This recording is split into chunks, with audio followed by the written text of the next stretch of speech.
Chapter 17. Shakti and Maya. In the 8th chapter of the unpublished Samahana Tantra, it is said that Shamkara manifested on earth in the form of Shamkarakarya, in order to root out Buddhism from India. It compares his disciples and himself to the 5 Mahaprita, who form the couch on which the mother of the worlds rests, and identifies his maths with the Amnayas, namely, the Govardhana in Puri with Purvamnaya, the Sampradaya being Bhagavara. And so on with the rest. Whatever be the claims of Shamkara as destroyer of the great Buddhistic heresy, which owing to its subtlety was the most dangerous antagonist which the Vedanta has ever had, or his claims as expounder of Upanishad from the standpoint of Siddhi. His Mayaveda finds no place in the Tantras of the Āgamas, for the doctrine and practice is given from the standpoint of Sadhana. This is not to say that the doctrine is explicitly denied. It is not considered. It is true that in actual fact we often give accommodation to differing theories for which logic can find no living room, but it is obvious that in so far as man is a worshipper he must accept the world standpoint, if he would not, like Kalidasa, cut from beneath himself the branch of the tree on which he sits. Next, it would be a mistake to overlook the possibility of the so-called tantric tradition having been fed by ways of thought and practice which were not, in the strict sense of the term, part of the Vedic cult, or in the line of its descent. The worship of the Great Mother, the Magna Mater of the Near East, the Adya Shakti of the Śākta Tantras, is in its essentials, as I have elsewhere pointed out, one of the oldest and most widespread religions of the world. And one which in India was possibly, in its origins, independent of the Brahmanic religion as presented to us in the Vedic Samhitas and Brahmanas. If this be so, it was later on undoubtedly mingled with the Vedanta tradition, so that the Śākta faith of today is a particular presentation of the general Vedantic teaching. This is historical speculation from an outside standpoint. As the Sarvalasa of Sarvanandanatha points out, and as is well known to all adherents of the Śākta Āgamas, Veda in its general sense includes these and other Shastras in what is called the Great Shatakoti Samhita. Whatever be the origins of doctrine, and this should not be altogether overlooked in any proper appreciation of it, I am here concerned with its philosophical aspect. As shown to us today in the teachings and practice of the Shaktas who are followers of the Āgama. This teaching occupies in some sense a middle place between the dualism of Samkhya, and Shamkara's ultramonistic interpretation of Vedanta to which, unless otherwise stated, I refer. Both the Shaiva and Shakta schools accept the threefold aspect of the Supreme known as Prakash, Vimarsha and Prakash Vimarsha called in Tantric worship, the 3 feet, Karanatrateya. Both adopt the 36 tattvas, Shiva, Shakti, Sadashiva, Ishvara and Shuddhavidya, preceding the Purusha Prakriti tattvas with which the Samkhya commences. For whereas these are the ultimate tattvas in that philosophy, the Shaiva and Shakta schools claim to show how Purusha and Prakriti are themselves derived from higher tattvas. These latter tattvas are also dealt with from the Shabda side as Shakti, Nada, Bindu and as Kulas which are the Kriya of the various grades of tattvas which are aspects of Shakti. The Śākta Tantras, such as the Sabhajayaratnakara and other works, speak of 94 of such kulas appropriate to Sadashiva, Ishvara, Rudra, Vishnu, and Brahma, sun, moon, and fire. Indicated in the form of the Ram Bija with Chandrabindu transposed, of which 51 are Matrika kulas, being the subtle aspects of the gross letters of Sanskrit alphabet. This last is the Mimamsaka doctrine of Shabda adapted to the doctrine of Shakti. Common also to both Shakta and Shaiva Sampradayas is the doctrine of the Shuddhattva. See my garland of letters. I am not however here concerned with these details, but with the general concept of Shakti which is their underlying basis. It is sufficient to say that Shakta doctrine is a form of Advaitavada. In reply to the question what is silent concealment, Goptavayam, it is said, Atmahambhava bhavanaya bhavayatavyam ityartha. Hitherto greater pains have been taken to show the differences between the darshanas than, by regarding their points of agreement, to coordinate them systematically. So far as the subject of the present article is concerned all 3 systems, Samkhya, Mayaveda, Shaktivada, are in general agreement as to the nature of the infinite formless consciousness, and posit therewith a finitizing principle called Prakriti. Maya and Shakti respectively. The main points on which Samkhya, at any rate in what has been called its classical form, differs from Mayaveda Vedanta are in its two doctrines of the plurality of Atmans on the one hand, and the reality and independence of Prakriti on the other. When however we examine these two Samkhya doctrines closely we find them to be mere accommodations to the infirmity of common thought. A Vedantic conclusion is concealed within its dualistic presentment. For if each liberated, mukta, Purusha is all-pervading, vibhu, and if there is not the slightest difference between one and another, what is the actual or practical difference between such pluralism and the doctrine of Atma? Again, it is difficult for the ordinary mind to conceive that objects cease to exist when consciousness of objects ceases. The mind naturally conceives of their existing for others, although, according to the hypothesis, it has no right to conceive anything at all. But here again what do we find? In liberation Prakriti ceases to exist for the Mukta Purusha. In effect, what is this but to say with Vedanta that Maya is not a real independent category, Padartha? A critic has taken exception to my statement that the classical Samkhya conceals a Vedantic solution behind its dualistic presentment. I was not then, of course, speaking from historical standpoint. Shiva in the Kuṇḍalinī Tantra says that the six philosophies are parts of his body, and he who severs them severs his body.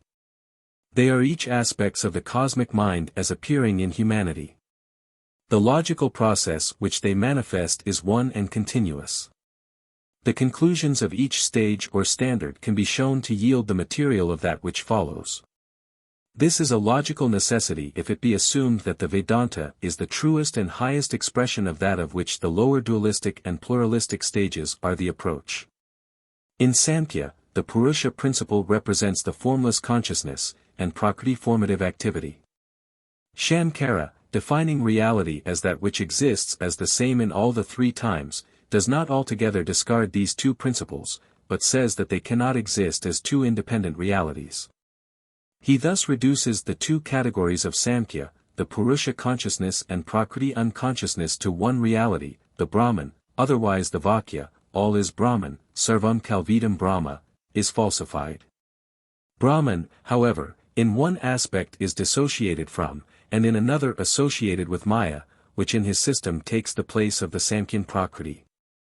Rut, whereas, Prakriti is an independent reality, Maya is something which is neither real, Sat, nor unreal, Asat, nor partly real and partly unreal, Sat Asat, and which though not forming part of Brahman, and therefore not Brahman, is yet.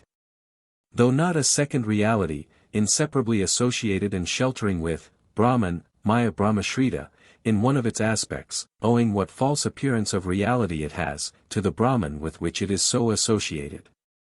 It is an eternal falsity, Mithya Buddha Sanatani, unthinkable, illogical, unexplainable, Anarvakanya. In other points, the Vedantic Maya and Samkhyan Prakriti agree. Though Maya is not a second reality, but a mysterious something of which neither reality nor unreality can be affirmed, the fact of positing it at all gives to Shankara's doctrine a tinge of dualism from which Śākta theory is free.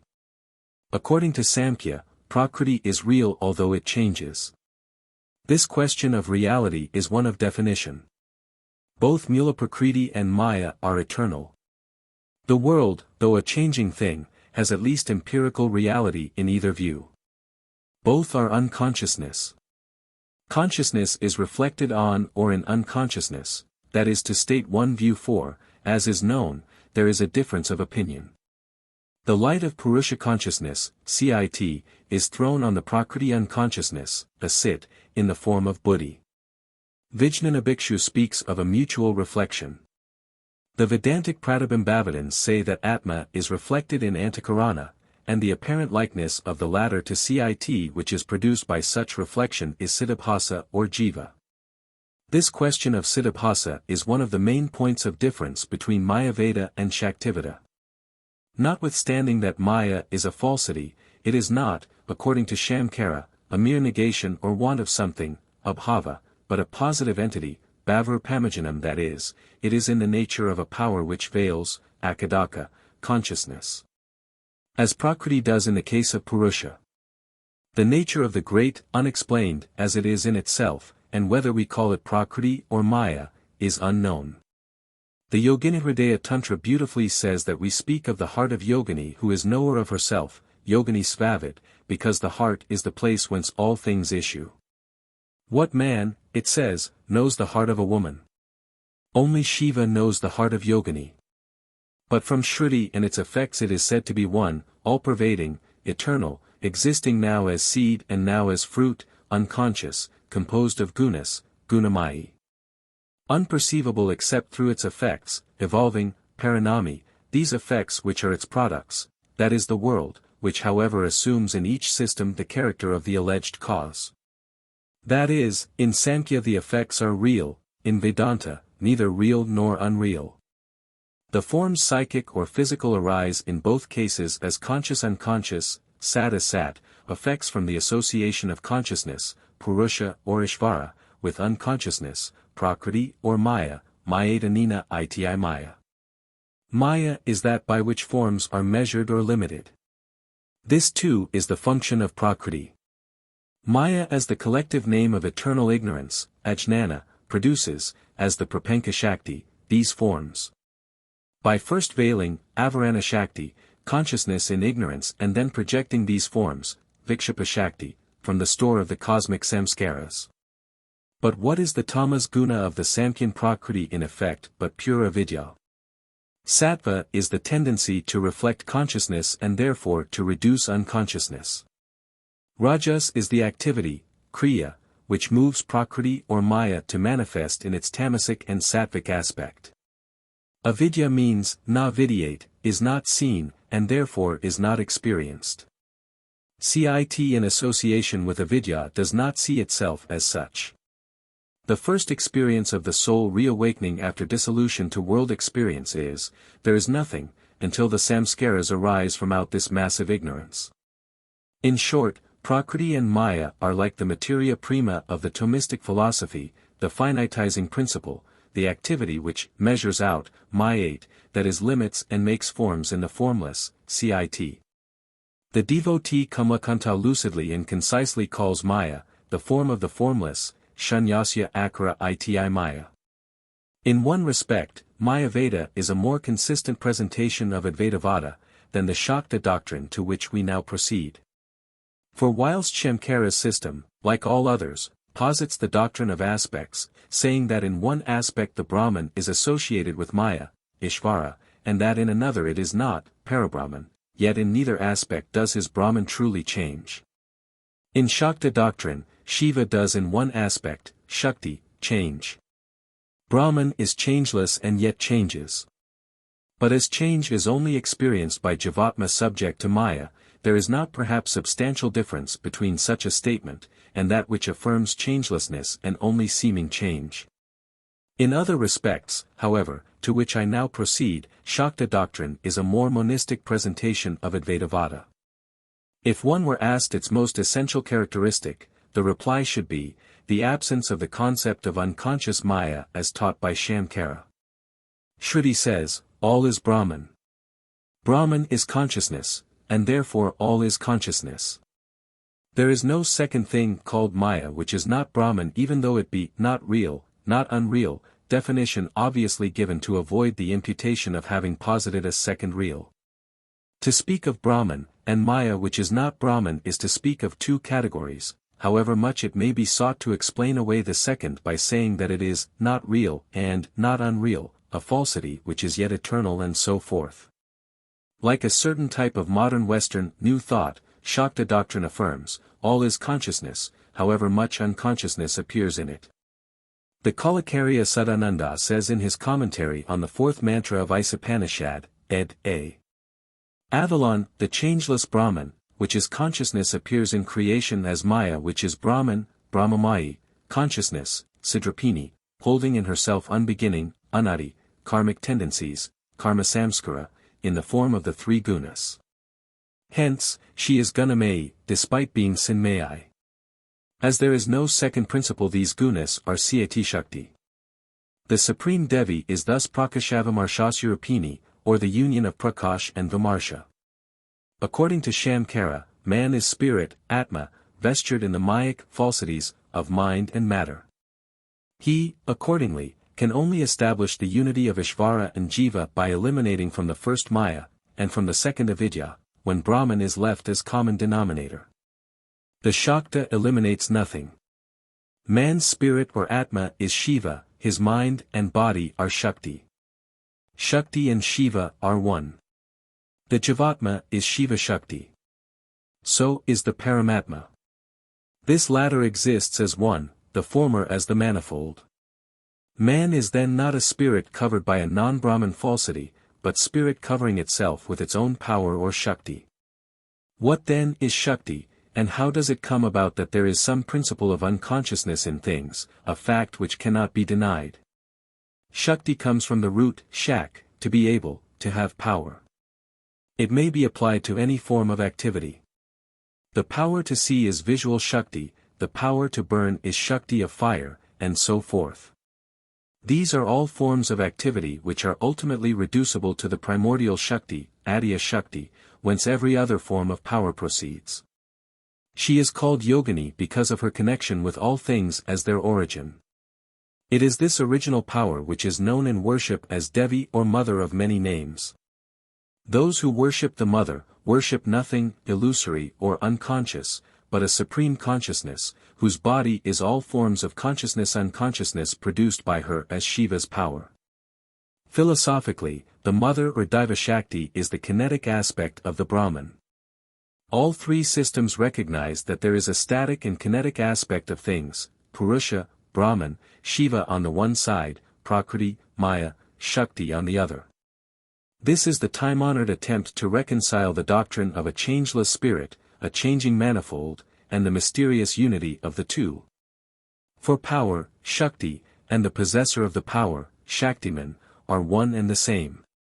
In the Tantras, Shiva constantly says to Devi, "There is no difference between thee and me." We say that the fire burns, but burning is fire. Fire is not one thing and burning another. In the supreme transcendental changeless state, Shiva and Shakti are one, for Shiva is never without Shakti. The connection is called Avinabhavasambandha. Consciousness is never without its power. Power is active Brahman or consciousness.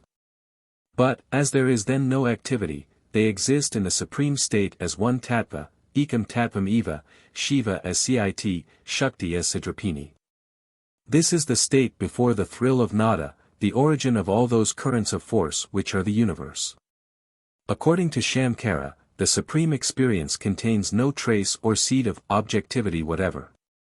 In terms of speech, it is an abstract consciousness, jnana. According to the view here expressed, which has been profoundly elaborated by the Kashmir Shaiva school, that which appears without only so appears because it, in some form or other, exists within. So also the Śākta Visvasara Tantra says, what is here is there, what is not here is nowhere. If therefore we know duality, it must be because the potentiality of it exists in that from which it arises. The Shaiva Śakta school thus assumes a real derivation of the universe and a causal nexus between Brahman and the world. According to Shamkara, this notion of creation is itself Maya, and there is no need to find a cause for it. So it is held that the supreme experience, Amar Shah, is by the self, Shiva, of himself as Shakti, who as such is the ideal or perfect universe.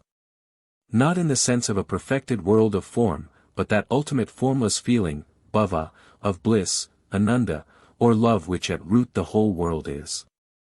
All is love and by love all is attained. The Śakta Tantras compare the state immediately prior to creation with that of a grain of gram, kanaka, wherein the two seeds, Shiva and Shakti, are held as one under a single sheath. There is, as it were, a methuna in this unity of dual aspect, the thrill of which is nada, productive of the seed or bindu from which the universe is born. When the sheath breaks and the seeds are pushed apart, the beginning of a dichotomy is established in the one consciousness, whereby, the I, and the this item or universe, appear as separate. The specific Shiva aspect is, when viewed through Maya, the self, and the Shakti aspect the not-self. This is to the limited consciousness only. In truth the two, Shiva and Shakti, are ever one and the same, and never dissociated. Thus each of the bindus of the Kamakala are Shiva Shakti appearing as Purusha Prakriti. At this point, Shakti assumes several forms, of which the two chief are Cit Shakti or as Cit as Shakti, and Maya Shakti or Maya as Shakti. Maya is not here a mysterious unconsciousness, a non-Brahman, non-real, non-unreal something. It is a form of Shakti, and Shakti is Shiva who is consciousness which is real. Therefore Maya Shakti is in itself, Svarupa, consciousness and Brahman. Being Brahman, it is real. It is that aspect of conscious power which conceals itself to itself. By veiling the own true form, Svarupa equals consciousness, its Shaktis always arise, Svarupavarain Kaja Śākta Sādhanā, as the Spandakarika says. This is a common principle in all doctrine relating to Shakti. Indeed, this theory of veiling, though expressed in another form, is common to Samkhya and Vedanta. The difference lies in this that in Samkhya it is a second, independent principle which veils. In Mayaveda Vedanta it is the non-Brahman Maya, called a Shakti of Ishvara, which veils, and in Śākta Advaitavada, for the Shaktas are non-Dualists, it is consciousness which, without ceasing to be such, yet veils itself. As already stated, the monistic Shaivas and Shaktas hold certain doctrines in common such as the 36 Tattvas, and what are called Shuddhadva which also appear as part of the teaching of the other Shaiva schools. In the 36 Tattva scheme, Maya which is defined as, the sense of difference, Bheda Buddhi, for it is that which makes the self see things as different from the self, is technically that Tattva which appears at the close of the pure creation. That is, after Shuddha Vidya.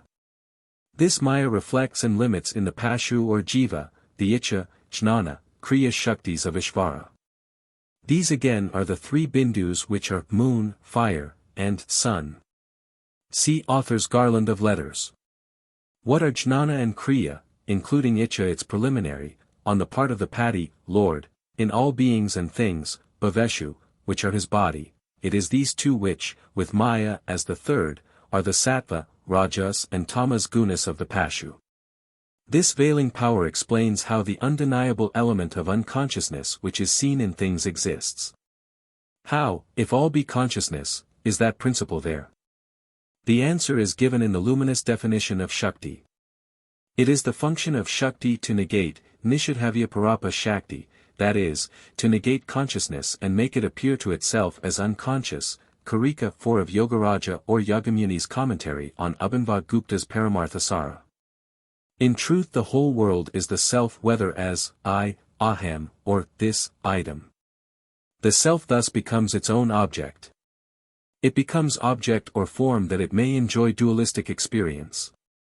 It yet remains, what it was in its unitary blissful experience. This is the eternal play in which the self hides and seeks itself. The formless cannot assume form unless formlessness is negated. Eternity is negated into finality, the all-pervading into the limited, the all-knowing into the little knower, the almighty into the little doer, and so forth. It is only by negating itself to itself that the self becomes its own object in the form of the universe. It follows from the above that, to the Shakta worshipper, there is no unconscious Maya in Shankara's sense, and therefore there is no Siddhabhasa, in the sense of the reflection of consciousness on unconsciousness, giving the latter the appearance of consciousness which it does not truly possess. For all is consciousness as Shakti. Aham Stri, as the Advaitavada Panisad exclaims. In short, Shankara says there is one reality or consciousness and a not real not unreal unconsciousness. What is really unconscious appears to be conscious by the reflection of the light of consciousness upon it. Shakta doctrine says consciousness appears to be unconscious, or more truly, to have an element of unconsciousness in it, for nothing even empirically is absolutely unconscious, owing to the veiling play of consciousness itself as Shakti. As with so many other matters, these apparent differences are to some extent a matter of words. It is true that the Vedantists speak of the conscious, Satana, and unconscious, Astana, but they, like the Shakta Advaitins, say that the thing in itself is consciousness. When this is vividly displayed by reason of the reflection, pratibimba, of consciousness in Tattva, such as buddhi, capable of displaying this reflection, then we can call that in which it is so displayed conscious. Where, though consciousness is all-pervading, Caitanya is not so displayed, there we speak of unconsciousness. Thus, gross matter, Buddha, does not appear to reflect CIT, and so appears to us unconscious. Though all things are at base consciousness, some appear as more, and some as less conscious. Shankara explains this by saying that Caitanya is associated with a non-conscious mystery or maya which veils consciousness, and Caitanya gives to what is unconscious the appearance of consciousness through reflection. Reflection is a form of pictorial thinking. What is meant is that two principles are associated together without the nature, svarupa, of either being really affected, and yet producing that effect which is jiva. Śākta doctrine says that all is consciousness, but this same consciousness assumes the appearance of changing degrees of unconsciousness, not through the operation of anything other than itself, Maya, but by the operation of one of its own powers, Maya Shakti. It is not unconscious Maya in Shankara's sense which veils consciousness, but consciousness as Shakti veils itself, and, as so functioning, it is called Maya Shakti. It may be asked, how can consciousness become unconsciousness and cease to be itself? The answer is that it does not. It never ceases to be consciousness. It appears to itself, as jiva, to be unconscious, and even then not wholly, for as recent scientific investigations have shown, even so-called brute matter exhibits the elements of that which, when evolved in man, is self-consciousness. If it be asked how consciousness can obscure itself partially or at all, the only answer is Asintya Shakti, which Mayavadins as all other Vedantists admit. Of this, as of all ultimates, we must say with the Western scholastics, omnia exeunt in mysterium. Prakriti is then, according to Samkhya, a real independent category different from Purusha. This both Mayavada and Shaktivada deny. Maya is a not real, not unreal mystery dependent on, and associated with, and inhering in Brahman, but not Brahman or any part of Brahman. Maya Shakti is a power of, and, in its svarupa, not different from Shiva, is real, and is an aspect of Brahman itself. Whilst Brahman as Ishvara is associated with Maya, Shiva is never associated with anything but himself. But the function of all three is the same, namely to make forms in the formless. It is that, by which the Ishvara or collective consciousness pictures the universe for the individual jiva's experience.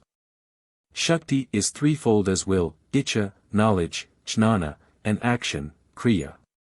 All three are but differing aspects of the one Shakti. Consciousness and its power or action are at base the same. It is true that action is manifested in matter, that is apparent unconsciousness, but its root, as that of all else is consciousness. Jnana is self-proved and experienced, svadasiddha, whereas, kriya, being inherent in bodies, is perceived by others than by ourselves. The characteristic of action is the manifestation of all objects. These objects, again, characterized by consciousness-unconsciousness are in the nature of a shining forth, abhasa, of consciousness. Here abhasa is not used in its sense of siddhabhasa, but as an intensive form of the term bhasa. The power of activity and knowledge are only differing aspects of one and the same consciousness. According to Shankara, Brahman has no form of self-determination. Kriya is a function of unconscious Maya.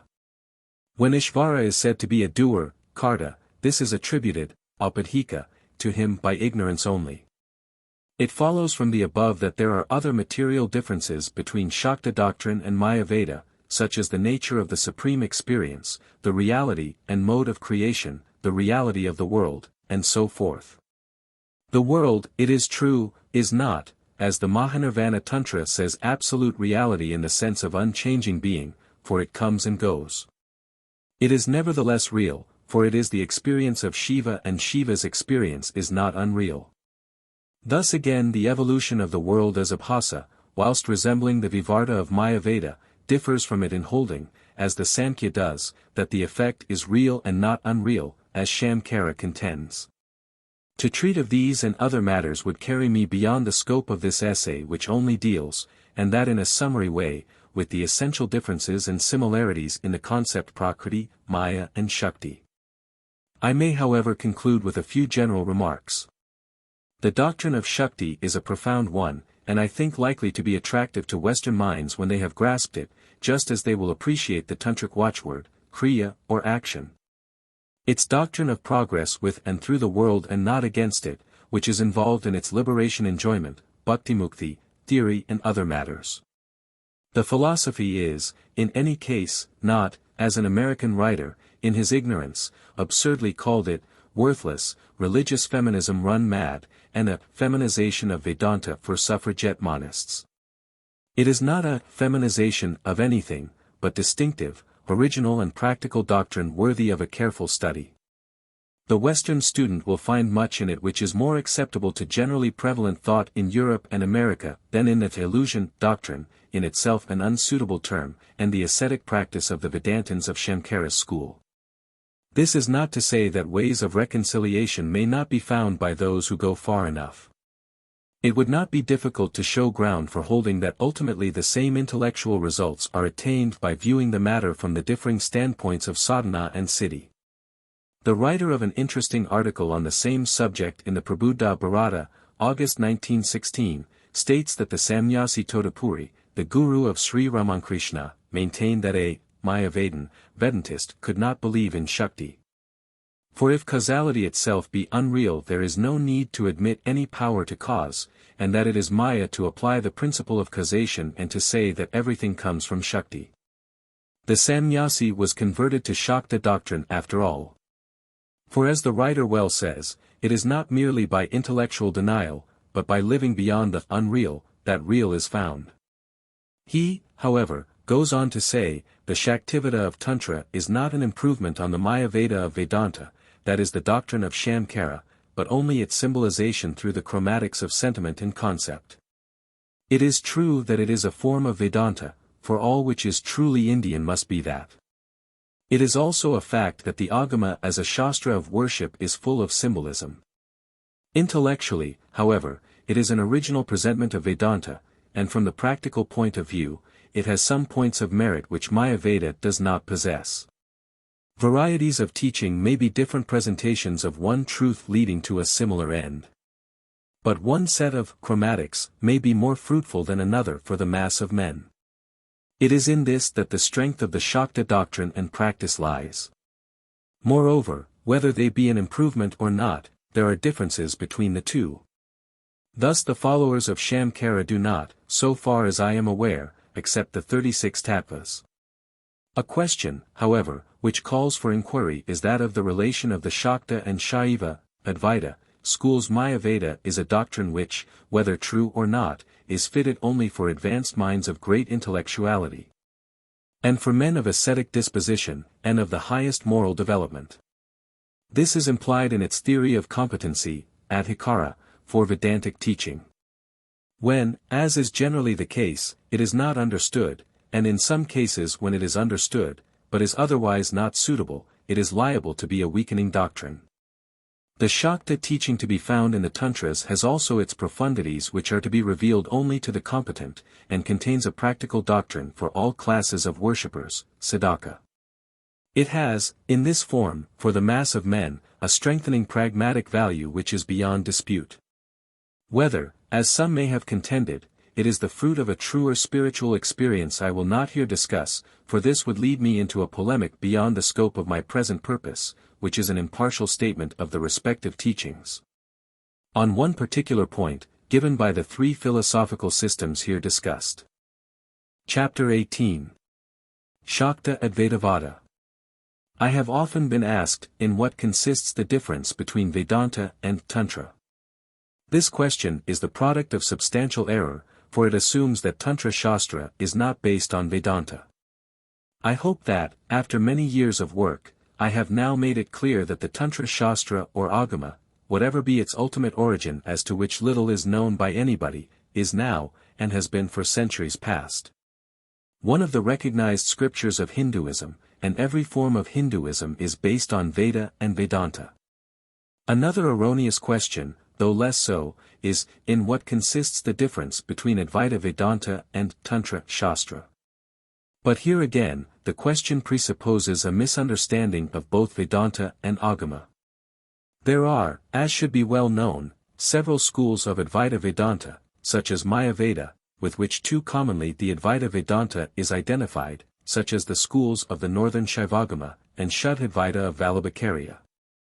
In the same way, there are different schools of doctrine and worship in what are called the Tantras, and a grievous mistake is committed when the Tantra is made to mean the Śākta Tantra only, such as is prevalent in Bengal and which, according to some, is either the product of, or has been influenced by Buddhism.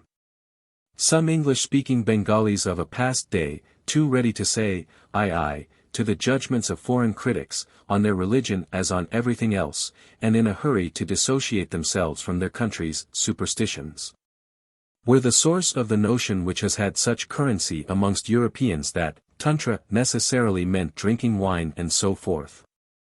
A legitimate and accurate question is, in what consists the difference between, say, the Mayavadins Vedanta and that taught by the Śākta Sampradaya of Bengal? One obviously fundamental difference at once emerges. The Āgamas being essentially ritual or sadhana shastras are not immediately and practically concerned with the yoga doctrine touching Paramarthika Sada taught by Shankaracharya. A sadhaka ever assumes the reality of the universe, and is a practical dualist, whatever be the non-dual philosophical doctrines to which he may be intellectually attracted. He worships, that is assumes the being of some other who is worshipped, that is a real Lord who really creates, maintains, and really dissolves the universe. He himself, the object of his worship and the means of worship are real, and his Advaita views are presented on this basis. It is on this presentment then that the next class of differences is to be found. What are they?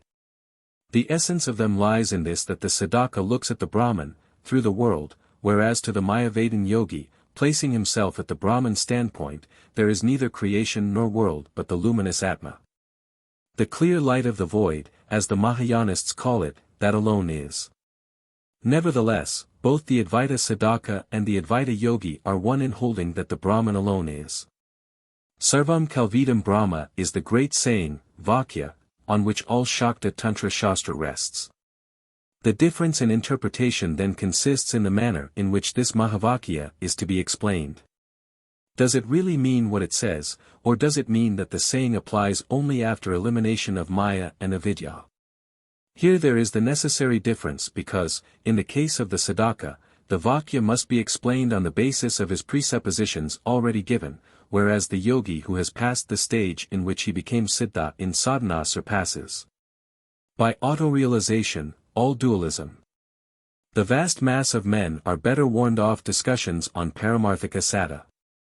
Whether the concept be true or not, it only leads in their case to useless argument, vikara, and thus enfeebles them.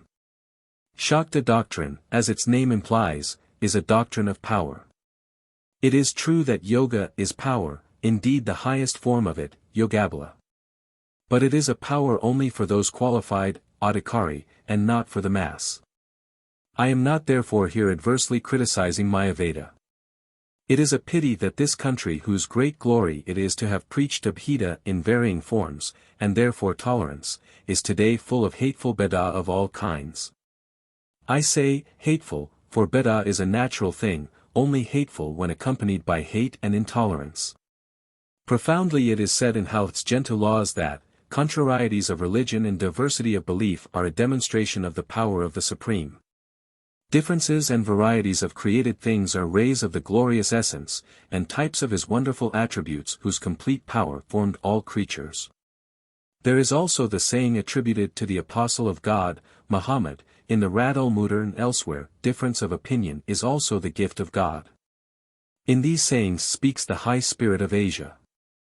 There may be political remedies for sectarian ill-feeling, but a medicine of more certain effect in this country is the teaching, Rama Rahim Ek Hai. Let us then not only objectively, but in all amity, examine the two great systems mentioned.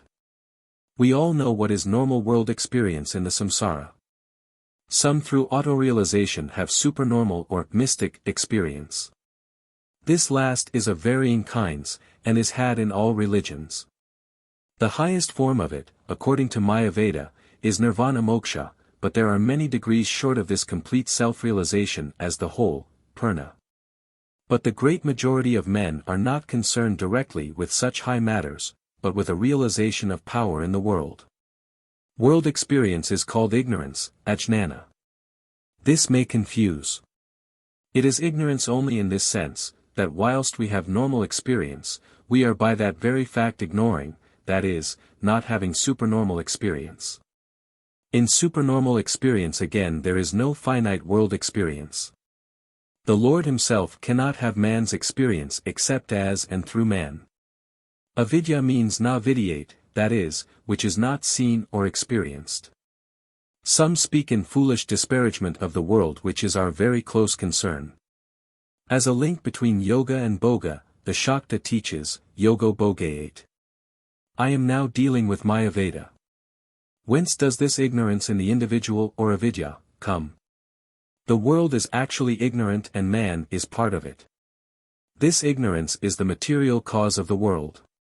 This is not ignorance of the individual, avidya, for then, there would be as many worlds as individuals, but the collective ignorance or maya. Avidya exists to provide happiness or pain, bhoga, for individuals, that is normal world experience.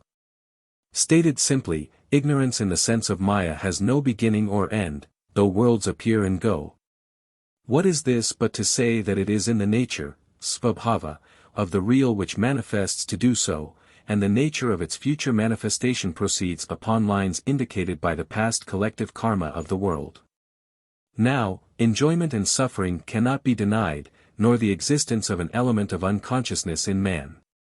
But the Paramatma, as such, does not, it is said, suffer or enjoy, but is pure consciousness. What consciousness then does so? Shankara, who is ever solicitous to preserve purity of the supreme unchanging self, says that it is not true consciousness, but a false image of it reflected in ignorance and which disappears when the latter is destroyed. This is in fact Samkhyan dualism in another form, and because of this Shaktivada claims to have a purer Advaita doctrine. In Sankhya the Purusha, and in Mayaveda the Atma illumine Prakriti and Maya respectively, but are never in fact bound by her. What is in bondage is the reflection of Purusha or Atma in Prakriti or Maya. This is Siddhabhasa or the appearance of consciousness in a thing which is in fact not conscious. The appearance being due to the reflection of consciousness, cit, or ignorance, ajnana, or unconsciousness, asit. The false consciousness as jivatma, suffers and enjoys. According to the Śakta view there is, as later explained, no siddhabhasa. Now, is this ajnana independent of Atma or not? Its independence, such as Samkhya teaches, is denied. Ignorance then, whether collective or individual, must be traced to, and have its origin in, and rest on consciousness as Atma. How this is so, is unexplained, but the unreal which owes its existence in some inscrutable way to reality is yet, it is said, in truth no part of it. It is Brahman then, which is both the efficient and material cause of ignorance with its three gunas, and of Siddhabhasa. Brahma is the cause through its inscrutable power, Asintya Shaktivat, or Maya Shakti. Now, is this Shakti real or unreal? According to the transcendent standpoint, Paramarthika, of Mayaveda it is unreal. The creative consciousness is a reflection on ignorance or Maya. It is Brahman seen through the veil of Maya.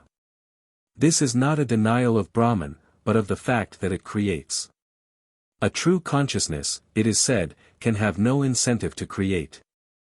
From the standpoint of the supreme state nothing happens. Both the consciousness which as Ishvara creates, and as Jiva enjoys are Siddhabhasa, the only difference being that the first is not, and the second is under the influence of Maya. Then it is asked, ignorance being unconscious and incapable of independent operation, true consciousness being inactive, nishkriya, and Siddhabhasa being unreal. How is ignorance capable of hiding true consciousness and producing the world out of itself?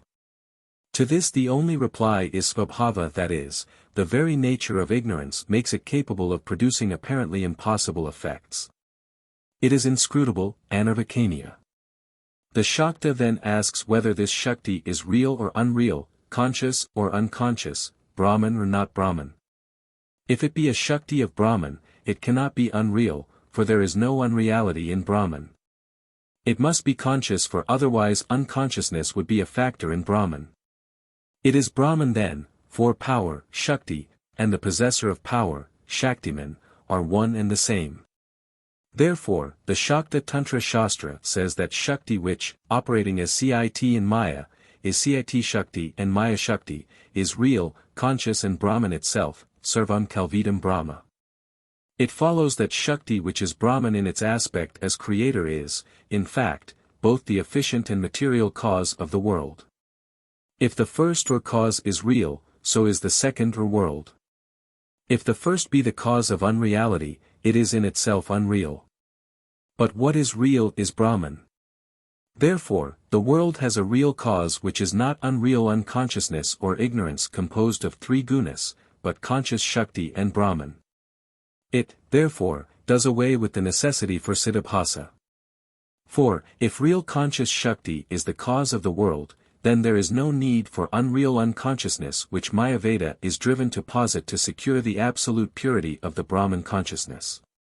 From the standpoint of Mayaveda, the objection to the exclusion of Siddhabhasa lies in the fact that, if the world is derived direct from conscious Shakti, as Shaktas hold, then the supreme consciousness is made both enjoyer and object of enjoyment. But it holds that Paramatma does not enjoy and has no need to do so, whilst the object of enjoyment is unconscious. Hence, the trace of Samkhyan dualism, the Atma exerting an influence over Maya by virtue of its proximity only, Sanadhimatrina Upakari. Pure Atma is not itself concerned. Maya receives its influence. This is analogous to what is called in chemistry catalytic action. The catalytic substance influences another by its mere presence, but remains itself apparently unchanged. Atma is in this sense an efficient but not instrumental or material cause of the world. As Atma is only Satchidananda, the world, so long as it is considered to exist, must exist in pure consciousness, Atmastha, though essentially it is different from it, Atmavalakshana, and does not exist for its purpose. In Mayaveda, the world, from the transcendental standpoint, does not exist and Atma is not cognizant of it. Hence, the question of the cause of creation is bred of ignorance. So also, is the idea of efficient cause, for it proceeds from a search for the cause of creation which does not exist. Mayaveda, from the standpoint of normal conventional experience, Vyavaharika Sada, speaks of the Shakti of Atma as a cause of creation. Simply to provide the empirical world of the worldly man with a worldly interpretation of its worldly existence. From this point of view, Brahman is looked at through the world, which is the natural thing for all who are not liberated.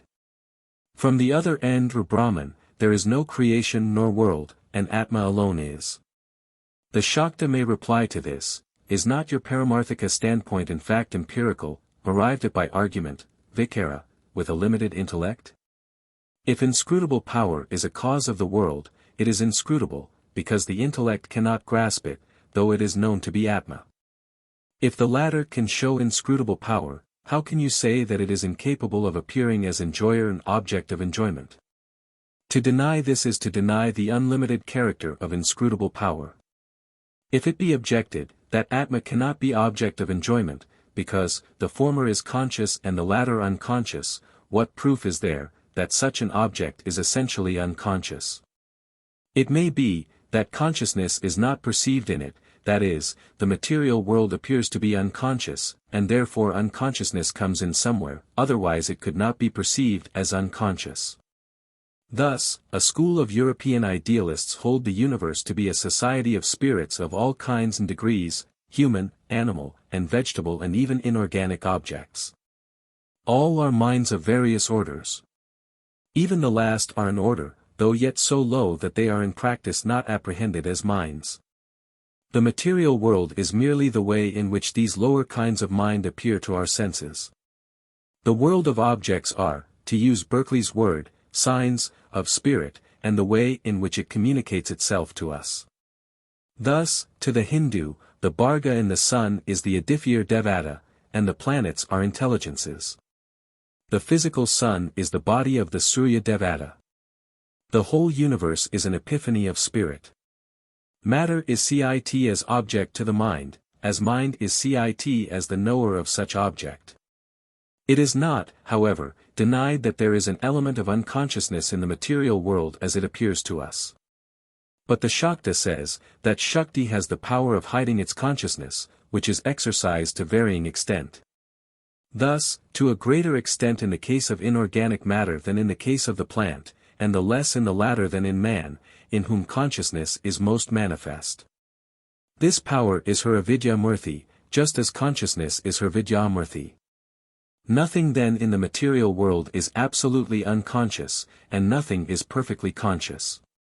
The vidya murti ever is because as consciousness it is the own nature or svarupa of Shakti. The avidya murti which conceals consciousness, appears in creation and disappears in dissolution. The Mayavadan may however ask, whether this avidya Shakti is conscious or unconscious. It cannot, he says, be the latter, for it is said to be Atma which is conscious. How then can it conceal itself and appear as unconscious? P4, nothing can be what it is not, and the nature of consciousness is to reveal and not to conceal. If, again, consciousness on account of its concealment, is incapable of knowing itself, it ceases to be consciousness. The reply is again that this also is empirical argument, based upon an imperfect idea of the nature of things. Everyone knows that there is consciousness in him, but at the same time he recognizes that it is imperfect.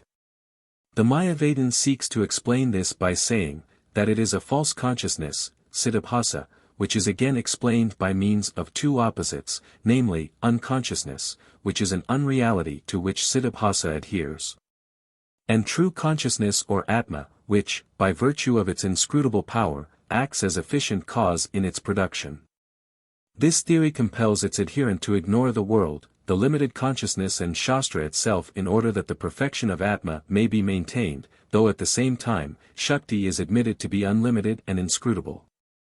The Shakta's answer on the other side is, that there is in fact no false consciousness, and essentially speaking, no unconsciousness anywhere, though there appears to be some unconsciousness.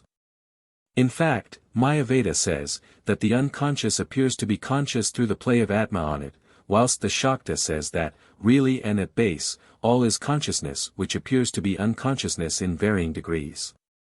All consciousness, however imperfect, is real consciousness, its imperfection being due to its suppressing its own light to itself, and all apparent unconsciousness is due to this imperfection in the consciousness which sees it. Mayavada seeks to explain away the world, from which nevertheless, it derives the materials for its theory. But it is argued that it fails to do so. In its attempt to explain, it brings in a second principle, namely unconsciousness, and even a third siddhabhasa. Therefore, the theory of Shaktivada which posits nothing but consciousness is, it is contended, a truer form of non-dualism. Yet we must note, that the theories of both are made up with the imperfect light of man's knowledge. Something must then remain unexplained in all systems. The Mayavada does not explain the character of the Shakti of Atma as efficient cause of creation, and the Śakta does not explain the character of the Shakti of Atma which, in spite of being true consciousness, hides itself. But whilst the Śakta difficulty stands alone, the other theory brings, it is said, in its train a number of others. The Mayavadan may also ask, whether avidya murti is permanent or transient. If the latter, it cannot be Atma which eternally is, whereas if it is permanent, liberation is impossible. It may be replied that this objection does not lie in the mouth of Mayavada which, in a transcendental sense, denies creation, world, bondage and liberation. The latter is a transition from bondage to freedom which presupposes the reality of the world and a connection between it and that, which is beyond all worlds. This, Shankara denies, and yet acknowledges a method of spiritual culture for liberation. The answer of course is, that transcendentally Atma is ever free, and that such spiritual culture is required for the empirical, vyavaharika, need of the empirical self or siddhabhasa, for empirical liberation from an empirical world. But, as all these conventional things are in an absolute sense unreal, the Mayavada's instructions for spiritual culture have been likened to consolations given to soothe the grief of a sterile woman who has lost her son. C.J.N. Mazumdar's paper read before the Indian Research Society on the philosophical, religious and social significance of the Tantra Śāstra, July 31, 1915, to which I am here indebted. Theoretically the answer may be sufficient, though this may not be allowed, but the method can in any case, have full pragmatic value only, in exceptional cases. Doubtless to the unliberated Mayavadan sadhaka, the world is real, in the sense, that it imposes its reality on him, whatever his theories may be. But it is plain, that such a system does not ordinarily at least develop the same power as one, in which doubt as to the reality of things does not exist. In order that instruction should work, we must assume a real basis for them. Therefore, the Tantra Śāstra here spoken of, deals with true bondage in a true world, and aims at true liberation from it. It is Shakti, who both binds and liberates, and sadhana of her is the means of liberation. Nothing is unreal or false. Shakti is and Shakti creates and thus appears as the universe. In positing an evolution, Parinama, the Shastra follows Samkhya, because both systems consider the ultimate source of the world to be real, as unconscious Prakriti or conscious Shakti respectively. The Śākta takes literally the great saying, all the universe is Brahman, every bit of it. Mayavada achieves its unity by saying, that Jivatma equals Paramatma after elimination of avidya in the first and Maya in the second. Ignorance is something neither real nor unreal. It is not real in comparison with the supreme unchanging Brahman. It is not unreal, for we experience it as real, and it is for the length of the duration of such experience. Again, Shaktivada assumes a real development, Parinama, with this proviso that the cause becomes effect, and yet remains what it was as cause. Mayavada says that there is transcendentally no real change but only the appearance of it. That is, the notion of Parinama is Maya like all the rest. The Tantra Śāstra deals with true bondage in a true world, and aims at true liberation from it. Atma binds itself by the avidya-murti of its Shakti, and liberates itself by its vidya-murti. Sadhana is the means whereby bondage becomes liberation. Nothing is unreal or false. Atma by its Shakti causes the play in itself of a Shakti which is essentially nothing but itself but operates in a dual capacity, namely as avidya and vidya. Creation is thus an epiphany of the Atma, which appears and is withdrawn from and into itself like the limbs of a tortoise. The all-pervading Atma manifests itself in many jivas, as the world which supplies the objects of their enjoyment. As the mind and senses for the attainment of the objects, as ignorance which binds, as knowledge which liberates when Atma ceases to present itself, as avidya, and as Shastra which provides the means for liberation. Shaktivada affirms reality throughout, because it is a practical scripture for real men in a real world. Without such presupposition, sadhana is not possible. When sadhana has achieved its object, siddhi, as autorealization, no question of the real or unreal arises. In the Buddhakarita Kavya it is said, cited in Hodgson, Nepal, 45, that Sakya being questioned on an abstruse point, is reported to have said, "For myself I can tell you nothing on these matters. Meditate on Buddha and when you have obtained the supreme experience, bodhijnana, you will know the truth yourself." In these high realms we reach a point at which wisdom is silence. After all, man in the mass is concerned with worldly needs, and there is nothing to be ashamed of in this. One of the greatest doctrines in the Śākta Tantra is its bhakti-mukti teaching, and it is not less great because it may have been abused. All systems are at the mercy of their followers. Instead of the ascetic method of the Mayavadins suited for men of high spiritual development, whose ascesis is not something labored but an expression of their own true nature, the Kaula teaches liberation through enjoyment, that is the world. The path of enjoyment is a natural one. There is nothing bad in enjoyment itself if it be according to Dharma. It is only adharma which is blamed. Liberation is thus had through the world, mokshayate samsara. In the natural order of development, power is developed in worldly things, but the power is controlled by a religious sadhana, which both prevents an excess of worldliness, and molds the mind and disposition, bhava, into a form which, at length and naturally, develops into that knowledge which produces dispassion, vairagya, for the world. The two paths lead to the same end. But this is itself too big a subject to be developed here. Sufficient be it to repeat what I have said elsewhere. The Vira does not shun the world from fear of it. He holds it in his grasp and wrests from it its secret. Then escaping from the unconscious driftings of a humanity which has not yet realized itself, he is the illumined master of himself, whether developing all his powers or seeking liberation at his will. As regards the state of dissolution, pralaya, both systems are at one. In positing an evolution Tantra follows Samkhya because both the two latter theories consider the ultimate source of the world to be real.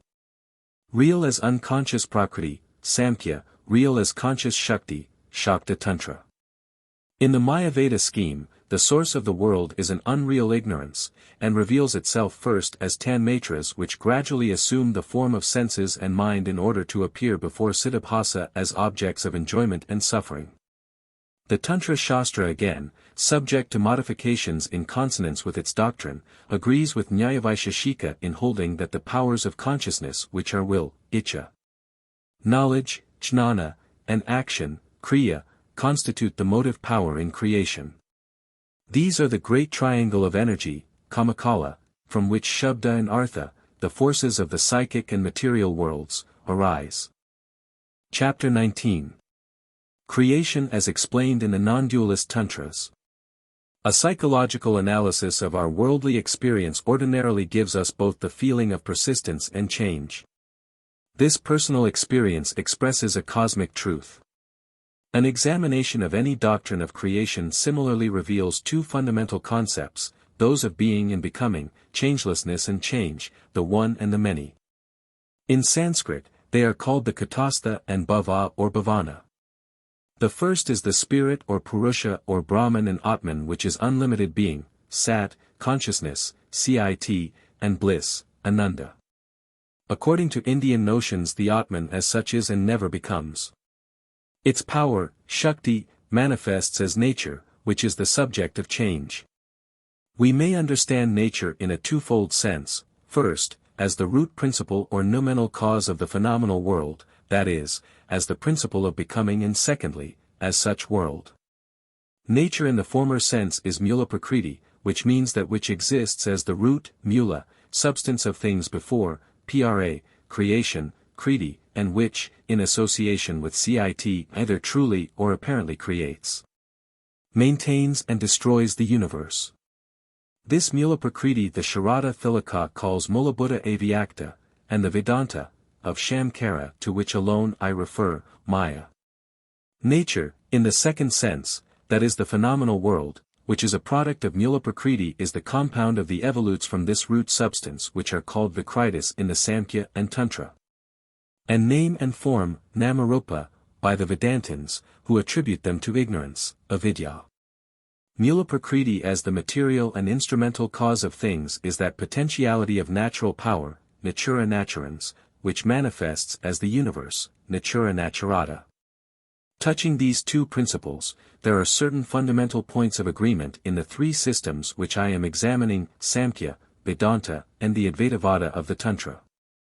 They are as follows.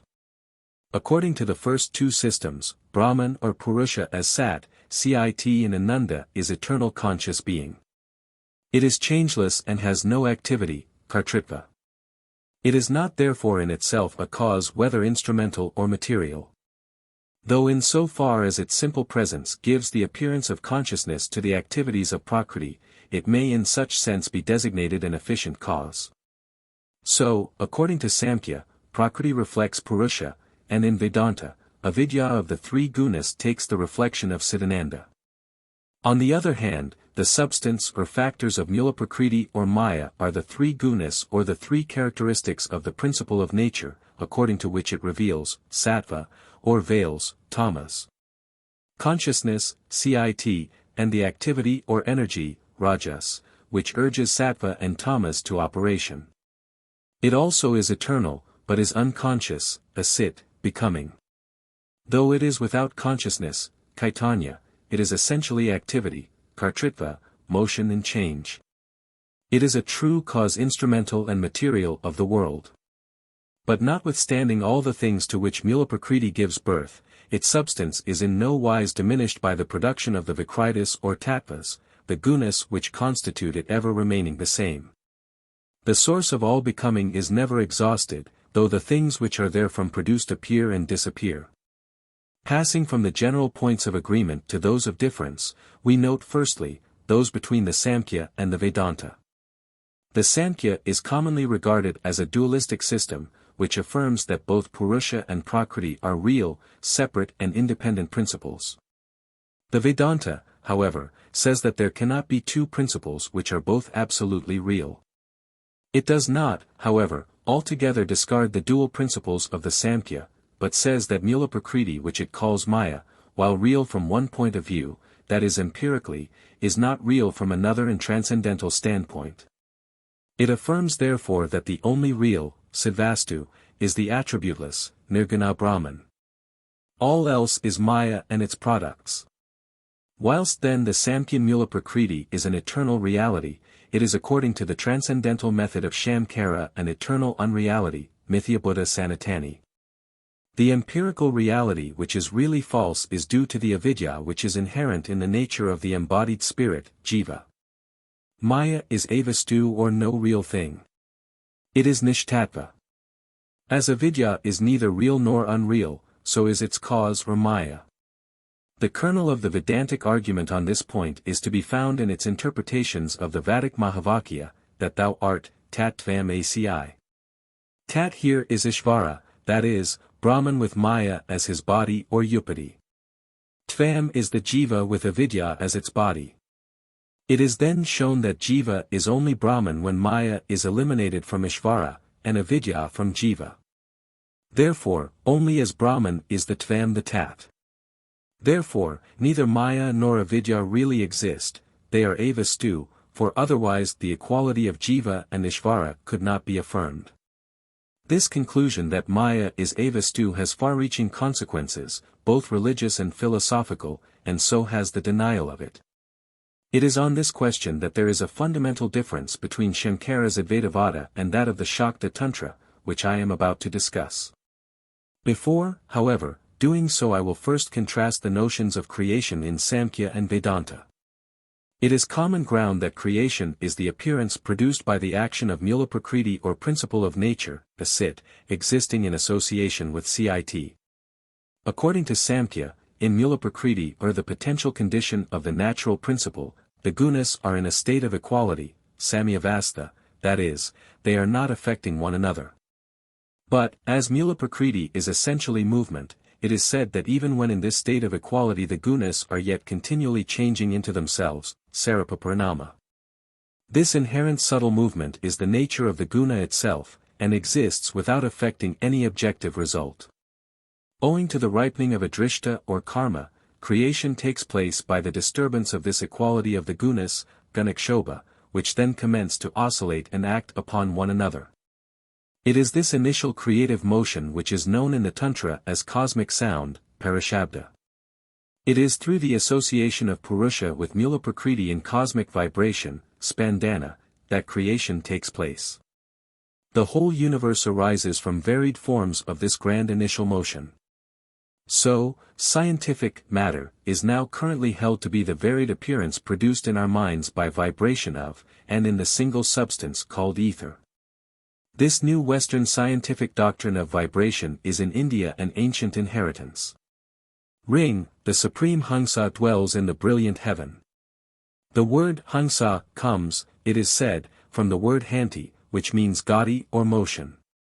Sayana says that it is called a diffeer, because it is in perpetual motion.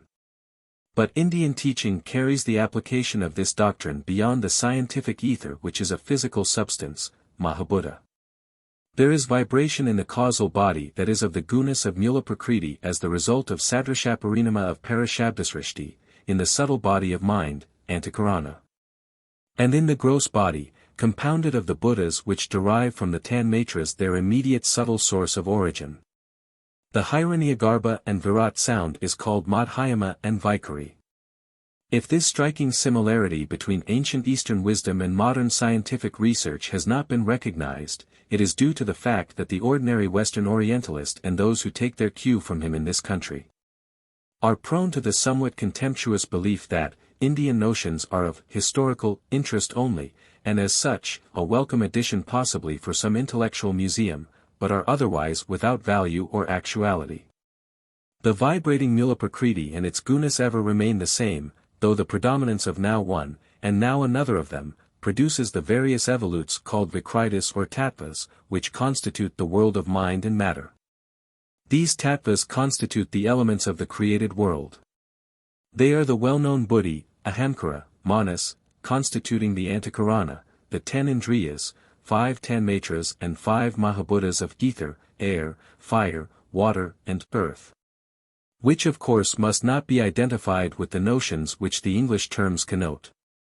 These tattvas are names for the elements which we discover as a result of a psychological analysis of our worldly experience.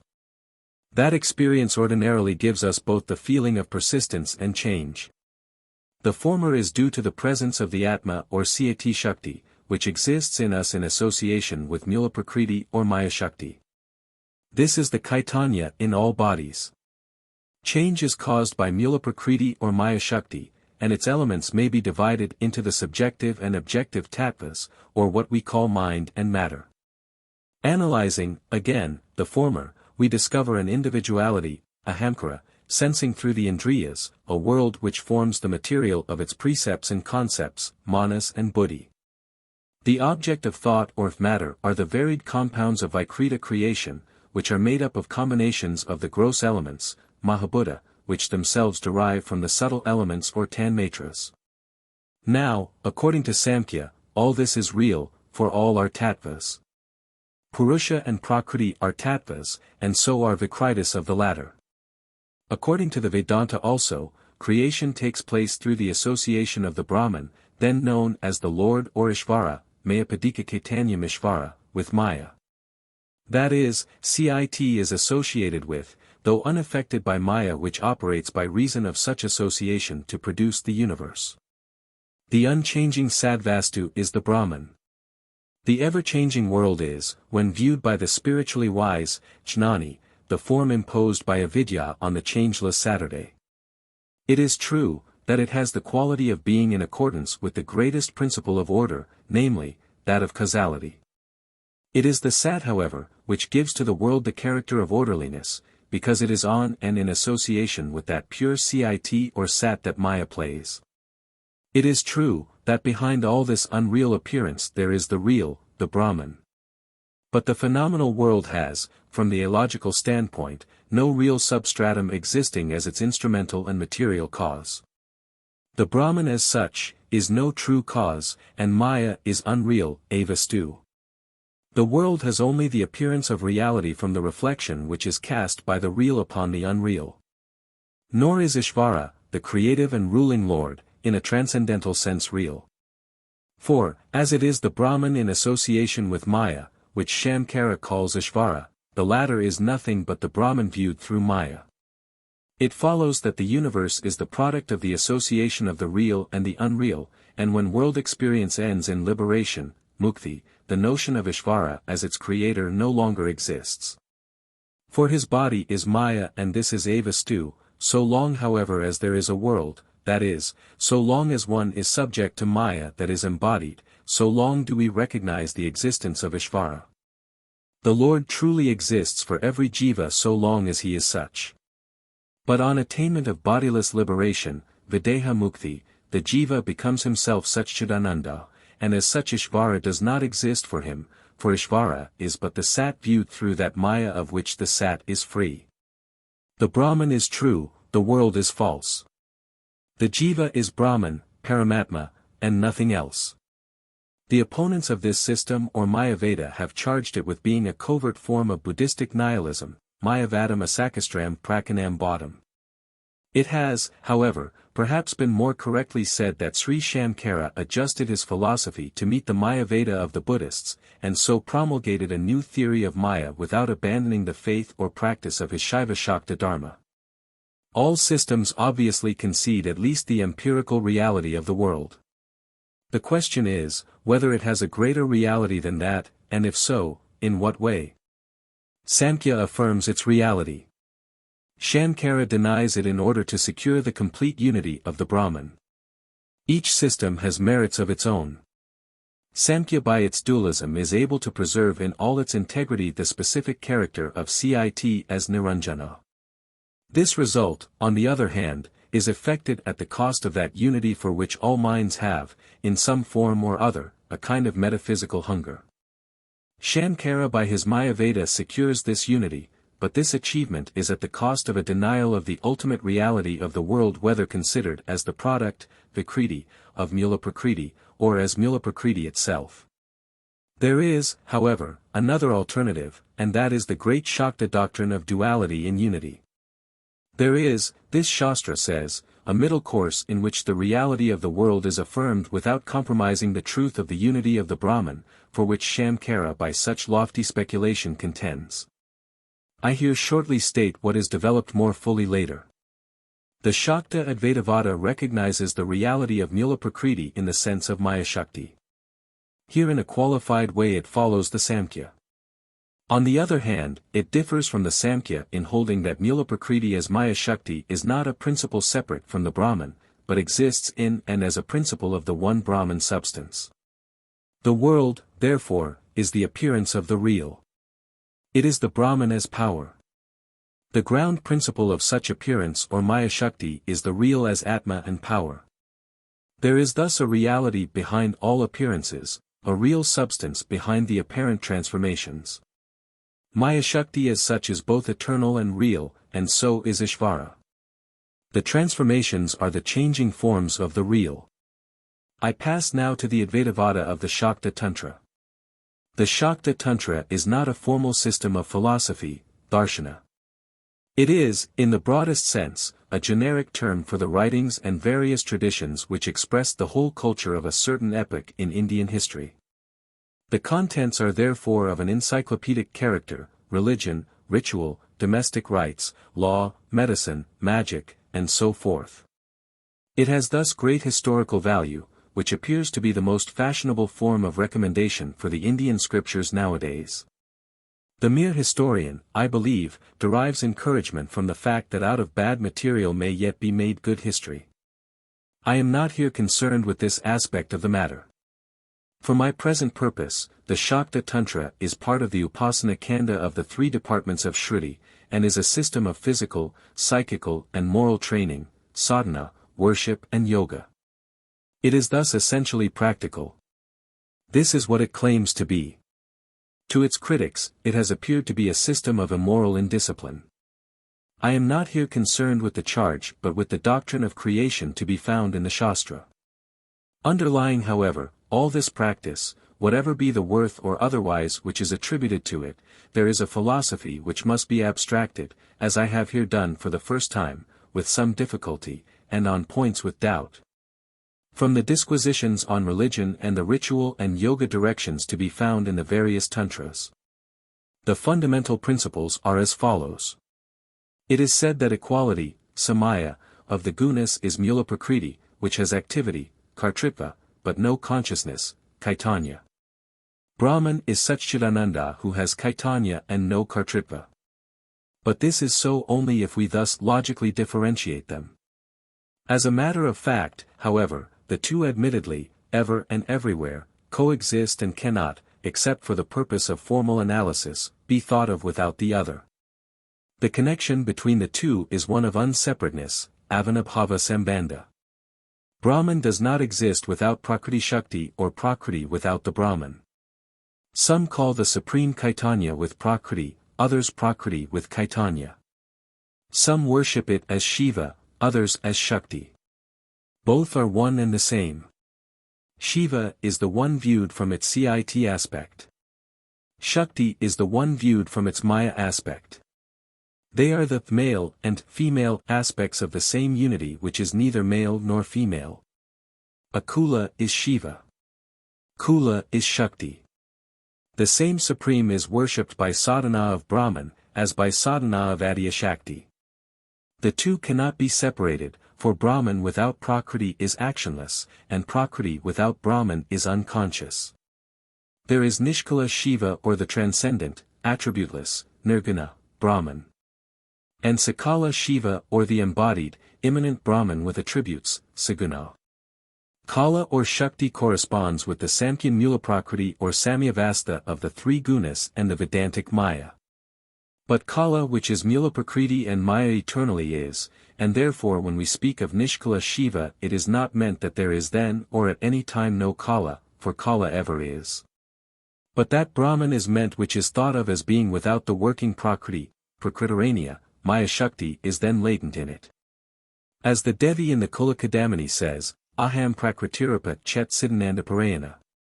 Sakala Shiva is, on the other hand, Shiva considered as associated with Prakriti in operation and manifesting the world.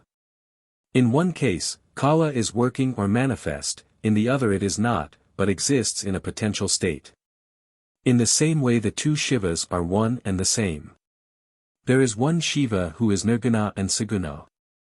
The Tantric Yoga treatise Satkakrana describes the Jivatma as the Pariyaya of, that is another name for, the Paramatma, adding that the root of wisdom, Mulavidya, is a knowledge of their identity.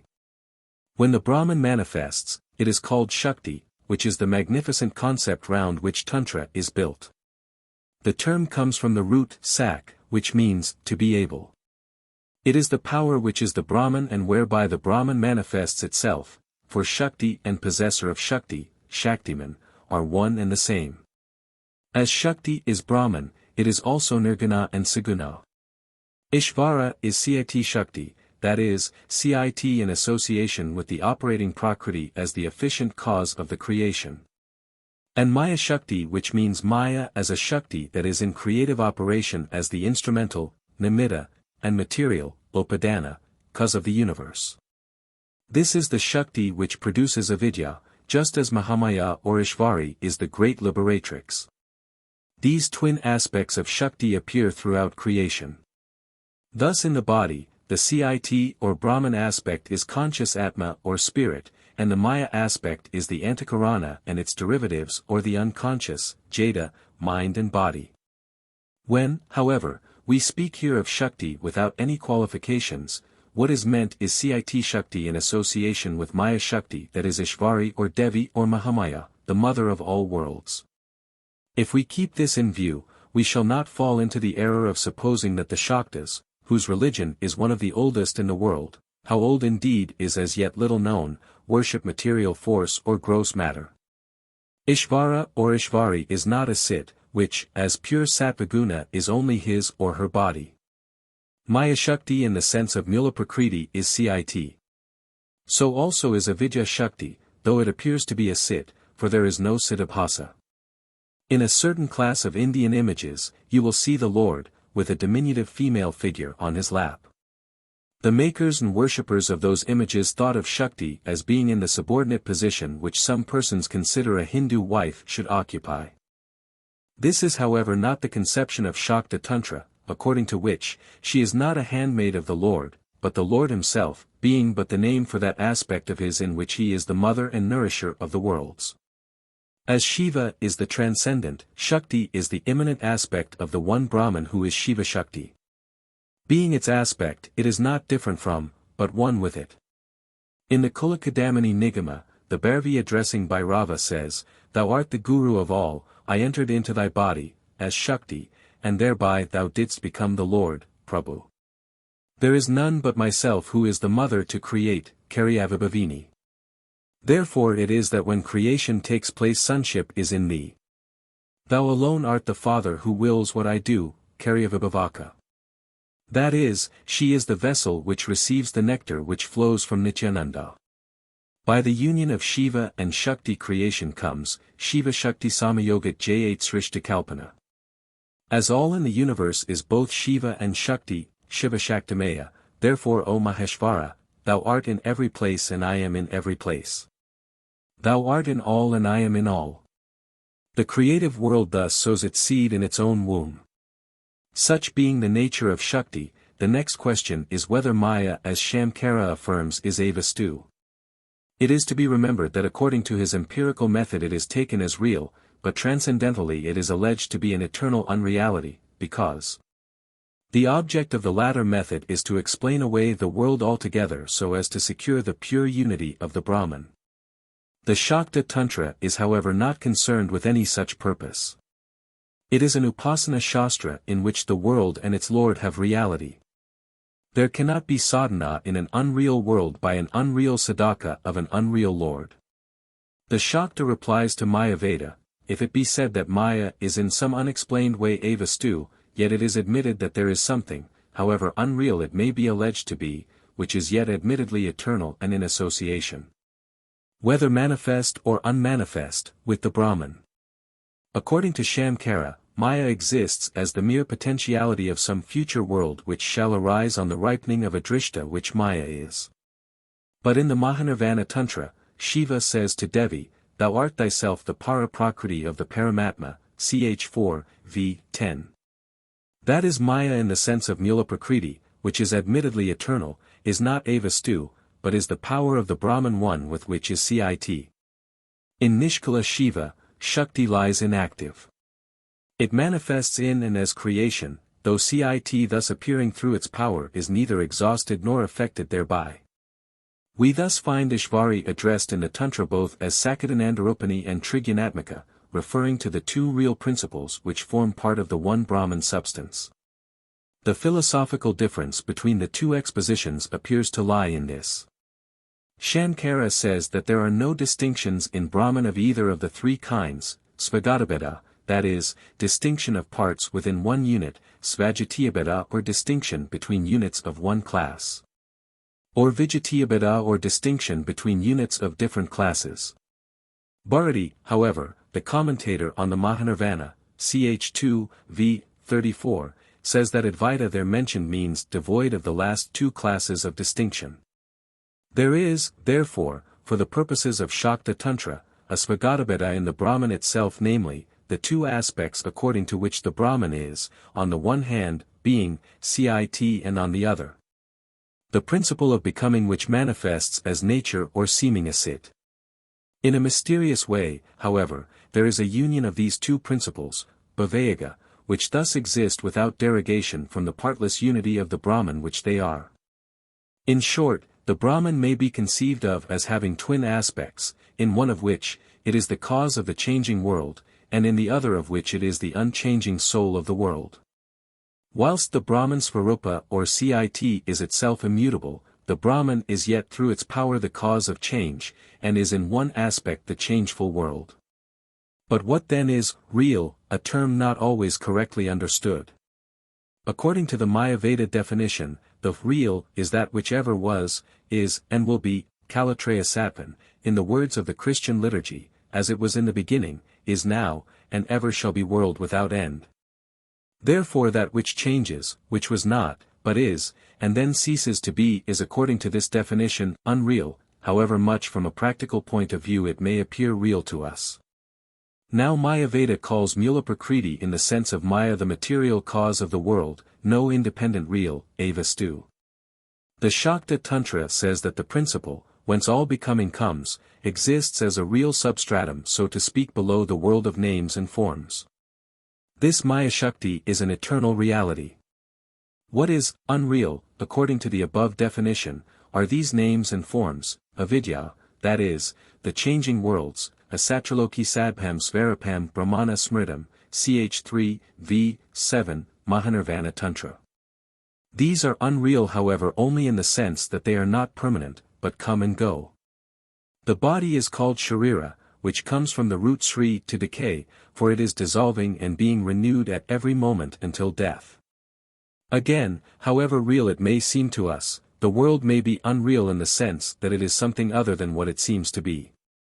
This thing which I now hold in my hands seems to me to be paper, which is white, smooth and so forth, yet we are told that it really is something different, namely, a number of extraordinarily rapid vibrations of etheric substance, producing the false appearance of scientific matter. In the same way, as those who worship yantras know, all nature is the appearance produced by various forms of motion in prakritic substance. Sarvam Kalvidam Brahma. The real is the Brahman and its power. The Brahman, whether in its Cit or Maya aspect, eternally and changelessly endures, but avidya breaks up its undivided unity into the changing manifold world of names and forms. It follows from the above that Brahman and Ishvara are two co-being aspects of the one ultimate reality, as power to be and to become. For as Shankara points out, Kam Svetasvatara up. I. 2. Devatma Shakti, the cause of the world, is not separate from the Paramatma, as Samkhya alleges its pradhana to be. And thus it is that Shiva in the Kularnava Tantra, I. 110, says, some desire dualism, Advaitavada, others monism, Advaitavada. Such however know not my truth, which is beyond both monism and dualism, Advaitavada. This saying may doubtless mean that to the knower, Jnani, the arguments of philosophical systems are of no account, as is indeed the case. It has also a more literal meaning as above explained. The Shastra in fact makes high claims for itself. The Tantra, it has been said, takes into its arms as if they were its two children. Both dualism and monism affording by its practical method, sadhana, and the spiritual knowledge generated thereby the means by which their antinomies are resolved and harmonized. Its purpose is to give liberation to the jiva by a method according to which monistic truth is reached through the dualistic world. Immersing its sadhakas in the current of divine bliss, by changing duality into unity, and then evolving from the latter a dualistic play. Thus proclaiming the wonderful glory of the spouse of Paramashiva in the love embrace of mind-matter, Jada, and consciousness, Caitanya. It therefore says that those who have realized this, move, and yet remain unsoiled in the mud of worldly actions which lead others upon the downward path. It claims, therefore, that its practical method, sadhana, is more speedily fruitful than any other. Its practical method is an application of the general principles above described. In fact, one of its akaras which has led to abuse is an attempt to put into full practice the theory of Advaitavada. Shankara has in his transcendental method dealt with the subject as part of the Jnana Kanda. Though the exponent of the Mayaveda is esteemed to be a Mahapurusha, this method is not in favor with the Tantric Sadhaka who attributes much of the practical atheism which is to be found in this country, as elsewhere, to a misunderstanding of the transcendental doctrines of Mayaveda. There is some truth in this charge, for, as has been well said, the vulgarization of Shankara's higher science, which is by its nature an esoteric doctrine destined for a small minority, must be reckoned a misfortune in so far as it has, in the language of the Gita, induced many people to take to another's dharma instead of to their own, which is the lower science of the great Vedantin followed in all Shastras of worship. Such a Shastra must necessarily affirm God as a real object of worship. Dionysius, the Areopagite, the chief of the line of all Christian mystics, said that we could only speak apophatically of the Supreme as it existed in itself, that is, other than as it displays itself to us. Of it nothing can be affirmed but that it is not this and not that. Here he followed the neti of the Vedanta. Ishvari is not less real than the things with which we are concerned every day.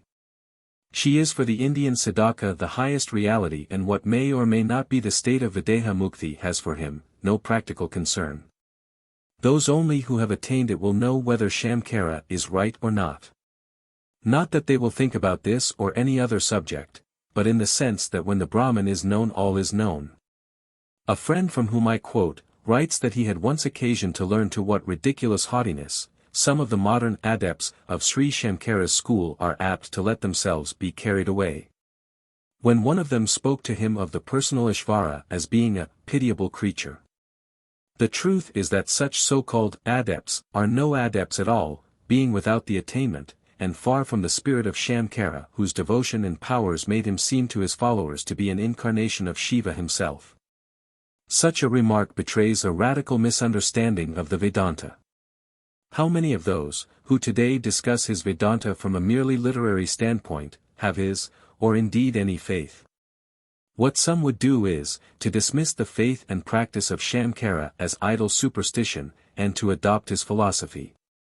But what is the intrinsic value of a philosophy which emanates from a mind which is so ignorant as to be superstitious? P. Shankara, however, has said that faith and sadhana are the preliminaries for competency, adhikara, for the non-akanda. He alone is competent, adhikari, who possesses all good moral and intellectual qualities, faith, shraddha, capacity for the highest contemplation, samadhi, the Samkhyan discrimination, viveka, absence of all desire for anything in this world or the next, and an ardent longing for liberation. There are few indeed who can claim even imperfectly all such qualifications. But what of the rest? There is no Vedic karmakanda in operation in the present age, but there are other shastras of worship which is either Vedic, tantric or Puranic. These provide for those who are still, as are most, on the path of desire. The Tantra affirms that nothing of worth can be achieved without sadhana. Mere speculation is without result. This principle is entirely sound whatever may be thought of the mode in which it is sought to be applied. Those to whom the questions here discussed are not mere matters for intellectual business or recreation will recall that Shankara has said that liberation is attained not merely by the discussion of, and pondering upon revealed truth, vikara, for which few only are competent, but by the grace of God, Ishvara Anugraha, through the worship of the Mother and Father from whom all creation springs. Such worship produces knowledge. In the Kulakadamini, the Devi says, O all-knowing one, if thou knowest me then of what use are the Amnayas, revealed teachings, and Yajanam, ritual? If thou knowest me not, then again, of what use are they? But neither are, in another sense, without their uses, for thereby the sadhaka becomes qualified for some form of urdhvamnaya, in which there are no rights, karma. With this short exposition of the nature of Shakta according to Shakta Tantra, I pass to an equally brief account of its manifestation in the universe. It is sufficient to deal with the main lines of the doctrine without going into their very great accompanying detail. I here follow, on the main theme, the account given in the celebrated Sharada Thilaka, a work written by Lakshmanacharya, the guru of Abhinavagupta, the great Kashmirian tantric, about the commencement of the 11th century, and its commentary by the learned tantric pundit Raghava Bhatta, which is dated 1454 AD.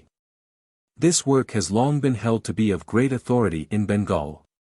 Why creation takes place cannot in an ultimate sense be explained. It is the play, Lila, of the mother. Could this be done, the Brahman would be subject to the law of causality which governs the universe but which its cause necessarily transcends.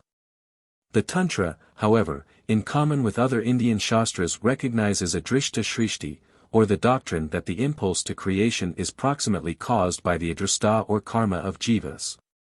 But karma is eternal and itself requires explanation. Karma comes from samskara and samskara from karma. The process of creation, maintenance and dissolution, according to this view, unceasingly recurs as an eternal rhythm of cosmic life and death, which is the mother's play, Lila. And so it is said of her in the Lalita Sahasranamam that, the series of universes appear and disappear with the opening and shutting of her eyes. The existence of karma implies the will to cosmic life. We produce it as the result of such will. And when produced it becomes itself the cause of it. In the aggregate of karma which will at one period or another ripen, there is, at any particular time, some which are ripe and others which are not so. For the fruition of the former only creation takes place. When this seed ripens and the time therefore approaches for the creation of another universe, the Brahman manifests in its Vishvarupa aspect.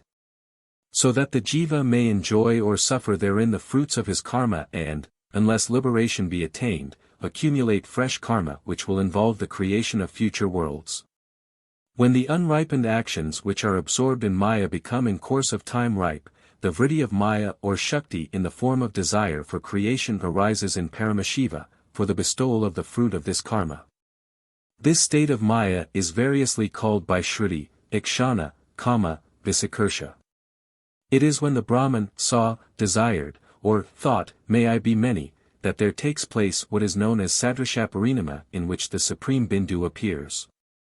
This, in its triple aspect, is known as Kamakala, a manifestation of Shakti whence in the manner hereafter described the universe emanates.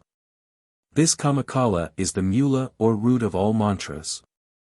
Though creation takes place in order that karma may be suffered and enjoyed, yet in the aggregate of karma which will at one time or another ripen, there is at any particular period some which are ripe and others which are not so. For the fruition of the former only creation takes place. As creation will serve no purpose in the case of karma which is not ripe, there is, after the exhaustion by fruition of the ripe karma, a dissolution, pralaya. Then the universe is again merged in Maya which thus abides until the ripening of the remaining actions. Karma, like everything else, re-enters the Brahman, and remains there in hidden potential state as it were a seed. When the seed ripens creation again takes place. With Ikshana, or the manifestation of creative will, creation is really instantaneous. When the word went forth, let there be light, there was light, for the ideation of Ishvara is creative. Our mind by its constitution is however led to think of creation as a gradual process. The Samkhya starts with the oscillation of the gunas, Gunakshobha, upon which the Vikritis immediately appear. But just as it explains its real parinama in terms of successive emanations, so the Śākta Tantra describes a Sadrashaparinama in the body of Ishvara their cause. This development is not a real parinama, but a resolution of like to like, that is, there is no actual change in the nature of the entity dealt with. The various stages of such parinama being but names for the multiple aspects to us of the same unchanging unity. Shakti is one. It appears as various by its manifestations. In one aspect there is no parinama, for Satchidananda is as such immutable. Before and after and in creation it remains what it was. There is therefore no parinama in or of the Aksharabrahman as such. There is parinama, however, in its power aspect. The three gunas do not change, each remaining what it is. They are the same in all forms but appear to the jiva to exist in different combinations. The appearance of the gunas in different proportions is due to avidya or karma which is this apparent gunakshobha. It is samskara which gives to the samaya prakriti, existence as Vaishamya. What the Tantra describes as Sadrashaparinama is but an analysis of the different aspects of what is shortly called in other Shastras, Ikshana. This Sadrashaparinama is concerned with the evolution of what is named para sound, Parashabdasrishti. This is cosmic sound. The causal vibration in the substance of Mula Prakriti which gives birth to the tattvas which are its Vikritis, such cosmic sound being that which is distinguished in thought from the tattvas so produced. The Sharada says that from the Sakala Parmeshvara who is Satchidananda issued Shakti, that is, that power which is necessary for creation. God and his power are yet more than the creation which he manifests.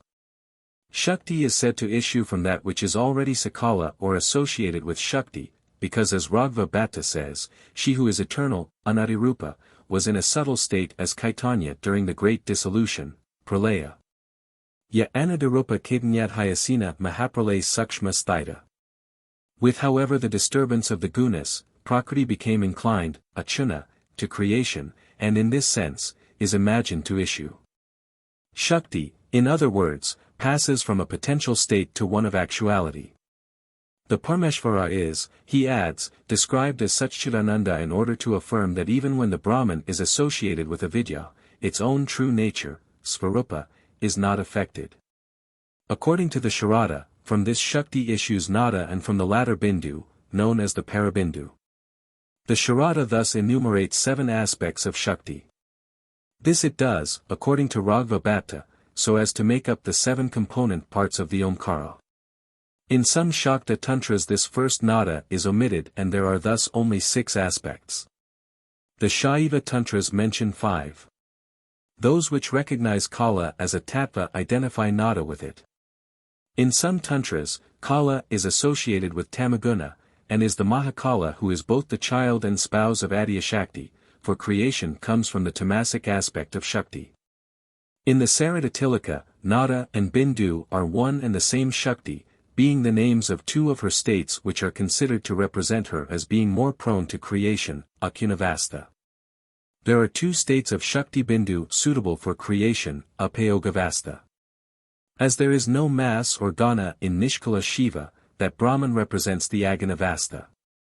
The Prapankasara Tantra says that she, who is in the first place Tattva, mere, thatness, quickens under the influence of Cit which she reflects.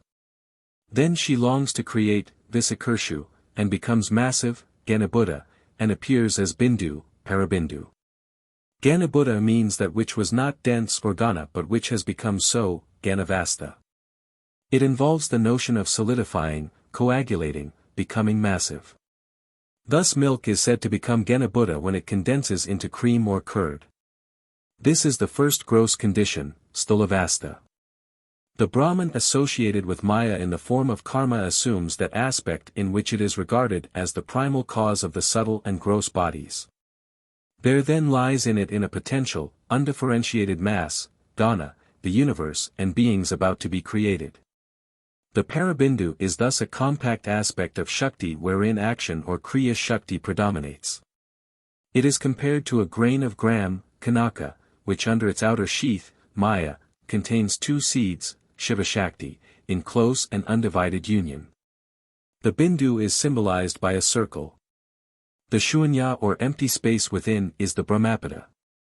The supreme light is formless, but Bindu implies both the void and guna, for, when Shiva becomes Bindurupa he is with guna. Raghava says, she alone can create. When the desire for appearance as all her tattvas seizes her, she assumes the state of Bindu whose characteristic is action, Kriya Shakti. This Bindu or Avyakta, as it is the sprouting root of the universe, is called the Supreme Bindu, Parabindu, or causal or Karana Bindu, to distinguish it from that aspect of itself which is called Bindu, Karya, which appears as a state of Shakti after the differentiation of the Parabindu in Sadrashaparinama. The Parabindu is the Ishvara of the Vedanta with Maya as his Upati. He is the Saguna Brahman, that is, the combined Cit Shakti and Maya Shakti or Ishvara with undifferentiated Prakriti as his Avyakta. Some call him Mahavishnu and others the Brahmapurusha. He is Paramashiva. Some call the Hamsa, Devi. They are those who are filled with a passion for her lotus feet. As Kalakarana the commentator of the Shatkakranarupana says, it matters not what it is called. It is adored by all. It is this Bindu or state of supreme Shakti which is worshipped in secret by all devas. In Nishkala Shiva, Prakriti exists in a hidden potential state. The Bindu Parashaktimaya, Shiva Shaktimaya, is first movement of creative activity which is both the expression and result of the universal karma or store of unfulfilled desire for cosmic life. It is then said that the Parabindu divides, or differentiates. In the Satyaloka is the formless and lustrous one. She exists like a grain of gram, Kanaka, surrounding herself with Maya. When casting off, Utsrijya, the covering, Bandhana of Maya, she, intent on creation, Unmukhi, becomes twofold, Dvita Bitva, or according to the account here given threefold, and then on this differentiation in Shiva and Shakti, Shiva Shakti Vibhajina, arises creative ideation, Srishtikalpana. As so unfolding the Bindu is known as the sound Brahman, Shabdabrahman. On the differentiation of the Parabindu there arose unmanifested sound, Bidyamanat Parad Bindaravyakthatma Ravo, Bhavat. Shabda here of course does not mean physical sound, which is the guna of the Karyakasha or atomic Akasha. The latter is integrated and limited and evolved at a later stage in Vikriti Paranama from Tamasika Ahamkara. Shabdabrahman in the undifferentiated Sadakasha or spiritual ether of philosophy, in association with its Kala, or Prakriti, or the Sakala Shiva of religion. It is Cit Shakti vehicled by undifferentiated Prakriti, from which is evolved Nadamatra, sound only, or the principle of sound, which is unmanifest, Avyakta, from which again is displayed, Vyakta, the changing universe of names and forms. It is the Pranavarupa Brahman or Om which is the cosmic causal principle and the manifested Shabdartha. Avyakta nada or unmanifested sound is the undifferentiated causal principle of manifested sound without any sign or characteristic manifestation such as letters and the like which mark its displayed product. Shabdabrahman is the all-pervading, impartite, unmanifested nadabindu substance, the primary creative impulse in Parashiva which is the cause of the manifested Shabdartha. This bindu is called para because it is the first and supreme bindu. Although it is Shakti like the Shakti and Nada which precede it, it is considered as Shakti on the point of creating the world, and as such it is from this Parabindu that Avyakta sound is said to come. Raghva Bhatta ends the discussion of this matter by shortly saying that the Shabdabrahman is the Caitanya in all creatures which as existing in breathing creatures, pram, is known as the Shakti Kuṇḍalinī of the Muladhara. The accuracy of this definition is contested by the compiler of the Pranadashini, but if by Caitanya we understand the manifested CIT, that is, the latter displayed as and with Mula Prakriti in cosmic vibration, Spandana. Then the apparently differing views are reconciled. The Parabindu on such differentiation manifests under the threefold aspects of Bindu, Nada, Bija. This is the fully developed and kinetic aspect of Parashabda. The bindu which thus becomes threefold is the principle in which the germ of action sprouts to manifestation producing a state of compact intensive Shakti. The threefold aspect of bindu, as bindu, Karaya, Nada and Bija are Shivamaya, Shivashaktamaya, Shaktamaya, Para, Sukshma, Stula, Icha, Jnana, Kriya, Tamas, Sattva, Rajas, Moon, Fire and Sun. And the Shaktis which are the cosmic bodies known as Ishvara, Hiranyagarbha, and Virat. All three, Bindu, Bija, Nada are the different phases of Shakti in creation, being different aspects of Parabindu the Ganavastha of Shakti. The order of the three Shaktis of will, action and knowledge differ in Ishvara and Jiva. Ishvara is A11 knowing and therefore the order in him, is Icha, Jnana, Kriya. In Jiva, it is Jnana, Icha, Kriya. Icha is said to be the capacity which conceives the idea of work or action, which brings the work before the mind and wills to do it. In this bindu, tamas is said to be predominant, for there is as yet no stir to action. Nada is Jnana Shakti, that is, the subjective direction of will by knowledge to the desired end. With it is associated sattva. Bija is Kriya Shakti or the Shakti which arises from that effort or the action done. With it Rajaguna or the principle of activity is associated. Kriya arises from the combination of Icha and Jnana. It is thus said, drawn by Ika Shakti, illumined by Jnana Shakti, Shakti the Lord appearing as male creates, Kriya Shakti. From Bindu it is said arose Radri, from Nada, Jyesht, and from Bija, Vama. From these arose Rudra, Brahma, Vishnu. It is also said in the Garaksha Samhita, Icha is Brahmi, Kriya is Vaishnavi and Jnana is Gauri. Wherever there are these three Shaktis there is the supreme light called Om. In the Sakala Parmeshvara or Shabdabrahman in bodies, that is, Kuṇḍalinī Śakti, Bindu in which tamas prevails is, Raghva says, called Nirodhika. Nada in which sattva prevails is called Ardhendu, and Bija the combination of the two, Icha and Jnana, in which Rajas as Kriya works is called Bindu. The three preceding states in Kuṇḍalini are Shakti, Dhvani, and Nada. Kuṇḍalini is Siyati Shakti into which sattva enters, a state known as the Paramakashavastha. When she into whom sattva has entered is next pierced by Rajas, she is called Dhvani which is the Aksharavastha. When she is again pierced by tamas, she is called Nada. This is the Avyaktavastha, the Avyakta Nada which is the Parabindu.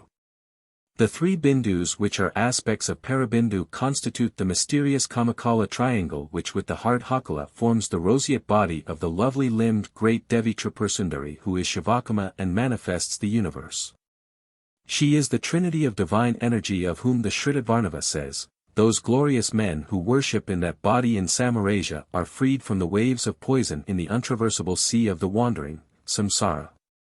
The main principle which underlies the elaborate details here shortly summarized, is this.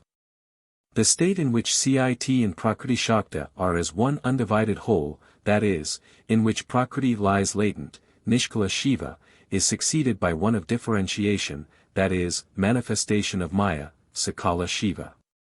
In such manifestation it displays several aspects. The totality of such aspects is the Maya body of Ishvara, in which are included the causal, subtle and gross bodies of the Jiva. These are, according to the Sharada, 7 aspects of the first Rapara state of sound in Shabdasrishti, which are the 7 divisions of the mantra Om, viz., A, U, M, Nada, Bindu, Shakti, Santa. They constitute Parashabdasrishti in the Ishvara creation. They are Ishvara or Om and 7 aspects of the cosmic causal body. The collectivity, Samashti, of the individual, Vyashti, causal, subtle and gross bodies of the Jiva. Before passing to the manifested word and its meaning, Shabdartha, it is necessary to note what is called Arthasrishti in the Avakriti or Sadrashaparinama, that is the causal state of sound called Parashabda. The other 3 states, viz., Pashyanti, Madhyama and Vaikari, manifesting only in gross bodies. As Parabindu is the causal body of Shabda, it is also the causal body of Artha, which is inseparably associated with it as the combined Shabdartha. As such, he is called Shambhu, who is of the nature of both Bindu and Kala and the associate of Kala. From him issued Sadashiva, the witness of the world, and from him Isha, and then Rudra, Vishnu and Brahma. The 6 Shivas are various aspects of Cit as presiding over, the first, the subjective tattvas and, the rest, the elemental world whose centers are 5 lower chakras. These Devatas, when considered as belonging to the Avakriti Parinama, are the Devata aspect of apparently different states of causal sound by the process of resolution of like to like, giving them the semblance of all-pervasive creative energies. They are sound powers in the aggregate, Samashti. As appearing in, that is, presiding over, bodies, they are the ruling lords of the individual, Vyashti, evolutes from the primal cause of Shabda. The completion of the causal Avakriti Parinama with its ensuing cosmic vibration in the gunas is followed by a real Parinama of the Vikritis from the substance of Mula Prakriti. There then appears the manifested Shabdartha or the individual bodies subtle or gross of the Jiva, in which are the remaining 3 bhavas of sound or Shaktis called Pashyanti, Madhyama, Vaikari. Shabda literally means sound, idea, word.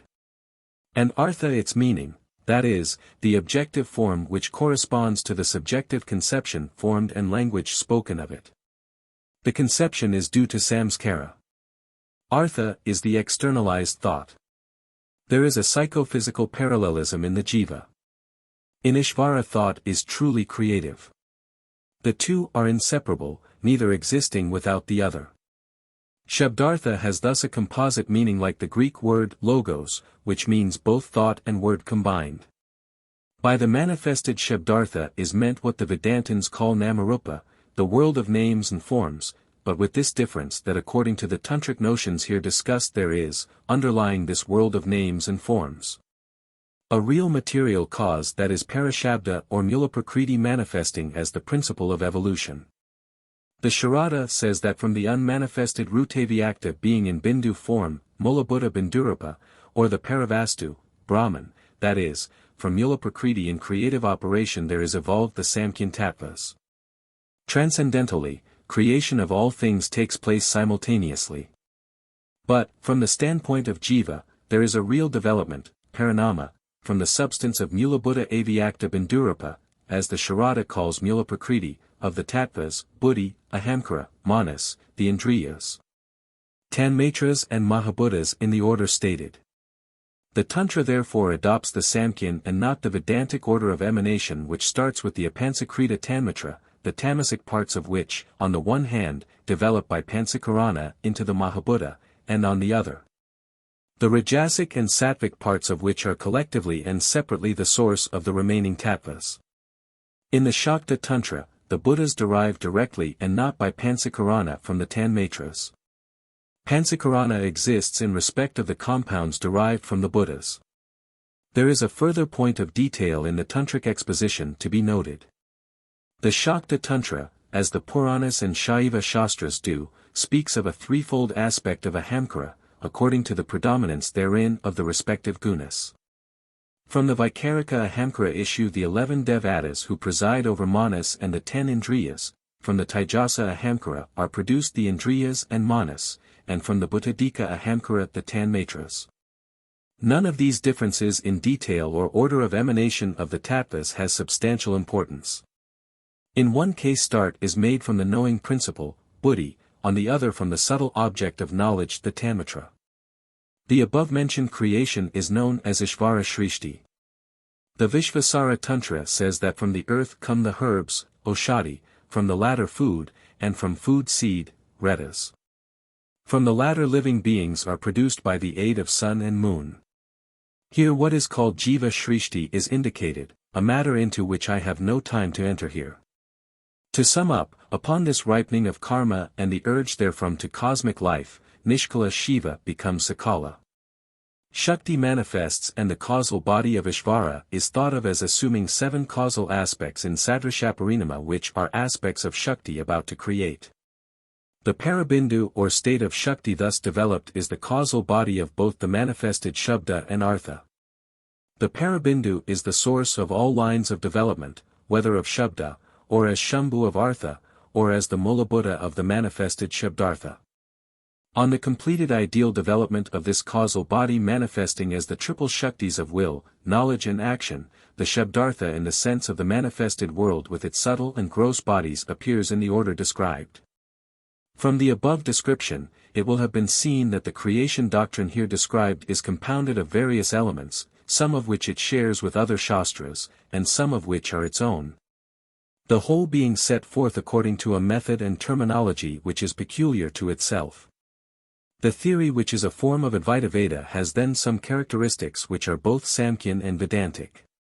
Thus it accepts a real Mula Prakriti, not however as an independent principle in the Samkhyan sense, but as a form of the Shakti of Shiva.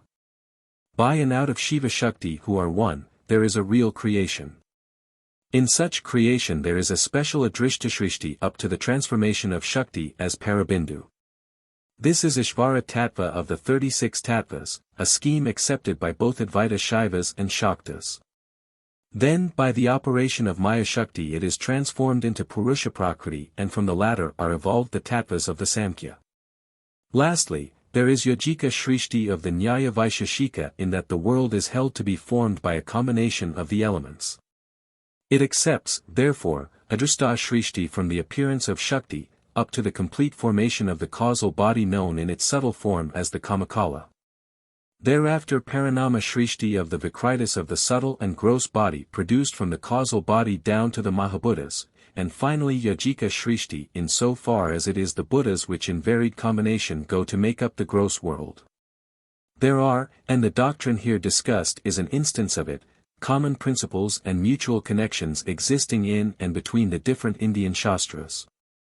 Notwithstanding individual peculiarities of presentment due to natural variety of intellectual or temperamental standpoint or the purpose in view. Shiva in the Kularnava says that all the darshanas are parts of his body, and he who severs them severs his limbs. The meaning of this is that the 6 darshanas are the 6 minds, and these, as all else, are parts of the Lord's body. Of these 6 minds, Nyaya and Vaisheshika teach Yojika Shrishti, Samkhya and Patanjali teach Yojika Shrishti in Parinama Shrishti.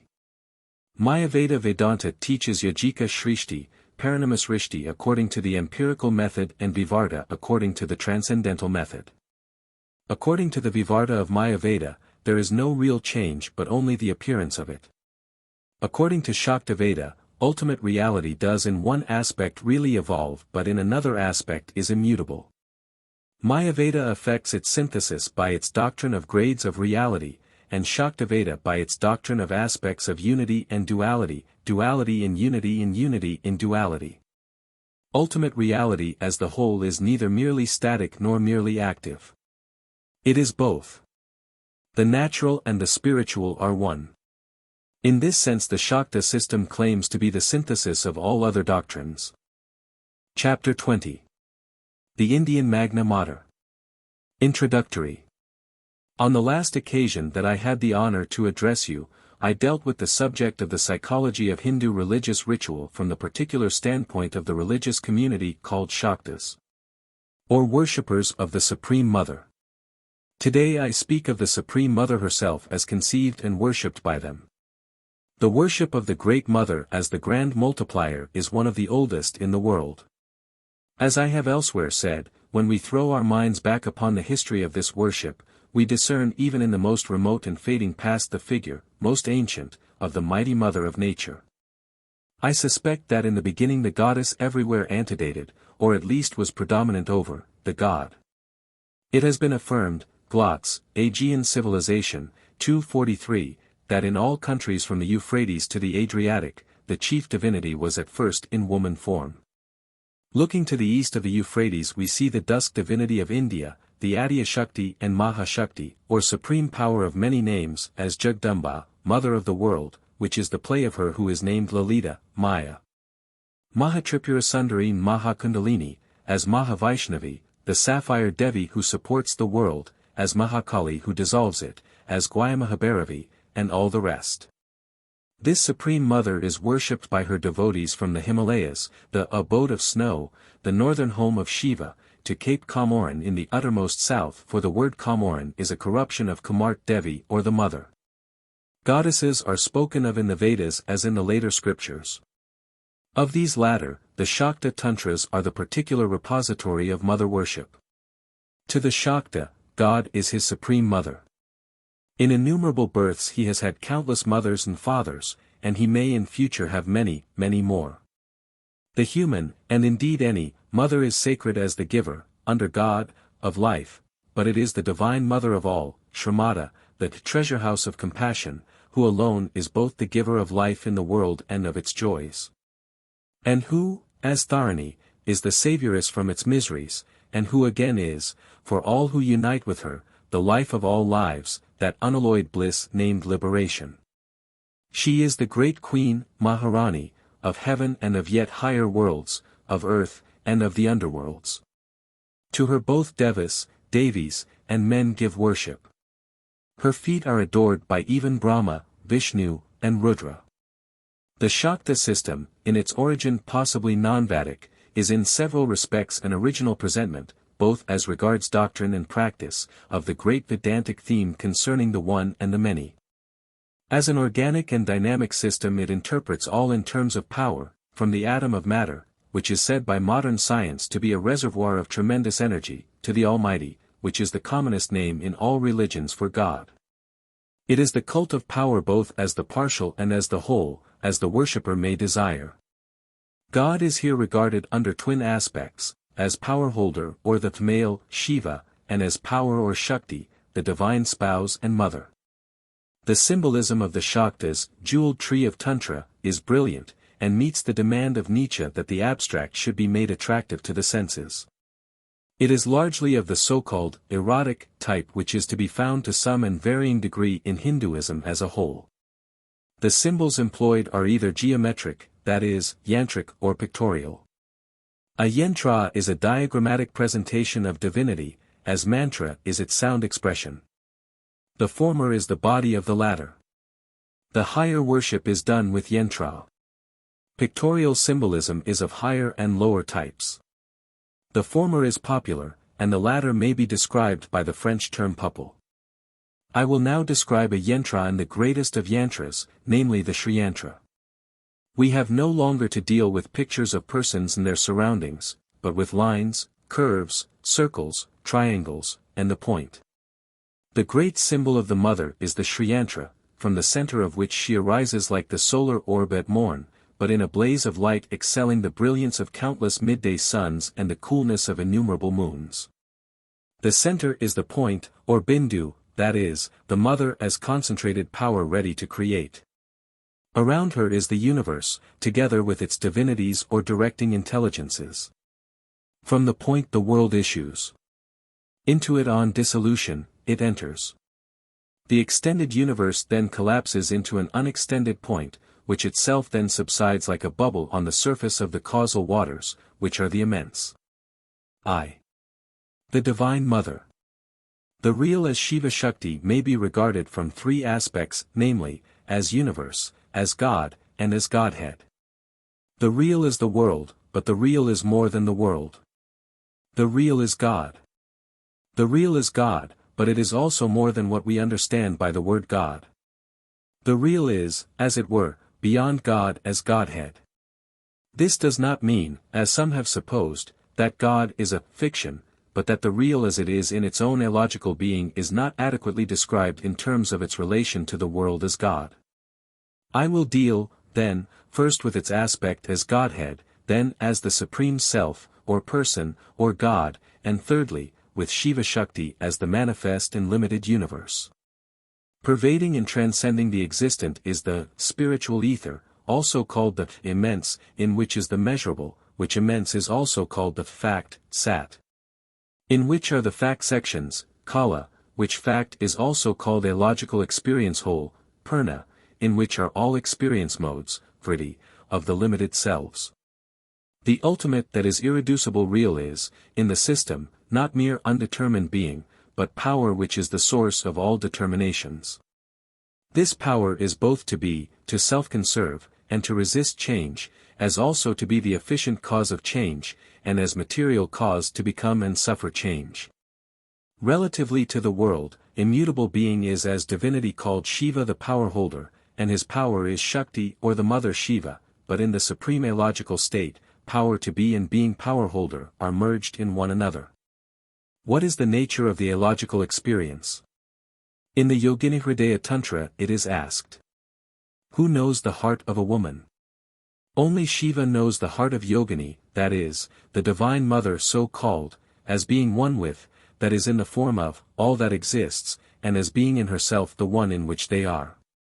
Since the irreducible real is the whole, it cannot be conceived or described. It is neither father nor mother, for it is beyond fatherhood and motherhood and all other attributes. It is illogical. Though it cannot be conceived or put into words, some concepts are held to be more appropriate to it than others. And thus it is approximately said to be infinite undetermined being, mindless experiencing, and supreme bliss unalloyed with pain and sorrow. As being and power are merged in this illogical state, power, in its form as power to be, Sidrapini, is also being consciousness and bliss. Shiva Shakti, the two in one, are here the nameless one. The experience of this illogical state is not, however, that of an I, aham, and this item. The next or causal aspect of the real is a supreme self. Its third and effectual aspect is the limited selves or universe. The physical ether is a symbol of this illogical state, in which the twofold Shiva Shakti are the one in the unitary state, which is called the ether of consciousness, Siddhakasha. Physical ether is the all-extending, homogeneous, relative plenum in which the universe of particulars exists. The spiritual ether, or ether of consciousness, is the undetermined, all-diffusive, though inextended, absolute plenum, purna, in which both these particulars and the physical ether itself exists. Ether is the physical counterpart of consciousness, just as the notion of space is its psychical counterpart. These are such counterparts because consciousness becomes through its power as material cause both matter and mind.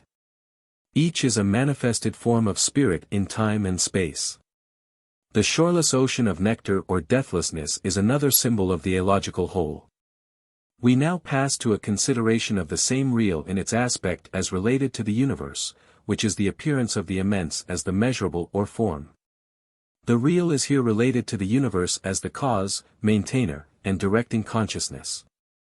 Form is Maya, which, however, in this system, whatever be its meaning in Mayaveda, does not mean illusion. All is power. All is real.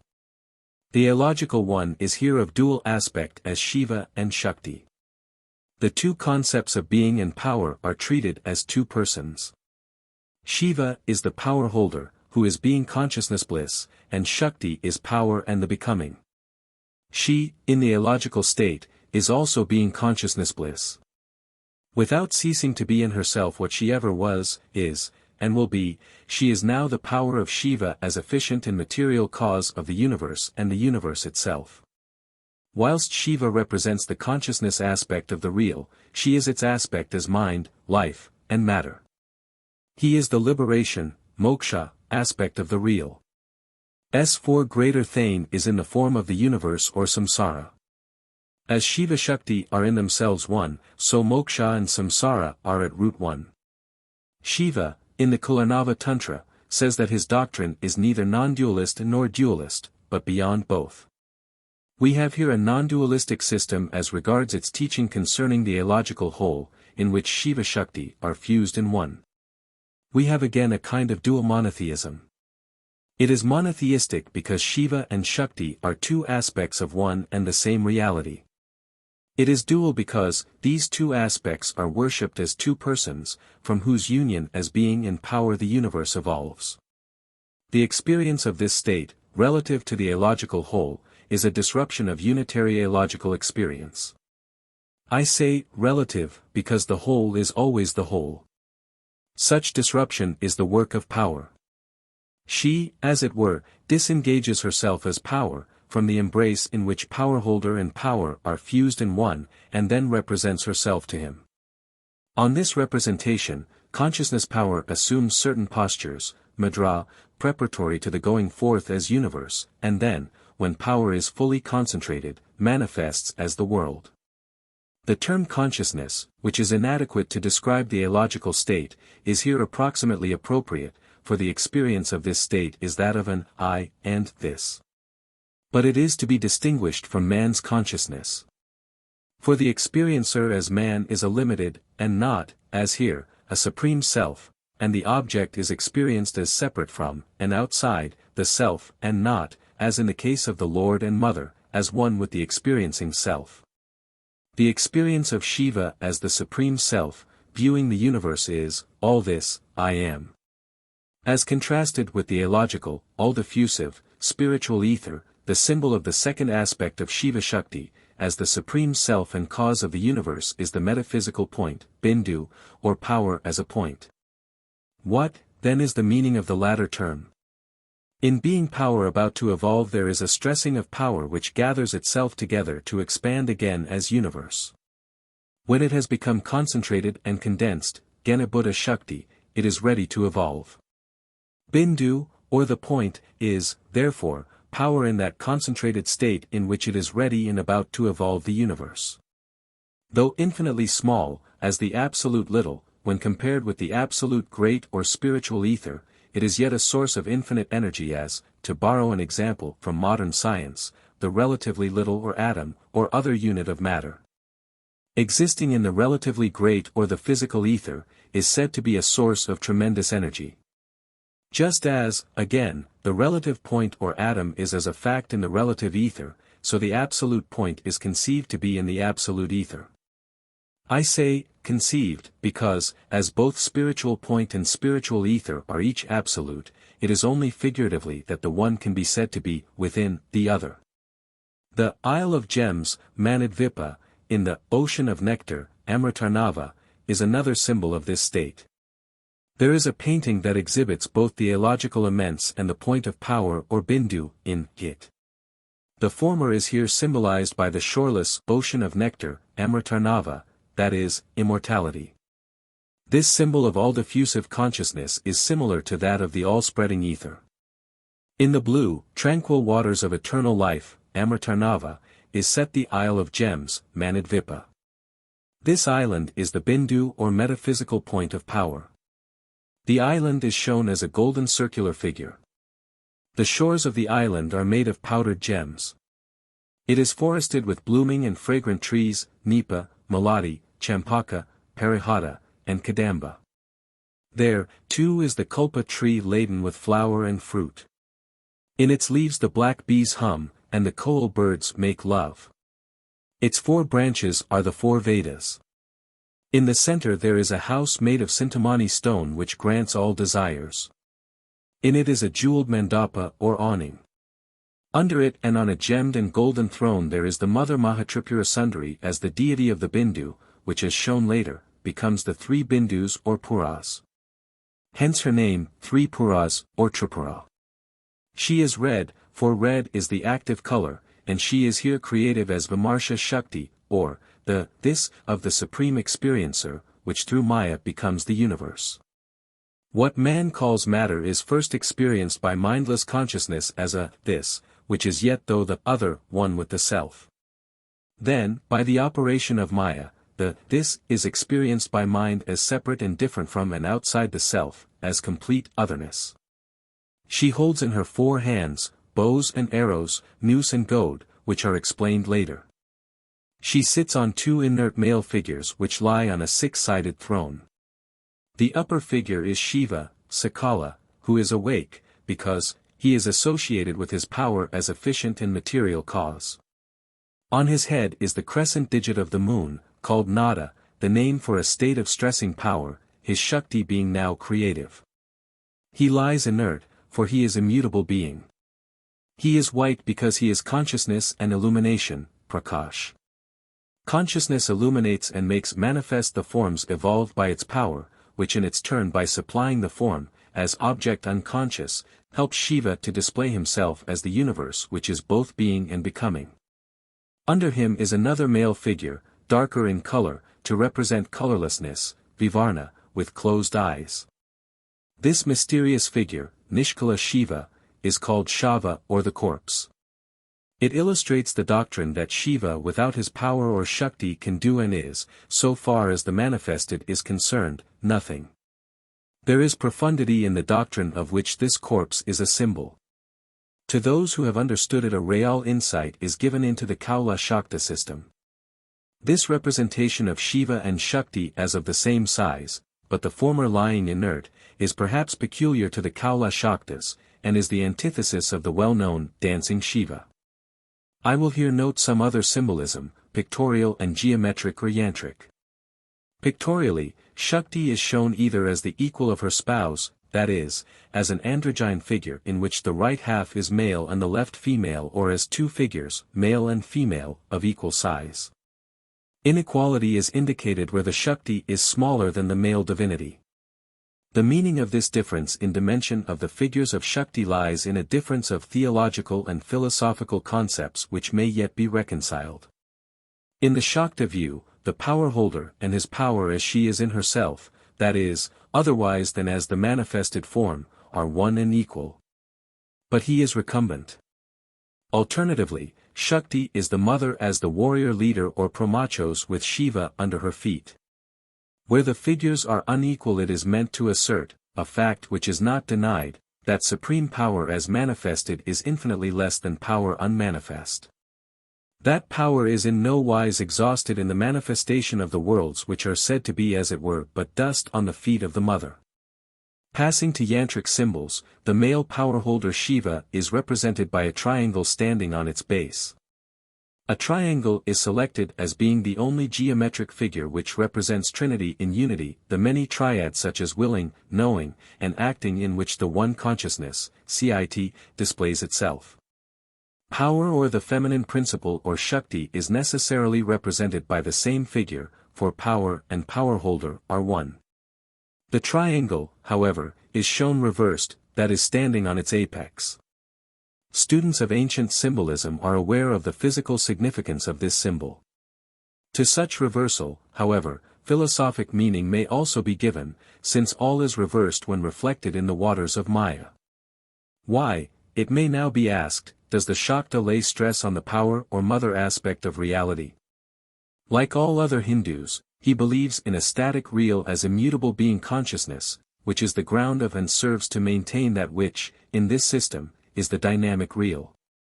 He will point out, however, that the mother is also in one of her aspects of the same nature as Shiva, who is such static real. But it is she who does work.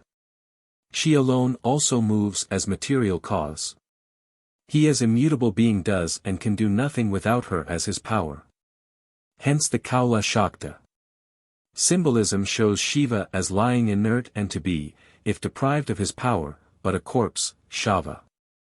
Even when associated with his Shakti as efficient cause, Shiva does not move.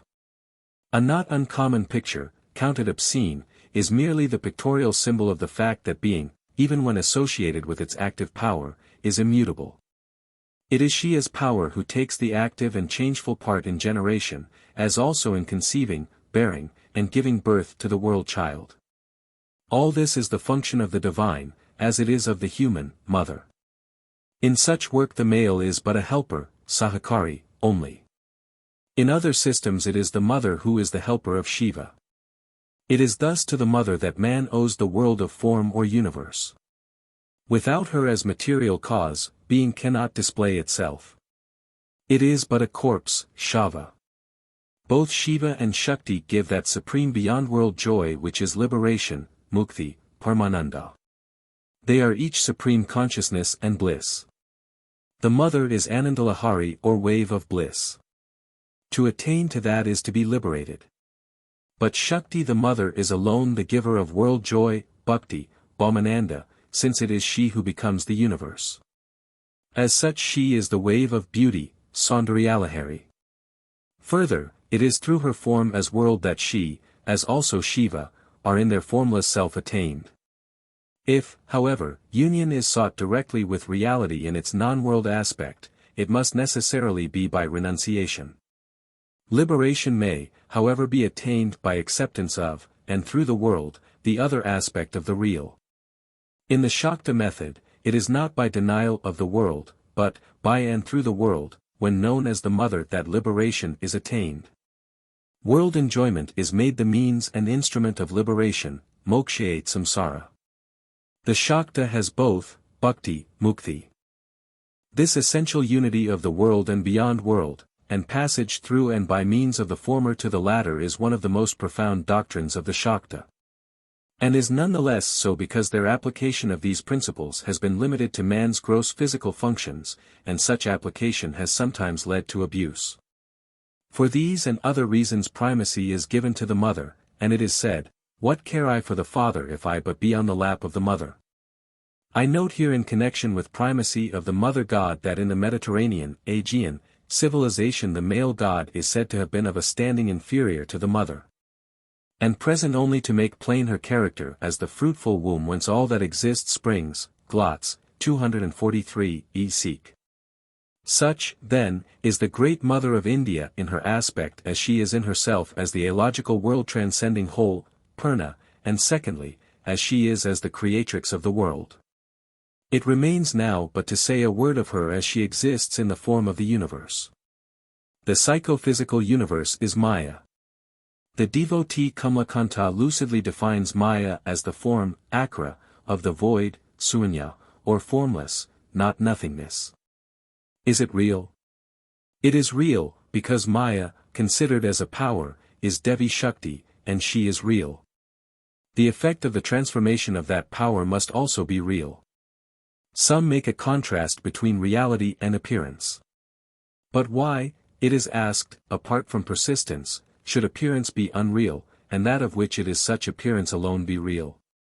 Moreover, in a system such as this, in which power transforms itself, no contrast between reality and appearance in the sense of unreality emerges. The distinction is between the real as it is its formless self and the same real as it appears in form. Moreover, the world is experienced by the Lord and Mother, and their experience is never unreal. We are here on a healthy level above the miasma of illusion. The experience of man, to take him as the highest type of all other selves, is not the experience whole. He knows the world as the other than himself, just because power has made him man, that is, a limited experiencer or center in the whole. That is a fact, and no illusion or deceit. When he realizes himself as, all this I am, that is, as an I, which knows all form as itself, then consciousness as man expands into the experience whole which is the fact, Sat. Man is Shakti, or the mother, in so far as he is mind, life in form, and matter. He is Shiva. In so far as his essence is consciousness as it is in itself, which is also the nature of the mother in her own illogical self. This union is achieved by rousing the sleeping power in the lowest center of solid and leading it upwards to the cerebrum as the center consciousness. I now pass to the second part of my paper, which deals with the cosmic evolution of power, that is, the going forth of the Supreme Self upon its union with its power in manifestation. As the result of such evolution we have Shiva Shakti as the limited selves. Shiva Shakti are not terms limited to God only, but the forms into which power evolves are also Shiva Shakti. God as the Mother-Father is Supreme Shiva Shakti. The limited selves are Shiva Shakti appearing as form in time and space. The measurable or world, samsara, and the immense experience whole, moksha, are at root one. This is fundamental doctrine in the community to whose beliefs reference is now made. 2. Evolution. Shiva and Shakti as the causal head, Shiva Shakti Tattvas, of the world evolution are called Kameshvara and Kameshvari. Kama is desire. Here it is divine desire, or, to use a Western term, the libido, which in the Veda is expressed as the wish of the one, may I be many.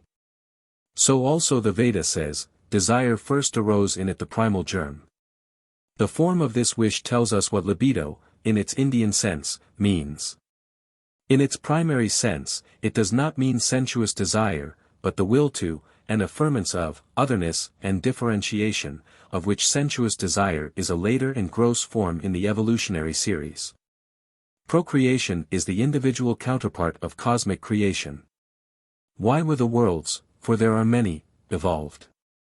The answer given is because it is the nature, svabhava, of almighty formless being power, whilst remaining what it is, to become form, that is, to exist.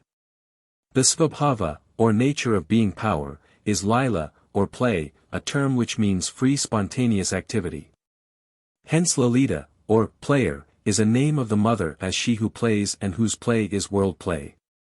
She is both joy, Anandamayi, and play, Lilamayi. The action of man and of other selves is, in so far as they are the psychophysical, determined by their karma. The mother's play is not idle or meaningless so far as man is concerned, for the world is the field on and means by which he attains all his worths, the greatest of which is union with the mother as she is in herself as highest being. The player is power. How does it work? The whole, purna, which means here, the absolute spiritual whole, and not the relative whole or psychophysical universe, cannot as the whole change. It is immutable. Change can then take place only in it.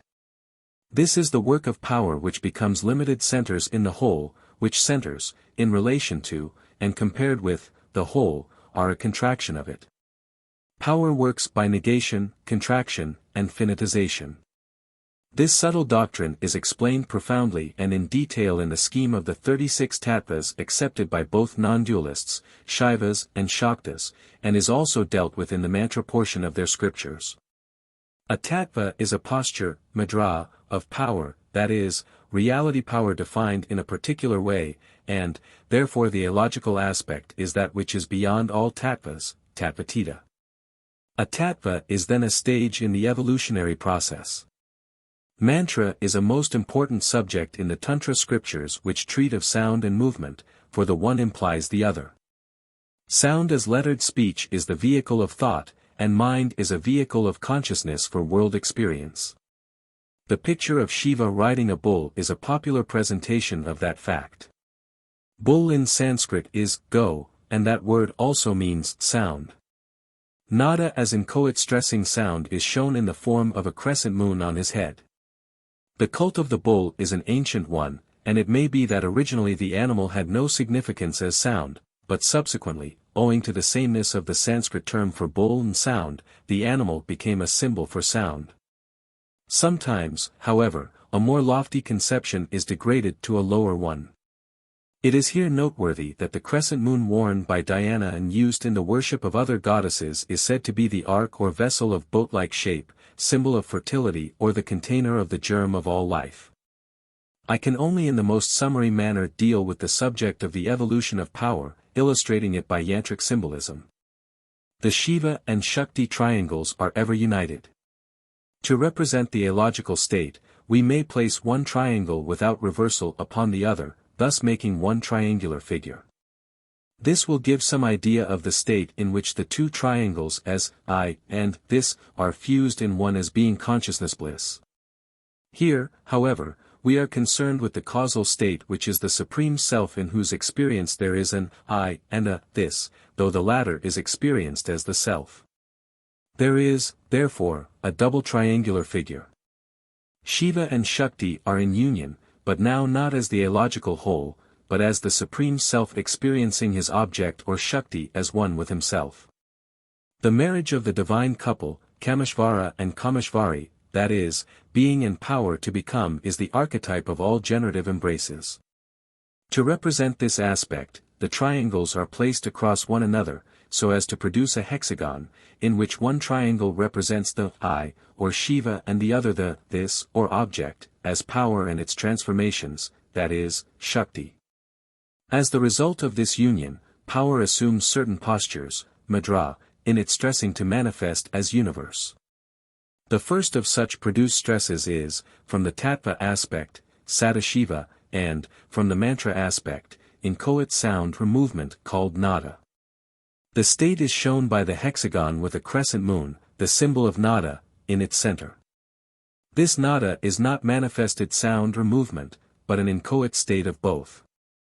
In the next mantric stage, corresponding to the tattvas, Ishvara and Shuddha-vidya, the crescent moon enlarges into the full moon-like bindu. This also is stressing power as inchoate sound and movement, but is now such power ready to evolve into manifested sound and movement. The word bindu also means seed, for it is the seed of the universe as the result of the union of its ultimate principles as Shiva and Shakti. The point, or bindu, is shown as a circle, so as to display its content, and a line divides the point, one half representing the I, and the other, the this aspect of experience. They are shown in one circle to denote that the this, or object, is not yet outside the self as non-self. The bindu is compared in the Tantras to a grain of gram, kanaka, which contains two seeds, aham and idam, so close to one another within their common sheath as to seem to be one seed. At the stage when consciousness lays equal emphasis on the I and this of experience, Maya Shakti and its derivative powers called sheaths, kankuka, and contractions, samkoka, operate to disrupt the bindu, which comes apart in two. Now the I and this are separated, the latter being experienced as outside the self or as non-self. The former becomes limited as little knower and little doer. This is the work of Maya Shakti. Power again, as Prakriti Shakti, evolves the psychophysical organs of this limited self, as mind, senses, and body. I have spoken of two bindus standing for Shiva and Shakti. Their interrelation and its product is another form of nada. These then make three bindus, which are a grosser form of the Kamakala. The divinity of the three bindus is the mother as Mahatripura Sundari, the beauteous one in whom are the three puras, or bindus. The mantra equivalent of the state in which the bindu divides and becomes threefold is the first manifested sound, which is the great mantra Om.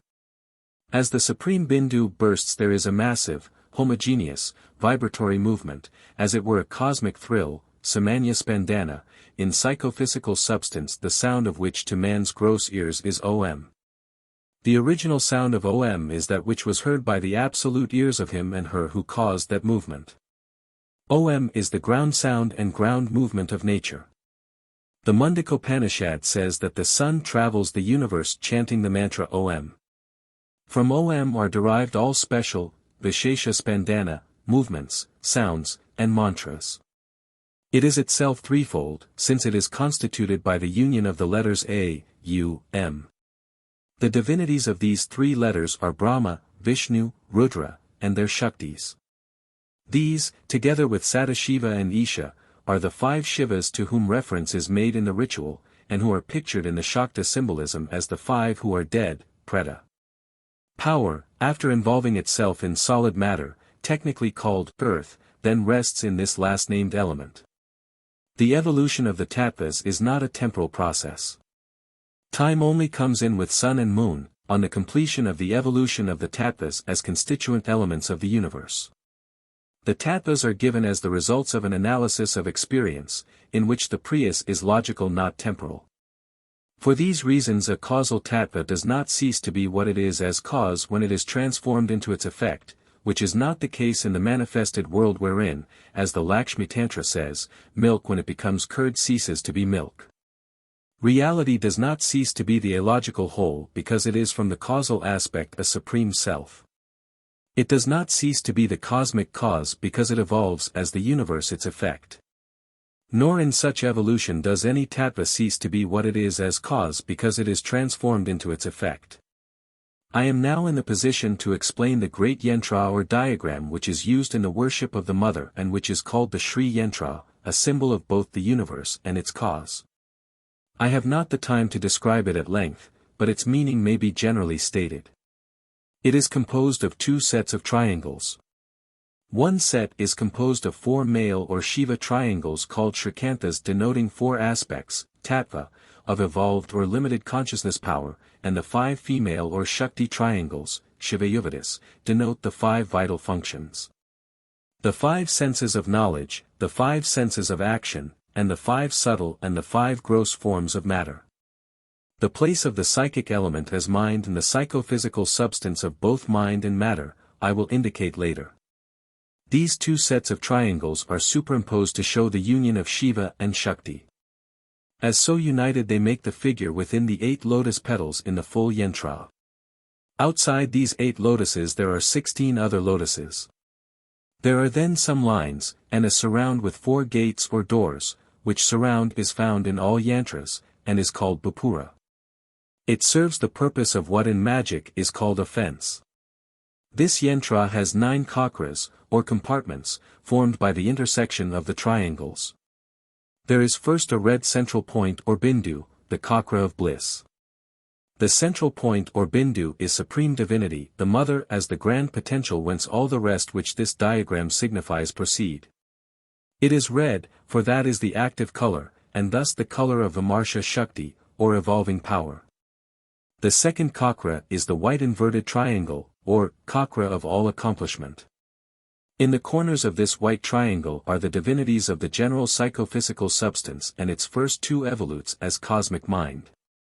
Outside the chakra is Kama, the divinity of desire, with his bough of sugar cane, which is the mind as director of the senses, with its 5 arrows, which are the 5 forms of subtle matter, which in their gross form are perceived by these senses.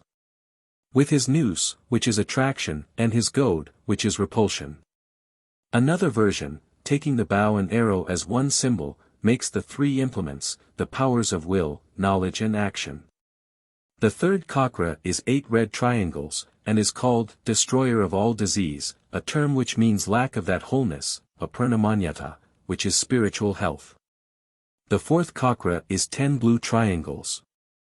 The fifth is 10 red triangles. The sixth is 14 blue triangles. The seventh is 8 red petals. The 8th is 16 blue petals, and the 9th is the yellow surround. Each of these chakras has its own name. In them there are a number of lesser divinities presiding over forms of mind, life and body, and their special functions. Those who hear the devas spoken of as gods are puzzled by their multitude. This is due to the ill rendering of the terms devas and devis as gods and goddesses. God is the supreme mother and father, the 2 in 1, who are alone the supreme self, and as such receive supreme worship. All forms, whether of devas, or men, or other creatures, in so far as they are the psychophysical forms, subtle or gross, are manifestations of the power of their immanent essence, which is spirit or infinite consciousness. That essence is in itself one and changeless, but as related to a particular psychophysical form as its cause and director of its functions it is its presiding consciousness. Mind and matter are not, as such, self-guiding. They are evolved and directed by consciousness. The presiding consciousness of the form and its functions is its presiding devata. A deva is thus the consciousness aspect of the psychophysical form. So the Deva Agni is the one consciousness in its aspect as the Lord of Fire. A devata may also mean an aspect as the causal consciousness itself. And so Mahatripura Sundari is the name given to the creative aspect of such consciousness power, as Mahakali is that aspect of the same consciousness power which dissolves all worlds. The object of the worship of the Yantra is to attain unity with the Mother of the Universe in her forms as mind, life, and matter and their devatas, as preparatory to yoga union with her as she is in herself as pure consciousness. The world is divinized in the consciousness of the worshipper, or sadhaka. The Yantra is thus transformed in his consciousness from a material object of lines and curves into a mental state of union with the universe, its divinities and supreme deity. This leads to auto-realization as mindless consciousness. The Sri Yantra is thus the universe and its one causal power of various aspects. The worshipper, too, is a Sri Yantra and realizes himself as such. 3. Dissolution. I have dealt with the nature of Shiva Shakti and the evolution of power as the universe, and now will say a word as to the relative ending of the world on its withdrawal to reappear again. And as to the absolute ending for the individual who is liberated. In Hindu belief, this universe had a beginning, and will have an end. But it is only one of an infinite series in which there is no absolutely first universe. These universes come and go with the beating of the pulse of power, now actively going forth, now returning to rest. For the world has its life period, which, reckoning up to the great dissolution, is the duration of an outgoing breath of time. In due course another universe will appear, and so on to all eternity. This series of worlds of birth, death, and reincarnation is called by the Hindus the samsara, and was named by the Greeks the cycle of the becoming, Kuklos Tun Jin Sun. All selves which are withdrawn at the end of a world period continue to reappear in the new worlds to be until they are liberated therefrom. The picture now described depicts the mother power which dissolves, that is, withdraws the world into herself. This is another aspect of one and the same mother. As such she is Mahakali, dark blue like a rain cloud.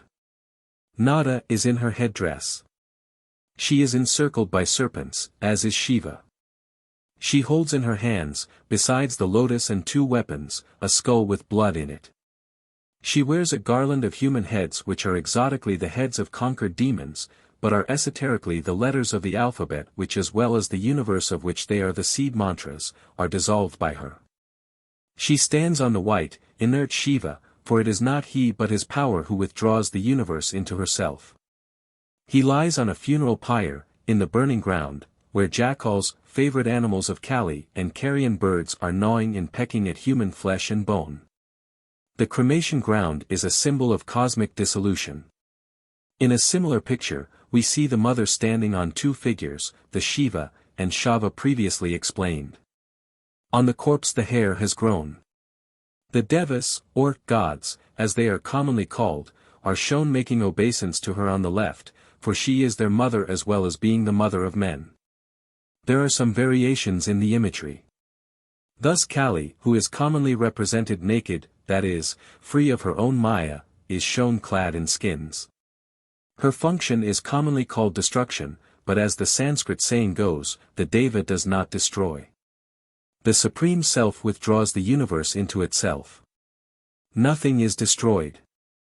Things appear and disappear to reappear. To pass beyond the worlds of birth and death is to be liberated. Human selves alone can attain liberation. Hence the supreme worth of human life. But few men understand and desire liberation, which is the experience whole. They have not reached the stage in which it is sought as the supreme worth. The majority are content to seek the partial in the satisfaction of their individual interests. But as an unknown sage cited by the commentators on the Yoginihridaya and Nityashadasika Tantras has profoundly said, identification of the self with the non-whole or partial, apurnamanyata, is disease and the sole source of every misery. Hence one of the chakras of the Sri Yantra which I have shown you is called, destroyer of all disease. Eternal health is wholeness which is the highest worth as the experience whole. The disease of the world refers not to the world in itself, which is the mother in form, but to that darkness of vision which does not see that it is her. As Upanishad said, he alone fears who sees duality. This recognition of the unity of the world and the mother has its degrees. That whole is of varying kinds. It is thus physical or bodily health as the physical whole which is sought in Hatha Yoga. Man, as he develops, lives more and more in that current of energy, which, having immersed itself in mind and matter for the purpose of world experience, returns to itself as the perfect experience, which is transcendent being power. With the transformation of man's nature his values become higher. At length he discerns that his self is rooted in and is a flowering of supreme being power. His cramped experience, loosened of its limitations, expands into fullness. For, it must be ever remembered, that consciousness as it is itself never evolves. It is the immutable essence, and Shakti the wave of bliss as they each are in themselves. Evolution is thus a gradual release from the limitations of form created by being power. Interest in the partial and relative wholeness gives way to a striving towards the mother as the absolute whole, Purna, which she is in her own spaceless, and timeless, nature. This complete liberation is the perfect experience in which the self, cramped in mind and body, overcomes its mayic bonds and expands into the consciousness whole. The practical question is therefore the conversion of imperfect, apurn, into perfect, purna, experience. This last is not the standing aloof, kaivalya, here from some discarded universe over there, upon the discovery that it is without reality and worth. For the world is the mother in form. It is one and the same mother power which really appears as the psychophysical universe, and which in itself is perfect consciousness. Liberation is, according to this system, the expansion of the empirical consciousness in and through and by means of the world into that perfect consciousness which is the experience whole. This can only be by the grace of the mother, for who otherwise can loosen the knot of Maya which she herself has tied? The state of liberation can only be approximately described. Even those who have returned from ecstasy cannot find words for that which they have in fact experienced. A full vessel, it is said, makes no sound. It is not in this system an experience of mere empty being, for this is an abstract concept of the intellect produced by the power of consciousness. It is a concrete experience whole of infinitely rich content.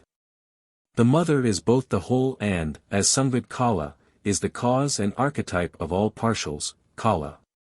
She is herself the supreme partial as she is also the whole. So, she is the supreme word, Paravak, supreme sound and movement, Parashabda Paranada, supreme space, Paravyoma, supreme or transcendental time, Parkala, the infinite limit of that which man knows on the rising of sun and moon. She is again the life of all lives, Pranapranasya. She thus contains within herself in their limit all the realities and values of worldly life which is her expression in time and space. But over and beyond this, she is also the illogical experience whole. This experience neither supersedes nor is superseded by experience as the supreme self. This illogical experience is only approximately spoken of as infinite being, consciousness and joy which is the seamless, akanda, experience whole, purna. Relative to the Supreme Self the perfect experience, she as his power is the perfect universe. In the illogical transcendent state in which Shiva and Shakti are mingled as the one, she is the massive bliss, Anandagana, which is their union, of which it has been said, Niratashaya Premaspadatvam Anandatvam. Which may be translated, love in its limit or uttermost love is joy. This is the love of the self for its power and for the universe as which such power manifests. She is called the heart of the Supreme Lord, Hridayam Paramshatu, with whom the Shakta unites himself as he says Saham, she I am. If we analyze this description we find that it can be summed up in the single Sanskrit term Anandagana, or mass of bliss. The essence of the universe is, to the Shakta, nothing but that. Mystical states in all religions are experiences of joy. As I have elsewhere said, the creative and world-sustaining mother, as seen in Shakta worship, Hadimata, is a joyous figure crowned with ruddy flashing gems, clad in red raiment Lahityam Itajya Sarvasya Vimarsha. More effulgent than millions of red rising suns, with one hand granting all blessings, Varamudra, and with the other dispelling all fears, Abhyamudra. It is true that she seems fearful to the uninitiated in her form as Kali, but the worshippers of this form, Kadamata, know her as the wielder of the sword of knowledge which, severing man from ignorance, that is. Partial knowledge gives him perfect experience. To such worshipper the burning ground with its corpses, its apparitions, and haunting malignant spirits is no terror. These forms, too, are hers. Hinduism has with deep insight seen that fear is an essential mark of the animal, and of man in so far as he is an animal, Pashu. The Shakta unites himself with this joyous and liberating mother, saying Saham, she I am. As he realizes this he is the fearless hero, or Vira. For he who sees duality, he alone fears. To see duality means not merely to see otherness, but to see that other as alien non-self. The fearless win all worldly enterprises, and fearlessness is also the mark of the illuminate knower. Such an one is also in his degree independent of all outward power, and Mridyanjaya, or master of death. Such an one is not troubled for himself by the thought of death. In the apt words of a French author, Lame Payen, 83, he no more fears than do the leaves of the trees, yellowing to their fall in the mists of autumn. An imperishable instinct tells him that if he, like the leaves, is about to fall he is also the tree on which they will come out again, as also the earth in which both grow, and yet again, as the Shakta would say, he is also, in his body of bliss. The essence which is the mother power sustains them all. As that essence is imperishable, so in the deepest sense is its form as nature. For whatever exists can never altogether cease to be. Either man's consciousness expands into that lordliness which sees all as itself, or he and all lower beings are withdrawn into the womb of power, in which they are conserved to reappear in that spheroneer blossoming which is the springtide of some new world. Chapter 21. Hindu Ritual. It is well said that ritual is the art of religion. As practiced by the Hindus, it is not rightly judged, because the religious and philosophical doctrines of which it is a practical expression and method are either unknown or misunderstood. If we add to incapacity, a temperament hostile to all ritualism, the resultant criticism is mummery, idolatry, gibberish, and so forth. It is true that ritual is meaningless to those who do not know its meaning. Just as a telegram sent in cipher is without sense to those who are ignorant of the code according to which it is written. It may, however, be admitted that in so far as, and to the extent that ritual is carried out without understanding on the part of the worshipper, such criticisms may, to that extent, be justified. Despite shallow views, ritual is a necessity for men as whole. Those who profess to reject it in religion are yet found to adhere to it, in some form or other, in social and political life. The necessity of ritual is shown by well-known historical reactions. Degeneracy leads to Protestant abolitions. The jejune worship of the Reformer lacks appeal and power and ritual comes into its own again. This oscillation is well marked in Europe in the history of Catholicism and Protestantism. It is displayed again in the East in Buddhism, which, starting as a revolt from an excessive Vedic ritual, adopted in the end the elaborate rites to be found in the Hindu and Buddhist Tantras. The Brahmanic position is the middle and stable way, acknowledging the value of both the Protestant and Catholic attitude. Its view is that all men need ritual, but in varying degree and various kinds, until they are siddha, that is, until they have achieved the end which ritual is designed to secure. When the end is gained there is no longer need for the means to it. Further, the need becomes less and less as approach is made to that end. The ritual must be suitable to the spiritual attainments and disposition of the worshipper. For the simple and ignorant the ritual is of a sthula or gross kind. The word sthula in Sanskrit does not necessarily imply any moral censure. It is here used as the opposite of sukshma or subtle. Again, count is taken of human emotion and of its varieties. The dispositions or temperaments, or bhava, of worshippers vary. One worshipper may place himself before the Lord in the relation of a servant towards his master, another in the relation of a friend, and yet another in the relation of a lover. In the same way, yoga, in the sense of a system of self-control and self-fulfillment, varies. For those who are predominantly intellectual there is the yoga of knowledge, jnana. For those in whom emotion is strong there is the yoga of devotion, bhakti. for such as belong to neither of these classes there is the great yoga of action, karma. The end to which each medially or directly works is the same. There is, in fact, no religion more Catholic than Hinduism. For this reason, those who dislike and fear it, speak of its rapacious maw. It has in fact, an enormous faculty of assimilation. For there is in it that which will satisfy all views and temperaments. In the West, we are too apt to quarrel with views and practices which we dislike. We will not, in such case, accept them, but that is not necessarily a reason why those who like them should not do so. Thus, to some, all ritual is repellent, or some kinds of devotion, such as the use of erotic imagery. Let each take or reject what is suitable or unsuitable to him. Controversy is futile. Fitness or adhikara is a fundamental principle of Hinduism. Some may be fit for one doctrine and practice, and others not. The wisdom of the universal man with a world mind converts many an absolute judgment into a relative one. For the judgment, this is bad, he will substitute, this is not good for me. In this way he will both save own health and temper, and that of the other. The term ritual, in its religious sense, is included in the Sanskrit term sadhana, though the latter word has a wider content. It is derived from the root sad equals to exert or strive for, and includes any exertion or striving for anything. Thus a man who goes through a special training for an athletic match is doing sadhana with a view to win in that contest. The taking of lessons in a foreign language is sadhana with a view to attain proficiency in that language. Orientalists frequently translate the term by the English word evocation. There is, of course, sadhana, to gain the fruits of magic. But this is only one form of sadhana.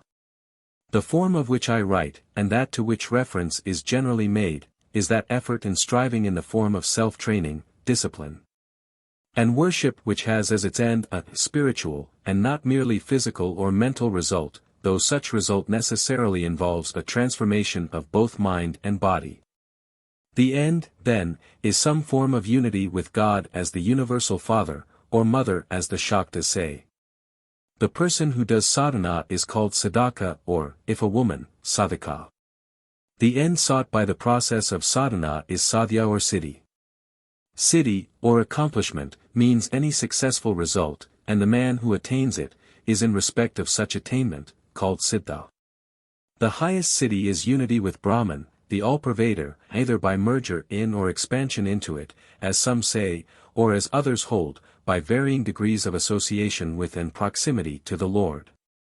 Dogmatic views on this or other points are necessarily, to some extent, reflected in the ritual presented for their realization, but at the sadhana stage there is less divergence of practice than might be supposed. Because whatever be the doctrine held, a worshipper must practically be a dualist. For worship includes both a worshipper and that which is worshipped. There are persons who, in popular language, worship themselves, but this is not a spiritual exercise. Whatever God may be in himself, or itself, the worship is of a supreme person, Purnaham. The world sometimes distracts the mind from this, its supreme object. Nevertheless there is another universal tendency towards it. This last tendency is proof of man's divine origin. Springing from such a source, he must needs return to it. The striving to realize God, is part of man's nature. Sadhana is such striving in the forms which experience has shown to be fruitful. In the Orphic Mysteries it was said, I am the child of the earth and starry sky, but know that my origin is divine. I am devoured by and perish with thirst. Give me without delay the fresh water which flows from the lake of memory. And again, pure, and issued from what is pure, I come towards thee. So again St. Augustine said that the mind was not at rest until it found itself in God. Brahmanic doctrine also states the same and gives the reasons for it. A profound saying by an Indian sage runs, identification with the imperfect, apurnamanyata, that is, want of wholeness, is disease and the source of every misery. Whole equals hale equals health. Every form of want of wholeness, be it physical, psychical or spiritual, is disease and inflicts unhappiness. God is the whole and complete, Purna, which is without parts or section, Akhanda. Man is the reverse of this. But having sprung from the whole, he seeks self-completion either by becoming or reflecting the whole. The greatest of illnesses is that which the Hindu scriptures call the disease of existence itself, in so far as such finite existence involves a hindrance to the realization of perfect infinite being. For these reasons one of the chakras or compartments of the great Sri Yantra is called Ragahara Chakra, that is, the disease-destroying chakra. What is meant by the saying is that man's identification of the self with its particular form, that is with imperfection, is disease, just as the knowledge that he is one with the whole is health-lasting. To gain this it is necessary that man should worship his Lord in one or other of the many ways in which his fellows have done so. For that purpose he may invent a ritual. But the more effective forms for the mass are those which tradition accredits. Amongst the greatest of ritual systems is that of the Hindus. Hinduism, to use a popular term, cannot be understood without a knowledge of it. But, it may be said, there are many rituals. Which are to be adopted, and how can we know that they will give result? The answer is that the ritual for any particular individual is that for which he is fit, adhikari. The proof of its efficacy is given by experience. The Ayurveda, or the Veda which teaches the rules to secure a long life, Ayu, says that only is a medicine which cures the disease and which, at the same time, gives rise to no other. To those who put the question, the answer of the teacher is, try. If the seeker will not try he cannot complain that he has no success. The teacher has himself or herself, for according to the Tantras a woman may be a guru, been through the training, and warrant success to those who will faithfully adopt the means he has himself adopted. What, then, are the basic principles of sadhana, and how does it work? To understand this we must have correct ideas of what the Hindus understand by the terms spirit, mind, and body. I have in my volume The World as Power explained these terms and will now very shortly summarize what is there said, so far as it touches the main principles governing the subject of this paper. 2. The ultimate object of the ritual, that is, the realization of God, is effected by the transformation of the worshipper into likeness with the worshipped. Let us assume that the sadhaka is doctrinally an adherent of the Advaita Vedanta which is called monism, but which is more accurately translated, not two, or non-dual, because, whilst it can be affirmed that the ultimate reality is not two, still as it is beyond number and all other predicates, it cannot be affirmed to be one. Let us, then, investigate some of the general principles on which the ritual expressing this doctrine works. Man is said to be spirit, to use an English term with two vehicles of mind and body. Spirit, or Brahman as it is in itself, Svarupa, according to the Vedanta is, relative to us, pure infinite being, consciousness, bliss, Sat, Cit, Ananda. That is spirit viewed from our side and in relation to us. What spirit is itself only spirit in itself can say. This is only known in the experience of the perfect, Siddha, yogi, who has completely transformed himself through the elimination of those elements of mind and body which constitute a finite individuality. To know Brahman is to be Brahman. God, or the Lord, Ishvara, is pure, infinite spirit, in its aspect relative to the world as its creator, maintainer, and ruler. Man is, according to this school, that self-same spirit or consciousness which, in one aspect is immutable, and in another is finitized by mind and matter. Consciousness and mind are, then, two different and, indeed, opposite things. Mind is not consciousness, but is, considered in itself, an unconscious force. Consciousness is infinite.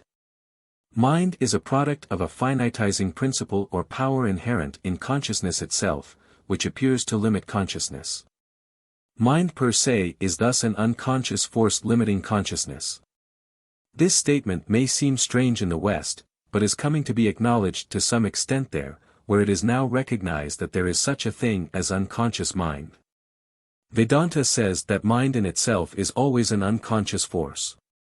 The mind appears to be conscious, not because it is so in itself, but because it is associated with and is the vehicle of spirit which alone is consciousness in itself. The function of mind, on the contrary, is to cut into sections sectionless consciousness. Let us suppose that consciousness is represented by an unbroken light thrown on a blank screen. This unbroken light imperfectly represents, for images fail us in one respect or another, consciousness. Let us suppose, then, another metal screen cut up into patterns imposed on the former and thus letting the light through in parts and in various shapes, and shutting it out in others. This last opaque screen represents mind. Consciousness is self-revealing. Mind occludes it in varying ways, and is a subtle form of the power, Shakti, possessed by spirit to appear in finite form. Matter or body is another but grosser form of the same power. And because mind and body have a common origin, the one as subject can know the other as object. Cognition is then recognition. The same power which has the capacity to so veil itself can unveil itself. The first step toward such unveiling is taken by sadhana in its form as self-purification, both as regards body and mind, self-discipline and worship in its various ritual forms. At a high point of advance this sadhana enters what is generally known as yoga. How then does sadhana work? It must be remembered that there is no such thing as mind or soul without some form of body, be it gross or subtle. The individual mind has always a body. It is only spirit which is mindless, and therefore wholly bodiless. Mind and body are each as real as the other. When there is subject or mind there is always object or matter. The proper discipline purifies and controls both. A pure body helps to the attainment of a pure mind, because they are each aspects of one power substance. Whenever, then, there is mind, it has some object or content. It is never without content. That object may be good or bad. The first design of the ritual, then, is to secure that the mind shall always have a good object. The best of all objects is its Lord. What, then, is the result of meditation on the Lord? What is the process of knowing? When the mind knows an object, that process consists in the projection from the mind of a mind ray, which goes out to the object, takes its form, and returns and models the mind itself into the form of the object. Thus, if attention is completely given, that is without any distraction, to an image or deity, a jar or any other object, the mind so long as it holds that object is completely transformed into the shape of that object. Thus, with complete concentration on the Lord, the mind is shaped into the image of Him, with all His qualities. That image is formulated by what is called the dhyana. The ritual gives the dhyana of each of the forms of God or Spirit. Let it be assumed, then, that the mind is thus transformed, it is then necessary to keep it so. The mind is so unsteady, agile and variable that it has been compared both with Mercury and the restless monkey. If this variability displayed itself in the choice of good thoughts only, it would not so much matter. But there are others which are not good. Moreover, both intensity and durability of transformation are desired. The endeavor then is to attain complete power of concentration and for periods of increasing length. The effect of this is to establish in the mind a tendency in the direction desired. All have experience of the psychological truth that the longer and more firmly an object is held in the mind, the less is the tendency towards distraction from it. A tendency is called samskara. Such tendency may be physical or psychical. Thus, the tendency of an India rubber band when stretched to return to its original condition before such stretching, is physical samskara of India rubber. In the same way, there are psychical samskaras. Thus, a man of miserly disposition is influenced by some sufficient impulse to be, on a particular occasion, generous, but when that or other sufficient impulse lacks, his miserly disposition or samskara asserts itself. On the other hand, but little is required to call out generosity in a naturally charitable man, for the good tendency is there. Sadhana confirms good and eradicates bad samskaras. As tendencies are produced by past action, intellectual or bodily, present and future good actions will secure that good samskaras are kept and others eliminated. Man is both born with samskaras and acquires others.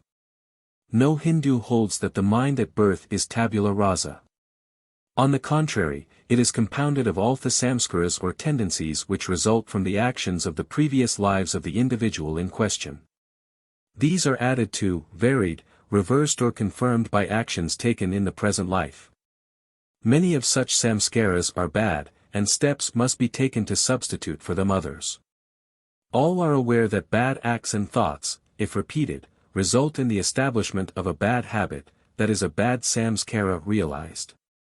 The object of sadhana is, then, firstly to substitute good objects for the mind in lieu of bad objects, and to overcome the tendency towards distraction and to revert to what is bad. This means the stabilizing of character in a good mold. How is this to be effected? The sadhana must avoid all distractions by keeping the mind occupied with what is good. We accordingly find the repetitions which may be, but by no means necessarily are, vain. A common instance of this is japa, or repetition of mantra. This is done by count on a rosary, mala, or with the thumb on the 12 phalanxes of the fingers. There are also forms of repetition in varying ways. Thoughts are intensified and confirmed by appropriate bodily gestures mudra. Again, real processes are imagined. Thus, in nyasa, the worshipper with appropriate bodily actions places different parts of the body of the divinity on the corresponding parts of his own body. Thus the sadhaka imagines that he has acquired a new divine body.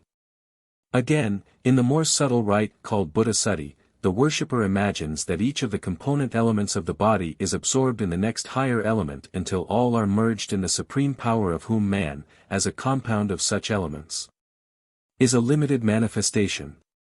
Whilst this is merely imagined in sadhana, it objectively and actually takes place in Kuṇḍalinī yoga. The mind is thus constantly occupied in one form or another with, and thus shaped into, that which is divine and becomes itself, by being kept in such shape, at length permanently divine. For as the Chandogya Upanishad says, what a man thinks that he becomes. So also the Gandharva Tantra says, by meditating on anything as oneself, man becomes that. Thinking always on the Lord, man is transformed, within limits, into an image of him. The preparatory work of sadhana is completed in yoga. I will next shortly note some of the principal forms of ritual employed in worship, viz. Image and emblem, yantra, puja, mantra, mudra, nyasa, buddhasuddhi. These are in constant use either daily or on special occasions. The ritual of the sacraments, or samskaras, are performed once, viz. on the date of that sacrament, such as naming ceremony, marriage and so forth. 3. The third chapter, here summarized and explained, of the Sanskrit work called Wave of Bliss, for worshippers of the Mother Power, Shakti, deals with the necessity for the use of images and other forms as representations of the formless all-pervader, Brahman. The latter is, in its own true nature, bodiless, ashariri, and pure consciousness, or in Western language, spirit. But Brahman, through its power, Shakti, assumes all the forms of the universe, just as it is said an actor, Natavat, assumes various roles. Thus Brahman has two aspects, the subtle, in which it is its own unmanifested self, and the gross, in which it appears as the manifested universe. Or, if we reserve the word subtle for what, though it is not pure spirit, is yet finer than gross matter, that is, mind, we may say that the ultimate reality has three aspects: supreme or transcendent, that is pure formless spirit; b. subtle, or the same spirit as manifested in mind; c. gross, or the same spirit as manifested in matter. It is clear that one cannot meditate on that which is wholly formless as is the supreme Brahman, which is without body. In meditation, dhyana, there is duality, namely, the subject who meditates and the object of such meditation, though, in fact, the two are, according to the Advaita or non-dualism of the Shaktas, both differing aspects of the one Brahman through its power. As the mind cannot remain steady on what is formless, amurta, therefore, a form, mata, is necessary. Form is gross or subtle. Form is necessary both in sadhana and yoga, in the latter for acquiring accomplishment in Tritaka Yoga, that is, steady gaze which leads to one-pointedness, ekagrata, and this latter to samadhi or ecstasy. The grossest form is that which is shown in the round, with hands, feet, and so forth, that is, the image. Nothing is here left to the imagination. The particulars of the image, that is, how it should be shaped, its color, posture, and so forth, is given in what are called the meditations or dhyanas, and the dimensions may be found in the Shilpa Shastras. These describe the form, attitude, the position of the hands and legs, the articles such as weapons and the like carried, the vehicle or vahana and the attendant divinities, avarana devata. Less gross forms are pictures or representations in the flat, emblems such as the shalagrama stone sacred to Vishnu, the linga or sign of Shiva, and the inverted triangle which is the emblem of the mother. Thus a linga set in the yoni or triangle represents the union of Shiva and Shakti, of God and his power, or in philosophical language, the union of the static and kinetic aspects of the one ultimate reality.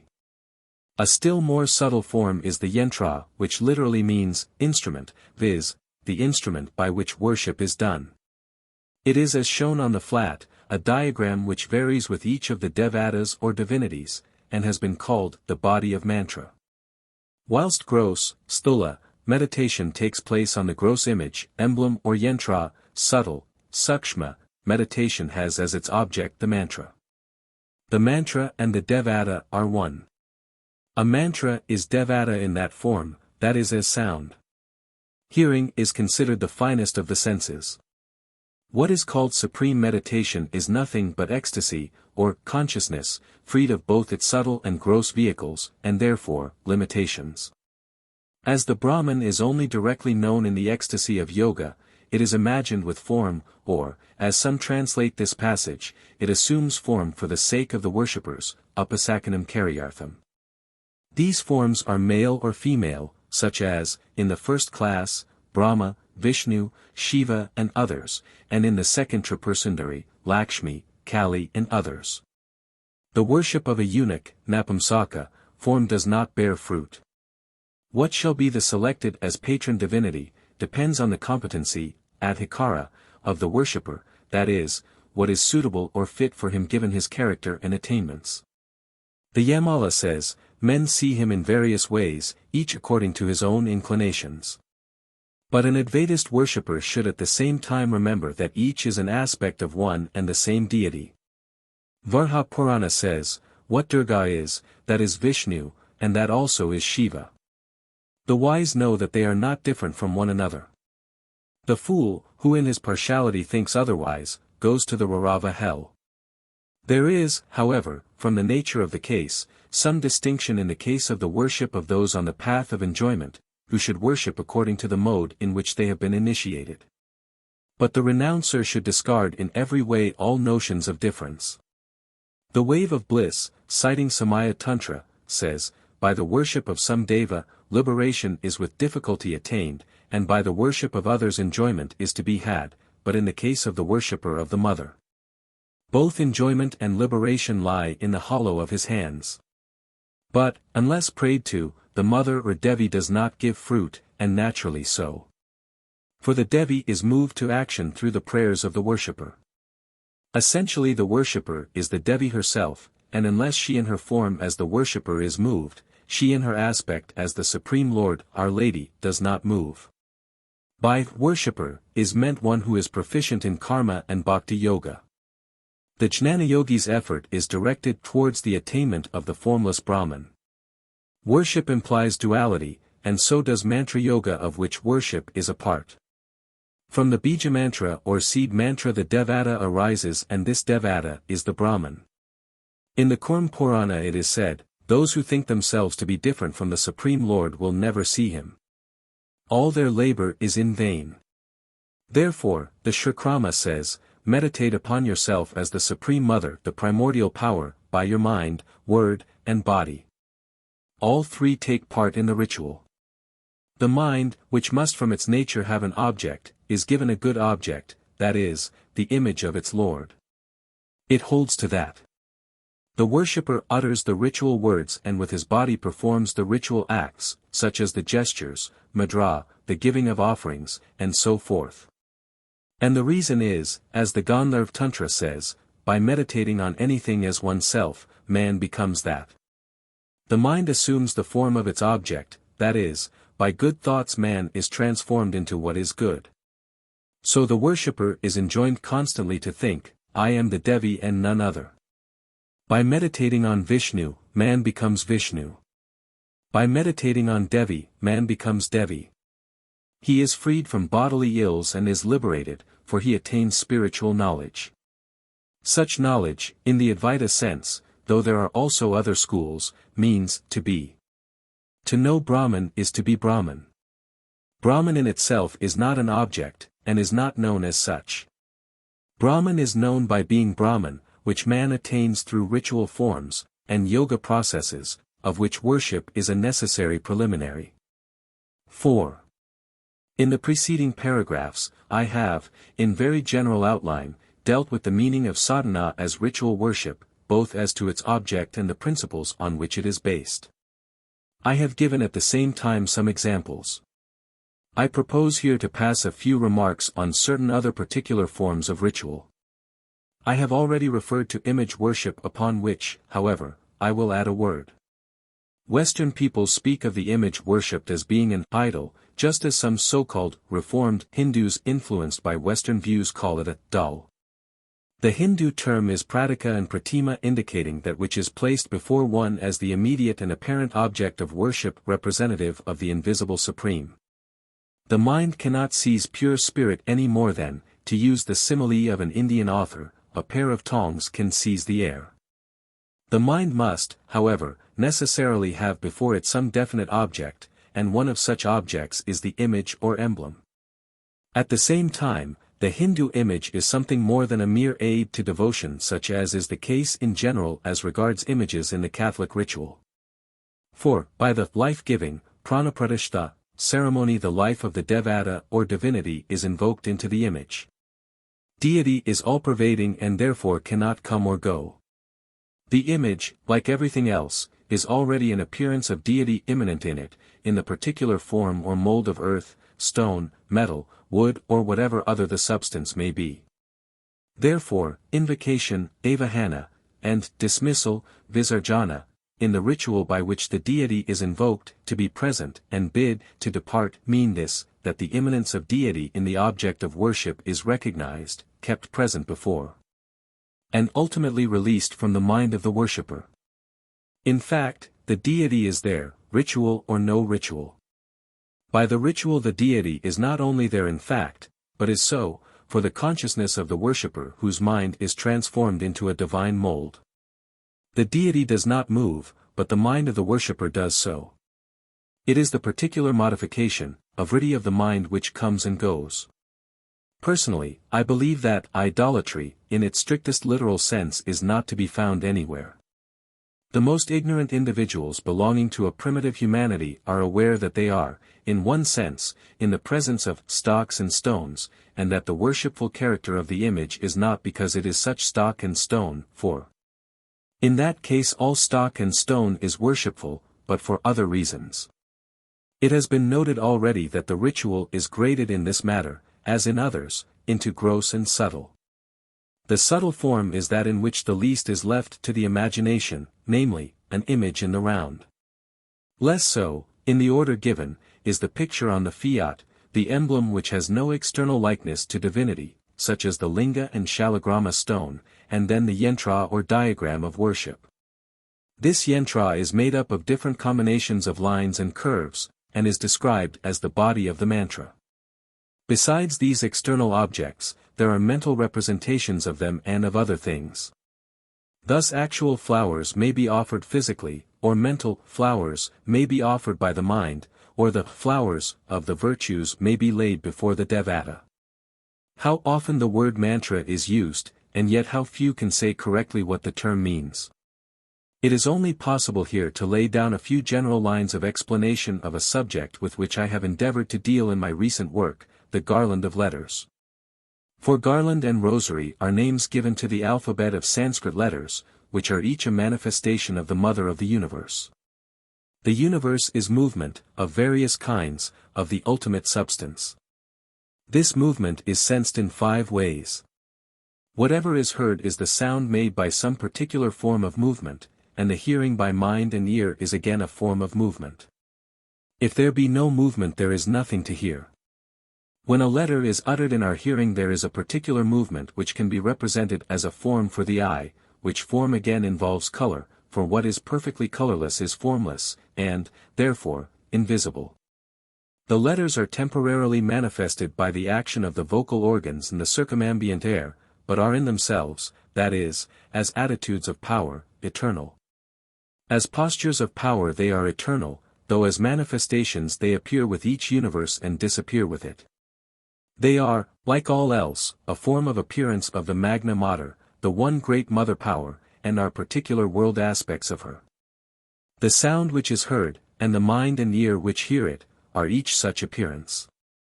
Each thing has a double aspect, one as a produced thing, or effect, the other as the particular causal power which produces or more accurately manifests as that thing.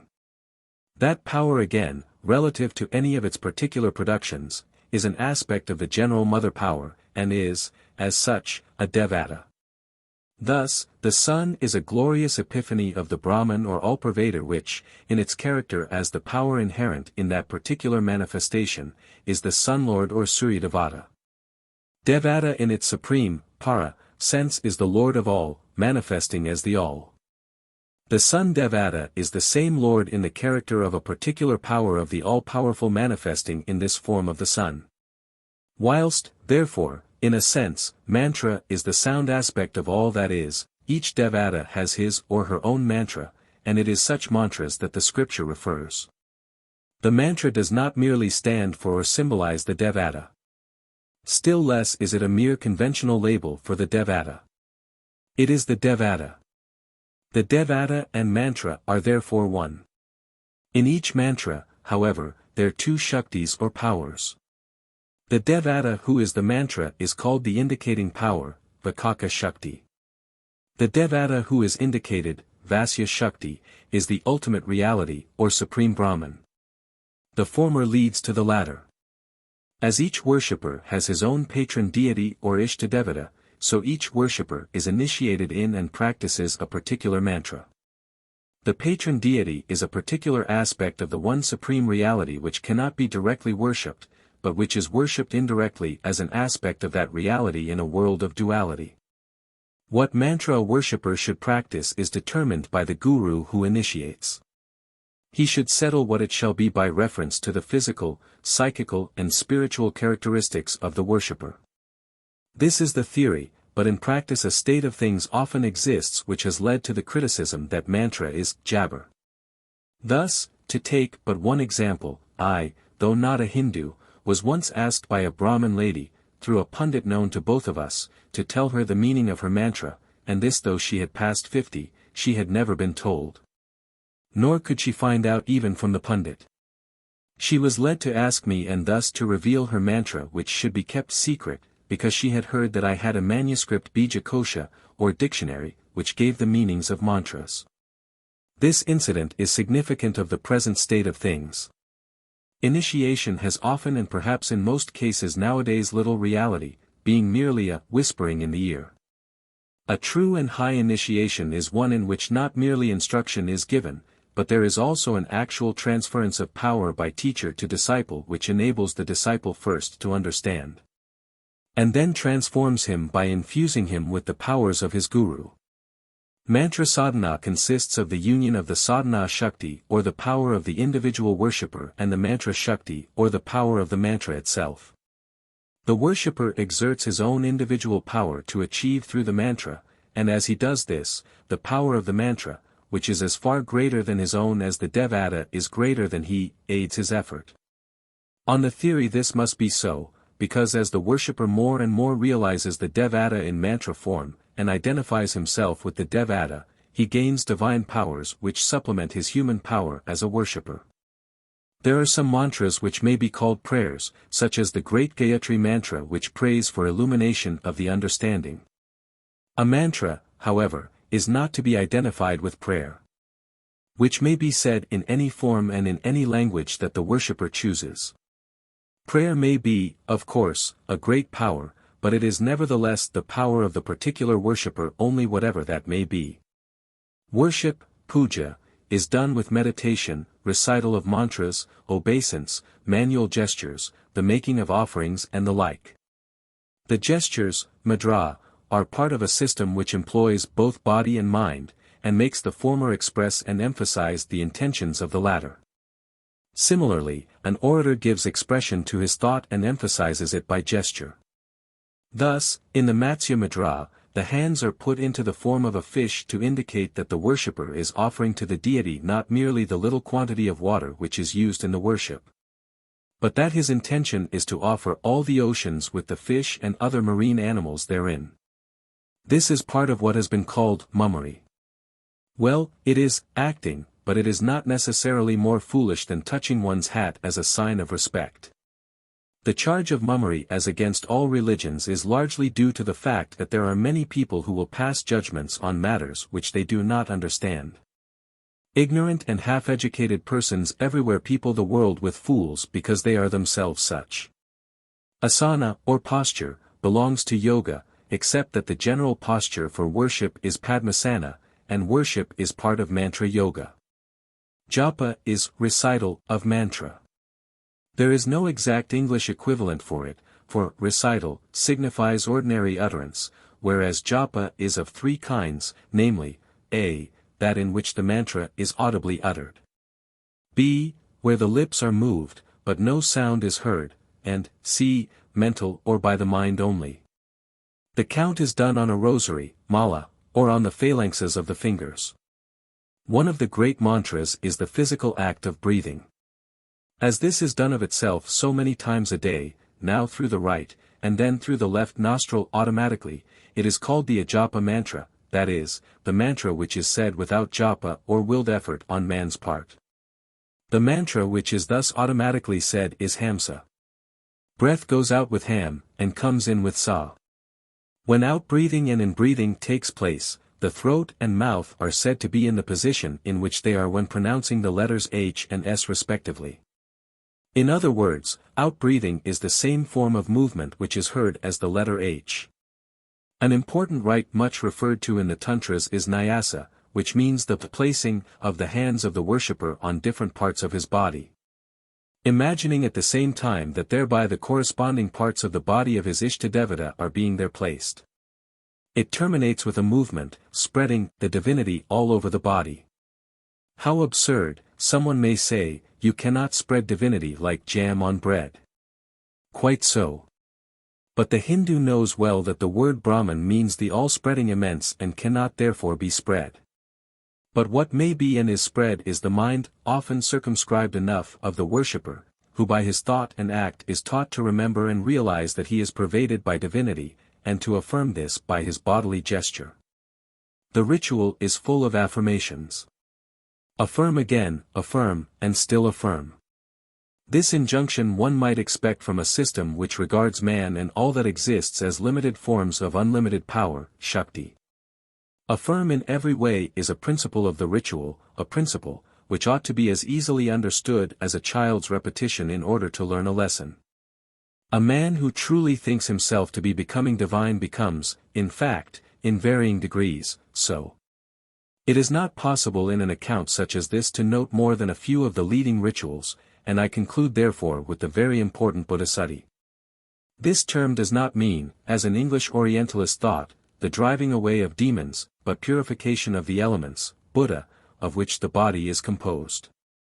There are 5 of these with centers or chakras in the spinal column.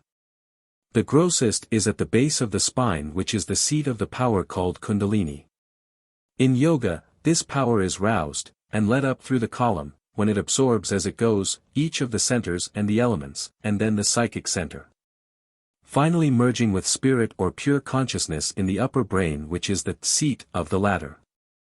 In yoga this actually takes place, but very few are yogis, and not all yogis possess this power.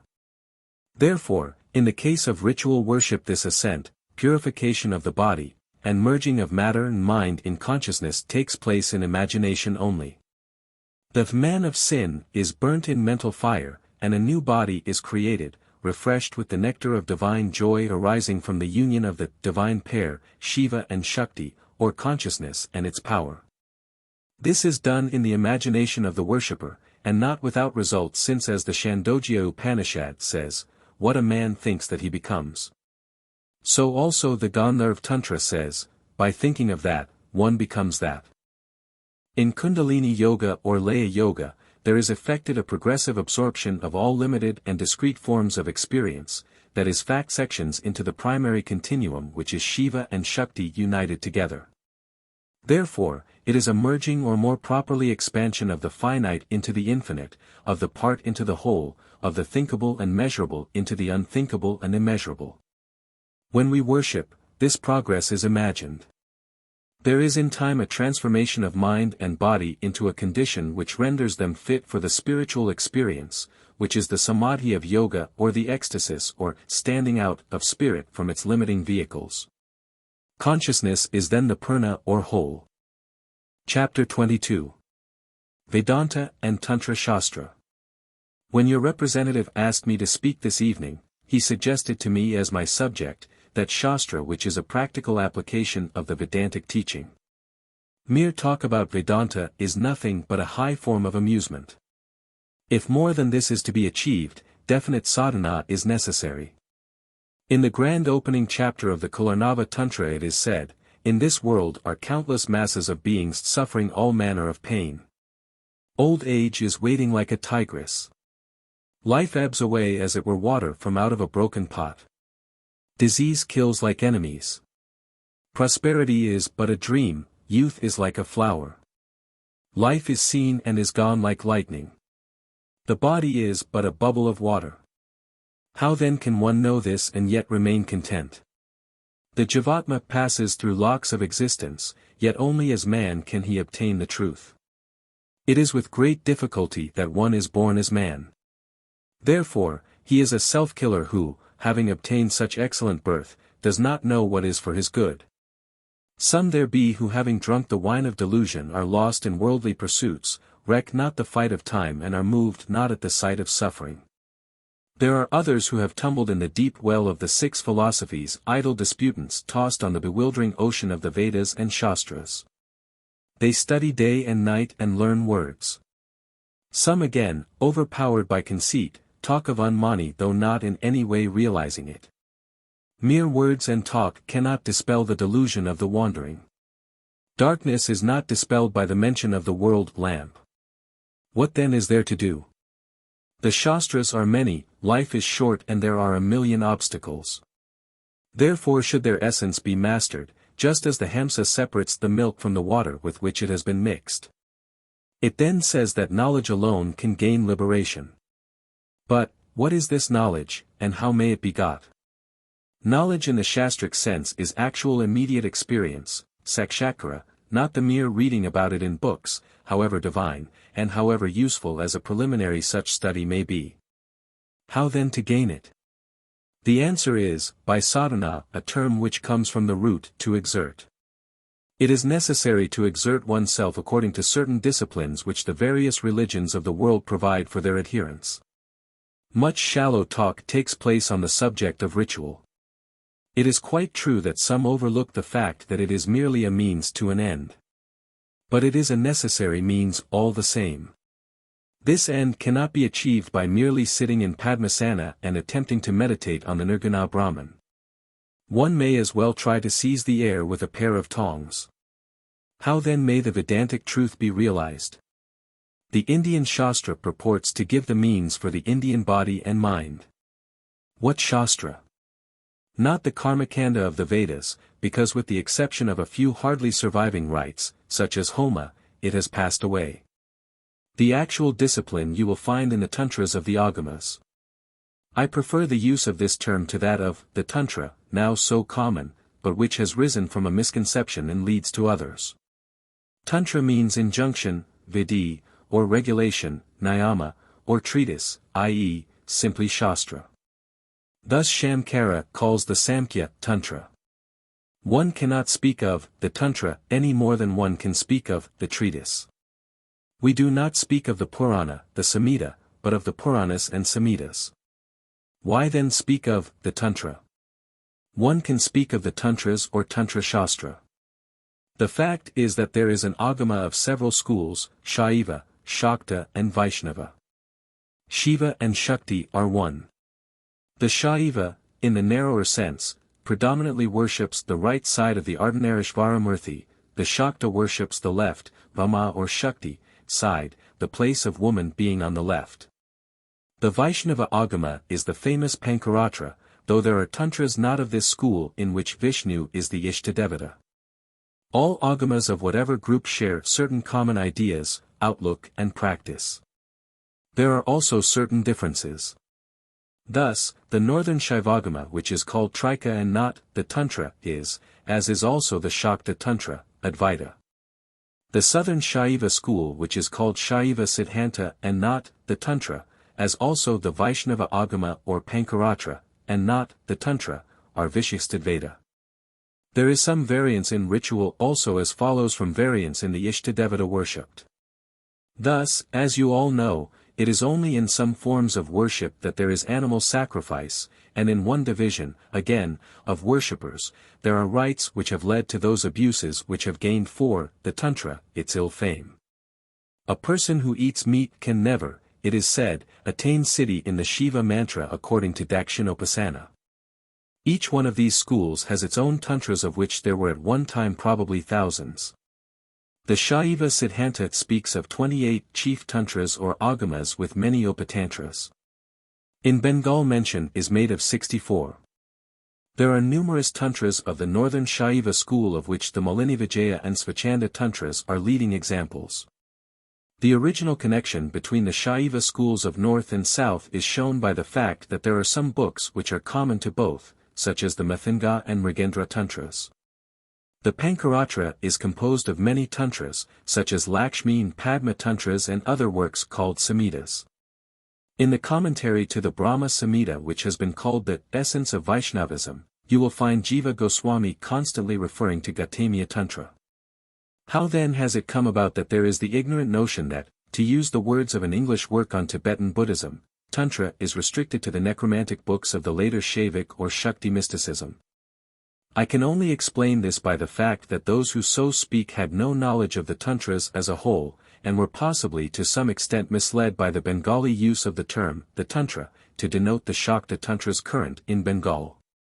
Naturally, the Bengalis spoke of their Tantras as Tantra, but it does not follow that this expression truly represents the fact.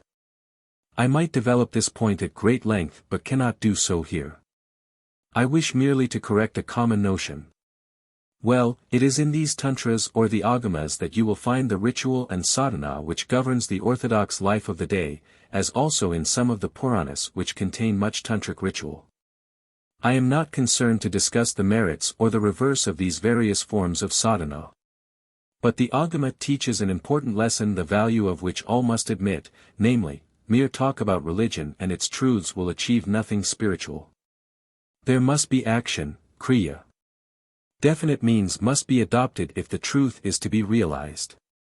The Vedanta is not spoken of as a mere speculation as some Western Orientalists describe it to be. It claims to be based on experience. The Āgamas say that if you follow their direction you will gain siddhi. As a Tibetan Buddhist once explained to me, the Tantras were regarded by his people rather as a scientific discovery than as a revelation. That is, something discovered by the self rather than imparted from without. They claim to be the revealed means by which the tattva or other matters may be discovered. But the point is, whether you follow these directions or not, you must follow some. For this reason every ancient faith has its ritual.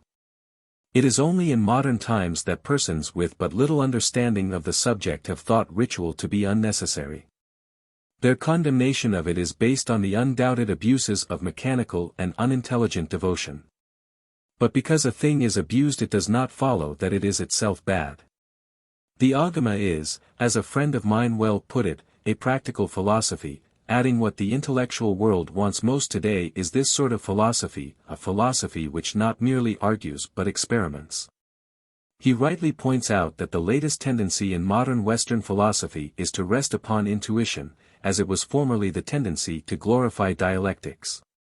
But, as to the latter, tarkapradishtanat, intuition, however, has to be led into higher and higher possibilities, by means of sadhana, which is merely the gradual unfolding of the spirit's vast latent magazine of power, enjoyment, and vision which every one possesses in himself. All that exists is here. There is no need to throw one's eyes into the heavens for it. The Visvasara Tantra says, what is here is there, what is not here is nowhere.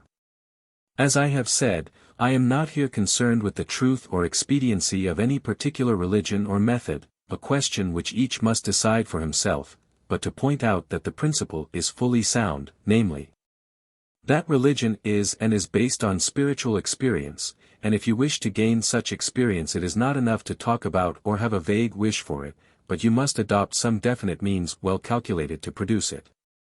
The claim of the Āgama is that it provides such means and is thus a practical application of the teaching of the Vedanta.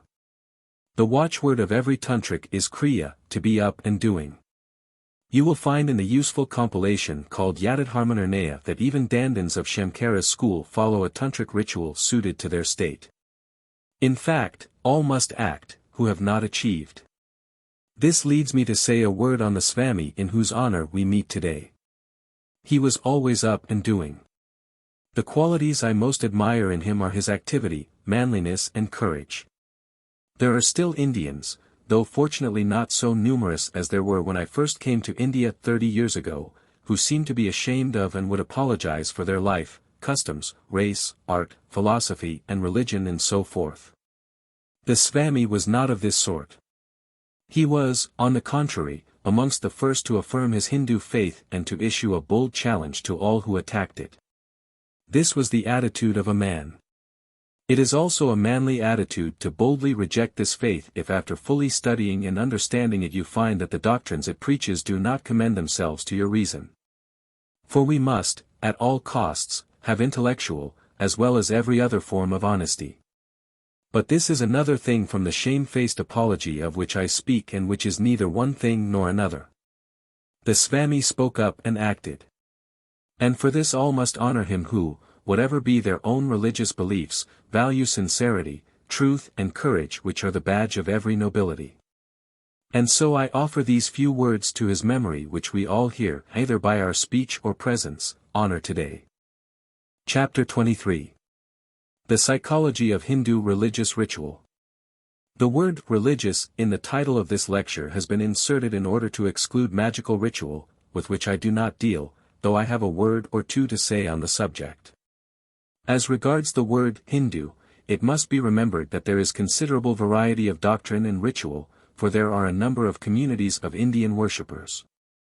Though, perhaps, too much stress is generally laid on these differences, and sufficient notice is not taken of fundamental points of agreement, yet there are differences, and if we are to be exact, we must not forget that fact. It is not, of course, possible, during the hour or so at my disposal, to treat of all these differences. I have, therefore, selected the ritual of one of these communities called Shaktas. These worshippers are so called because they worship the Great Mother Power or Mahashakti. Their doctrine and practice is of importance, because, as an Italian author has recently observed, of its accentuation of will and power. He describes it as, a magnificent ensemble of metaphysic, magic and devotion raised on grandiose foundations. And so, whether it be acceptable or not, I think it is. The title, therefore, is, in this matter, not exact. Some of what is here said is of common application and some is peculiar to the Shaktas. Now as to the word ritual. Ritual is the art both of religion and magic. Magic, however, is more completely identified with ritual than is religion.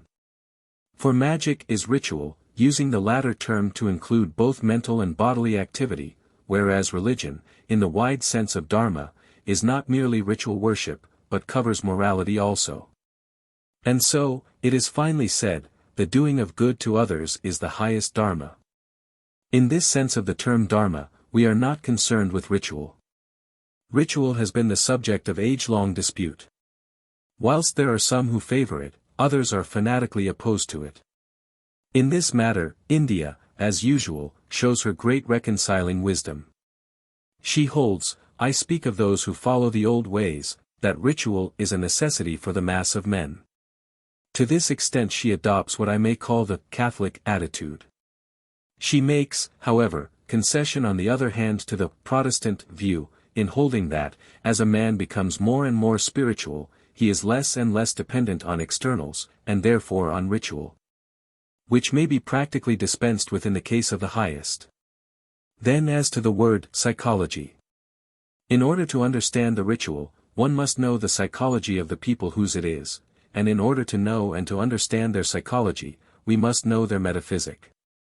There are some who claim to dispense with metaphysic, but the Indian people have been, throughout their history, preeminently thinkers.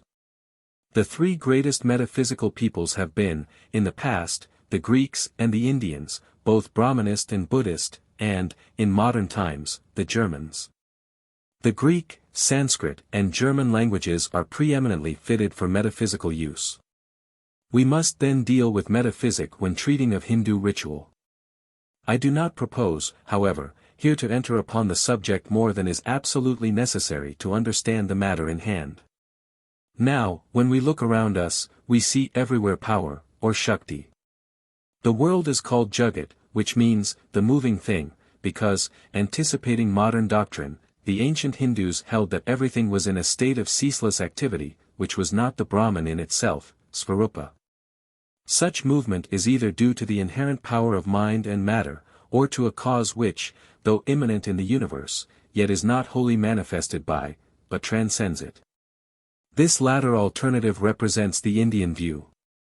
Power, Shakti, connotes a power holder, Shaktiman. Power as universe is called samsara. The state of power, as it is in itself, that is, the state of power holder, is, to use one of the better known terms, though there are others, nirvana. What, then, is the nature of experience in the samsara? The latter is the world of form, and dharma is the law of form. Form necessarily implies duality and limitation. Therefore, experience in samsara is an experience of form by form. It is limited, dualistic experience. It is limited or apurn, not the whole or complete, relative to the state of nirvana, which is the whole, purna, or complete or perfect experience. Therefore, whilst the latter is a state of all-knowingness and almightiness, man is a contraction, samkoka, and is a little knower, and little doer. The power holder is called Shiva Shakti, that is, the supreme Shiva Shakti, for the universe, being but the manifestation of the transcendent Shiva Shakti, is also itself Shiva Shakti. The names Shiva and Shakti are the twin aspects of one and the same reality. Shiva denotes the masculine, unchanging aspect of divinity, while Shakti denotes its changing feminine aspect. These two are Hamsa, Ham being Shiva and male, and Sa being Shakti and female.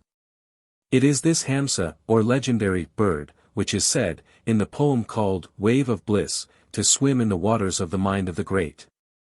The unmanifest Shiva Shakti aspect is unknown, except in the samadhi or ecstasy of yoga. But the Shakti aspect, as manifested in the universe, is near to the Śākta worshipper. He can see her and touch her, for it is she who appears as the universe, and so it is said, what care I for the father, if I but be on the lap of the mother? This is the great mother, the Magna Mater of the Mediterranean civilization, and the Mahadevi of India, that august image whose vast body is the universe, whose breasts are sun and moon. It was to her that the mad, wine-drinking Sadhu Bhama referred, when he said to a man I know who had lost his mother, earthly mothers and those who suck their breasts are mortal. But deathless are those who have fed at the breast of the mother of the universe. It is she who personalizes in the form of all the beings in the universe. And it is she again who, as the essence of such personalizing, is the Supreme Personality, Parahanta, who in manifestation is God in action. Why, it may be asked, is God thought of as mother? This question may be countered by another: why is God called Father? God is sexless. Divinity is spoken of as mother because it conceives, bears, gives birth to, and nourishes the universe. In generation man is said to be a helper only. The learned may call this mother notion infantilism and anthropomorphism. But the Śakta will not be afraid, and will reply that it is not he who has arbitrarily invented this image of the mother, but that is the form in which she has herself presented herself to his mind. The great Śakta poet, Ramaprasada, says, by feeling, bhava, is she known. How then, can abhava, that is, lack of feeling, find her p? In any case he may recall the lines of the Indian poet: if I understand, and you understand, zero my mind, what matters it whether any other understand or not? Viewing the matter more dryly and metaphysically, we have then to deal with two states. Firstly, the limited experience of samsara, the becoming, and the perfect experience or transcendent being, which is nirvana. This last state is not for the Śakta mere abstract being. This is not a fiction of the ratiocinating intellect. It is a massive, rich, and concrete experience, a state which, being powerful to produce from out of itself the universe, must therefore hold the seed or essence of it within itself. It is a mistake on this view to suppose that those who attain to it will lose anything of worth by so doing. The first point which is therefore established is that there are these two states. Both are so established by experience, the first by the ordinary experience man has of this world, and the second by supernormal spiritual experience. For the Hindu holds that the supreme state is proved not by speculation or argument, which may yet render it support, but by actual spiritual experience. The second point to remember is that these two states are one. We must not think of creation, in the sense, in which there is an infinite break between man and God, and, therefore, man cannot become God. Man, in this system of Vedanta, is, though a contraction of power, nevertheless, in essence, the self-same power which is God. There is unity, abheda, as essence, and difference, beda, as manifestation. Similarly, Islamic philosophy distinguishes between independent zat, or essence, and dependent and derivative attribute, or sifat. Essence is one, manifestation is different. The two are thus neither identical nor separate. There is that which the Hindus call abheda, beda. The third point then is that man, being such power, he can by his effort, and the grace of his patron deity, enhance it even to the extent that he becomes one with divinity. And so it is said that, by the worship of Vishnu, man becomes Vishnu. To know a being or thing is, according to non-dual Vedanta, to be that thing. To know God, then, is to be God. Man can then pass from limited experience, or samsara, to perfect experience, or nirvana. This, towering tenet, to use Brian Hodgson's phrase, Nepal, that finite mind may be raised to infinite consciousness, is also held by Buddhism. The practical question then is, how is this experience of oneness with divinity, its powers and attributes, obtained? The answer is that this is the work of sadhana and yoga. The term sadhana comes from the root sad, which means to exert, to strive to attain a particular result or siddhi, as it is called. The person making the effort is called sadhaka, and if he obtains the result desired, or siddhi, he is called siddha. Etymologically sadhana may refer to any effort. Thus a person who takes lessons in French or in riding, with a view to learn that language or to become a horseman, is doing sadhana for those purposes respectively. If French or riding is learnt, then siddhi is obtained, and the man who attains it is siddha, or proficient in French and riding respectively. But technically sadhana refers either to ritual worship or ritual magic.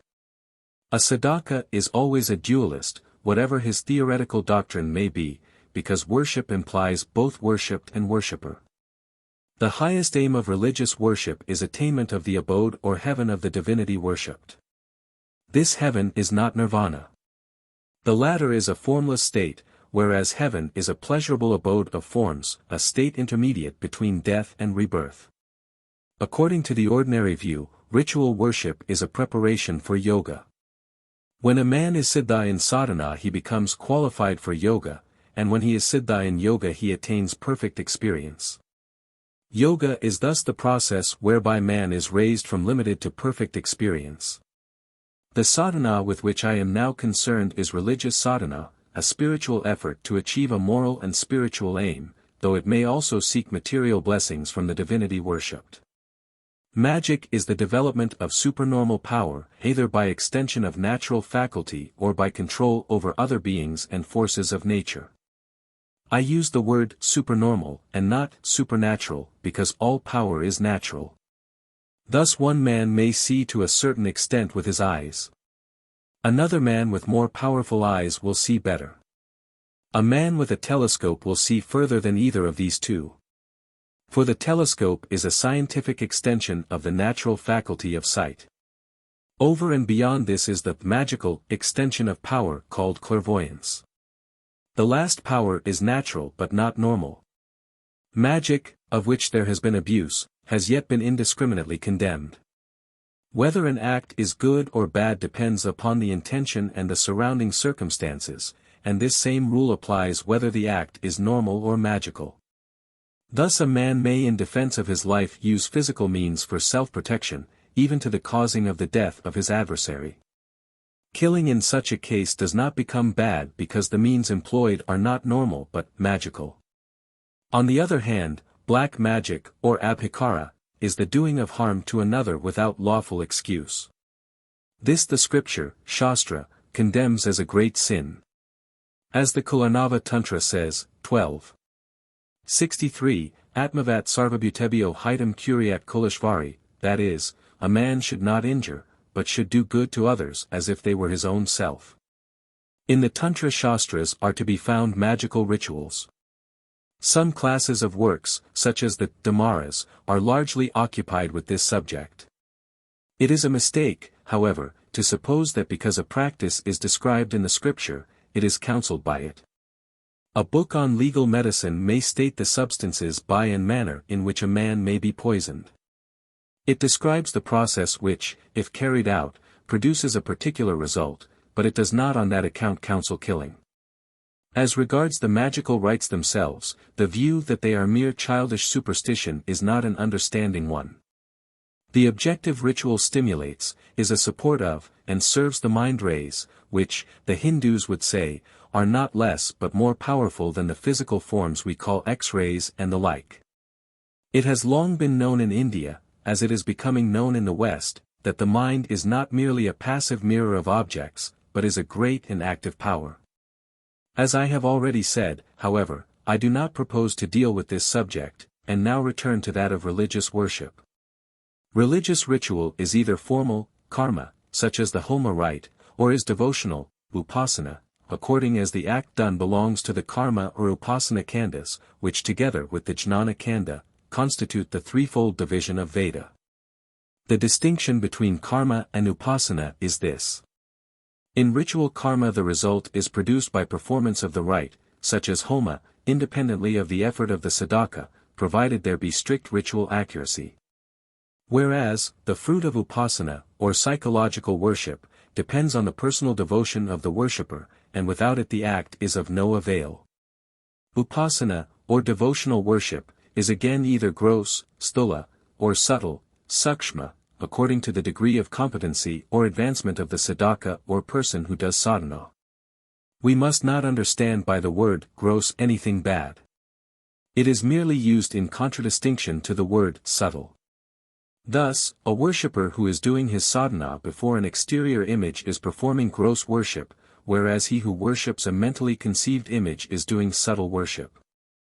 A man who offers real flowers is doing a part of gross worship.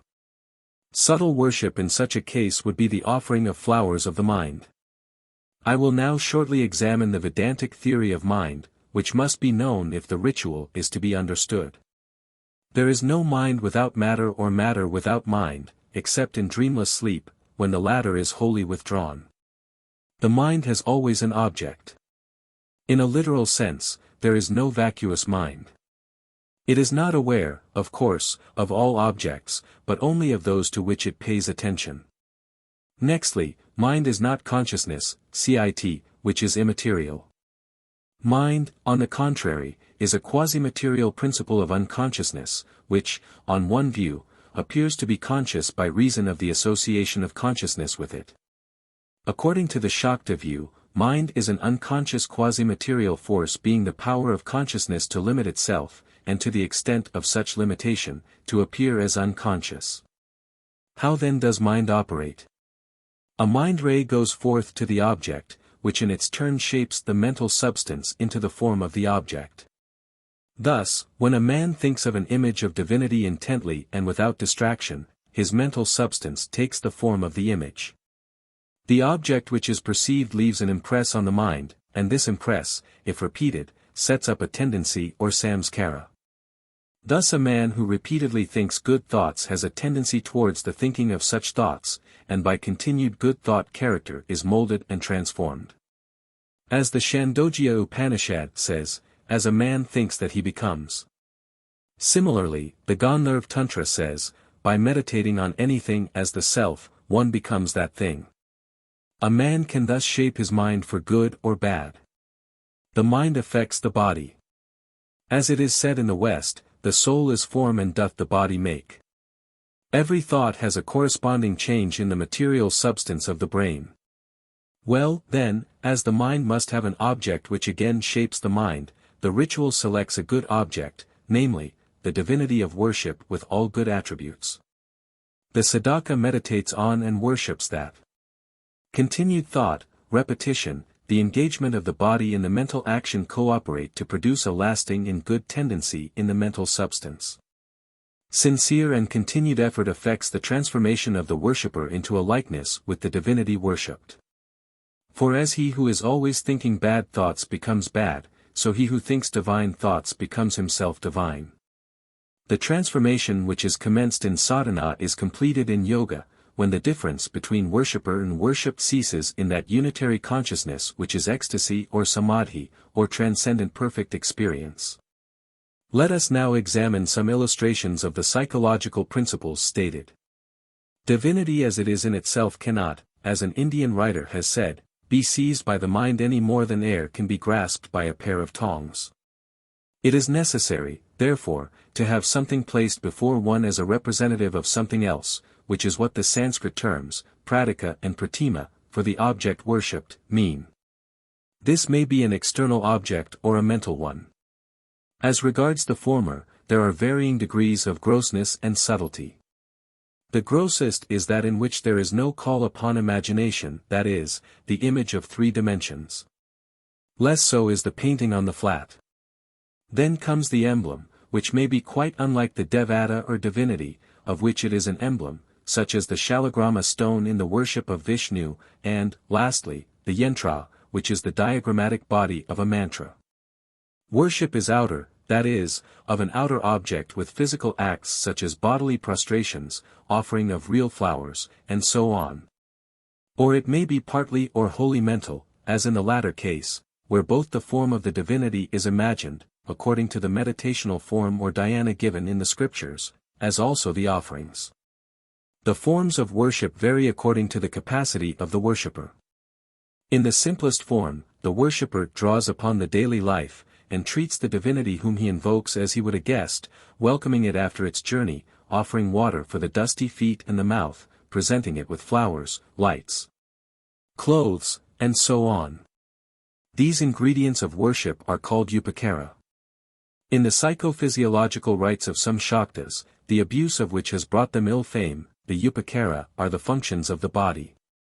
In image worship, the mind is shaped into the form of the object perceived. But the perception of a material image is not enough. The worshipper must see divinity before him. This he invokes into the image by what is called the welcoming, avahana, and life-giving, pranapradishta, ceremonies, just as, at the conclusion of the worship, he bids the deity depart, visarjana. Uncomprehending minds have asked, how can God be made to come and go? The answer is that he does not. What come and go are the modifications, or vrittis, of and in the mind of the sadhaka or worshipper. To invoke the deity means, then, a direction not to the deity, but by the worshipper to himself to understand that the deity is there. Deity which is omnipresent is in the image as elsewhere, whatever the sadhaka may do or not do. The sadhaka informs his own mind with the notion that the deity is present. He is then conscious of the presence of and meditates on divinity and its attributes, and if he be undistracted, his mind and its thought are thereby divinely shaped. Before the divinity so present, both objectively and to the mind of the sadhaka, worship is done. It is clear that the more this worship is sincerely continued, the greater both in degree and persistence is the transformation effected. The body is made to take its part either by appropriate gestures, called mudra, or other acts such as prostrations, offerings, libations, and so forth. By constant worship the mind and disposition become good, for good thoughts repeated make a man good. Ritual produces by degrees, transformation, at first temporary, later lasting. Ridding the divinity depart means that the mind of the sadhaka has ceased to worship the image. It is not that the deity is made to retire at the behest of his worshipper. A true sadhaka has divinity ever in his thoughts, whether he is doing formal worship or not. Invitation and bidding depart are done for the purposes of the worship of the image only. Personally, I doubt whether idolatry exists anywhere in the sense that a worshipper believes a material image as such to be God. But, in any case, Indian image worship requires for its understanding and practice some knowledge of Vedanta. Transformation of consciousness feeling by ritual may be illustrated by a short examination of some other of its forms. Gesture of the hands, or mudra, is a common part of the ritual. There is necessarily movement of the hands and body in any worship which requires external action, but I here speak of the specially designed gestures. For instance, I am now making the fish gesture, or Matsya Mudra. The hands represent a fish and its fins. The making of this gesture indicates that the worshipper is offering not only the small quantity of water which is contained in the ritual vessel, but that, such is his devotion, his intention is to give to the deity all the oceans with the fish and other marine animals therein. The sadhaka might, of course, form this intention without gesture, but experience shows that gesture emphasizes and intensifies thought, as in the case of public speaking. The body is made to move with the thought. I refer here to ritual gestures. The term mudra is also employed to denote bodily postures assumed in hatha yoga as a health-giving gymnastic. Asana, or seat, has more importance in yoga than in sadhana. The principle as regards asana is to secure a comfortable seat, because that is favorable to meditation and worship generally. If one is not comfortable there is distraction and worry. Both mudra and asana are, therefore, ancillary to worship as puja, the principle of which has been described. Japa is recital of mantra, the count being done either on a rosary or the phalanxes of the fingers. What is a mantra? A mantra is divinity. It is divine power, or Devi Shakti, manifesting in a sound body. The Shastra says that those go to hell who think that an image is a mere stone, that mantras are merely letters, and that a guru is a mere man, and not a manifestation and representative of the Lord as supreme teacher, illuminator, and director. The chief mantra is Om. This represents to human ears the sound of the first general movement of divine power towards the manifestation of the universe. All other mantras are particular movements and sounds, for the two coexist, derived from Om. Here the sadhaka strives to realize his unity with the mantra, or divinity, and to the extent that he does so, the mantra power, mantra Shakti, supplements his worship power, Sadhana Shakti. This rite is also an illustration of the principle that repetition makes perfect, for the repetition is done, it may be, thousands of times. Japa is of three kinds: gross, subtle, and supreme. In the first, the mantra is audibly repeated, the objective body aspect or sound predominating. In the second, there is no audible sound, the lips and other organs forming themselves into the position which, together with contact with the air, produce the sound of the letters. In the third, the japa is mental, that is, there is emphasis on the divine, or subjective aspect. This is a means for the ritual realization, that is, by mind, of the unity of human power and divine power. Nyasa is an important rite. The word means, placing, that is, of the hands of the sadhaka on different parts of his body, at the same time, saying the appropriate mantras, and imagining that by his action the corresponding parts of the body of the deity are placed there. The rite terminates with a movement of the hands, spreading the divinity all over the body. It is not supposed that the divinity can be spread like butter on bread. The supreme mother power is the Brahman, or all-pervading immense. What is all-spreading cannot be moved or spread. What can, however, be spread is the thought of the worshipper, who, with appropriate bodily gesture, imagines that the deity pervades his body, which is renewed and divinized. By imagining the body of the deity to be his body, he purifies himself, and affirms his unity with the Devata. An essential element in all rites Buddhasuddhi, which means the purification of the elements of which the body is composed. Man is physical and psychical. The physical body is constituted of 5 modes of motion of material substance, which have each, it is said, centers in the spinal column, at points which in the body correspond to the position of various plexuses. These centers extend from the base of the spine to the throat. Between the eyebrows is the 6th or psychical center, or mind. At the top of the brain, or cerebrum, is the place of consciousness. Not that consciousness in itself, that is, as distinct from mind, can have a center or be localized in any way, for it is immaterial and all-pervading. But, at this point, it is the least veiled by mind and matter, and is, therefore, most manifest. This place is the abode of transcendent Shiva Shakti as power-holder. In the lowest center, Muladhara, which is at the base of the spine, there sleeps the immanent cosmic power in bodies called Kuṇḍalinī Śakti. Here she is ordinarily at rest. She is so long as man enjoys limited world experience.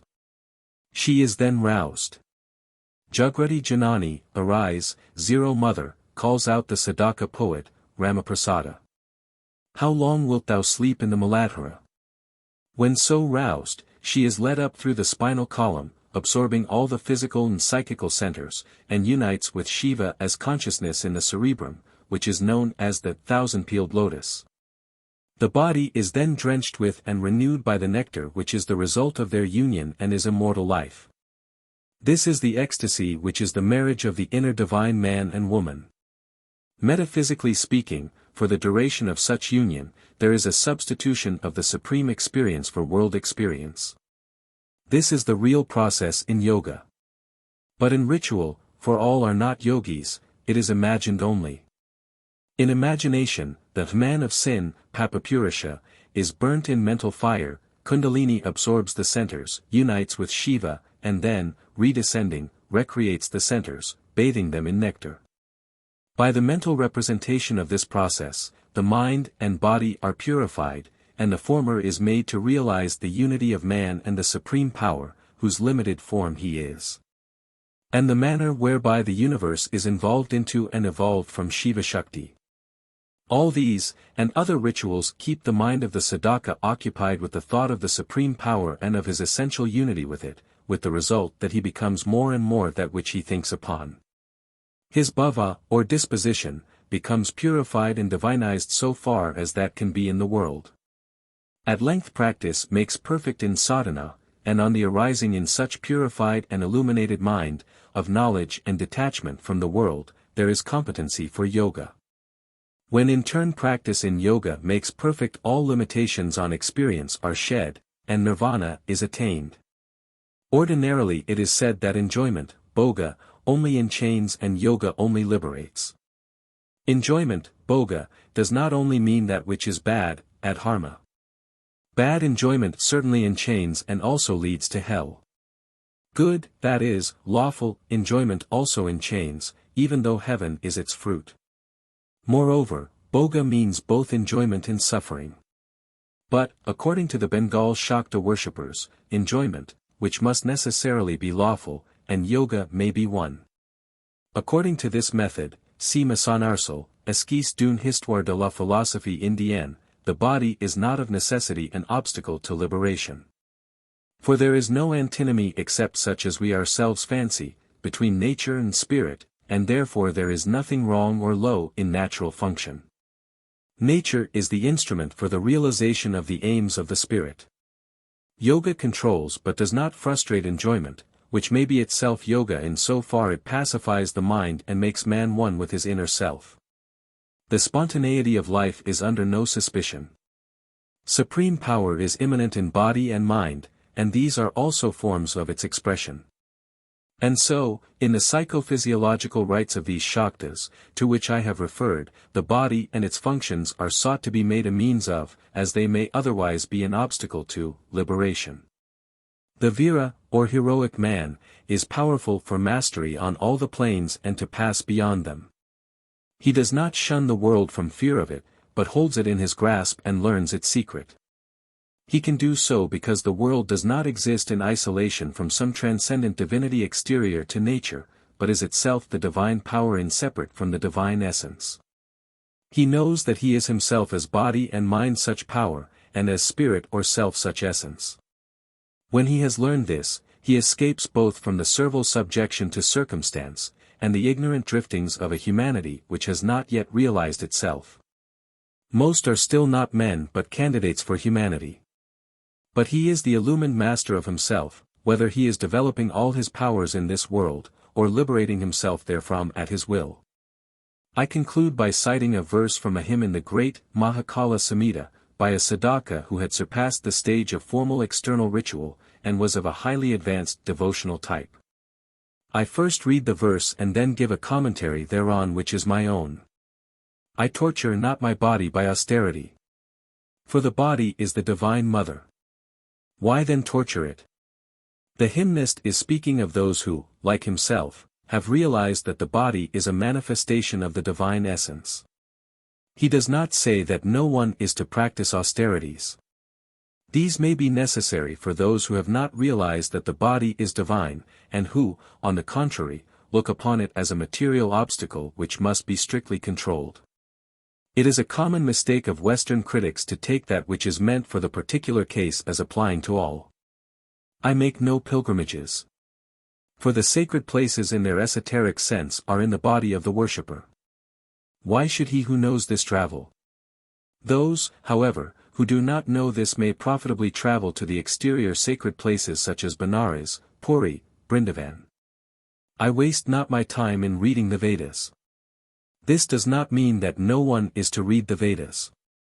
He has already done so, but the Kuṇḍalinī Tantra says, extract the essence of the scriptures, and then cast away the rest, as chaff is separated from the grain. When the essence has been extracted, what need is there of further reading and study? Moreover, the Veda recalls the spiritual experiences of others. What each man wants is that experience for himself, and this is not to be had by reading and speculation, but by practice, as worship or yoga. But, says the author of the hymn, addressing the Divine Mother, I take refuge at thy sacred feet. For this is both the highest sadhana and the fruit of it. In conclusion, I will say a word upon the Tantra Śāstra to which I have referred. The four chief scriptures of the Hindus are Veda, Smriti, Purana and Āgama. There are 4 ages, and to each of these ages is assigned its own peculiar scripture. For the present age the governing scripture is the Āgama. The Āgama or traditions, is made up of several schools such as Vaishnava, Shaiva and Shakta. It is a mistake to suppose that Āgama is a name given only to the southern scriptures, and that Tantra is the name of the scriptures of the Bengal school of Shaktas. The scripture of all these communities is the Āgama, and the Āgama is constituted of scriptures called Tantra and also by other names. To these Tantras titles are given just as they are given to chapters in a book, such as the Lakshmi Tantra of the Vaishnava Pañcatattva, Malanavajapa Tantra of the Kashmir Shaiva Āgama, and the Kuṇḍalinī Tantra of the Bengal Śākta Āgama. These 4 scriptures do not supersede or contradict one another, but are said to be various expressions of the one truth presented in diverse forms, suited to the inhabitants of the different ages. As a pundit very learned in the Āgama told me, all the scriptures constitute one great, many-million collection, Shatakoti Samhita. Only portions of the Vedic ritual have survived today. The bulk of the ritual which today governs all the old schools of Hindu worshippers is to be found in the Āgamas and their Tantras. And in this lies one reason for their importance. Chapter 24. Shakti as Mantra, Mantramayi Shakti. This is in every way both a most important, as well as a most difficult, subject in the Tantra Śāstra, so difficult that it is not understood, and on this account has been ridiculed. Mantra, in the words of a distinguished Indian, has been called meaningless jabber. When we find Indians thus talking of their Shastra, it is not surprising that Europeans should take it to be of no account. They naturally, though erroneously, suppose that the Indian always understands his own beliefs, and if he says they are absurd it is taken that they are so. Even, however, amongst Indians, who have lost themselves through an English education, the science of mantra is largely unknown. There are not many students of the Mimamsa nowadays. The English-educated have in this, as in other matters, generally taken the cue from their Western gurus, and passed upon Mantravidya a borrowed condemnation. There are those among them, particularly in this part of India, those who have in the past thought little of their old culture, and have been only too willing to sell their old lamps for new ones. Because they are new they will not always be found to give better light. Let us hope this will change, as indeed it will. Before the Indian condemns his cultural inheritance let him at least first study and understand it.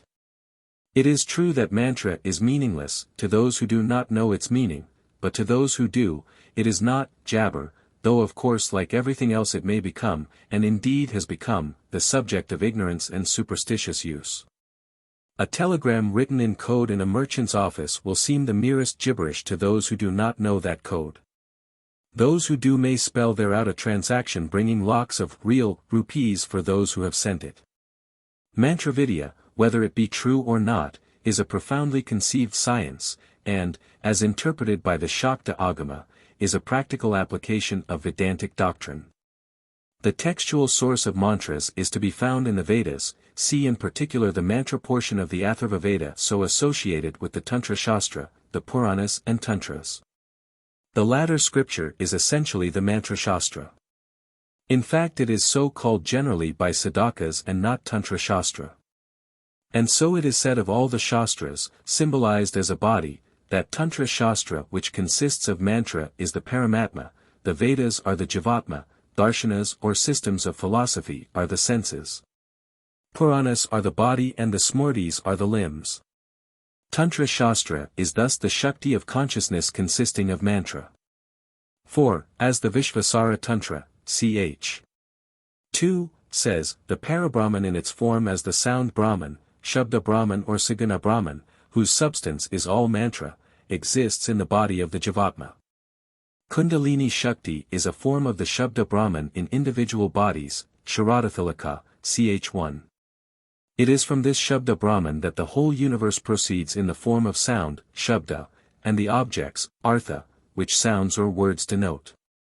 And this is the meaning of the statement that the Devi and the universe are composed of letters, that is, the signs for the sounds which denote all that is. At any point in the flow of phenomena, we can enter the stream, and realize therein the changeless real. The latter is everywhere and is in all things, and hidden in, and manifested by, sound as by all else. Any form, and all which is not the formless is that, can be pierced by the mind, and union may be had therein with the Devata who is at its core. It matters not what that form may be. And why? What I have said concerning Shakti gives the answer. All is Shakti. All is consciousness. We desire to think and speak. This is Ichcha Shakti. We make an effort towards realization. This is Kriya Shakti. We think and know. This is Jnana Shakti. Through Pranavayu, another form of Shakti, we speak. And the word we utter is Shakti Mantramayi. For what is a letter, Varna, which is made into syllable, Pada, and sentences, Vakya? It may be heard in speech, thus affecting the sense of hearing. It may be seen as a form in writing. It may be tactually sensed by the blind through the perforated dots of braille type. The same thing thus affecting the various senses. But what is the thing which does so? The senses are Shakti, and so is the objective form which evokes the sensation.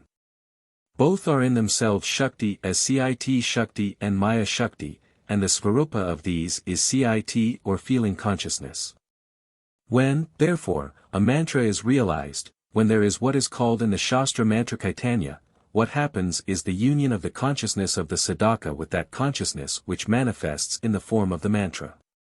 It is this union which makes the mantra work. The subject is of such importance in the Tantras that their other name is Mantra Shastra. But what is a mantra? Commonly Orientalists and others describe mantra as prayer, formulae of worship, mystic syllables, and so forth. These are but the superficialities of those who do not know their subject. Wherever we find the word mystic, we may be on our guard, for it is a word which covers much ignorance. Thus mantra is said to be a mystic word, yantra a mystic diagram, and mudra a mystic gesture. But have these definitions taught us anything? No, nothing. Those who framed these definitions knew nothing of their subject. And yet, whilst I am aware of no work in any European language which shows a knowledge of what mantra is or of its science, mantravidya, there is nevertheless perhaps no subject which has been so ridiculed, a not unusual attitude of ignorance. There is a widely diffused lower mind which says, what I do not understand is absurd. But this science, whether well-founded or not, is not that. Those who so think might expect mantras which are prayers and the meaning of which they understand. For with prayer the whole world is familiar. But such appreciation itself displays a lack of understanding. For there is nothing necessarily holy or prayerful alone in mantras as some think. Some combinations of letters constitute prayers and are called mantras, as for instance the most celebrated Gayatri mantra. A mantra is not the same thing as prayer or self-dedication, Atmanivedana. Prayer is conveyed in the words the sadhaka chooses. Any set of words or letters is not a mantra. Only that mantra in which the devata has revealed his or her particular aspects can reveal that aspect, and is therefore the mantra of that one of his or her particular aspects. The relations of the letters, varna, whether vowel or consonant, nada and bindu, in a mantra indicate the appearance of devata in different forms. Certain vibhuti or aspects of the devata are inherent in certain varna, but perfect Shakti does not appear in any but a whole mantra.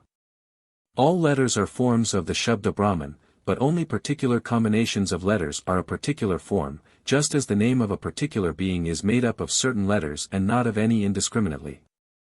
The whole universe is Shakti and is pervaded by Shakti. Nada, Bindu, Varna are all forms of Shakti and combinations of these, and these combinations only are the Shabda corresponding to the Artha or forms of any particular devata. The gross lettered sound is, as explained later, the manifestation of sound in a more subtle form, and this again is the production of causal, sound, in its supreme, para, form. Mantras are manifestations of Kuṇḍalinī, see chapter on the same, which is a name for the Shabda Brahman or Saguna Brahman in individual bodies. Produced Shabda is an aspect of the Jiva's vital Shakti. Kuṇḍalinī is the Shakti who gives life to the Jiva.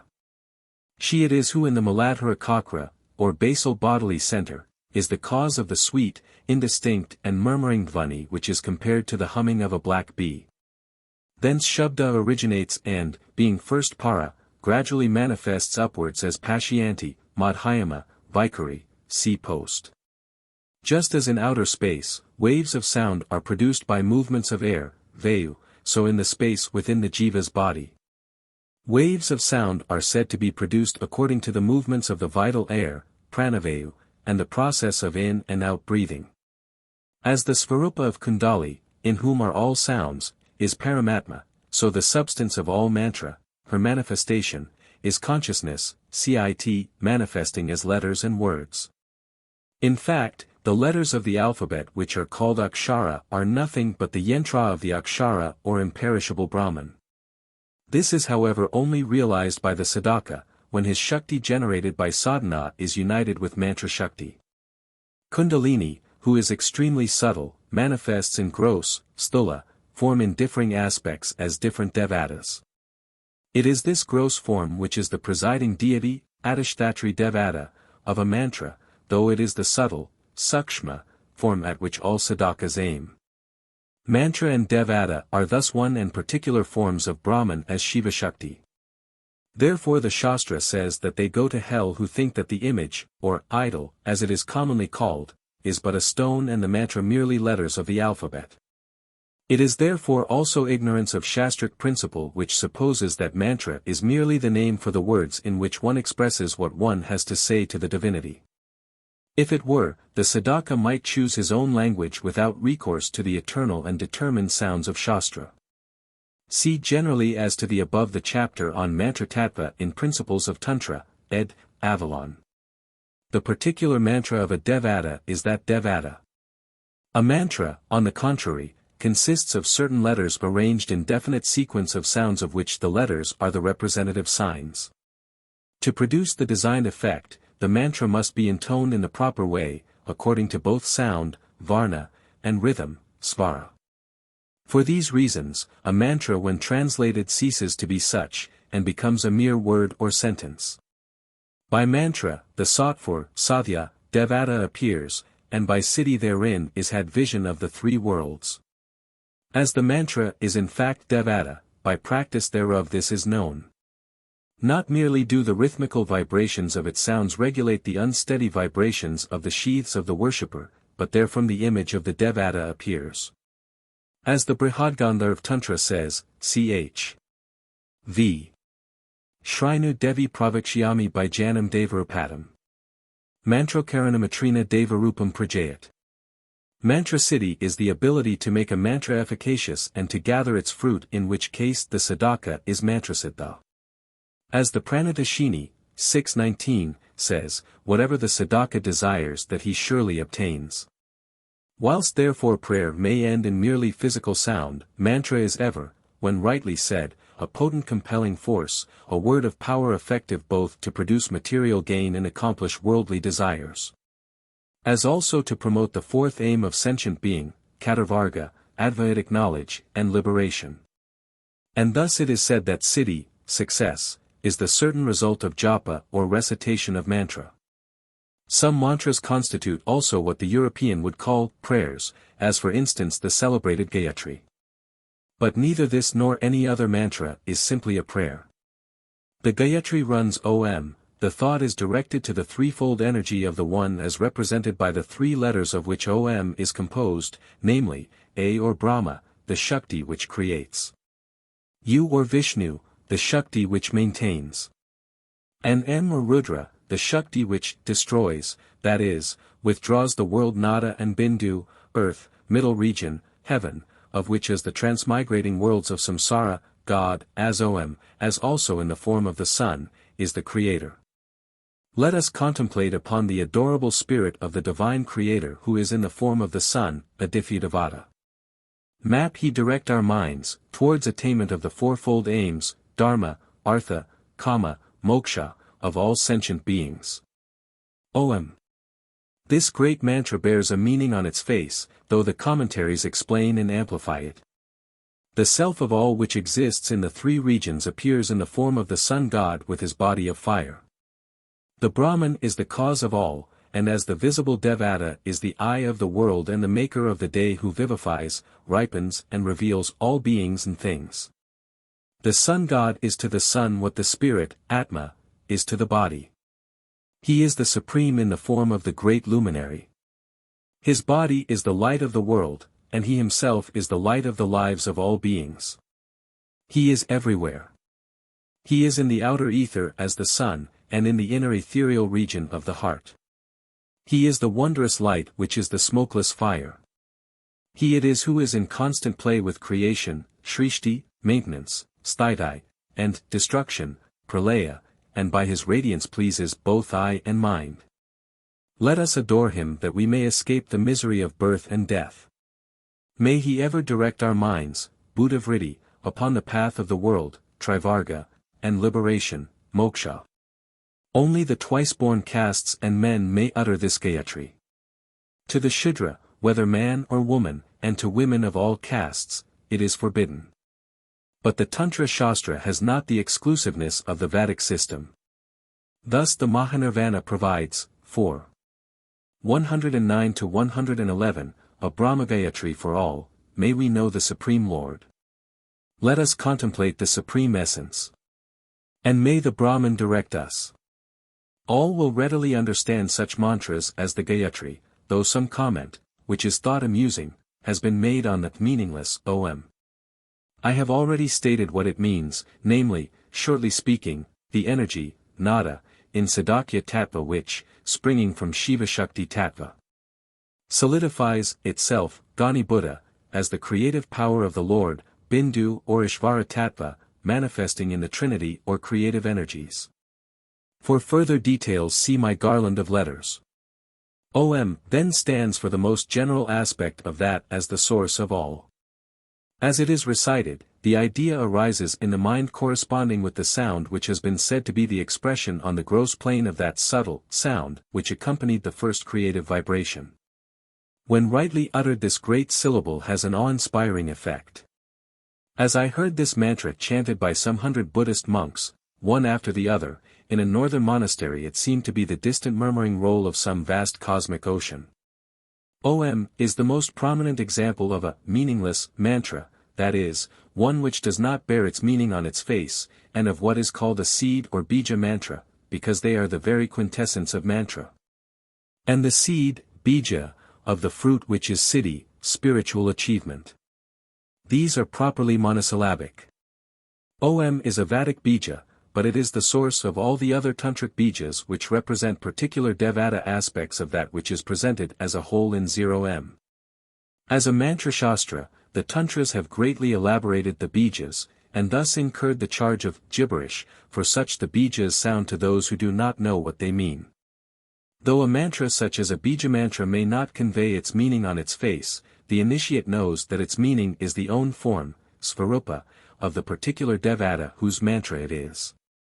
And that the essence of the bija is that which makes letters sound, and exists in all which we say or hear. Every mantra is thus a particular sound form, rupa, of the Brahman. There are a very large number of these short unetymological vocables or bijas such as rim, shrim, krim, hum, fat, called by various names. Thus the first is called the Maya bija, the second Lakshmi bija, the third Kali bija, the fourth Kirka bija, the fifth Varma bija, the sixth Astra bija. Ram is Agni bija, M is Yoni bija, Klim is Kama bija, Shrim is Bada bija, Aim Sarasvati bija, and so forth. Each devata has his or her bija. Thus Rim is the Maya bija, Krim the Kali bija. The bija is used in the worship of the devata whose mantra it is. All these bijas mentioned are in common use. There are a large number of others, some of which are formed with the first letters of the name of the devata for whom they stand, such as Gam for Ganesha, Dum for Durga. Let us then shortly see by examples what the meaning of such a bija is. For a fuller account see my garland of letters.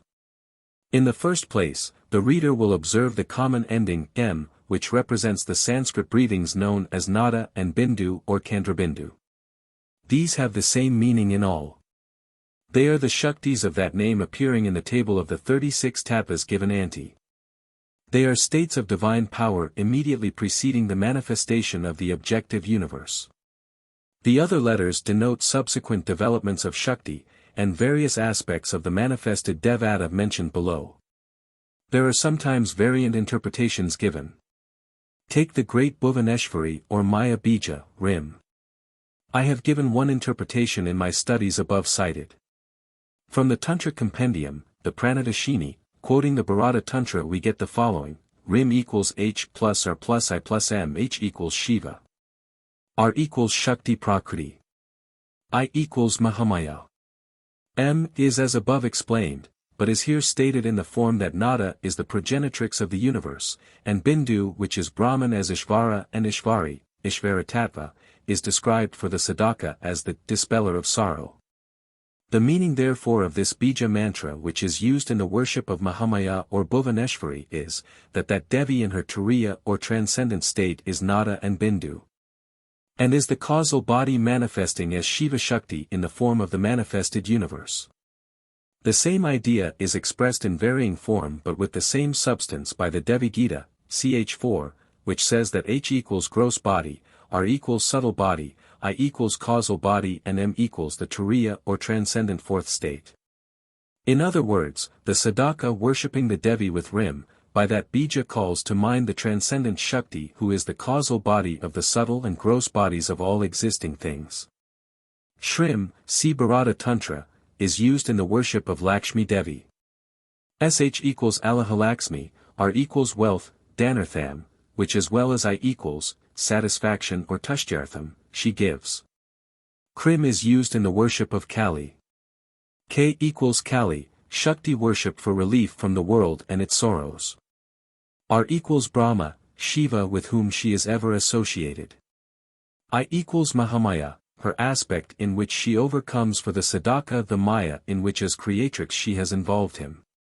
Aim is used in the worship of Sarasvati and is Vagbhava Bija. Dum is used in the worship of Durga. D equals Durga. U equals protection. Nada equals her aspect as mother of the universe, and Bindu is its lord. The sadhaka asks Durga as mother lord to protect him, and looks on her in her protecting aspect as upholder of the universe, Jagadatri. In Strim. S equals saving from difficulty. T equals deliverer. R equals, here, liberation, Mukjartho Rifa Uktotra. I equals Mahamaya. Bindu equals dispeller of grief. Nada equals mother of the universe. She as the Lord is the dispeller of Maya and the sorrows it produces, the savior and deliverer from all difficulties by grant of liberation. I have dealt elsewhere, serpent power, with Hum and Hum the former of which is called Varma, armor, Bija and the latter Kirka, H denoting Shiva and U, his Bhairava or formidable aspect, see generally Volume 1, Tantric Texts. Tantrabhidana. He is an armor to the sadhaka by his destruction of evil.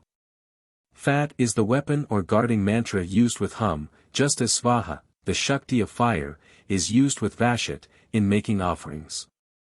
The primary mantra of a Devata is called Mula mantra. Mantras are solar, Sora, and masculine, and lunar, Samya, and feminine, as also neuter.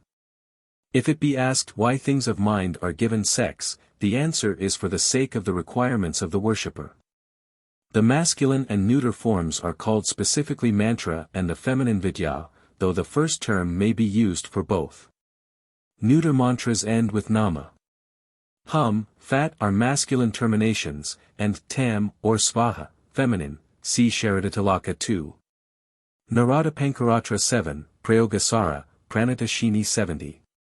The Nitya Tantra gives various names to mantra according to the number of the syllables such as Pinda, Kartari, Bija, Mantra, Mala. Commonly however the term Bija is applied to monosyllabic mantras. The word mantra comes from the root man to think. Man is the first syllable of manana or thinking. It is also the root of the word man, who alone of all creation is properly a thinker. Tra comes from the root tra, for the effect of a mantra when used with that end, is to save him who utters and realizes it. Tra is the first syllable of trana or liberation from the samsara. By combination of man and tra, that is called mantra which, from the religious standpoint, calls forth, amantrana, the four aims, katavarga, of sentient being as happiness in the world and eternal bliss in liberation. Mantra is thus thought movement vehicled by, and expressed in, speech. Its svarupa is, like all else, consciousness, cit, which is the Shabda Brahman. A mantra is not merely sound or letters. This is a form in which Shakti manifests herself. The mere utterance of a mantra without knowing its meaning, without realization of the consciousness which mantra manifests is a mere movement of the lips and nothing else. We are then in the outer husk of consciousness. Just as we are when we identify ourselves with any other form of gross matter which is, as it were, the crust, as a friend of mine has aptly called it, of those subtler forces which emerge from the yoni or cause of all, who is. In her self-consciousness, Sidrapini. When the sadhaka knows the meaning of the mantra, he makes an advance. But this is not enough. He must, through his consciousness, realize that consciousness which appears in the form of the mantra, and thus attain mantracaitanya. At this point, thought is vitalized by contact with the center of all thinking. At this point again thought becomes truly vital and creative. Then an effect is created by the realization thus induced. The creative power of thought is now receiving increasing acceptance in the West, which is in some cases taking over, and in others, discovering anew, for itself, what was thought by the ancients in India. Because they have discovered it anew, they call it new thought, but its fundamental principle is as old as the Upanishads, which said, "What you think that you become." All recognize this principle in the limited form that a man who thinks good becomes good, and he who is ever harboring bad thought becomes bad. But the Indian and new thought doctrine is more profound than this. In Vedantic India, thought has been ever held creative. The world is a creation of the thought, Cit Shakti associated with Maya Shakti, of the Lord, Ishvara and Ishvari. Her and his thought is the aggregate, with almighty powers of all thought. But each man is Shiva and can attain his powers to the degree of his ability to consciously realize himself as such. Thought now works in man's small magic just as it first worked in the grand magical display of the world creator. Each man is in various degrees a creator. Thought is as real as any form of gross matter. Indeed, it is more real in the sense that the world is itself a projection of the world thought, which again is nothing but the aggregate in the form of the samskaras or impressions of past experience, which give rise to the world. The universe exists for each jiva because he consciously or unconsciously wills it. It exists for the totality of beings because of the totality of samskaras which are held in the great womb of the manifesting Cit itself. There is theoretically nothing that man cannot accomplish, for he is at base the accomplisher of all. But, in practice, he can only accomplish to the degree that he identifies himself with the supreme consciousness and its forces, which underlie, are at work in, and manifest as, the universe. This is the basal doctrine of all magic, of all powers, siddhi, including the greatest siddhi which is liberation itself. He who knows Brahman, becomes Brahman to the extent of his knowing. Thought reading, thought transference, hypnotic suggestion, magical projections, mokshana, and shields, grahana, are becoming known and practiced in the West, not always with good results. For this reason some doctrines and practices are kept concealed. Projection, mokshana, the occultist will understand. But grahana, I may here explain, is not so much a fence, in the Western sense, to which Usakavaka is put, but the knowledge of how to catch a mantra thus projected. A stone thrown at one may be warded off or caught and, if the person so wishes, thrown back at him who threw it. So may a mantra. It is not necessary, however, to do so. Those who are sheltered by their own pure strength, automatically throw back all evil influences, which, coming back to the ill-wisher, harm or destroy him. Those familiar with the Western presentment of similar matters will more readily understand than others who, like the Orientalist and missionary, as a rule know nothing of occultism and regard it as superstition. For this reason their presentment of Indian teaching is so often ignorant and absurd. The occultist, however, will understand the Indian doctrine which regards thought like mind, of which it is the operation, as a power or Shakti. Something therefore, very real and creative by which man can accomplish things for himself and others. Kind thoughts, without a word, will do good to all who surround us, and may travel round the world to distant friends. So we may suffer from the ill wishes of those who surround us, even if such wishes do not materialize into deeds. Telepathy is the transference of thought from a distance without the use of the ordinary sense organs.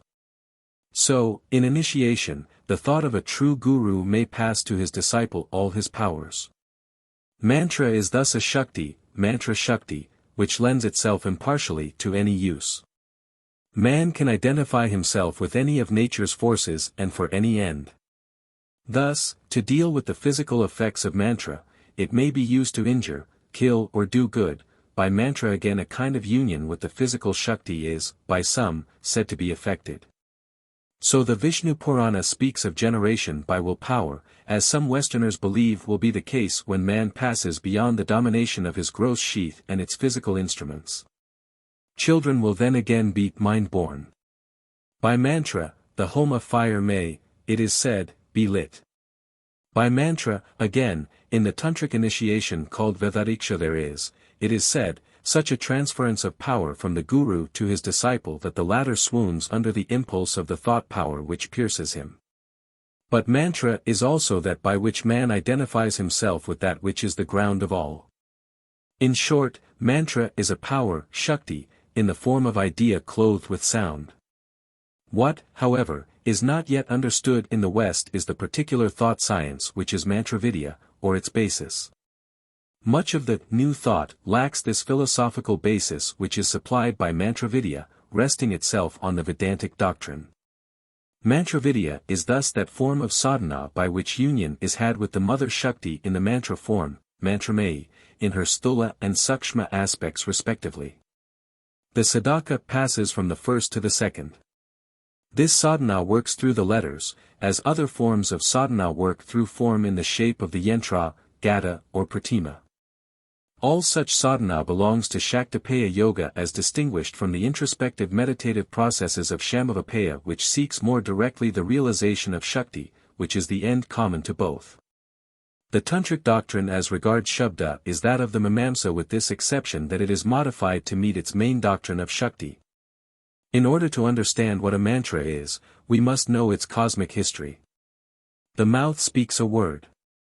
What is it and whence has it come? As regards the evolution of consciousness as the world, I refer my reader to the chapters on Cit Shakti and Maya Shakti dealing with the 36 tattvas.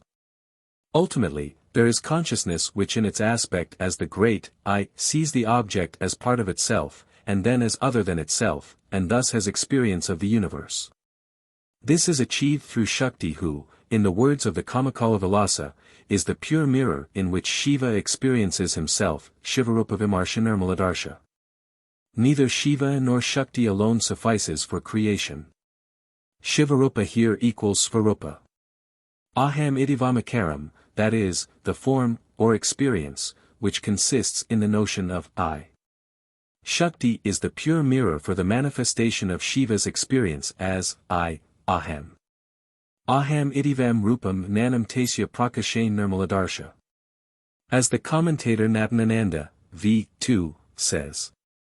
The notion is, of course, similar to that of the reflection of Purusha on Prakriti as Sattvamay Buddhi and of Brahman on Maya.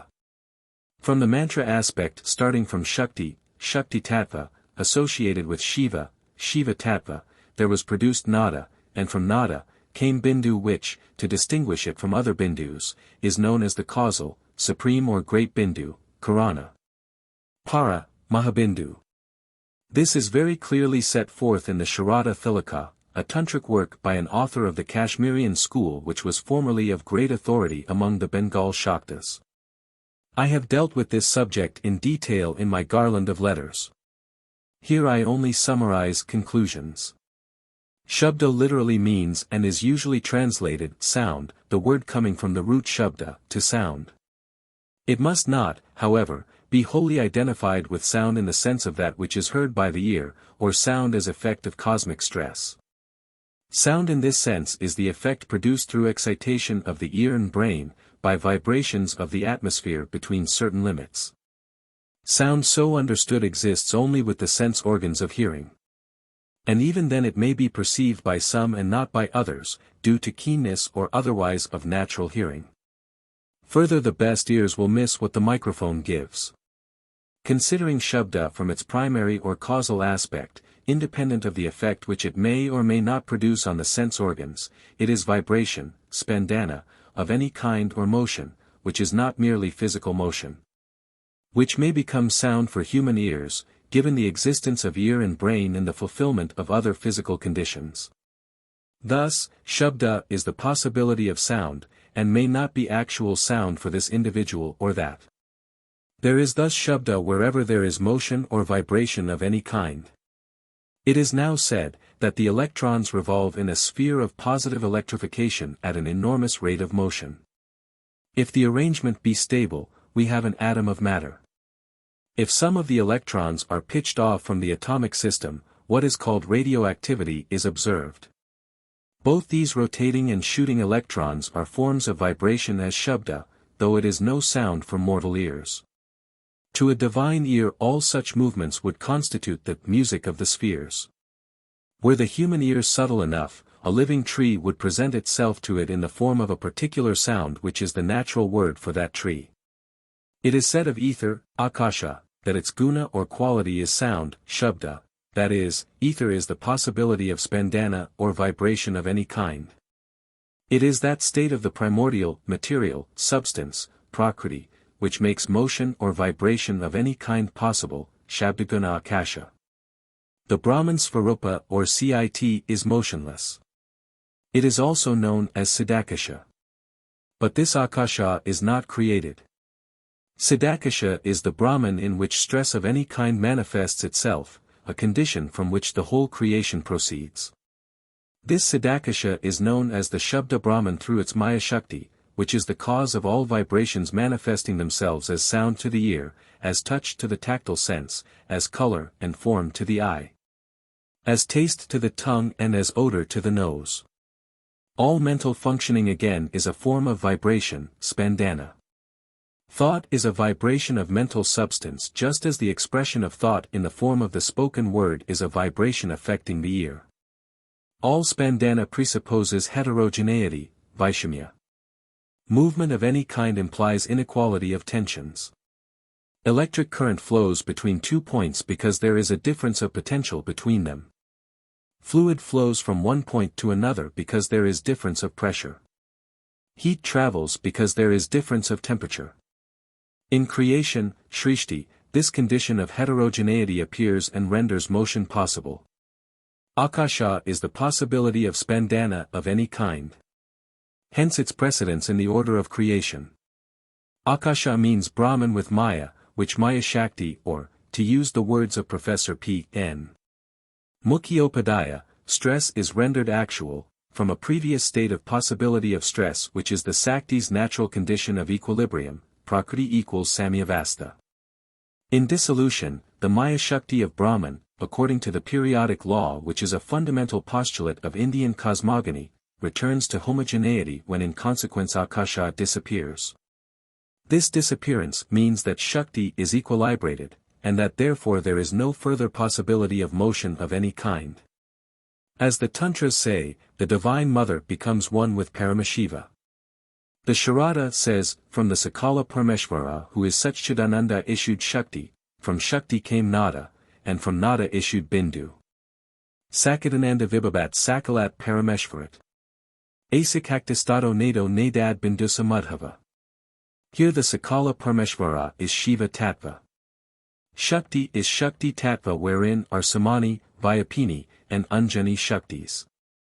Nada is the first produced source of mantra, and the subtlest form of Shabda of which mantra is a manifestation. Nada is threefold, as Mahanada or Nadanta and Nirodini representing the first moving forth of the Shabda Brahman as Nada. The filling up of the whole universe with Nadanta and the specific tendency towards the next state of unmanifested Shabda respectively. Nada in its three forms is in the Sadakya Tattva. Nada becoming slightly operative towards the speakable, Vasya, the former operation being in regard to the thinkable, Mantavya, is called Ardhakandra which develops into Bindu. Both of these are in Ishvara Tattva. This Mahabindu is threefold as the Kamakala. The undifferentiated Shabda Brahman or Brahman as the immediate cause of the manifested Shabda and Artha is a unity of consciousness, Caitanya, which then expresses itself in threefold function as the three Shaktis, Icha, Jnana, Kriya. The three gunas, Sattva, Rajas, Tamas, the three Bindus, Karaya, which are sun, moon and fire, the three Devatas, Rudra, Vishnu, Brahma and so forth. These are the product of the union of Prakash and Vimarsha Shakti. This triangle of divine desire is the Kamakala, or creative will, and its first subtle manifestation, the cause of the universe, which is personified as the great Devi Tripurasundari, the Kameshvara and Kameshvari, the object of worship in the Āgamas. Kamakala Vilasa, as explained in the work of that name, is the manifestation of the union of Shiva and Shakti, the great I, Aham, which develops through the inherent power of its thought activity, Vimarsha Shakti, into the universe. Unknowing as Jiva its true nature and the secret of its growth through Avidya Shakti. Here then there appears the duality of subject and object, of mind and matter, of the word, Shabda, and its meaning, Artha. The one is not the cause of the other, but each is inseparable from, and concomitant with, the other as a bifurcation of the undifferentiated unity of Shabda Brahman whence they proceed. The one cosmic movement produces at the same time the mind and the object which it cognizes, names, nama, and language, Shabda, on the one hand, and forms, Rupa, or object, Artha, on the other. These are all parts of one coordinated contemporaneous movement, and, therefore, each aspect of the process is related the one to the other. The genesis of Shabda is only one aspect of the creative process, namely, that in which the Brahman is regarded as the author of Shabda and Artha, into which the undifferentiated Shabda Brahman divides itself. Shakti is Shabda Brahman ready to create both Shabda and Artha on the differentiation of the Parabindu into the Kamakala, which is the root, mula, of all mantras. Shabda Brahman is supreme speech, Paravak, or supreme Shabda, Parashabda. From this fourth state of Shabda, there are three others, Pashyanti, Madhyama and Vaikari. Which are the Shabda aspect of the stages whereby the seed of formless consciousness explicates into the multitudinous concrete ideas, expressed in language of the mental world, the counterpart of the objective universe. But for the last three states of sound the body is required and, therefore, they only exist in the jiva. In the latter, the Shabda Brahman is in the form of Kuṇḍalinī Śakti in the Muladhara Kakra. In Kuṇḍalini is Parashabda. This develops into the matrikas, or little mothers, which are the subtle forms of the gross manifested letters, Varna. The letters make up syllables, Pada, and syllables make sentences, Vakya, of which elements the mantra is composed. Parashabda in the body develops in Pashyanti Shabda or Shakti of general movements, Samanya Spanda, located in the tract from the Muladhara to the Manipura associated with Manas. It then in the tract upwards to the Anahata becomes Madhyama or Hiranyagarbha sound with particularized movement, Vishesha Spanda, associated with Bodhitattva. Vayu proceeding upwards to the throat expresses itself in spoken speech which is Vaikari or Virat Shabda. Now it is that the mantra issues from the mouth and is heard by the ear. Because the one cosmic movement produces the ideating mind and its accompanying Shabda and the objects cognized or Artha, the creative force of the universe is identified with the matrikas and varnas. And Devi is said to be in the forms of the letters from A to Ha, which are the gross expressions of the forces called matrika. Which again are not different from, but are the same forces that evolve into the universe of mind and matter. These varnas are, for the same reason, associated with certain vital and physiological centers which are produced by the same power that gives birth to the letters. It is by virtue of these centers and their controlled area in the body that all the phenomena of human psychosis run on and keep man in bondage.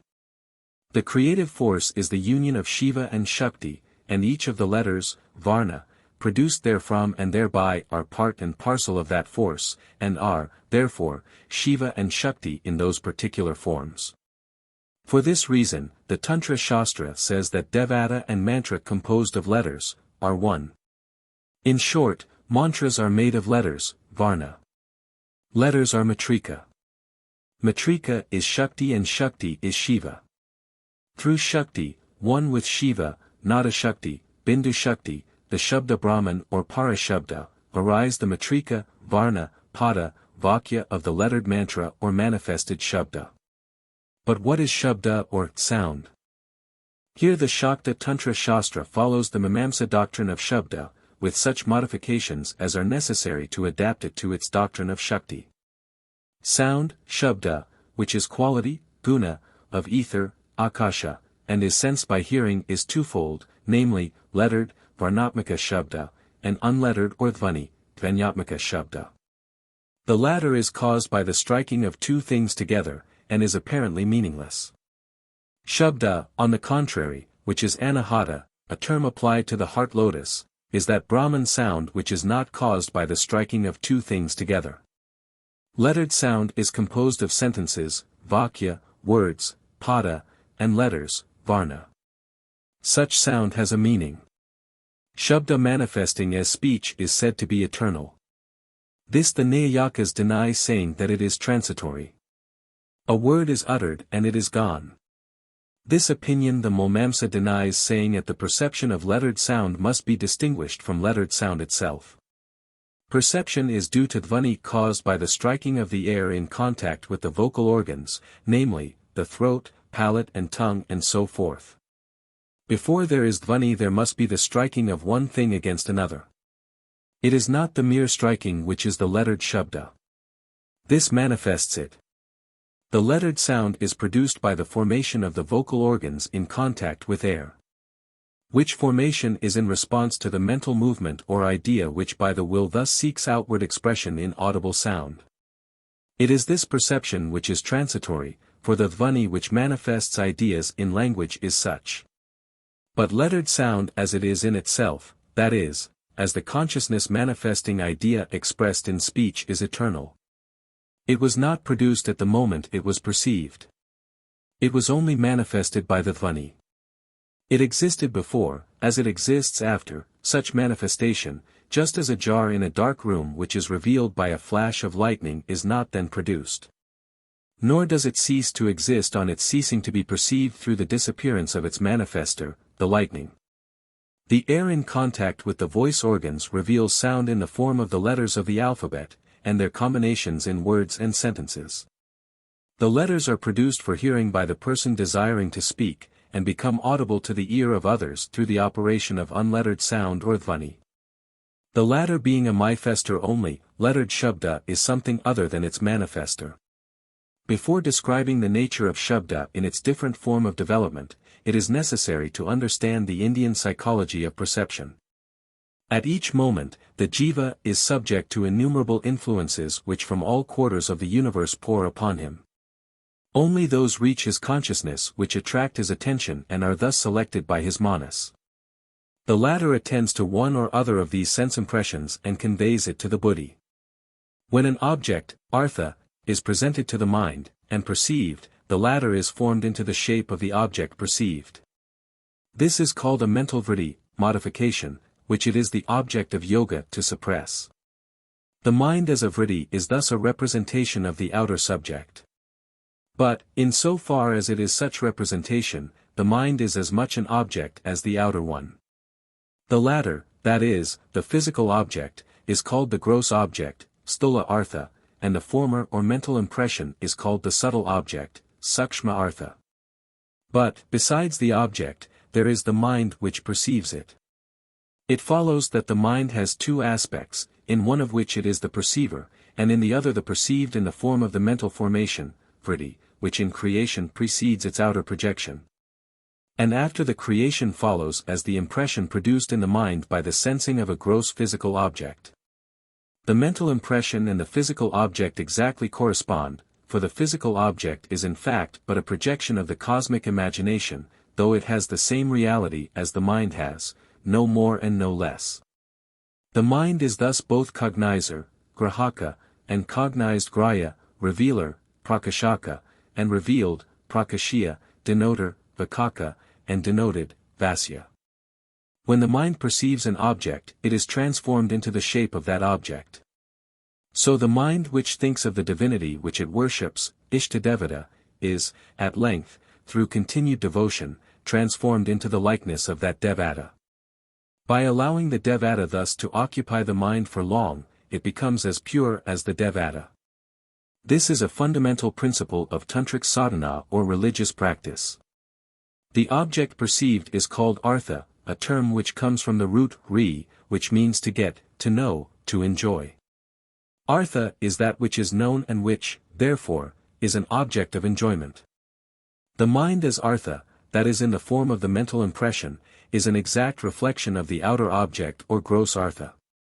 As the outer object is artha, so is the interior subtle mental form which corresponds to it. That aspect of the mind which cognizes is called shabda or nama, name, and that aspect in which it is its own object or cognized is called artha or rupa, form. The outer physical object, of which the latter is in the individual an impression, is also artha or rupa, and spoken speech is the outer shabda. The mind is thus, from the mantra aspect, shabda and artha, terms corresponding to the Vedantic nama and rupa or concepts and concepts objectified. The Mayaveda Vedanta says that the whole creation is nama and rupa. Mind as shabda is the power, Shakti, the function of which is to distinguish and identify, Betasamsargavritti Shakti. Just as the body is causal, subtle and gross, so is shabda, of which there are four states, bhava, called para, pashyanti, madhyama and vaikari. Para sound is that which exists on the differentiation of the Mahabindu before actual manifestation. This is motionless, causal shabda in Kuṇḍalinī, in the Muladhara center of the body. That aspect of it in which it commences to move with a general, that is, non-particularized, motion, samanya spanda, is pashyanti whose place is from the Muladhara to the Manipura Kakra, the neck center. It is here associated with manas. These represent the motionless and first-moving Ishvara aspect of Shabda. Madhyama Shabda is associated with Buddhi. It is Hiranyagarbha sound, Hiranyagarbha rupa, extending from Pashyanti to the heart. Both Madhyama sound, which is the inner naming by the cognitive aspect of mental movement, as also its artha or subtle, sukshma, object, artha, belong to the mental or subtle body, sukshma or linga sharira. Perception is dependent on distinguishing and identification. In the perception of an object, that part of the mind which identifies and distinguishes and thus names, or the cognizing part is, from the shabda aspect, subtle shabda, and that part of it which takes the shape of, and thus constitutes. The object, a shape which corresponds with the outer thing, is subtle artha. The perception of an object is thus consequent on the simultaneous functioning of the mind in its twofold aspect as shabda and artha, which are in indissoluble relation with one another as cognizer, grahaka, and cognized grahya. Both belong to the subtle body.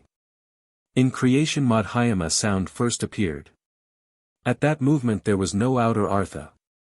Then the cosmic mind projected this inner Madhyama artha into the world of sensual experience and named it in spoken speech, Vaikari Shabda. The last or Vaikari Shabda is uttered speech, developed in the throat, issuing from the mouth. This is Virat Shabda.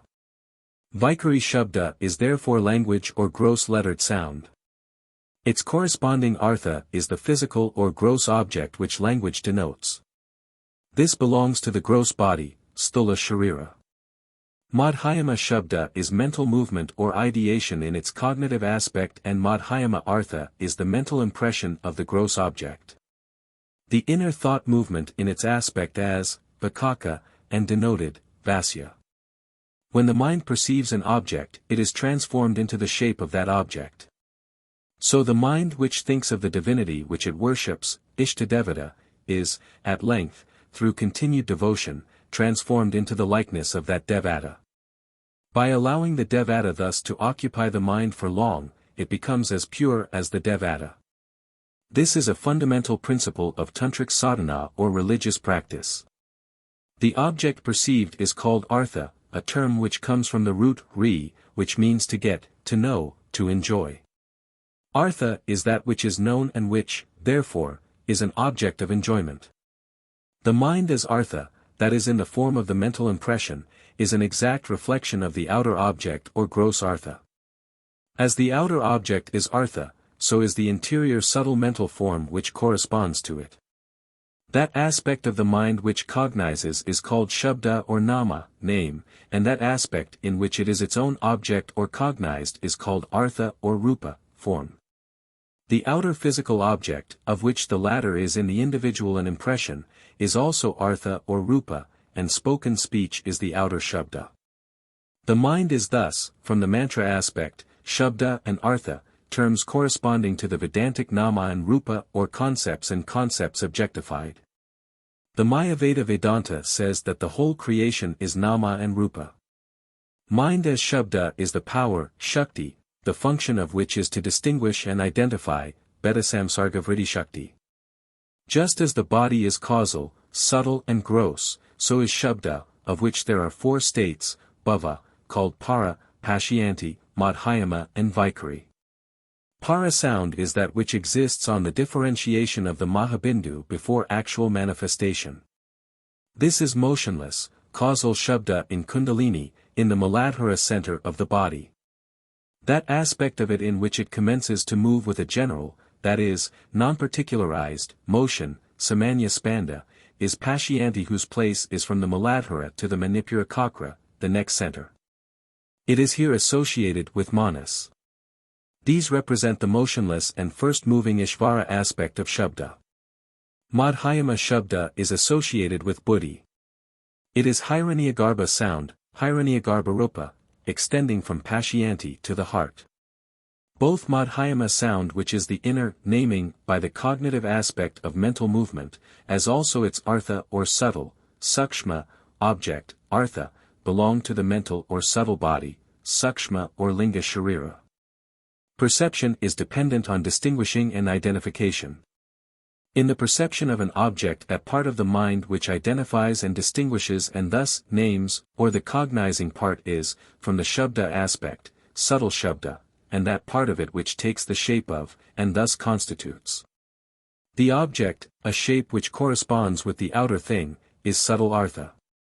The perception of an object is thus consequent on the simultaneous functioning of the mind in its twofold aspect as Shabda and Artha, which are in indissoluble relation with one another as cognizer, grahaka, and cognized grahya. Both belong to the subtle body. In creation Madhyama sound first appeared. At that movement there was no outer Artha. Then the cosmic mind projected this inner Madhyama Artha into the world of sensual experience and named it in spoken speech, Vaikari Shabda. The last or Vaikari Shabda is uttered speech, developed in the throat, issuing from the mouth. This is Virat Shabda. Vaikari Shabda is therefore language or gross lettered sound. Its corresponding Artha is the physical or gross object which language denotes. This belongs to the gross body, Sthula Sharira. Madhyama Shabda is mental movement or ideation in its cognitive aspect, and Madhyama Artha is the mental impression of the gross object. The inner thought movement in its aspect as Shabdartha, and considered both in its knowing aspect, Shabda, and as the subtle known object, Artha, belongs to the subtle body, Sukshma Sharira. The cause of these two is the first general movement towards particular ideation, Pashyanti, from the motionless cause para Shabda or supreme speech. Two forms of inner or hidden speech, causal, subtle, accompanying mind movement thus precede and lead up to spoken language. The inner forms of ideating movement constitute the subtle, and the uttered sound the gross aspect of mantra, which is the manifested Shabda Brahman.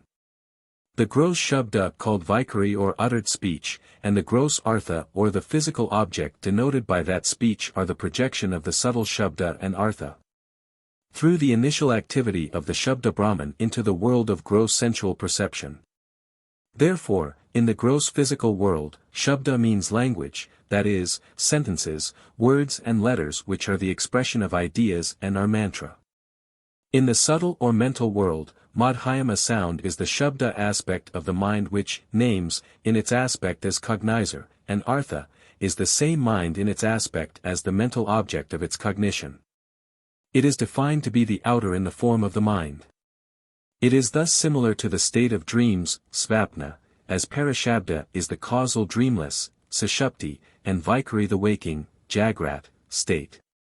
Mental Artha is a samsara, an impression left on the subtle body by previous experience, which is recalled when the jiva reawakes to world experience. And recollects the experience temporarily lost in the cosmic dreamless state, Sushupti, which is destruction, pralaya. What is it which arouses this samskara? As an effect, kriya, it must have a cause, karana.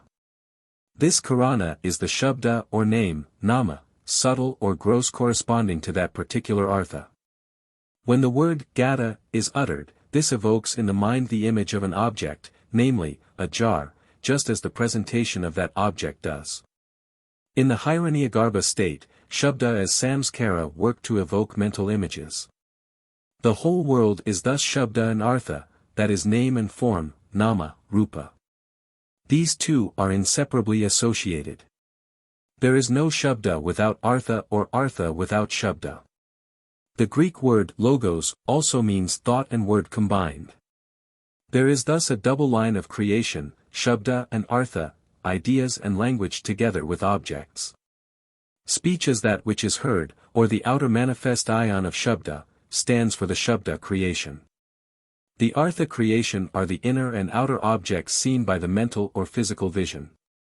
From the cosmic creative standpoint, the mind comes first, and from it, is evolved the physical world according to the ripened samskaras which led to the existence of the particular existing universe. Therefore, the mental artha precedes the physical artha, which is an evolution in gross matter of the former. This mental state corresponds to that of dreams, svapna, when man lives in the mental world only. After creation, which is the waking, jagrat, state, there is for the individual an already existing parallelism of names and objects. Uttered speech is a manifestation of the inner naming or thought. This thought movement is similar in men of all races. When an Englishman or an Indian thinks of an object, the image is to both the same, whether evoked by the object itself or by the utterance of its name. For this reason, possibly if thought reading be accepted, a thought reader whose cerebral center is en rapport with that of another, may read the hidden speech, that is thought, of one whose spoken speech he cannot understand. Thus, whilst the thought movement is similar in all men, the expression of it as Vaikari Shabda differs. According to tradition, there was once a universal language. According to the biblical account, this was so, before the confusion of tongues at the Tower of Babel.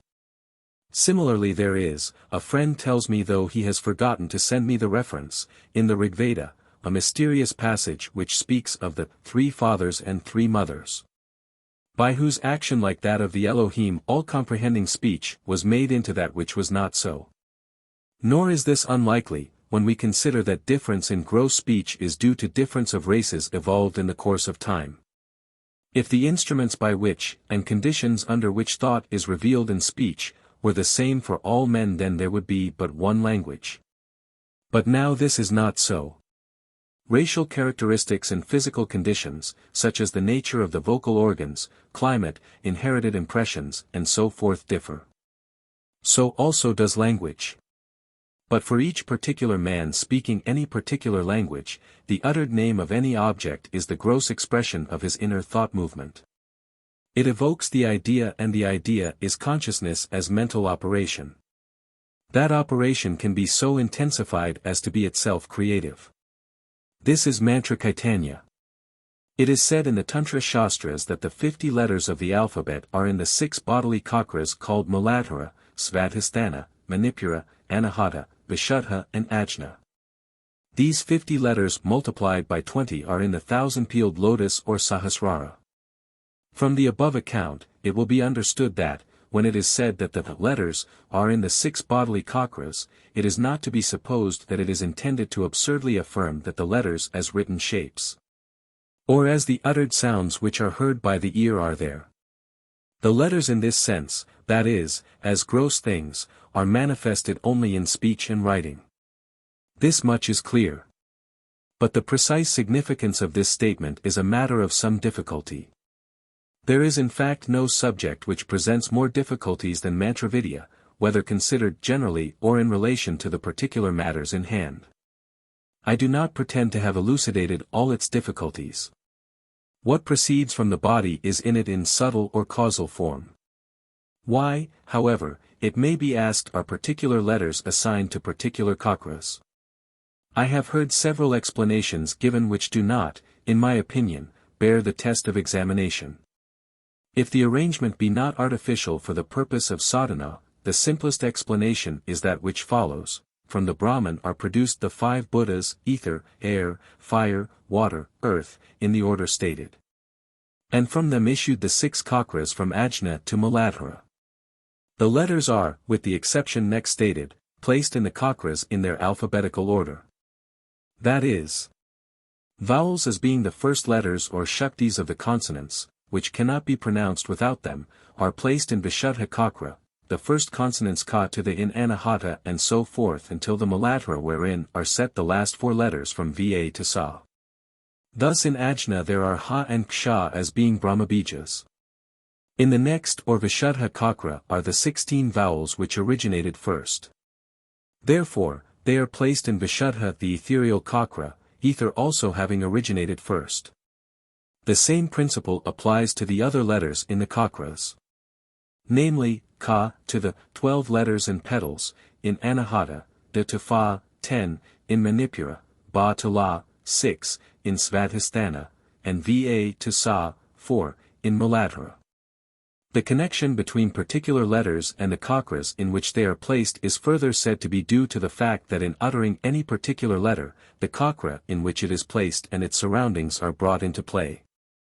The sounds of the Sanskrit alphabet are classified according to the organs used in their articulation, and are guttural, kanta, palatals, talu, cerebrals, murda, dentals, danta, and labials, ashta. When so articulated, each letter, it is said, touches the Kakra in which it is, and in which on this account it has been placed. In uttering them certain Kakras are affected, that is, brought into play. This, it is alleged, will be found to be so, if the letter is carefully pronounced and attention is paid to the accompanying bodily movement. Thus, in uttering Ha, the head, Ajna, is touched, and in uttering the deep-seated Va, the basal Kakra or Muladhara. In making the first sound the forehead is felt to be affected, and in making the last the lower part of the body around the root lotus. This is the theory put forth as accounting for the position of the letters in the Kakras. A mantra is, like everything else, Shakti.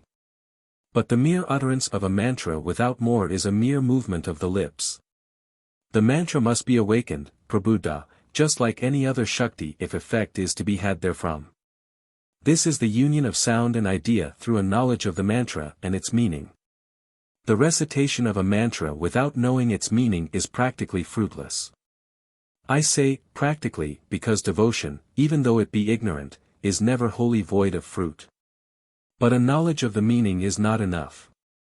For it is possible by reading a book or receiving oral instructions to get to know the meaning of a mantra, without anything further following. Each mantra is the embodiment of a particular form of consciousness or Shakti. This is the mantra Shakti. Consciousness or Shakti also exists in the form of the sadhaka. The object then is to unite these two, when thought is not only in the outer husk, but is vitalized by will, knowledge, and action through its conscious center in union with that of the mantra. The latter is Devata or a particular manifestation of Shakti, and the sadhaka who identifies himself therewith, identifies himself with that Shakti. According to yoga, when the mind is concentrated on any object it is unified with it. When man is so identified with a varna or tattva, then the power of objects to bind ceases, and he becomes the controller. Thus, in Kuṇḍalinī Yoga, the static bodily Shakti pierces the Kakras, to meet Shiva Shakti in the Sahasrara. As the sadhaka is, through the power of the rising Shakti, identified with each of the centers, tattvas and matrika Shaktis they cease to bind, until passing through all he attains samadhi.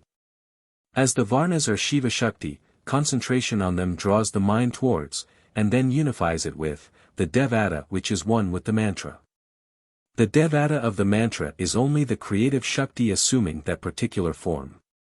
As already stated, devata may be realized in any object, not merely in mantras, yantras, gathas, pratimas or other ritual objects of worship. The same power which manifests to the ear in the mantra is represented in the lines and curves of the yantra which, the Kalavali Tantra says, is the body of the devata. Yentram mantramayam praktam mantratma devateva hai. Dihatmanar yatha bido yantradavada yashtatha. The yantra is thus the graphic symbol of the Shakti, indicated by the mantra with which identification takes place. The pratima or image is a grosser visual form of the devata. But the mantras are particular forms of divine Shakti, the realization of which is efficacious to produce particular results. As in Kuṇḍalinī Yoga, so also here the identification of the sadhaka with different mantras gives rise to various vibhutis or powers, for each grouping of the letters represents a new combination of the matrika Shaktis. It is the eternal Shakti who is the life of the mantra. Therefore, Siddhi in Mantra Sadhana is the union of the sadhakas.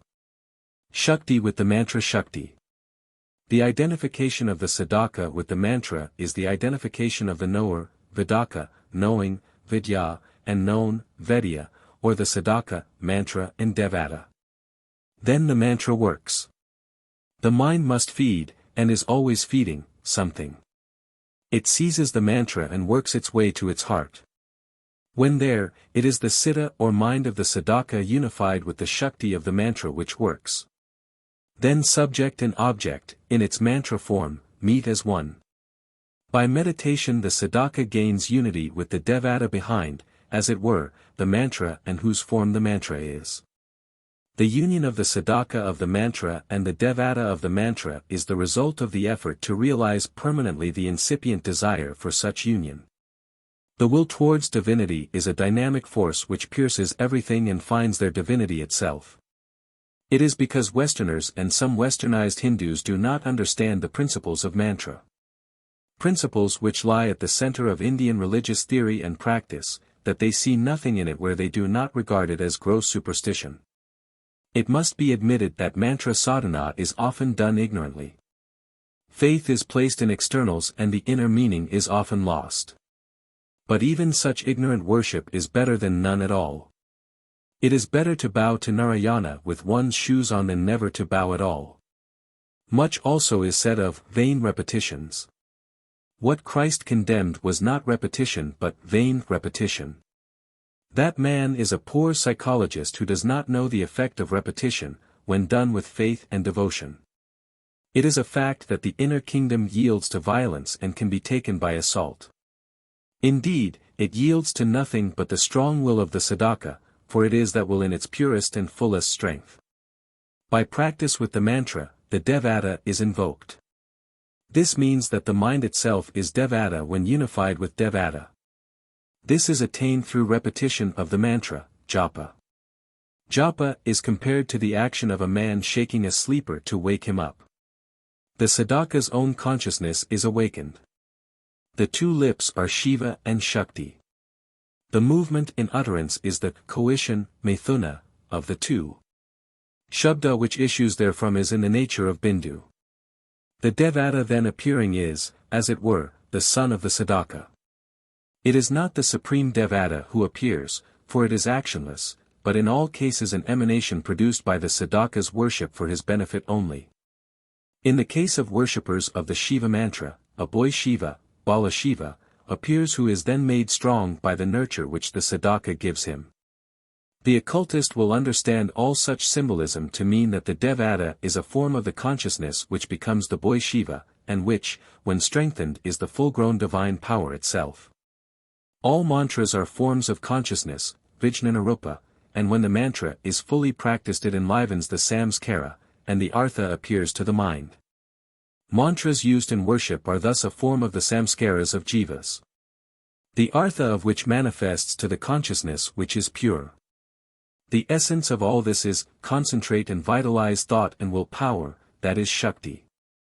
The mantra method is Shaktapaya Yoga working with concepts and form, whilst Shambhavapaya Yoga has been well said to be a more direct attempt at intuition of Shakti, apart from all passing concepts, which, as they cannot show the reality, only serve to hide it the more from one's view and thus maintain bondage. These yoga methods are but examples of the universal principle of sadhana, that the sadhaka should first work with and through form, and then, so far as may be, by a meditation which dispenses with it. It has been pointed out to me by Professor Surendra Nath Das Gupta that this Varnasadhana, so important a content of the Tantra Śāstra, is not altogether its creation, but, as I have often in other matters observed, a development of ancient Vedic teaching. For it was, he says, first attempted in the Aranyaka epoch upon the Pradkopasana on which the Tantric sadhana is, he suggests, based. Though, of course, that Shastra has elaborated the notion into a highly complicated system which is so peculiar a feature of its religious discipline. There is thus a synthesis of this Pradikopasana with yoga method, resting as all else upon a Vedantic basis. Chapter 25. Varnamala, the Garland of Letters. The world has never altogether been without the wisdom, nor its teachers. The degree and manner in which it has been imparted have, however, necessarily varied according to the capacities of men to receive it. So also have the symbols by which it has been conveyed. These symbols further have varying significance according to the spiritual advancement of the worshipper. This question of degree and variety of presentation have led to the superficial view that the difference in beliefs negatives existence of any commonly established truth. But if the matter be regarded more deeply, it will be seen that whilst there is one essential wisdom, its revelation has been more or less complete according to symbols evolved by, and, therefore, fitting to particular racial temperaments and characters. Symbols are naturally misunderstood by those to whom the beliefs they typify are unfamiliar, and who differ in temperament from those who have evolved them. To the ordinary Western mind the symbols of Hinduism are often repulsive and absurd. It must not, however, be forgotten that some of the symbols of Western faiths have the same effect on the Hindu. From the picture of the slain lamb, and other symbols in terms of blood and death, he naturally shrinks in disgust. The same effect on the other hand, is not seldom produced in the Western at the sight of the terrible forms in which India has embodied her vision of the undoubted terrors which exist in and around us. All is not smiling in this world. Even amongst persons of the same race and indeed of the same faith we may observe such differences. Before the Catholic cultus of the Sacred Heart had overcome the opposition which it at first encountered, and for a considerable time after. Its imagery was regarded with aversion by some who spoke of it in terms which would be today counted as shocking irreverence. These differences are likely to exist so long as men vary in mental attitude and temperament, and until they reach the stage in which, having discovered the essential truths, they become indifferent to the mode in which they are presented. We must also in such matters distinguish between what a symbol may have meant and what it now means. Until quite recent times, the English peasant folk and others danced around the flower-wreathed maypole. That the pole originally, like other similar forms, represented the great linga admits of as little doubt as that these folk, who in recent ages danced around it, were ignorant of that fact. The bishop's mitre is said to be the head of a fish worn by ancient Near Eastern hierophants. But what of that? It has other associations now. Let us illustrate these general remarks by a short study of one portion of the Kali symbolism which affects so many, who are not Hindus, with disgust or horror. Kali is the deity in that aspect in which it withdraws all things which it had created, into itself. Kali is so called because she devours Kala, time, and then resumes her own dark formlessness. The scene is laid in the cremation ground, Shmashana, amidst white sun-dried bones and fragments of flesh, gnawed and pecked at by carrion beasts and birds. Here the heroic, Vira, worshipper, Sadaka, performs at dead of night his awe-inspiring rituals. Kali is set in such a scene, for she is that aspect of the great power which withdraws all things into herself at, and by, the dissolution of the universe.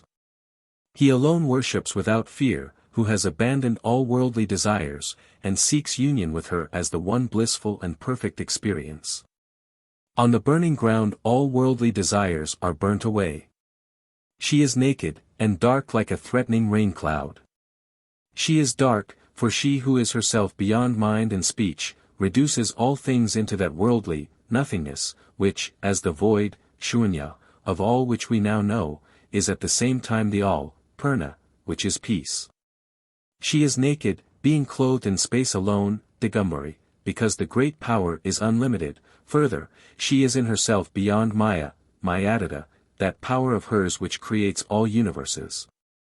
She stands upon the white corpse-like, Shavarupa, body of Shiva.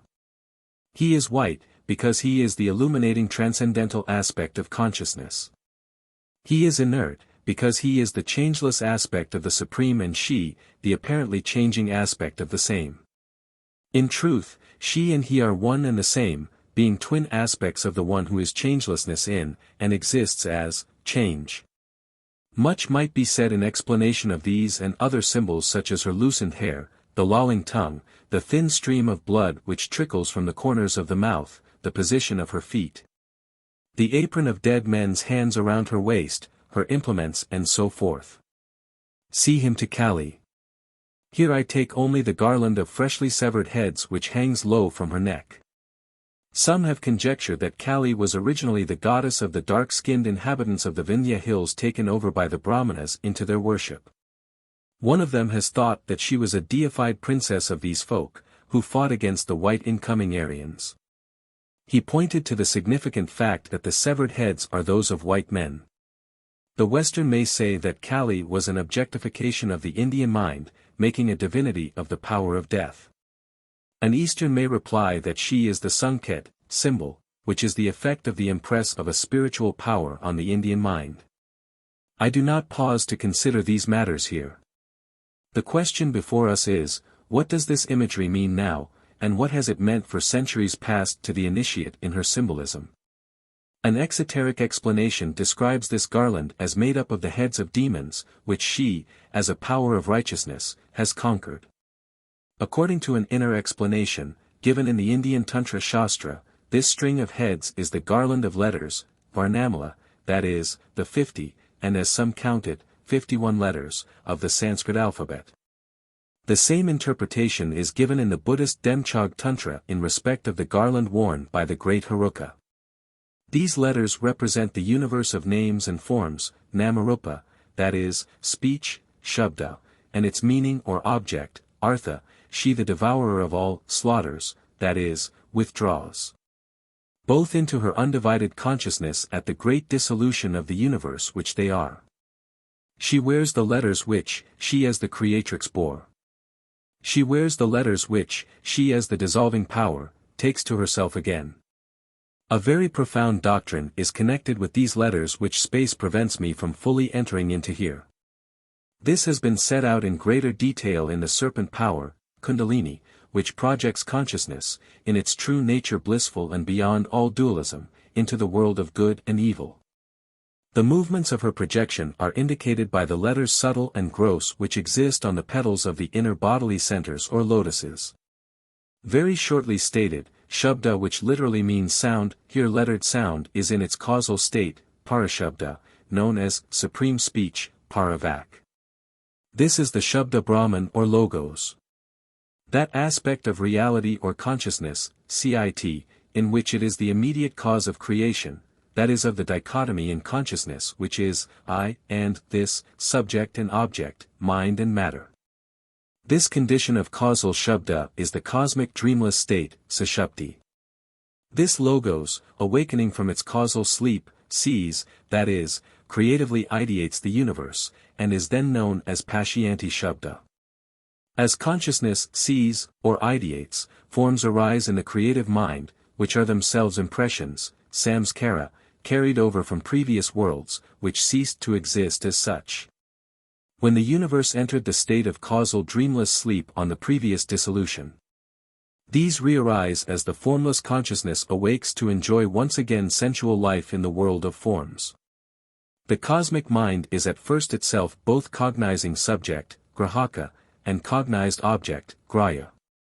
For it has not yet projected its thought into the plane of matter, the mind as subject cognizer is Shabda, and the mind as the object cognized, that is, the mind in the form of object is subtle Artha. This Shabda called Madhyama Shabda is an inner naming or hidden speech. At this stage, that which answers to the spoken letters, Varna, are the little mothers, or Matrika, the subtle forms of gross speech. There is at this stage a differentiation of consciousness into subject and object, but the latter is now within and forms part of the self. This is the state of cosmic dreaming, Svapna. This hidden speech is understandable of all men if they can get in mental rapport one with the other. So a thought reader can, it is said, read the thoughts of a man whose spoken speech he cannot understand. The cosmic mind then projects these mental images onto the material plane, and they there become materialized as gross physical objects, stula artha, which make impressions from without, on the mind of the created consciousness. This is the cosmic waking state, Jagrat. At this last stage, the thought movement expresses itself through the vocal organs in contact with the air as uttered speech, Vaikari Shabda, made up of letters, syllables and sentences. The physical unlettered sound which manifests Shabda is called Dhvani. The lettered sound is manifested Shabda or name, Nama, and the physical objects denoted by speech are the gross Artha or form, Rupa. This manifested speech varies in men, for their individual and racial characteristics and the conditions, such as country and climate in which they live, differ. There is a tradition that, there was once a universal speech before the building of the Tower of Babel, signifying the confusion of tongues. As previously stated, a friend has drawn my attention to a passage in Rigveda which he interprets in a similar sense. For, it says, that the three fathers and the three mothers, like the Elohim, made, in the interest of creation, all-comprehending speech into that which was not so. Of these letters and names and their meaning or objects, that is, concepts and concepts objectified, the whole universe is composed. When Kali withdraws the world, that is, the names and forms which the letters signify, the dualism in consciousness, which is creation, vanishes. There is neither I, Ahem, nor this, item, but the one non-dual perfect experience which Kali in her own true nature, Svarupa, is. In this way her Garland is understood. Surely, I hear it said, not by all. Does every Hindu worshipper think such an ordinary Italian peasant knows of, or can understand, the subtleties of either the Catholic mystics or doctors of theology? When, however, the Western man undertakes to depict and explain Indian symbolism, he should, in the interest both of knowledge and fairness, understand what it means both to the high as well as to the humble worshipper. Chapter 26. Śākta Sādhanā, the ordinary ritual. Sadhana is that, which produces siddhi or the result sought, be it material or spiritual advancement. It is the means or practice by which the desired end may be attained and consists in the training and exercise of the body and psychic faculties, upon the gradual perfection of which siddhi follows. The nature or degree of spiritual siddhi depends upon the progress made towards the realization of the Atma whose veiling vesture the body is. The means employed are numerous and elaborate, such as worship, puja, exterior or mental, shastric learning, austerities, tapas, japa or recitation of mantra, hymns, meditation, and so forth. The sadhana is necessarily of a nature and character appropriate to the end sought.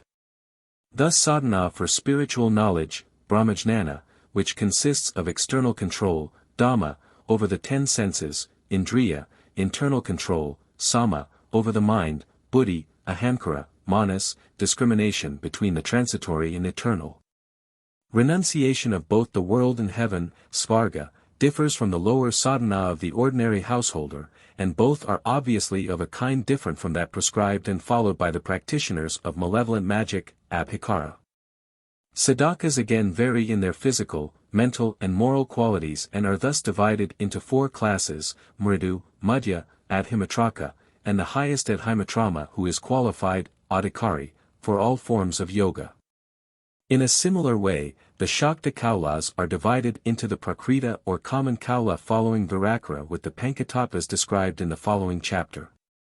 The middling, Madhyama, Kaula who, maybe, follows the same or other sadhana but who is of a higher type, and the highest Kaula, Kalakatama, who, having surpassed all ritualism, meditates upon the universal self. These are more particularly described in the next chapter. Until a sadhaka is siddha, all sadhana is or should be undertaken with the authority and under the direction of a guru or spiritual teacher and director. There is in reality but one guru and that is the Lord, Ishvara, himself. He is the supreme guru as also is Devi his power one with himself. But he acts through man and human means. The ordinary human guru is but the manifestation on earth of the Adinatha Mahakala and Mahakali, the supreme guru abiding in Kailasa. As the Yogini Tantra, ch. 1, says Guru Sthanam Hai Kailsam. He it is who is in, and speaks with the voice of, the earthly guru. So, to turn to an analogy in the West, it is Christ who speaks in the voice of the Pontifex Maximus when declaring faith and morals, and in the voice of the priest who confers upon the penitent absolution for his sins. It is not the man who speaks in either case but God through him. It is the guru who initiates and helps, and the relationship between him and the disciple, shishya, continues until the attainment of spiritual siddhi. It is only from him that sadhana and yoga are learnt and not, as it is commonly said, from 1,000 Shastras. As the Shatkarmadipika says, mere book knowledge is useless. Pustak likitavidya yena sundari japyate. Siddhir na jayate tasya kalpakoti shatarapi. O beauteous one! He who does japa of avidya, equals mantra, learnt from a book can never attain siddhi even if he persists for countless millions of years.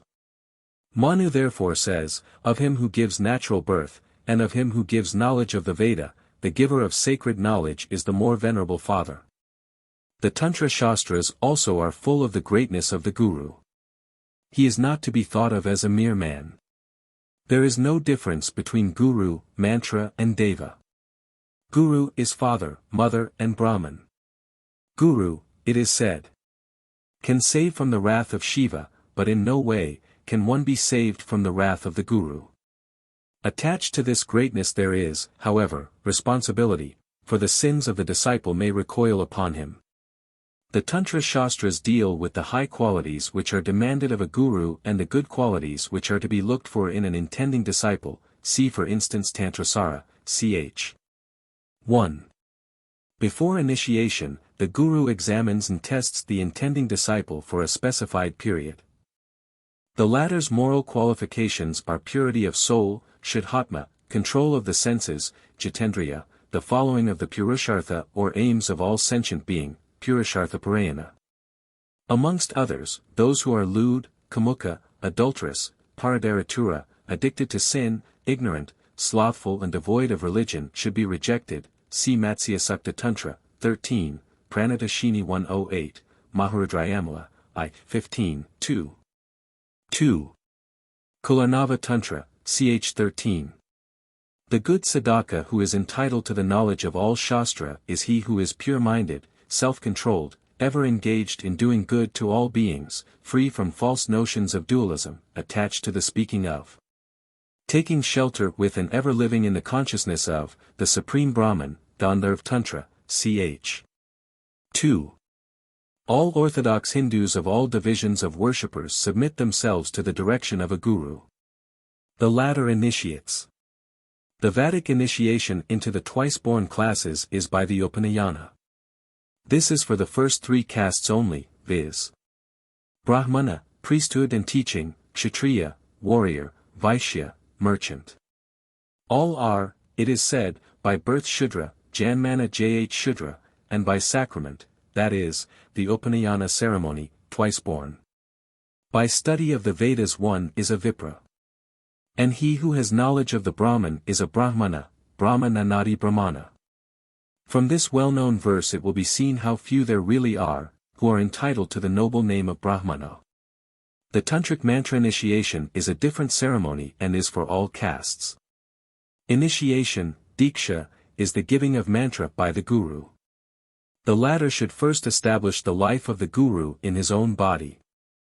That is the vital power, Prana Shakti, of the Supreme Guru in the thousand-petaled lotus, Sahasrara.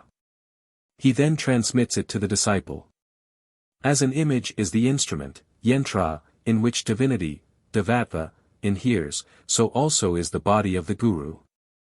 The candidate is prepared for initiation, fasts and lives chastely. Initiation, which follows, gives spiritual knowledge and destroys sin. As one lamp is lit at the flame of another, so the divine Shakti consisting of mantra is communicated from the Guru's body to that of the Shishya.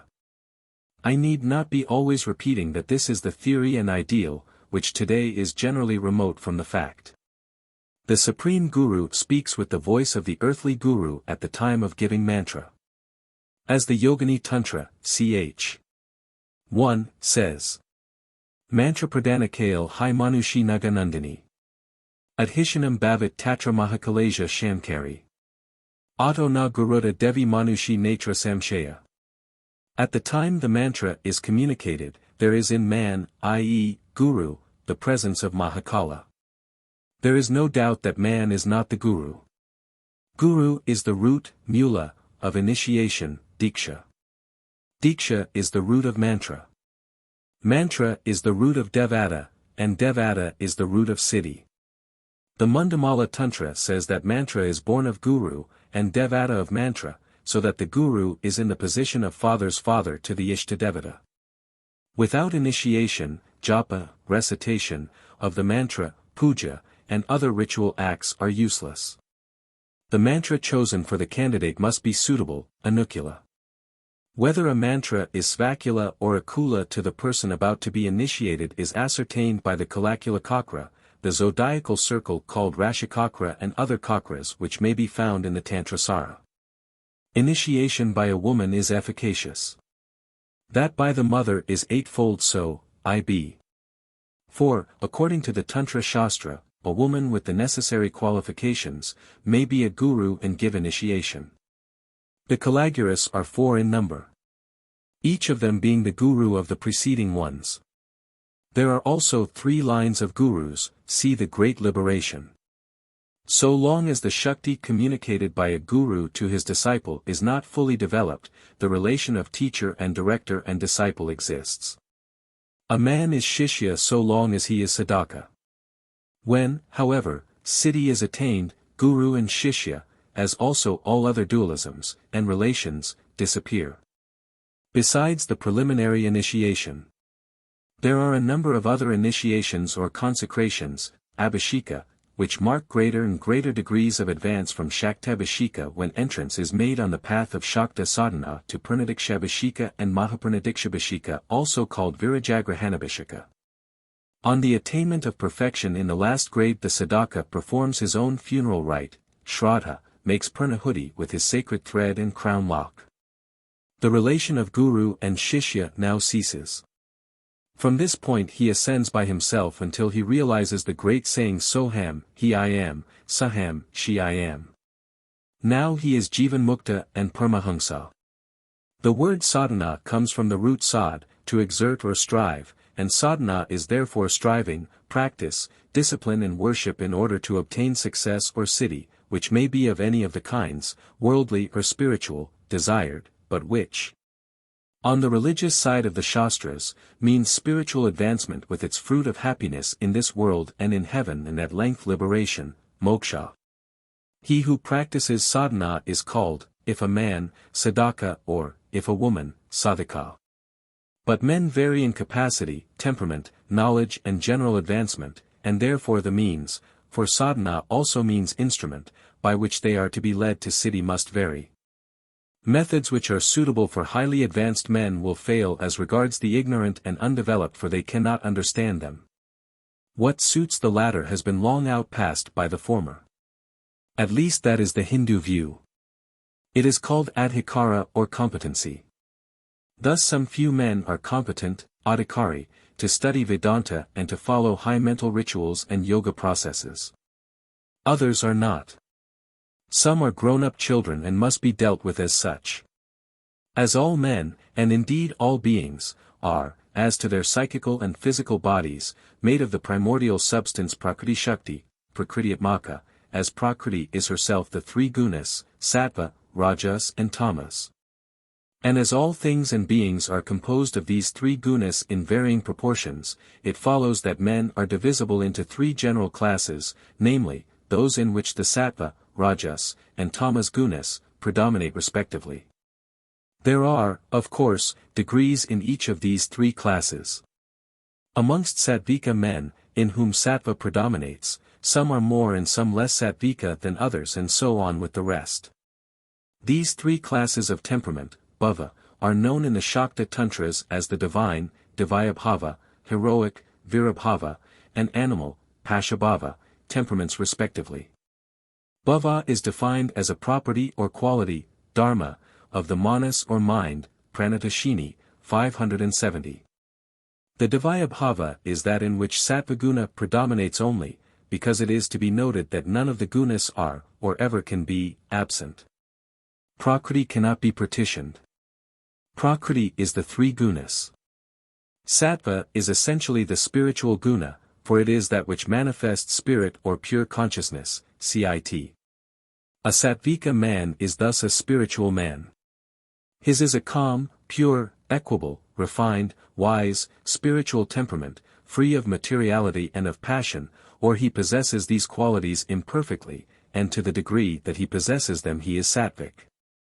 Pashabhava is, on the other hand, the temperament of the man in whom tamas guna prevails and produces such dark characteristics as ignorance, error, apathy, sloth and so forth. He is called a pashu or animal because tamas predominates in the merely animal nature as compared with the disposition of spiritually minded men. He is also pashu because he is bound by the bonds, pasha. The term pasha comes from the root pash to bind. The Kularnava enumerates 8 bonds, namely, piti, daya, of the type which Taoists call inferior benevolence as opposed to the divine compassion or karuna, ignorance and delusion, moha, fear, bhaya, shame, lajja, disgust, grina. Family, kula, habit and observance, shila, and caste, varna. Other larger enumerations are given. The pashu is the man caught by the world, in ignorance and bondage. Bhaskara, on the sutra, have no converse with a pashu, says that a pashu is baharmukha or outward-looking, seeing the outside only of things and not inner realities. The injunction, he says, only applies to converse as regards things spiritual. The Shaiva Shastra speaks of 3 classes of pashu, namely, sakala bound by the 3 pashas, anu, bida, karma, that is, limited knowledge, the seeing of the one self as many by the operation of maya, and action and its product. These are the 3 impurities, mala, called anavamala, mayamala, and karmamala. The sakala jiva or pashu is bound by all 3, the pralayakala by the first and last, and the vijnanakala by the first only. See as to these the diagram of the 36 tattvas. He who is wholly freed of the remaining impurity of anu is Shiva himself. Here however pashu is used in a different sense, that is, as denoting the creature as contrasted with the Lord, Pati. In this sense, pashu is a name for all men. In the Shakta use of the term, though all men are certainly pashu, as compared with the Lord, yet as between themselves one may be pashu, in the narrower sense above stated, and the other not. Some men are more pashu than others. It is a mistake to suppose that the pashu is necessarily a bad man.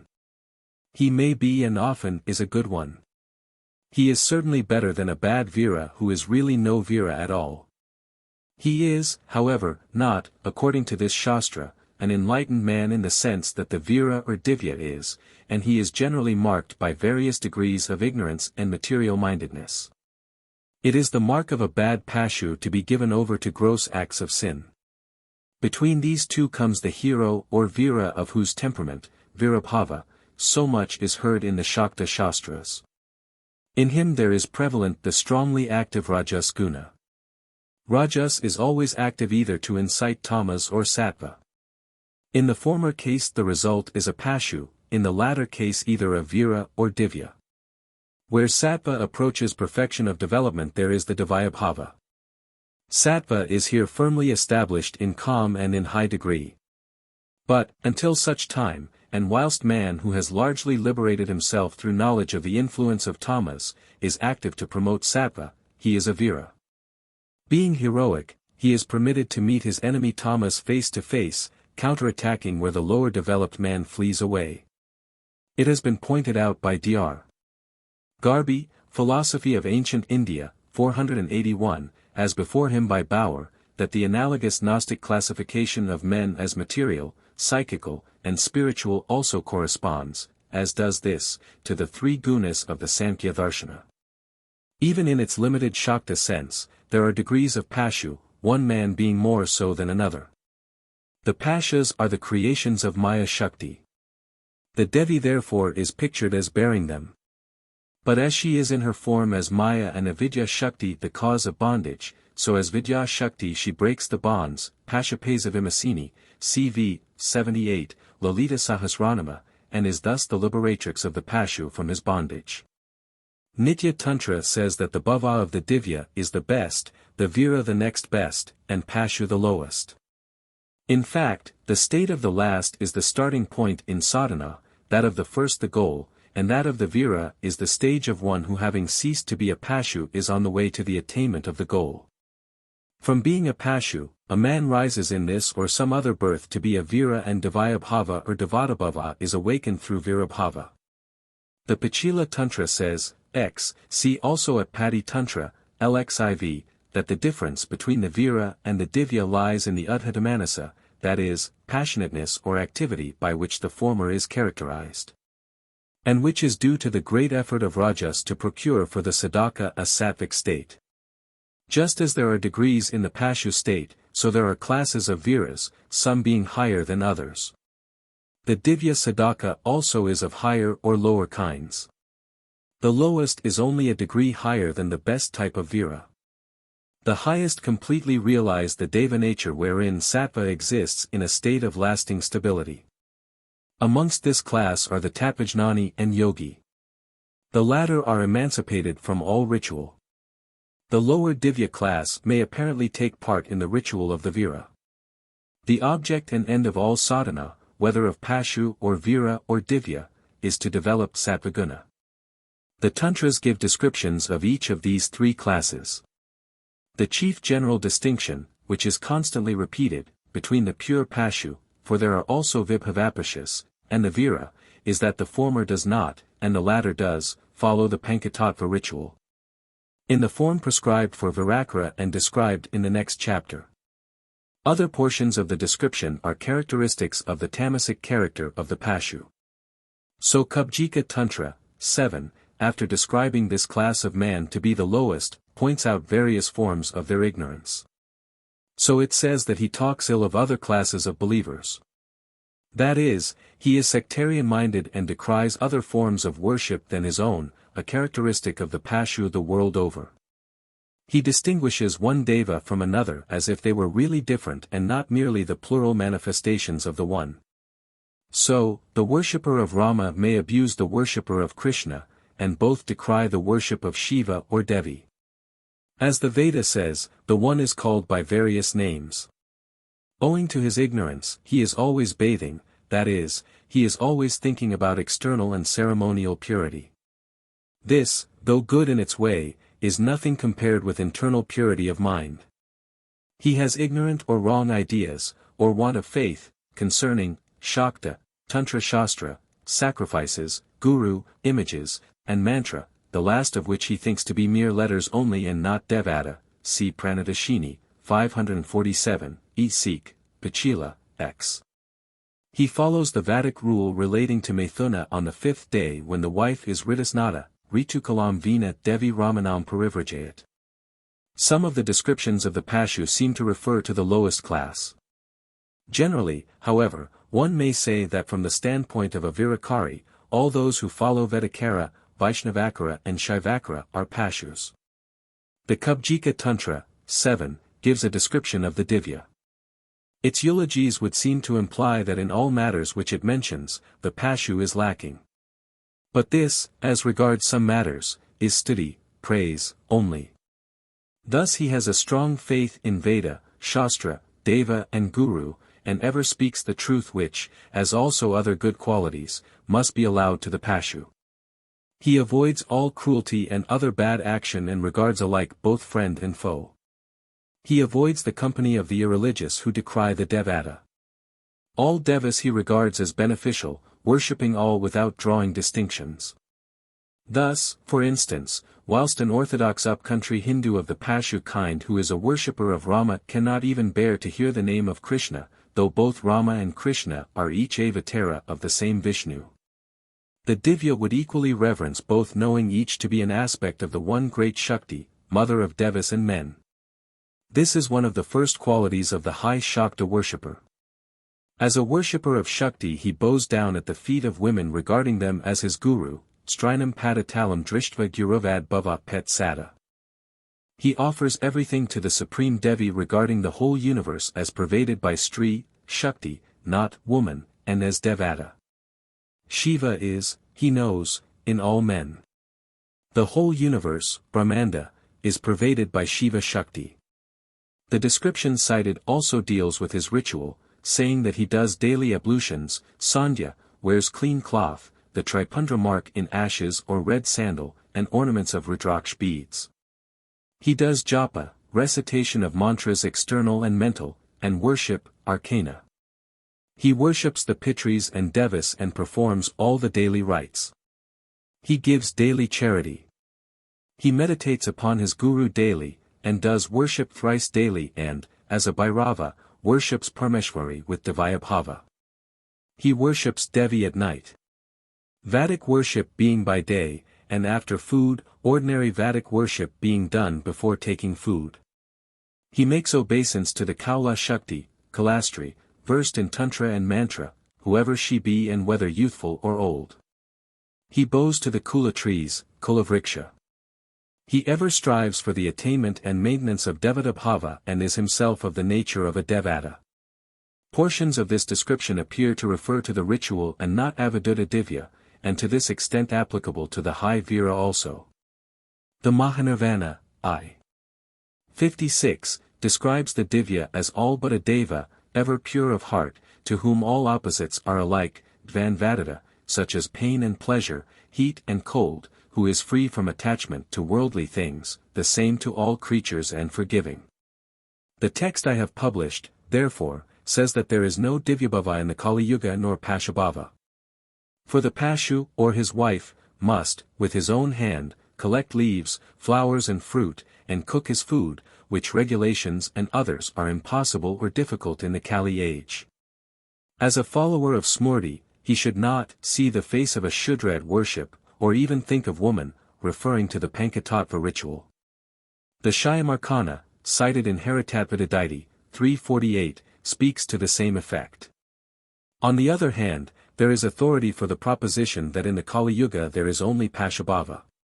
Thus, the Pranadashini, 510-517, cites a passage purporting to come from the Mahanirvana which is in direct opposition to the above. Divpaviramayo bhava kalau nasti katakana. Kevalam Pashubhavina mantra siddhir bhavan rhinam. In the Kali age there is no divya or virabhava.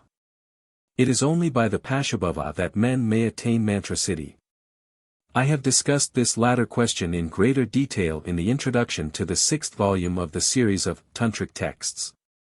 Dealing with the former passage from the Mahanirvana, the commentator explains it as meaning that the conditions and characters of the Kali Yuga are not such as to be productive of Pashabhava, or to allow of its akara, in the sense of the strict Vedic ritual. No one, he says, can nowadays fully perform the Vedakara, Vaishnavakara, and Shaivakara rites without which the Vedic and Puranic yajna and mantra are fruitless.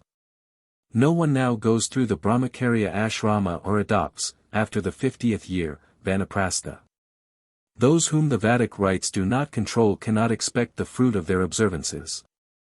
On the contrary, men have taken to drink, associate with the low and are fallen, as are also those who associate with them. There can, therefore, be no pure Pashu. That is apparently whilst there may be a natural Pashu disposition the Vedic rites appropriate to this bhava cannot be carried out. Under these circumstances, the duties prescribed by the Vedas which are appropriate for the Pashu being incapable of performance, Shiva, for the liberation of men of the Kali age, has proclaimed the Āgama. Now there is no other way. We are, perhaps, therefore, correct in saying that it comes to this, in a bad age, such as the Kali, Divya men are, to say the least, very scarce, though common sense and experience must, I suppose, allow for exceptions. Whilst the Pashu natural disposition exists, the Vedic ritual which he should follow cannot be done. It is in fact largely obsolete. The Vedic Pashu or man who followed the Vedic rituals in their entirety is non-existent. He must follow the Agamic rituals which, as a fact, the bulk of men do. The Agama must now govern the Pashu, Vira and would-be Divya alike. As I have frequently explained, there are various communities of the followers of Tantra of Agama according to the several divisions of the worshippers of the 5 Devatas, Pañcopasaka. Of the 5 classes, the most important are Vaishnava, Shaiva and Shakta. I do not, however, hesitate to repeat a statement of a fact of which those who speak of the Tantra ignore. The main elements of sadhana are common to all such communities following the Āgamas. Such as puja, inner and outer, pratima or other emblems, linga, shalagrama, upakara, sandhya, yajna, vrata, tapas, mandala, yantra, mantra, japa, purishkarana, nyasa, buddhasati, madra, dhyana, samskara and so forth. Even the Vamakara ritual which some wrongly think to be peculiar to the Shaktas, is or was followed, I am told, by members of other sampradayas including Jainas and Bauddhas. Both, in so far as they follow this ritual, are reckoned amongst Kaulas though, as being non-Vedic, of a lower class. A main point to be here remembered, and one which establishes both the historical and practical importance of the Āgamas is this, that whilst some Vedic rites still exist, the bulk of the ritual of today is Āgamic, that is, what is popularly called Tantric. The Puranas are replete with Tantric rituals. Notwithstanding a general community of ritual forms, there are some variances which are due to 2 causes, firstly, to difference in the Devata worship, and secondly, to difference of philosophical basis according as it is Advaita, Vishishtadvaita, or Dvaita. The presentment of fundamental ideas is sometimes in different terms. Thus the Vaishnava Pañcaratra Agama describes the creative process in terms of the Vyuhas, and the Shaiva Shakta Agamas explain it as the Abhasa of the 36 Tattvas. I here deal with only one form, namely, Śākta Sādhanā, in which the Ishtadevata is Shakti in her many forms. I will here shortly describe some of the ritual forms above mentioned, premising that so cursory an account does not do justice to the beauty and profundity of many of them. There are 4 different forms of worship corresponding to 4 different states and dispositions, bhava, of the sadhaka himself. The realization that the Supreme Spirit, Paramatma, and the individual spirit, Jivatma, are one, that everything is Brahman, and that nothing but the Brahman has lasting being is the highest state or Brahmabhava. Constant meditation with yoga processes upon the Devata in the heart is the lower form, Dhyanabhava. Lower still is that bhava of which japa, recitations of mantra, and hymns of praise, stava, are the expression. And lowest of all is external worship, by puja. Puja bhava is that which arises out of the dualistic notions of worshipper and worshipped, the servant and the Lord, a dualism which necessarily exists in greater or less degree until monistic experience, Advaitavada, is attained. He who realizes the Advaitavada knows that all is Brahman. For him there is neither worshipper nor worshipped, neither yoga, nor puja nor dharana, dhyana, stava, japa, vrata or other ritual or process of sadhana. For, he is siddha in its fullest sense, that is, he has attained siddhi which is the aim of sadhana. As the Mahanirvana says, for him who has faith in and knowledge of the root, of what use are the branches and leaves. Brahmanism thus sagely resolves the Western dispute as to the necessity or advisability of ritual. It affirms it for those who have not attained the end of all ritual. It lessens and refines ritual as spiritual progress is made upwards. It dispenses with it altogether when there is no longer need for it. But, until a man is a real knower, some sadhana is necessary if he would become one. The nature of sadhana, again, differs according to the temperaments, bhava, above described, and also with reference to the capacities and spiritual advancement of each in his own bhava. What may be suitable for the unlettered peasant may not be so for those more intellectually and spiritually advanced. It is, however, a fine general principle of tantric worship that capacity, and not social distinction such as caste, determines competency for any particular worship. This is not so as regards the Vedic ritual proper. One might have supposed that credit would have been given to the Tantra Śāstra for this. But credit is given for nothing. Those who dilate on Vedic exclusiveness have nothing to say as regards the absence of it in the Agama. The Shudra is precluded from the performance of Vedic rites, the reading of the Vedas, and the recital of Vedic mantras. His worship is practically limited to that of his Ishtadevata, the Varnamālā with tantric and Puranic mantra and such vrata as consist in penance and charity. In other cases, the vrata is performed through a Brahmana. The Tantra Śāstra makes no caste distinction as regards worship, in the sense that though it may not challenge the exclusive right of the twice-born to Vedic rites, it provides other and similar rites for the Shudra. Thus there is both a Vedic and Tantric Gayatri and Sandhya, and there are rites available for worshippers of all castes. All may read the Tantras which contain their form of worship, and carry them out and recite the Tantric mantras. All castes, even the lowest Khandala may, if otherwise fit, receive the Tantric initiation and be a member of a kakra or circle of worship. In the kakra all the members partake of food and drink together, and are then deemed to be greater than brahmanas, though upon the breakup of the kakra the ordinary caste and social relations are re-established. It is necessary to distinguish between social differences and competency, adhikara, for worship. Adhikara, so fundamental a principle of Brahmanism, means that all are not equally entitled to the same teaching and ritual. They are entitled to that of which they are capable, irrespective, according to the Agama, of such social distinctions as caste. All are competent for tantric worship, for, in the words of the Gautamiya which is a Vaishnava Tantra, chap. 1, the Tantra Śāstra is for all castes and all women. Sarvavarnadhikarash ca naranam yagya eva ca. Though according to Vedic usage, the wife was co-operator, sahadharmani, in the household rites, nowadays, so far as I can gather, they are not accounted much in such matters, though it is said that the wife may, with the consent of her husband, fast, take vows, perform homa, vrata and the like. According to the Tantra Śāstra, a woman may not only receive mantra, but may, as guru, initiate and give it, see Rudrayamala 2, and 15. She is worshipped both as wife of guru and as guru herself, see I Matrikabhita Tantra, c. 7, Anadakalpa Tantra cited in Pranatasini, p. 68, and as regards the former Yogini Tantra chapter 1, Gurupatni Mahashani Gurura Eva. The Devi is herself the guru of all Shastras and woman, as indeed all females her embodiments, are in a peculiar sense, her representatives. For this reason all women are worshipful, and no harm should be ever done them, nor should any female animal be sacrificed. Puja is the common term for ritual worship, of which there are numerous synonyms in the Sanskrit language such as arcana, bandhana, saparaya, arhana, namasya, arka, bhajana, though some of these stress certain aspects of it. Puja is also vrata which are kamaya, that is, done to gain a particular end, are preceded by the sankalpa, that is, a statement of the resolve to worship, as also of the particular object, if any, with which it is done.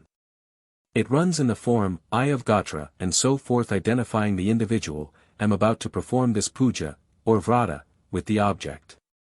Thereby the attention and will of the sadhaka are focused and braced up for the matter in hand.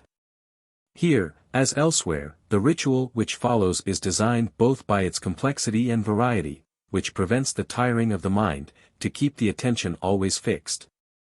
To prevent it from straying and to emphasize both attention and will by continued acts and mental workings. The object of the worship is the Ishtadevata, that is, the particular form of the deity whom the sadhaka worships, such as Devi in the case of a Shakta, Shiva in the case of the Shaiva, in 8 forms in the case of Ashtamurti Puja as to which see Tadala Tantra, chap.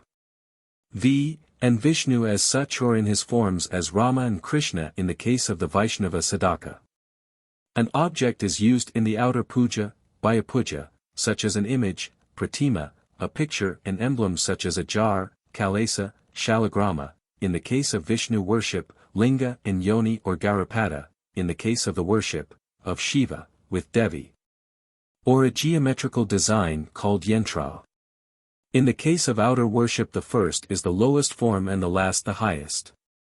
It is not all who are capable of worshipping with a yantra. It is obvious that simpler minds must be satisfied with images which delineate the form of the Devata completely and in material form.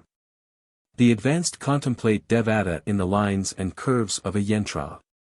In external worship, the sadhaka should first worship inwardly the mental image of the Devata which the outer objects assist to produce. And then by the life-giving, pranapratishtha, ceremony he should infuse the image with life by the communication to it of the light, consciousness, and energy, tejas, of the Brahman within him to the image without. From which there then bursts the luster of her whose substance is consciousness itself, Caitanyamaya. In every place she exists as Shakti, whether in stone or metal as elsewhere, but in matter is veiled and seemingly inert. Caitanya, consciousness, is aroused by the worshipper through the pranapratishtha mantra. An object exists for a sadhaka only in so far as his mind perceives it. For and in him its essence as consciousness is realized. This is a fitting place to say a word on the subject of the alleged idolatry of the Hindus. We are all aware that a similar charge has been made against Christians of the Catholic Church. And those who are conversant with this controversy will be better equipped both with knowledge and caution against the making of general and indiscriminate charges. It may be well doubted whether the world contains an idolater in the sense in which that term is used by persons who speak of the heathen worship of sticks and stones. According to the traveler A.B. Ellis, the Twi-speaking peoples of the Gold Coast of West Africa, even Negroes of the Gold Coast, are always conscious that their offerings and worship are not paid to the inanimate object itself but to the indwelling God. And every native with whom I have conversed on the subject has laughed at the possibility of its being supposed that he would worship or offer sacrifice to some such object as a stone. Nevertheless, a missionary or some traveler might tell him that he did. An absurd attitude on the part of the superior Western is that in which the latter not merely tells the colored races what they should believe, but what notwithstanding denial they in fact believe and ought to hold according to the tenets of the latter's religion. The charge of idolatry is kept up, notwithstanding the explanations given of their beliefs by those against whom it is made. In fact, the conviction that Eastern races are inferior is responsible for this. If we disregard such beliefs, then, anything may be idolatrous. Thus, to those who disbelieve in the real presence, the Catholic worshipper of the host is an idolater worshipping the material substance, bread. But, to the worshipper who believes that it is the body of the Lord under the form of bread, such worship can never be idolatrous. Similarly as regards the Hindu worship of images. They are not to be held to worship clay or stone because others disbelieve in the efficacy of the pranapratishtha ceremony.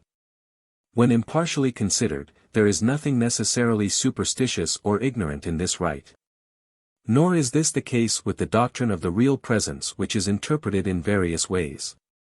Whether either rite has the alleged effect attributed to it is another question. All matter is, according to Śākta doctrine, a manifestation of Shakti, that is, the mother herself in material guise. She is present in and as everything which exists. The ordinary man does not so view things. He sees merely gross unconscious matter. If, with such an outlook, he were fool enough to worship what was inferior to himself, he would be an idolater. But the very act of worship implies that the object is superior and conscious. To the truly enlightened Śākta everything is an object of worship, for all is a manifestation of God who is therein worshipped. But that way of looking at things must be attained. The untutored mind must be aided to see that this is so. This is effected by the pranapratishtha rite by which life is established in the image of gross matter. The Hindu then believes that the pratima or image is a representation and the dwelling place of deity. What difference, it may be asked, does this really make? How can a man's belief alter the objective fact? The answer is, it does not. God is not manifested by the image merely because the worshipper believes him to be there. He is there in fact already. All that the pranapratishtha rite does is, to enliven the consciousness of the worshipper into a realization of his presence. And if he be both in fact, and to the belief of the worshipper, present, then the image is a proper object of worship. It is the subjective state of the worshipper's mind which determines whether an act is idolatrous or not. The pranapratishtha rite is thus a mode by which the sadhaka is given a true object of worship and is enabled to affirm a belief in the divine omnipresence with respect to that particular object of his devotion. The ordinary notion that it is mere matter is cast aside, and the divine notion that divinity is manifested in all that is held and affirmed. Why not then, some missionary has said, worship my boot? There are contemptible people who do so in the European sense of that phrase. But, nevertheless, there is no reason, according to Śākta teaching, why even his boot should not be worshipped by one who regards it and all else as a manifestation of the one who is in every object which constitutes the many. Thus this monistic belief is affirmed in the worship by some Shaktas of that which to the gross and ordinary mind is merely an object of lust. To such minds, this is a revolting and obscene worship. To those for whom such object of worship is obscene, such worship is and must be obscene. But what of the mind which is so purified that it sees the divine presence in that which, to the mass of men, is an incitement to an object of lust? A man who, without desire, can truly so worship must be a very high sadhaka indeed. The Śakta Tantra affirms the Greek saying that to the pure all things are pure. In this belief and with, as the Jnanarnava Tantra says, the object of teaching men that this is so, we find the ritual use of substances ordinarily accounted impure. The real objection to the general adoption or even knowledge of such rites lies, from the monistic standpoint, in the fact that the vast bulk of humanity are either of impure or weak mind. And that the worship of an object which is capable of exciting lust will produce it, not to mention the hypocrites who, under cover of such a worship, would seek to gratify their desires. In the paradise legend, just as amongst some primitive tribes, man and woman go naked. It was and is after they have fallen that nakedness is observed by minds no longer innocent. Rightly, therefore, from their standpoint, the bulk of men condemn such worship. Because, whatever may be its theoretical justification under conditions which rarely occur, pragmatically and for the bulk of men they are full of danger. Those who go to meet temptation should remember the risk. I have read that it is recorded of Robert Dr. Brissell, the saintly founder of the community of Font d'Ivralt, that he was wont on occasions to sleep with his nuns, to mortify his flesh and as a mode of strengthening his will against its demands. He did not touch them, but his exceptional success in preserving his chastity would be no ground for the ordinary man undertaking so dangerous an experiment. In short, in order to be completely just, we must, in individual cases, consider intention and good faith. But, practically and for the mass, the counsel and duty to avoid the occasion of sin is, according to Shastric principles themselves, enjoined. As a matter of fact, such worship has been confined to so limited a class that it would not have been necessary to deal with the subject were it not connected with Shakta worship, the matter in hand. To revert again to the missionary's boot, whilst all things may be the object of worship, choice is naturally made of those objects which, by reason of their effect on the mind, are more fitted for it. An image or one of the usual emblems is more likely to raise in the mind of the worshipper the thought of a devata than a boot, and therefore, even apart from scriptural authority, it would not be chosen. But, it has been again objected, if the Brahman is in and appears equally in all things, how do we find some affirming that one image is more worthy of worship than another?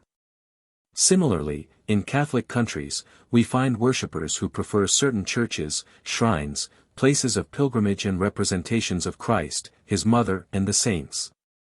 Such preferences are not statements of absolute worth but of personal inclinations in the worshipper due to his belief in their special efficacy for him. Psychologically, all this means that a particular mind finds that it works best in the direction desired by means of particular instruments. The image of Kali provokes in general only disgust in an European mind. But to the race consciousness which has evolved that image of deity, it is the cause and object of fervent devotion. In every case, those means must be sought and applied which will produce a practical and good result for the individual consciousness in question. It must be admitted, however, that image worship like everything else is capable of abuse. That is a wrong and, for want of a better term, an idolatrous tendency may manifest. This is due to ignorance. Thus the aunt of a Catholic schoolboy friend of mine had a statue of Saint Anthony of Padua. If the saint did not answer her prayers, she used to give the image a beating, and then shut it up in a cupboard with its face to the wall, by way of punishment. I could cite numbers of instances of this ignorant state of mind taken from the past and present history of Europe. It is quite erroneous to suppose that such absurdities are confined to India, Africa or other colored countries. Nevertheless, we must, in each case, distinguish between the true scriptural teaching and the acts and notions of which they are an abuse. The materials used or things done in puja are called upakara. The common number of these is 16, but there are more and less. See Principles of Tantra, Part 2. The 16 which include some of the lesser number and are included in the greater are, 1. Asana, seating of the image, 2. Svagata, welcoming of the devata, 3. Padya, water for washing the feet. 4. Aragya, offerings which may be general or samanya and special or vishesha, made in the vessel, 5. 6. Akamana, water for sipping and cleansing the lips offered twice, 7. Madhuparka, honey, ghee, milk and curd. 8. Snana, water for bathing, 9. Basana, cloth for garment, 10. Abharana, jewels, 11. Gandha, perfume, 12. Pushpa, flowers, 13. Dupa, incense, 14. Daipa, lights, 15. Navedya, food, and 16. Bandhana or namaskriya, prayer. Why should such things be chosen?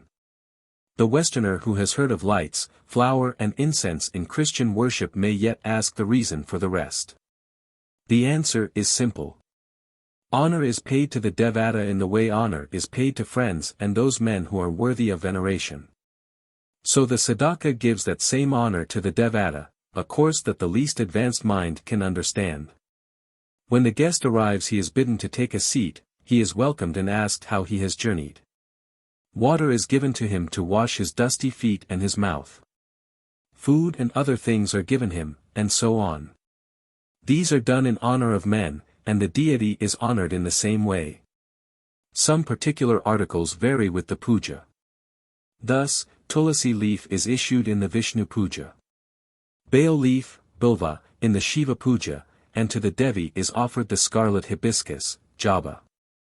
The mantras said and other ritual details may vary according to the devata worshipped. The seat, asana, of the worshipper is purified as also the upakara. Salutation is made to the Shakti of support, Adhara Shakti, the power sustaining all. Obstructive spirits are driven away, Buddhapasarpana, and the 10 quarters are fenced from their attack by striking the earth 3 times with the left foot, uttering the weapon mantra, Astrabija, fat, and by snapping the fingers round the head.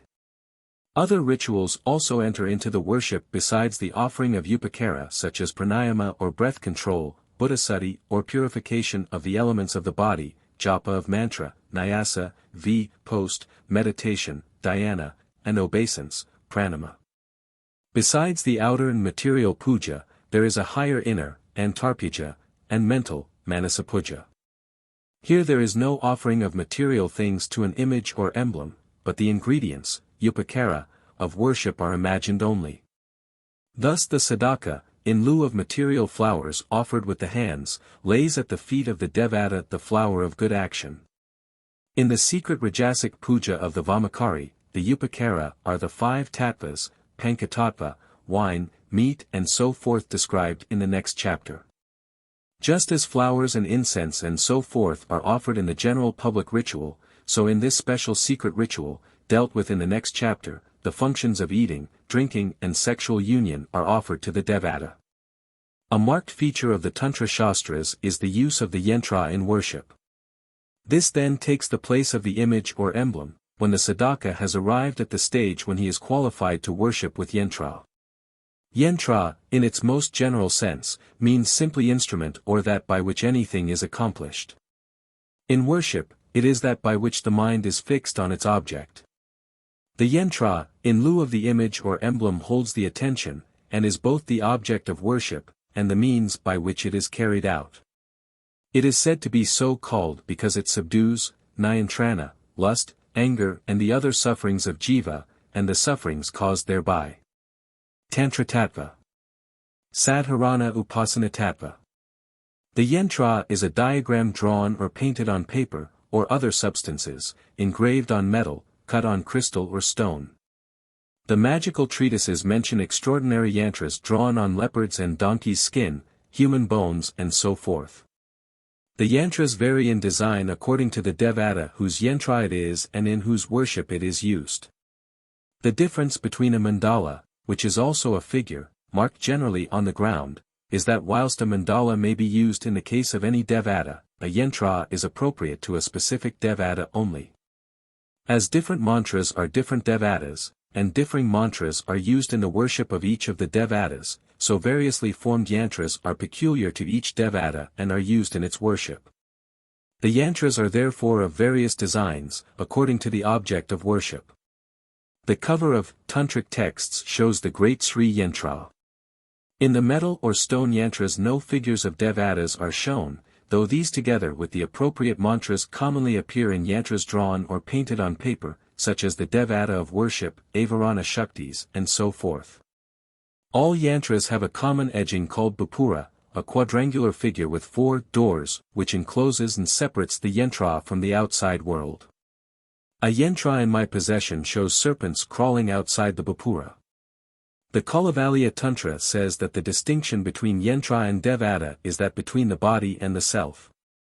Mantra is devata and yantra is mantra, in that it is the body of the devata who is mantra.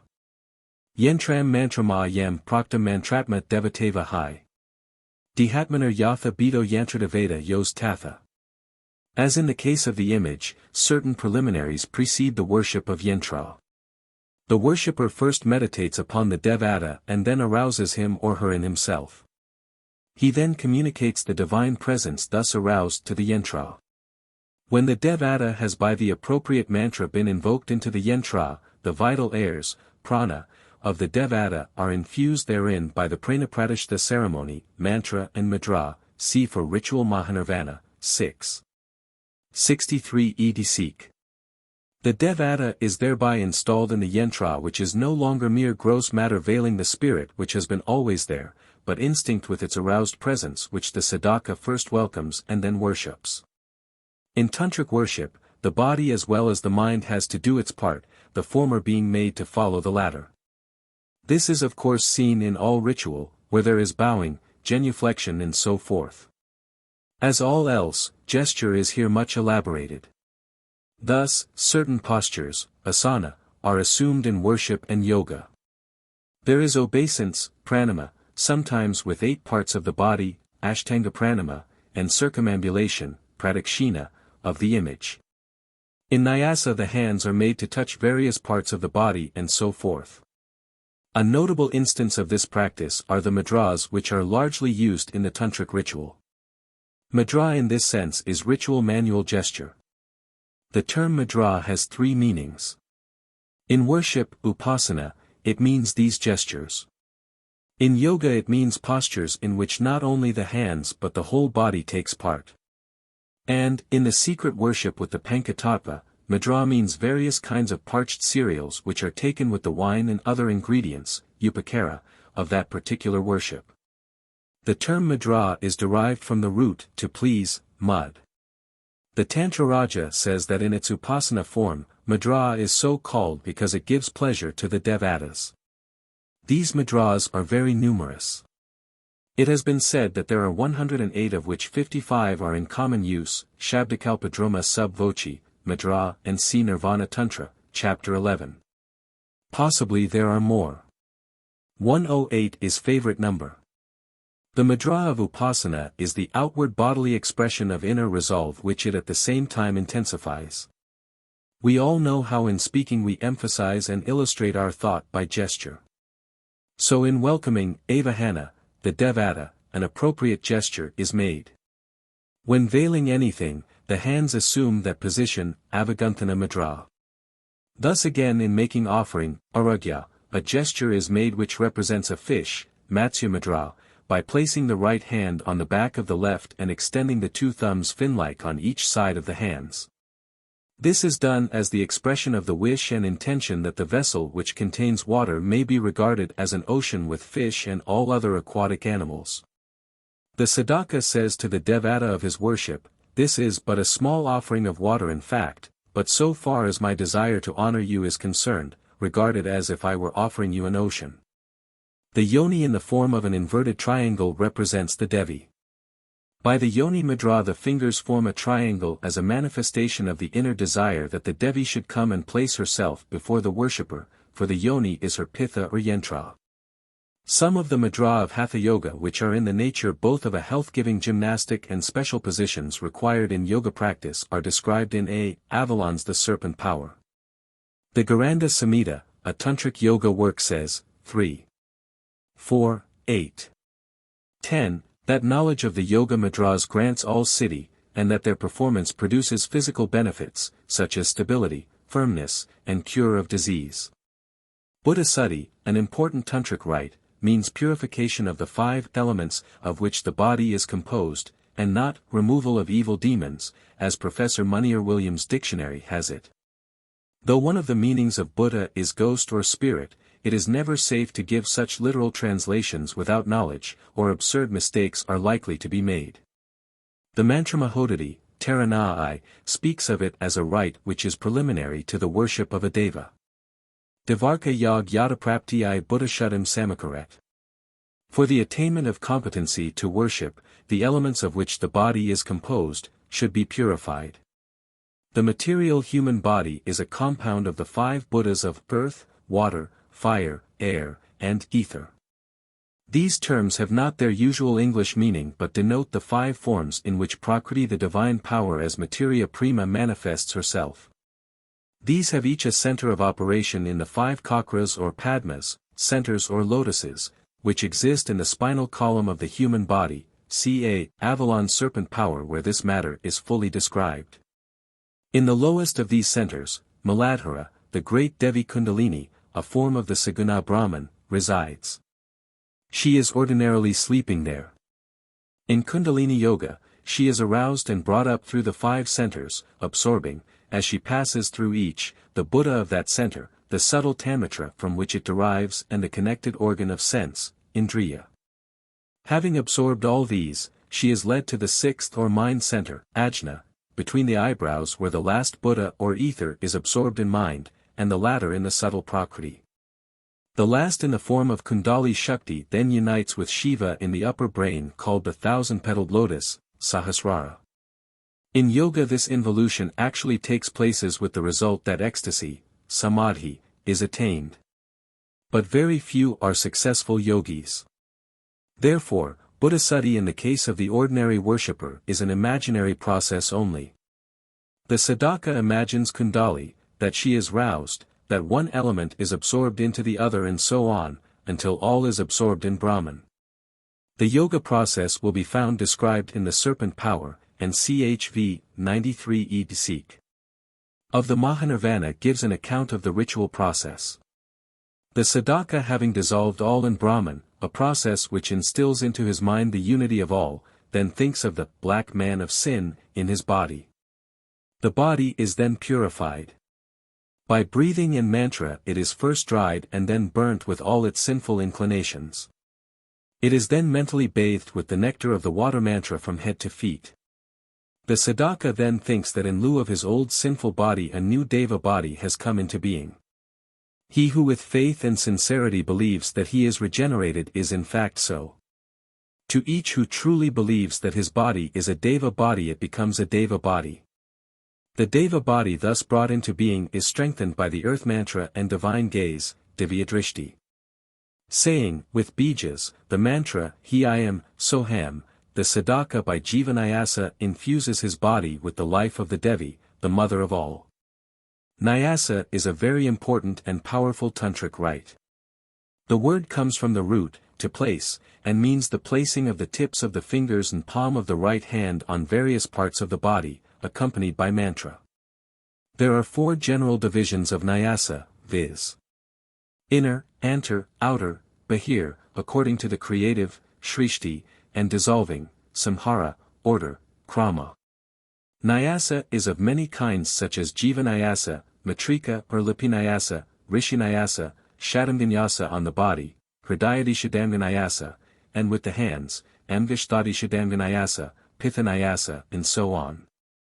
The Kularnava, 4:20, mentions 6 kinds. Each of these might come under one or the other of the 4 general heads. Before indicating the principle of this rite, let us briefly see what it is. After the Sadhaka has by Buddhashuddhi dissolved the sinful body and made a new Deva body, he, by Jivanayasa, infuses into it the life of the Devi. Placing his hand on his heart he says, "He I am," thereby identifying himself with Shiva Shakti. He then emphasizes it by going over the parts of the body in detail with the mantra Am and the rest thus. Saying the mantra and what he is doing, and touching the body on the particular part with his fingers, he recites, Am, and the rest, the vital force, prana, of the blessed Kalika, in this instance, are here. Am, and the rest, the life of the blessed Kalika is here, Am, and the rest, all the senses of the blessed Kalika are here. Am, and the rest, may the speech, mind, sight, hearing, sense of smell of the blessed Kalika coming here ever abide here in peace and happiness. Svaha. By this, the body is thought to become like that of Devata, Devatamaya. Matrika are the 50 letters of the Sanskrit alphabet, for as from a mother comes birth, so from the Brahman who, as the creator of sound, is called Shabdabrahman, the universe proceeds. The mantra bodies of the Devata are composed of the Matrika or letters. The Sadhaka first sets the letters mentally, Antamatrika Nyasa, in their several places in the 6 inner centers, Kakra, and then externally by physical action, Bayamatrika Nyasa. The letters of the alphabet form the different parts of the body of the Devata which is thus built up in the Sadhaka himself.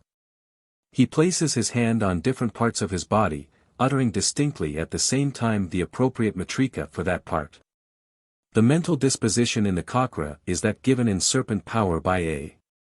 Avalon, each letter being repeated thus, Om Ham Nama, obeisance, Om Ksham Nama and so on with the rest. The external disposition is as follows: the vowels are placed on the forehead, face, right and left eye, right and left ear, right and left nostril, right and left cheek, upper and lower lip, upper and lower teeth, head and hollow of the mouth. The consonants, ka to va, are placed on the base of the right arm and the elbow, wrist base and tips of fingers, left arm, and left leg, right and left side, back navel, belly, heart, right and left shoulder. And space between the shoulders, kakuta. Then, from the heart to the right palm, sa, from the heart to the left palm, sa, second, from the heart to the right foot, sa, from the heart to the left foot, ha, and lastly from the heart to the belly and the heart to the mouth, ksha. This matrikanyasa is of several kinds. One form of rishinyasa is as follows: in the head, salutation to Brahma and the Brahmarishis, in the mouth, salutation to Gayatri in other forms of verse. In the heart, salutation to the primordial Devata Kali. In the hidden part, Guya, salutation to the Bija Krim, in the 2 feet, salutation to Rim, in all the body, salutation to Shrim and Kalika. In Shadandanyasa on the body, certain letters are placed with the salutation Nama, and with the mantras Svaha, Vashat, Vashat, Rim, fat on the heart, head, crown lock, Shikha, eyes, the front and back of the palm. In Karanyasa, the mantras are assigned to the thumbs, index fingers, middle fingers, fourth fingers, little fingers, and the front and back of the palm. From the above examples the meaning of Nyasa is seen. By associating the divine with every part of the body and with the whole of it, the mind and body are sought to be made divine to the consciousness of the Sadhaka. They are that already, but the mind is made to so regard them. What if it does? The English reader may ask. How can the regarding a thing as divine make it so? In one sense it does not, for mind and body are as Shakti divine, whether this be known or not. But this must be known to the Sadhaka or they are not divine for him. His mind is trained to look upon them as divine manifestations of the one supreme essence which at base he and they are. According to Hindu views, primary importance is attached to mental states, for as the divine thought made the world, man makes his character therein by what he thinks. If he is always thinking of material things and has desires therefore, he becomes himself material and is given over to lust and other passions. If, on the contrary, he has always his mind on God, and associates everything with the thought of him, his mind becomes pure and divine. As the Upanishad says, what a man thinks that he becomes. Thought is everything, molding our bodily features, moral and intellectual character and disposition, leading to and appearing in our actions. Much superficial criticism is leveled at this or other ritual, its variety, complexity, its lengthy character and so forth. If it is performed mechanically and without attention, doubtless it is mere waste of time. But if it is done with will, attention, faith and devotion, it must necessarily achieve the result intended. The reiteration of the same idea under varying forms brings home with emphasis to the consciousness of the sadhaka the doctrine his scripture teaches him, viz., that his essence is spirit and his mind and body are its manifestation. All is divine. All is consciousness. The object of this and all the other ritual is to make that statement a real experience for the sadhaka. For the attainment of that state in which the sadhaka feels that the nature, bhava, of the devata has come upon him, nyasa is a great auxiliary. It is as it were the wearing of divine jewels in different parts of the body. The bijas of the devatas, which are devatas, are the jewels which the sadhaka places on the different parts of his body. By the particular nyasa he places his abhishtadevata in such parts, and by vyapaka nyasa he spreads its presence throughout himself.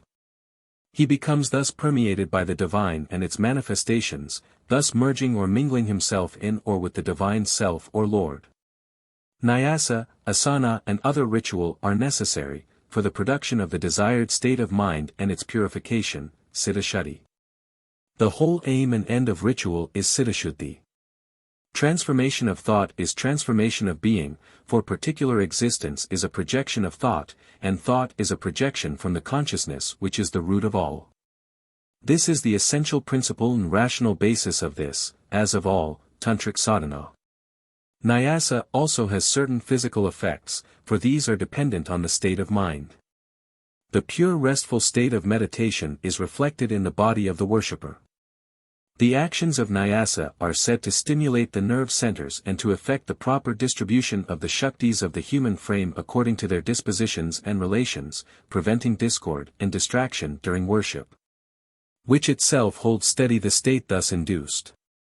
In the chapters on Mantramayi Śakti and Varnamala, as also in my Garland of letters, I have dealt with the nature of mantra and of its sadhana. An account will also be found of the subject in the Mantratattva chapter of the second part of Principles of Tantra. Mantra is devata and by sadhana therewith the sought for, sadhya, devata is attained, that is, becomes present to the consciousness of the sadhaka or mantran. Though the purpose of worship, puja, reading, patha, hymn, stava, sacrifice, homa, meditation, dhyana, and that of the Diksha mantra obtained on initiation are the same, yet the latter is said to be far more powerful. And this for the reason that in the first, the sadhaka's sadhana shakti only operates whilst in the case of mantra that sadhana shakti works in conjunction with mantra shakti which has the revelation force of fire, than which nothing is more powerful. The special mantra which is received at initiation, diksha, is the bija or seed mantra sown in the field of the sadhaka's heart, and the tantric sandhya, nyasa, puja. And the like are the stem and branches upon which hymns of praise, stuti, and prayer and homage, vandana, are the leaves and flower, and the kavaka consisting of mantra, the fruit. See chapter on Mantratattva, Part 2, Principles of Tantra. The utterance of a mantra without knowledge of its meaning or of the mantra sadhana is a mere movement of the lips and nothing more. The mantra sleeps. This is not infrequently the case in the present degeneracy of Hindu religion. For example, a Brahmin lady confided to me her Diksha mantra and asked me for its meaning, as she understood that I had a bijakosha or lexicon which gave the meaning of the letters. Her guru had not told her of its meaning, and inquiries elsewhere amongst Brahmanas were fruitless. She had been repeating the mantra for years, and time had brought the wisdom that it could not do her much good to repeat what was without meaning to her. Japa is the utterance of mantra as described later. Mantra sadhana is elaborate. There are various processes preliminary to and involved in its right utterance, which again consists of mantra. There are the sacraments or purifications, samskara, of the mantra, Tantrasara, page 90. There are birth and death defilements of a mantra, IB, 75, Sikh, which have to be cleansed. This and, of course, much else mean that the mind of the mantrant has to be prepared and cleansed for the realization of the Devata. There are a number of defects, dasha, which have to be avoided or cured. There is purification of the mouth which utters the mantra, mukha-shodhana, see as to this and the following Sharada Thilaka, chap. X. Purification of the tongue, jiva-shodhana, and of the mantra, ashokabhanga. Mantra processes called kaluka, nirvana, situ, see Sharada Thilaka, Lok Cit, Tantrasara, and Purishkaranabhadini, p. 48, which vary with the devata of worship, awakening of mantra, nidrabhanga, its vitalizing through consciousness, mantra caitanya, pondering on the meaning of the mantra and of the matrikas constituting the body of the devata, mantrartha bhavana. There are dipani, yanamudra, see Purohita Darpanam, with meditation on the Yoni Rupa Bhagavati with the Yanabija, and so forth. In ascertaining what mantra may be given to any particular individual, certain kakra calculations are made, according to which mantras are divided into those which are friendly, serving, supporting or destroying, siddha, sadhya, susiddha, ari. All this ritual has as its object the establishment of that pure state of mind and feeling which are necessary for success, mantra siddhi. At length the mantrant through his Cit Shakti awakening and vitalizing the mantra which in truth is one with his own consciousness, in that form, pierces through all its centers and contemplates the spotless one, Kubjika Tantra V. The Shakti of the mantra is called the Vasika Shakti or the means by which the Vasya Shakti or ultimate object is attained. The mantra lives by the energy of the former. The Saguna Shakti in the form of the mantra is awakened by sadhana and worshipped, and she it is who opens the portals whereby the Vasya Shakti is reached. Thus the mother in the Saguna form is the presiding deity, Adhishtatri Devata, of the Gayatri mantra. As the Nirguna, formless, one, she is its Vasya Shakti. Both are in truth one and the same. But the sadhaka, by the laws of his nature and its three gunas, must first meditate on the gross, stula, form before he can realize the subtle, sukshma, form which is his liberator. So far from being merely superstition, the mantra sadhana is, in large part, based on profound notions of the nature of consciousness and the psychology of its workings. The sadhaka's mind and disposition are purified, the devata is put before him in mantra form and by his own power of devotion, sadhana shakti, and that latent in the mantra itself, mantra shakti, and expressed in his mind on realization therein. Such mind is first identified with the gross, and then with the subtle form which is his own transformed consciousness and its powers. Japa is defined as vidhanina mantrakaranam, that is, for default of other more suitable words, the utterance or recitation of mantra according to certain rules. Japa may however be of a nature which is not defined by the word, recitation. It is of three kinds, Jnanarnava Tantra, XX, namely, Vasika Japa, Apamshu Japa, Manasa Japa. The first is the lowest and the last the highest form. Vasika is verbal japa in which the mantra is distinctly and audibly recited, Spashtavaka. Apamshu japa is less gross and therefore superior to this. Here the mantra is not uttered, avyakta, but there is a movement of the lips and tongue, sphuridvaktra, but no articulate sound is heard. In the highest form or mental utterance, manasa japa, there is neither articulate sound nor movement. Japa takes place in the mind only by meditation on the letters, Chintanaksharapavan. Certain conditions are prescribed as those under which japa should be done, relating to physical cleanliness, the dressing of the hair, garments worn, the seated posture, asana, the avoidance of certain states of mind and actions, and the nature of the recitation. Japa is done a specified number of times, in blocks by great sadhakas. If the mind is really centered and not distracted throughout these long and repeated exercises, the result must be successful. Repetition is in all things the usual process by which a certain thing is fixed in the mind. It is not considered foolish for one who has to learn a lesson to repeat it himself over and over again until it is got by heart. The same principle applies to sadhana.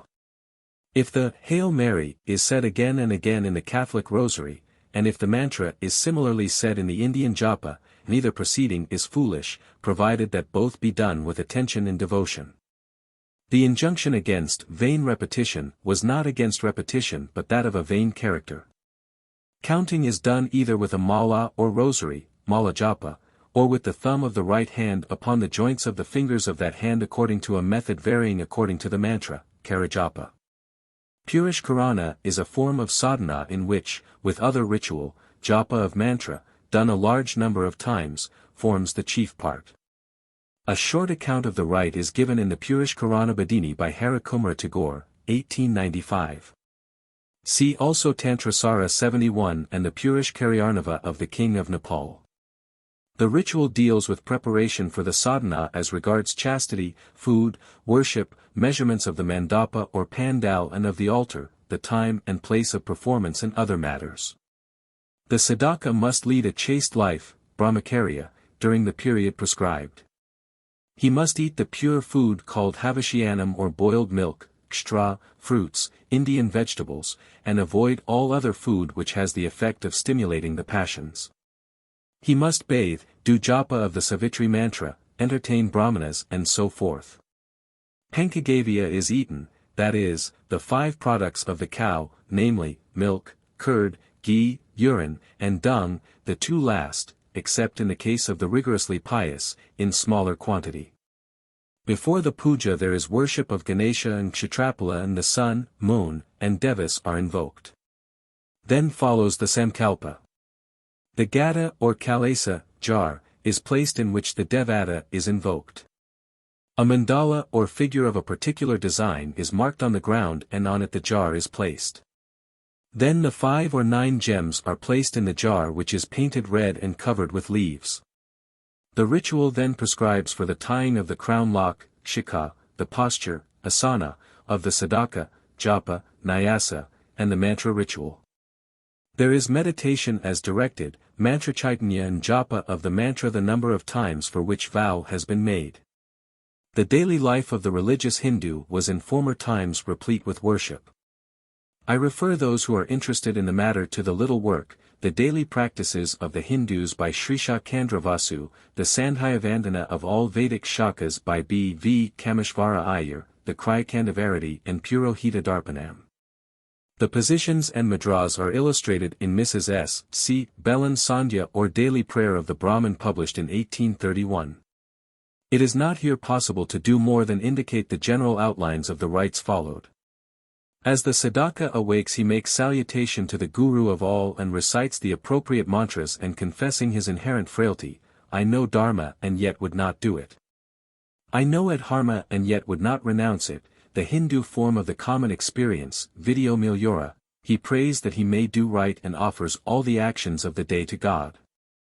Upon touching the ground on leaving his bed he salutes the earth, the manifestation of the all-good. He then bathes to the accompaniment of mantra and makes oblation to the devas, rishis or seers and the pitris who issued from Sandhya, Brahma the Pitamaha of humanity, and then does right. This is the Vedic form which differs according to Veda and Shaka for the twice-born and there is a Tantriki Sandhya for others. It is performed thrice a day at morn, at noon, and evening. The Sandhya consists generally speaking, of akamana, sipping of water, marjana snana, sprinkling of the whole body, pranayama, breath control, agamarshana, expulsion of sin. Prayer to the sun and then, the canon of the Sandhya, japa of the Gayatri mantra. Rishinayasa and Shadamganayasa, v. Anti, and meditation of the Devi Gayatri, in the morning as Brahmani, Shakti of creation, at midday as Vaisnavi, Shakti of maintenance, and in evening as Rudrani, Shakti which destroys, in the sense of withdrawing creation. The Sandhya with the Upasana fire rite and Pañcayajna are the three main daily rites, the last being offerings to the Devas, to the Pitris, to animals and birds, after the Vaishvadeva rite. To men, as by entertainment of guests, and the study of Vedic texts. By these 5 yajnas, the worshipper daily places himself in right relations with all being, affirming such relation between devas, pitris, spirits, men, the organic creation and himself. The word yajna comes from the root yaj, to worship, and is commonly translated sacrifice, though it includes other rituals than what an English reader might understand by that term. Thus, Manu speaks of 4 kinds of yajna as deva, bauta, where ingredients are used, nirayaja and pitriyajna. Sometimes the term is used in connection with any kind of ceremonial rite, and so one hears of japayajna, recitation of mantra, dhyanayajna, meditation, and so on. The Pañcatattva ritual with wine and the rest is accounted a yajna. Yajnas are also classified according to the dispositions and intentions of the worshipper into sattvika, rajasika and tamasika yajna. A common form of yajna is the devayajna homa rite in which offerings of ghee are made, in the kunda or fire pit, to the deva of fire who is the carrier of oblations to the devas. Homa is an ancient Vedic rite incorporated with others in the general tantric ritual.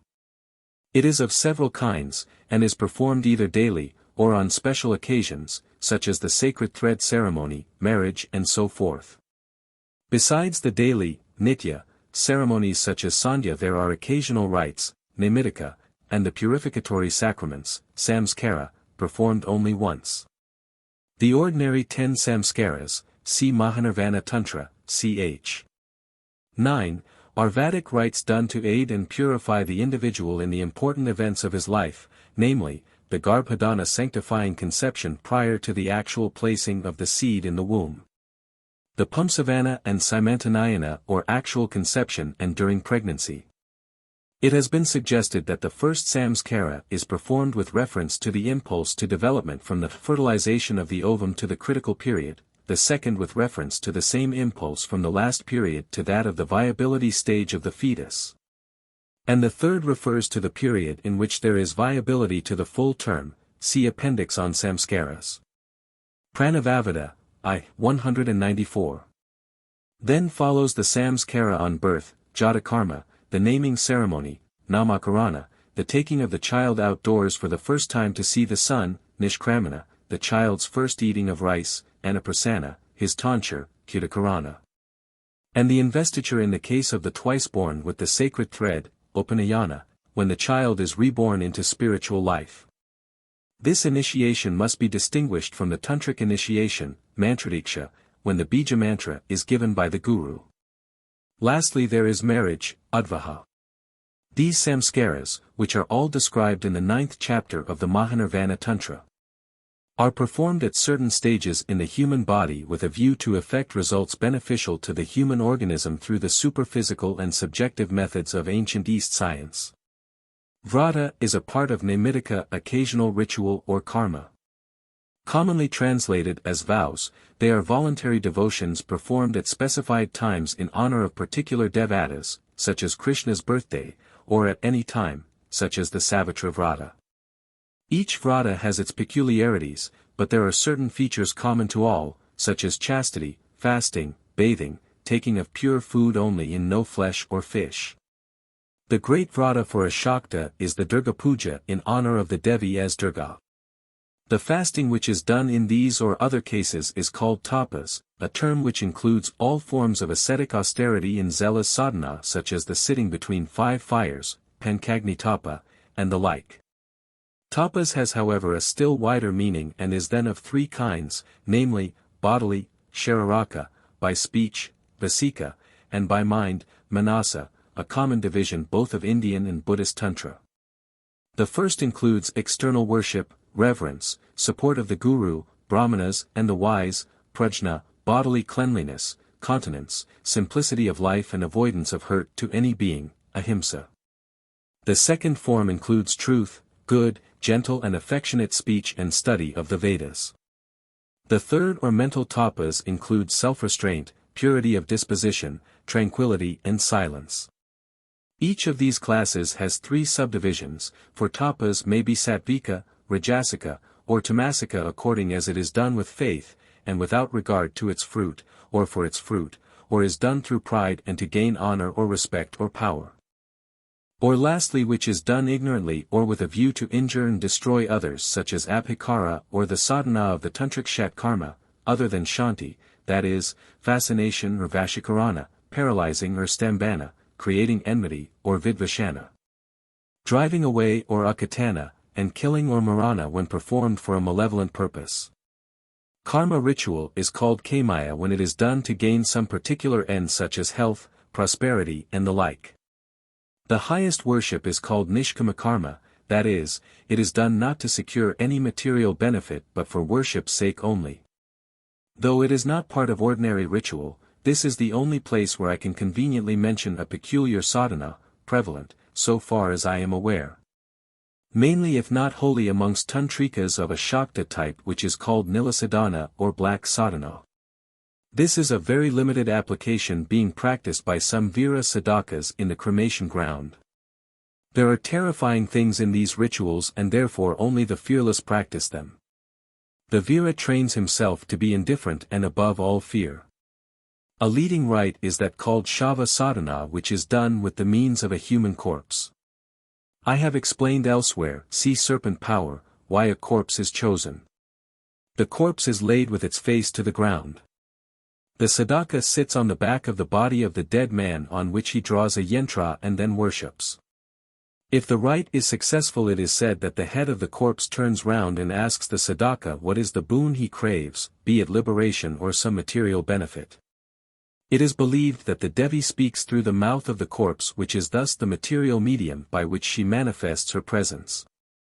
In another rite, the corpse is used as a seat, shavasana. There are sittings also, asana, on skulls, mundasana, and the funeral pyre, siddhasana. However repellent or suspect these rites may appear to be to a Western, it is nevertheless the fact that they have been and are practiced by genuine sadhakas of fame such as in the past the famed Maharaja of Nattur and others. The interior cremation ground is within the body, that being the place where the passions are burnt away in the fire of knowledge. The Adya Shakti or supreme power of the Shaktas is, in the words of the Trishati, concisely described as Ekananda Siddhakriti. Eka equals Mukhya, Ananda equals Sukham, Cit equals Caitanyam or Prakash equals Nanam, and Akriti equals Svarupa. She is thus Satchidananda Brahmarupa. Therefore, the worship of her is direct worship of the highest. This worship is based on Advaitavada. Therefore, for all Advaitins, its sadhana is the highest. The Śakta Tantra is thus a sadhana Śastra of Advaitavada. This will explain why it is dear to, and so highly considered by Advaitins. It is claimed to be the one and only stepping stone which leads directly to Kaivalya or Nirvana Mukti. Other forms of worship procuring for their followers, from the Saura to the Shaiva, various ascending forms of Gyanamukti. Others of course may claim this priority. Every sect considers itself to be the best and is in fact the best for those who, with intelligence, adopt it. Were it not so its members would presumably not belong to it but would choose some other. No true Shakta, however, will wrangle with others over this. He will be content with his faith, of which the Nigamakālpatra says, that as among castes the Brahmanas are foremost, so amongst Sadhakas are the Shaktas. For, as Niratara Tantra says, there is no nirvana without knowledge of Shakti, Shaktajnanam vina devi nirvanam naiva jayate. Amongst the Shaktas, the foremost are said to be the worshippers of the Kali mantra. The Adamahavidya is Kalika. Other forms are Murtabhita of Brahmarupini Kalika. Calicula is followed by Nanis of Divya and Virabhavas, and Shrikula by Karman Sadhakas. According to Niratara, Calicula includes Kali, Tara, Raktakali, Bhuvna, Mardini, Triputa, Tvarata, Pratyamjaravidya, Durga, and Shrikula includes Sundari, Bhairavi, Bala, Bagala, Kamala, Dumavati, Matamji, Svapnaveda Vidya, Madhumti Mahavidya.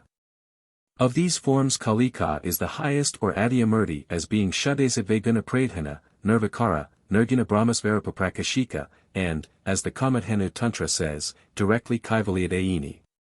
Tara is Sattva Ganatmika, Tattva Vidyadayini, for by Tattva Jnana one attains Kaivalya. Shodashi, Bhuvaneshvari, Sinamasta are Rajapradana Sattva Ganatmika, the givers of Ganamukti in Svarga.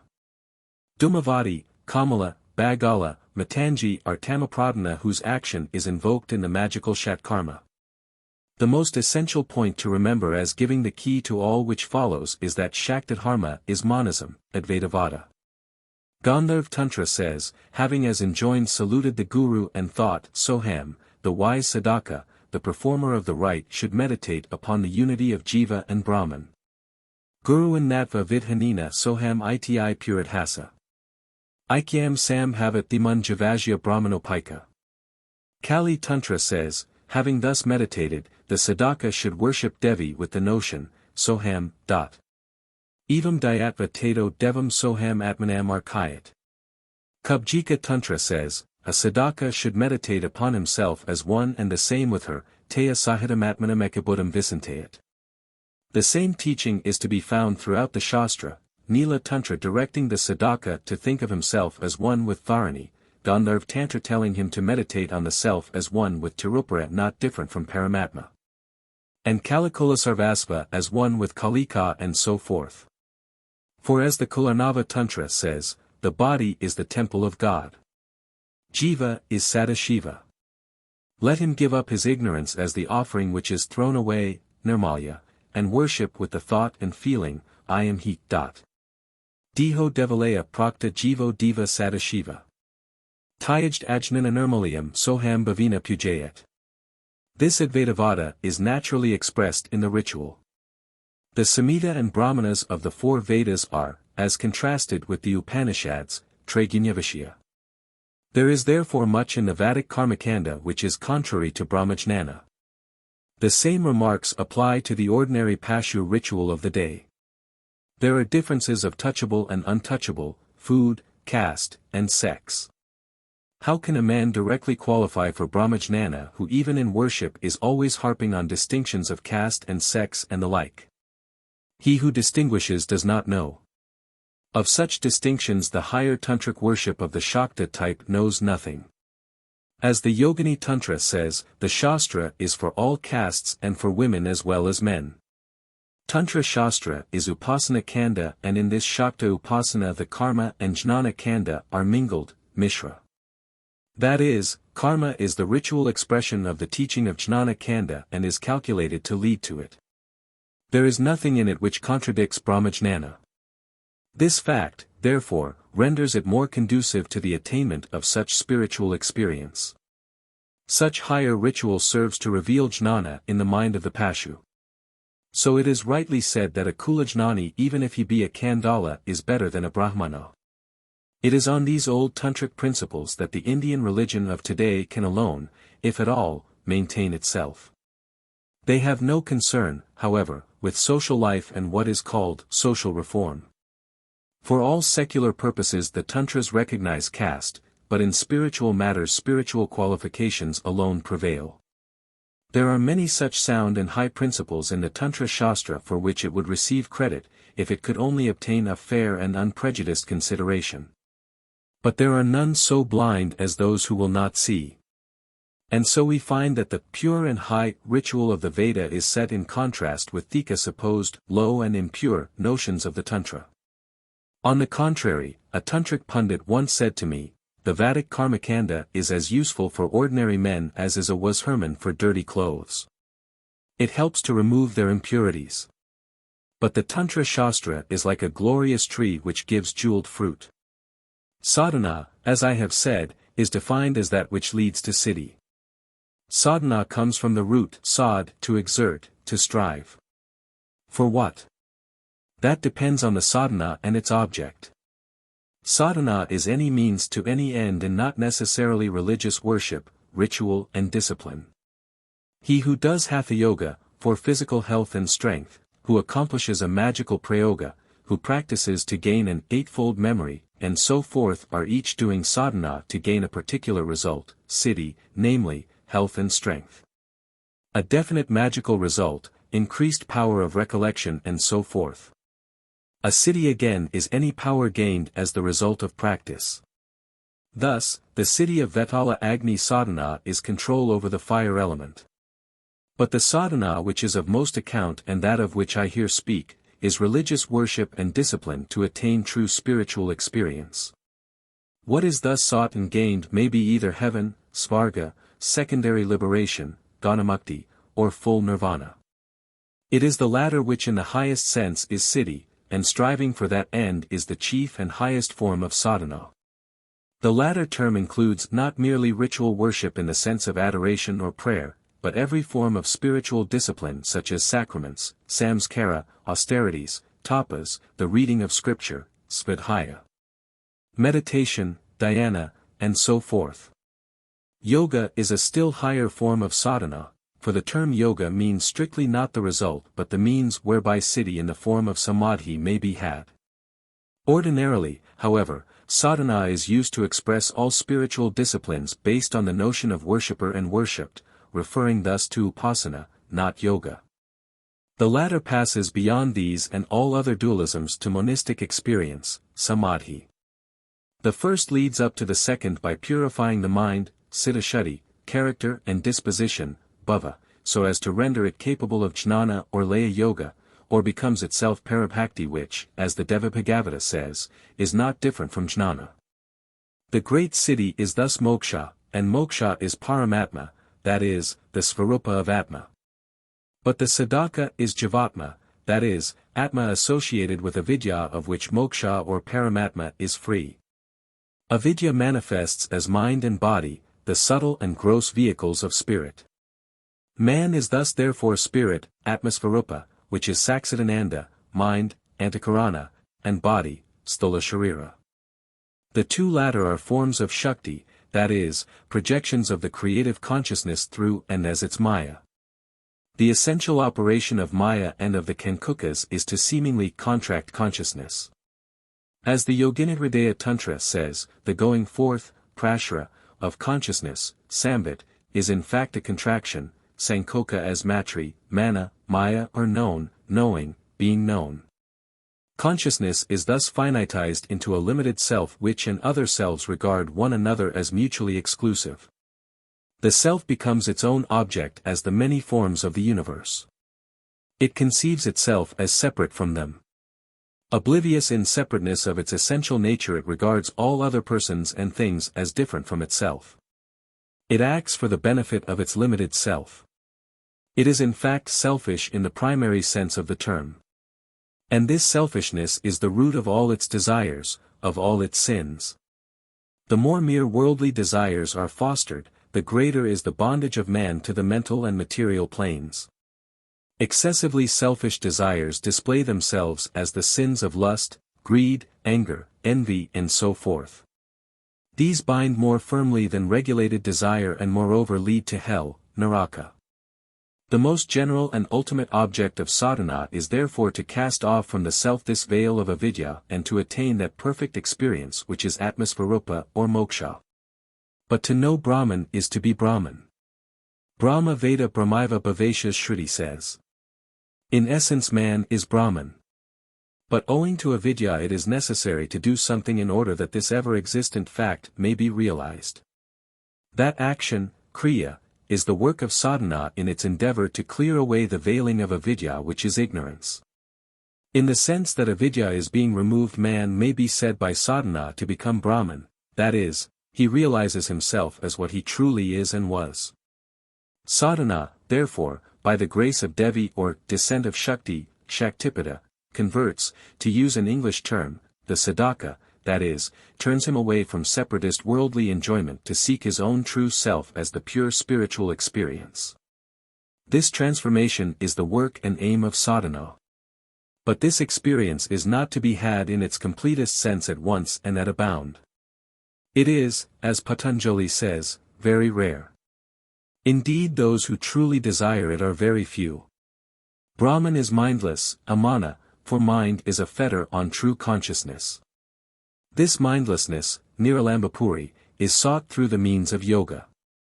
But no would-be yogi can attain this state unless his mind is already pure, that is, not only free from gross sin, but already possessing some freedom from the bondage of worldly desires, cultivated and trained. And desirous of liberation, mumukshu.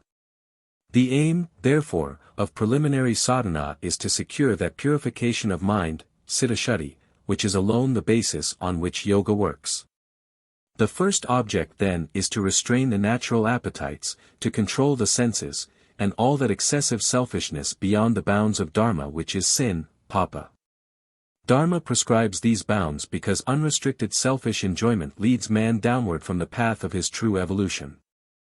Man is, as regards part of his nature, an animal, and has, according to the Shastra, passed through all animal forms in his 84 lakhs of previous births. But he has also a higher nature, and if he conforms to the path laid out for him will progress by degrees to the state of that spirit whose limited form he now is. If he strays from that path he falls back, and continued descent may bring him again to the state of apparently unconscious matter through many intervening hells in this and other worlds. For this reason, the Shastra repeats that he is a self-killer, who, having with difficulty attained to manhood, neglects the opportunities of further progress which they give him, Kuṇḍalinī Tantra. Therefore, he must avoid sin which leads to a fall. How can the impure realize the pure? How can the mere seeker of sensual enjoyment desire formless liberating bliss? How can he recognize his unity with all if he is bound in selfishness which is the root of all sin? How can he realize the Brahman who thinks himself to be the separate enjoyer of worldly objects and is bound by all sensualities? In various forms this is the teaching of all religions. It would be hardly necessary to elaborate what is so plain were it not apparently supposed that the Tantra Śāstra is a strange exception to these universally recognized principles. I thought, said a recent English correspondent of mine, that the Tantra was a wholly bad lot belonging to the left-hand path. This is not so, common though the notion be. The Shastra teaches that the sadhaka must slay his 6 enemies, which are the 6 cardinal sins and all others allied with them. Whether all the means enjoined are good, expedient, and fitting for the purpose is a different matter. This is a distinction which none of its critics ever makes, but which accuracy and justice require they should make if they condemn the method. It is one thing to say that a particular method prescribed for a good end is bad, dangerous, or having regard to the present position of the generality of men, unadvisable. And a totally different thing to say that the end which is sought is itself bad. The Tantra, like all Shastras, seeks the Paramartha and nothing else. Whether all the forms of search are good, and against the bulk of them no moral objection can be raised, is another question. Let it be for argument suppose that one or other of the means prescribed is not good but evil. Is it accurate or just to condemn not only the particular Shastra in which they occur, as the discipline of a particular class of sadhakas only, but also the whole of the Āgamas of all classes of worshippers under the misleading designation, the Tantra? I am here speaking from the point of view of one who is not a Hindu. Those, however, who are Hindus must logically either deny that the Tantra Śāstra is the word of Shiva or accept all which that word says. For if a Tantra prescribes what is wrong this vitiates the authority, in all matters, of the Tantra in which wrong is ordained. It may be that other matters dealt with should be accepted, but this is so not because of any authority in the particular Tantra, but because they have the countenance elsewhere of a true authoritative scripture. From this logical position no escape is possible. Let us for the moment turn to the celebrated hymn to Kali, of, as those who read it might call, the extremist, that is Vira Shakta worship, entitled the Karparati Stotra, Tantric Texts, Volume 9, which like most, probably all, of its kind has both a material, sthula, and a subtle, sukshma, meaning. In the 19th verse it is said that the Devi delights to receive in sacrifice flesh, with bones and hair, of goat, buffalo, cat, sheep, camel and of man. In its literal sense this passage may be taken as an instance of the man-sacrifice of which we find traces throughout the world, and in some of the Tantras, in past stages of man's evolution. Human sacrifices permitted by other Semites were forbidden by the Mosaic Code, although there is an obvious allusion to such a custom in the account of the contemplated sacrifice of Isaac by Abraham, Gen 22. The Israelites, however, offered bloody sacrifices the savor of which God, Yahweh, is represented as enjoying, they being necessary in his honor and to avert his wrath, Gen 8. 21, Leviticus I, 9. 13, 17, Judges 6.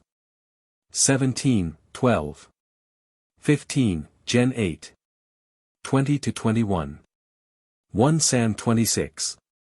19, nothing is more common in all religions, and Christianity as by some understood provides many examples, than to materially understand spiritual truths. For such is the understanding of material of Shuladarshan, grossly seeing, men.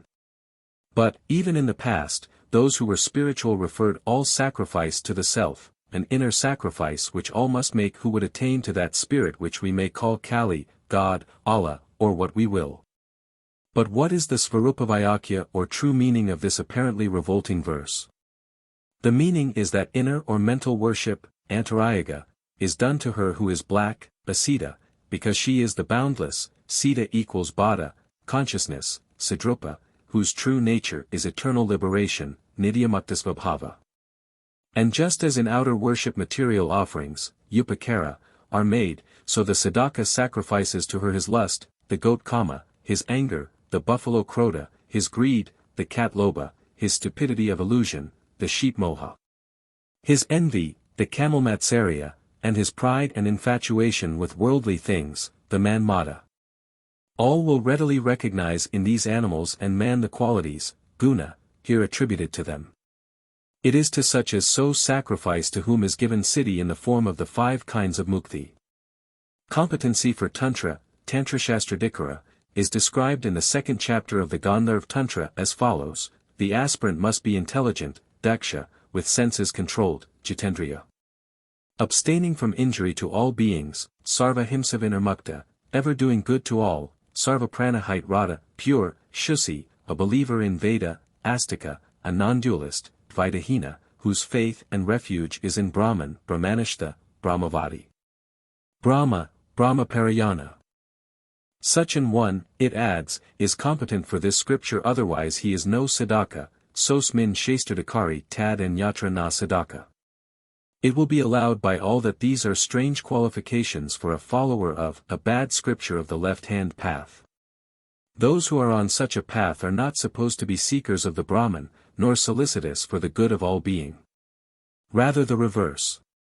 The Kuṇḍalinī Tantra, which I may observe deals with the ill-famed Pañcatattva ritual, gives in the 13th chapter a long list of qualifications necessary in the case of a tantric disciple, shishya. Amongst these, it rejects the slave of food and sexual pleasure, Javopasthapra. The lustful, Kamukha, shameless, Nirlaja, the greedy and voracious eater, the sinner in general who does not follow Dharma and Akara, who is ignorant, who has no desire for spiritual knowledge, who is a hypocrite. With Brahman on his lips but not in his heart, and who is without devotion, bhakti. Such qualifications are inconsistent with its alleged intention to encourage sensuality unless we assume that all such talk in all the Shastras throughout all time is mere hypocrisy. It is not however sufficient for the sadhaka to turn from sin and the occasions of it. It is necessary to present the mind with a pure object and to busy it in pure actions. This not only excludes other objects and actions but trains the mind in such a way towards goodness and illumination that it at length no longer desires wrongful enjoyment, or lawful pashu enjoyment, or even enjoyment infused with a spiritual bhava, and thus finally attains desirelessness, nishkamabhava. The mind dominated by matter, then regulated in matter, consciously releases itself to first work through matter, then against matter. Then rising above matter it, at length, enters the supreme state in which all the antitheses of matter and spirit have gone. What then are the means by which spiritual siddhi is attained? Some are possibly common to all religions. Some are certainly common to more than one religion, such as objective ritual worship, bhaya-puja, inner or mental worship, manasa puja or antarpuja, of the Ishtadevata, prayer, prarthana, sacraments, samskara. Self-discipline for the control of the will and natural appetites, tapas, meditation, dhyana, and so forth. There is, for instance, as I have elsewhere pointed out, a remarkable similarity between the tantric ritual of the Āgamas and Christian ritual in its Catholic form. It has been suggested that Catholicism is really a legacy of the ancient civilization, an adaptation of the old religions, allied in many respects with Śākta worship, of the Mediterranean races, deriving much of its strength from its non-Christian elements. I will not observe on this except to say that you do not dispose of the merits of any ritual by showing, if it be the fact, that it is extremely old and non-Christian. Christianity is one of the great religions, but even its adherents, unless ignorant, will not claim for it the monopoly of all that is good. To deal in detail with tantric sadhana would take more than a volume. I have shortly summarized some important rituals. I will now shortly indicate some of the general psychological principles on which it is based and which, if understood, will give the key to an understanding of the extraordinary complexity and variety of the actual ritual details. I will also illustrate the application of these principles in some of the more common forms of worship. It is recognized in the first place that mind and body mutually react upon one another. There must therefore be a physical sadhana as the groundwork of the mental sadhana to follow. India has for ages recognized what is now becoming generally admitted, namely, that not only health but clarity of mind, character, disposition, and morals are affected by the nourishment, exercise, and general treatment of the body. Thus, from the moral aspect, one of the arguments against the use of meat and strong drink is the encouragement they give to animal passions. Why then, it may be asked, do these form a part of some forms of Śākta Sādhanā? I answer this later. It is however a Hindu trait to insist on purity of food and person. Tantric Hatha Yoga deals in full with the question of bodily cleanliness, food, sexual continence, and physical exercise. But there are injunctions, though less strict, for the ordinary householder to whom wine and other intoxicating drinks and the eating of beef, thought by some to be a material foundation of the British Empire, but now recognized by several medical authorities to be the source of physical ills, and some other foods, as also all gluttony, as regards permitted food, are forbidden. Periodical fasts are enjoined, as also, during certain religious exercises, the eating of the pure food called havishyanam made of fruit, vegetable and rice. The sexual life has also its regulations. In short, it is said, let the body be well treated and kept pure in order to keep the mind sane and pure and a good and not rebellious instrument for mental sadhana. In the Tantras will be found instances of several necessary bodily perfections in the sadhaka. Thus he should not be deformed, with defective limbs, wanting in, or having excess of any limb, weak of limb, crippled, blind, deaf, dirty, diseased, with unnatural movements, paralyzed, slothful in action. Kuṇḍalinī 13. Let us now pass to the mind. For the understanding of Hindu ritual it is necessary to understand both Hindu philosophy and Hindu psychology. This point, so far as I am aware, has never been observed. Certainly Indian ritual has never been dealt with on this basis. It has generally been considered sufficient to class it as mummery, and then to pass on to something supposed to be more worthy of consideration. It is necessary to remember that, outside successful yoga, the mind, at any rate in its normal state, is never for one moment unoccupied. At every moment of time worldly objects are seeking to influence it. Only those actually do so, to which the mind, in its faculty as manas, gives attention. In one of the tantric texts, Satkakranarapana, the manas is aptly spoken of as a doorkeeper who lets some enter and keeps others outside. For this reason it is called Sankalpavikalpatmaka, that is, it selects, sankalpa, some things which the senses, indriyas, present to it and rejects, vikalpa, others. If the manas attends to the sensation demanding entrance, it is admitted and passed on to the buddhi and not otherwise. So the Brihadaranyaka Upanishad says, my manas was elsewhere and therefore I did not hear. This is a secret for the endurance of pain which not only the martyrs and the witches knew, but some others who have suffered lesser pains. When the sensation is passed on to the buddhi, as also when the latter acts upon the material of remembered precepts, there is formed in the buddhi a vritti. The latter is a modification of the mind into the form of the perceived object. Unless a man is a siddhayogi, it is not possible to avoid the formation of mental vrittis. The object, therefore, of sadhana is firstly to take the attention away from undesirable objects and then to place a desirable object in their stead. For the mind must feed on something. The object is the Ishtadevata.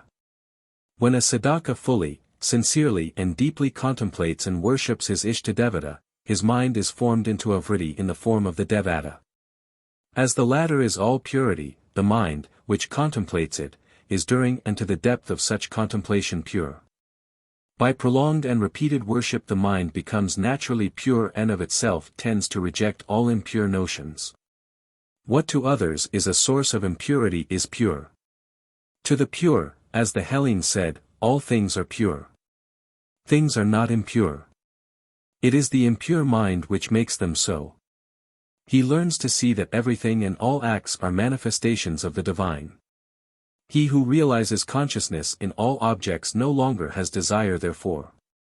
In this way a good disposition or bhava, as it is called, is attained which ripens into that which is divine or devata-bhava. This is the principle on which all sadhana, as well as what is called specifically mantra yoga, is based. It is profoundly said in the Kuṇḍalinī Tantra that a man must rise by means of the same things which are the cause of his fall. If you fall on the ground you must raise yourself by it. The mind is thus controlled by means of its own object, vishaya, that is, the world of name and form, namarupa. The unregulated mind is distracted by namarupa. But the same namarupa may be used as the first means of escape therefrom. A particular form of namarupa productive of pure bhava is therefore given as the object of meditation. This is called stula or sagunadhyana of the 5 devatas. Material media are used as the first steps whereby the formless one is, through yoga, attained, such as images, pratima, emblems, linga, shalagrama, pictures, citra, mural markings, bitareka, jar, gata, mandalas and yantras. To these worship, puja, is done with other rites such as japa, nyasa and so forth, and gestures, mudra. Siddhi in this, is the samadhi called mahabhava. The second principle to be noted is that the object or mind's content, as also the service, seva, of it, may be either gross, stula, or subtle, sukshma. This distinction pervades all the rituals and rightly so. Men are not all at the same degree of intellectual and spiritual advancement. For the simple-minded there are simple material and mental images. Progressively considered, the objects used to fix in the mind the thought of the devata are images in human or semi-human form, similar pictures, non-human forms or emblems, such as linga and garapada, shalagrama, the jar or gata, mandalas, and lastly yantras. The image is not merely used for instruction, uti pictura pro scriptura haberiter, or to incite in the mind a mental picture, but after the prana-pratishtha rite is itself worshipped. So also amongst Christians, where however this rite is unknown, icons akairopoietoi, what are called in Sanskrit svayambhu emblems, and wonder-working images have been directly venerated. Superficial persons doubtless think themselves profound when they ask how the devata can be invoked, avahana. To them also the dismissal, visarjana, savors of childish impudence and absurdity. How, I have read, can God be told to come and go? A Christian who sings the hymn, Veni Creator Spiritus, is indeed ignorant if he fancies that at his request the Holy Ghost comes to him flying through the skies. As Shankara says, Spirit, Atma, never comes and never goes. That which in fact moves is the mind of the sadhaka in which, if pure, spirit manifests itself.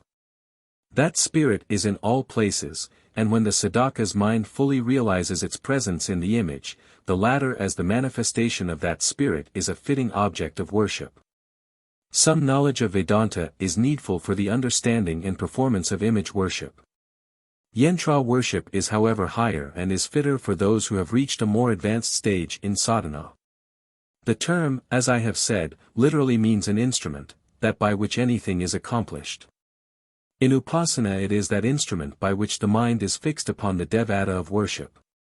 It is, as drawn, a diagram consisting of lines, angles and curves, varying with the Devata worshipped as also, to some extent, according as it is a puja or dharana yantra, the whole being included in a common bapura.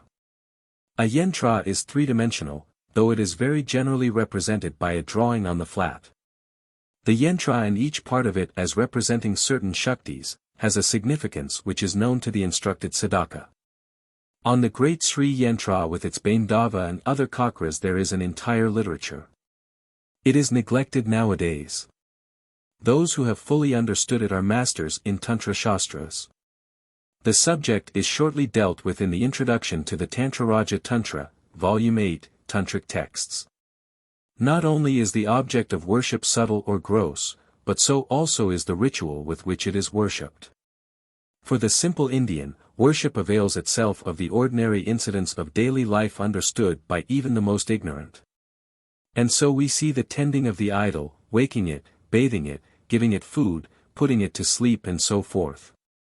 In ordinary worship there is the offer of flowers, light, incense and the like upakara.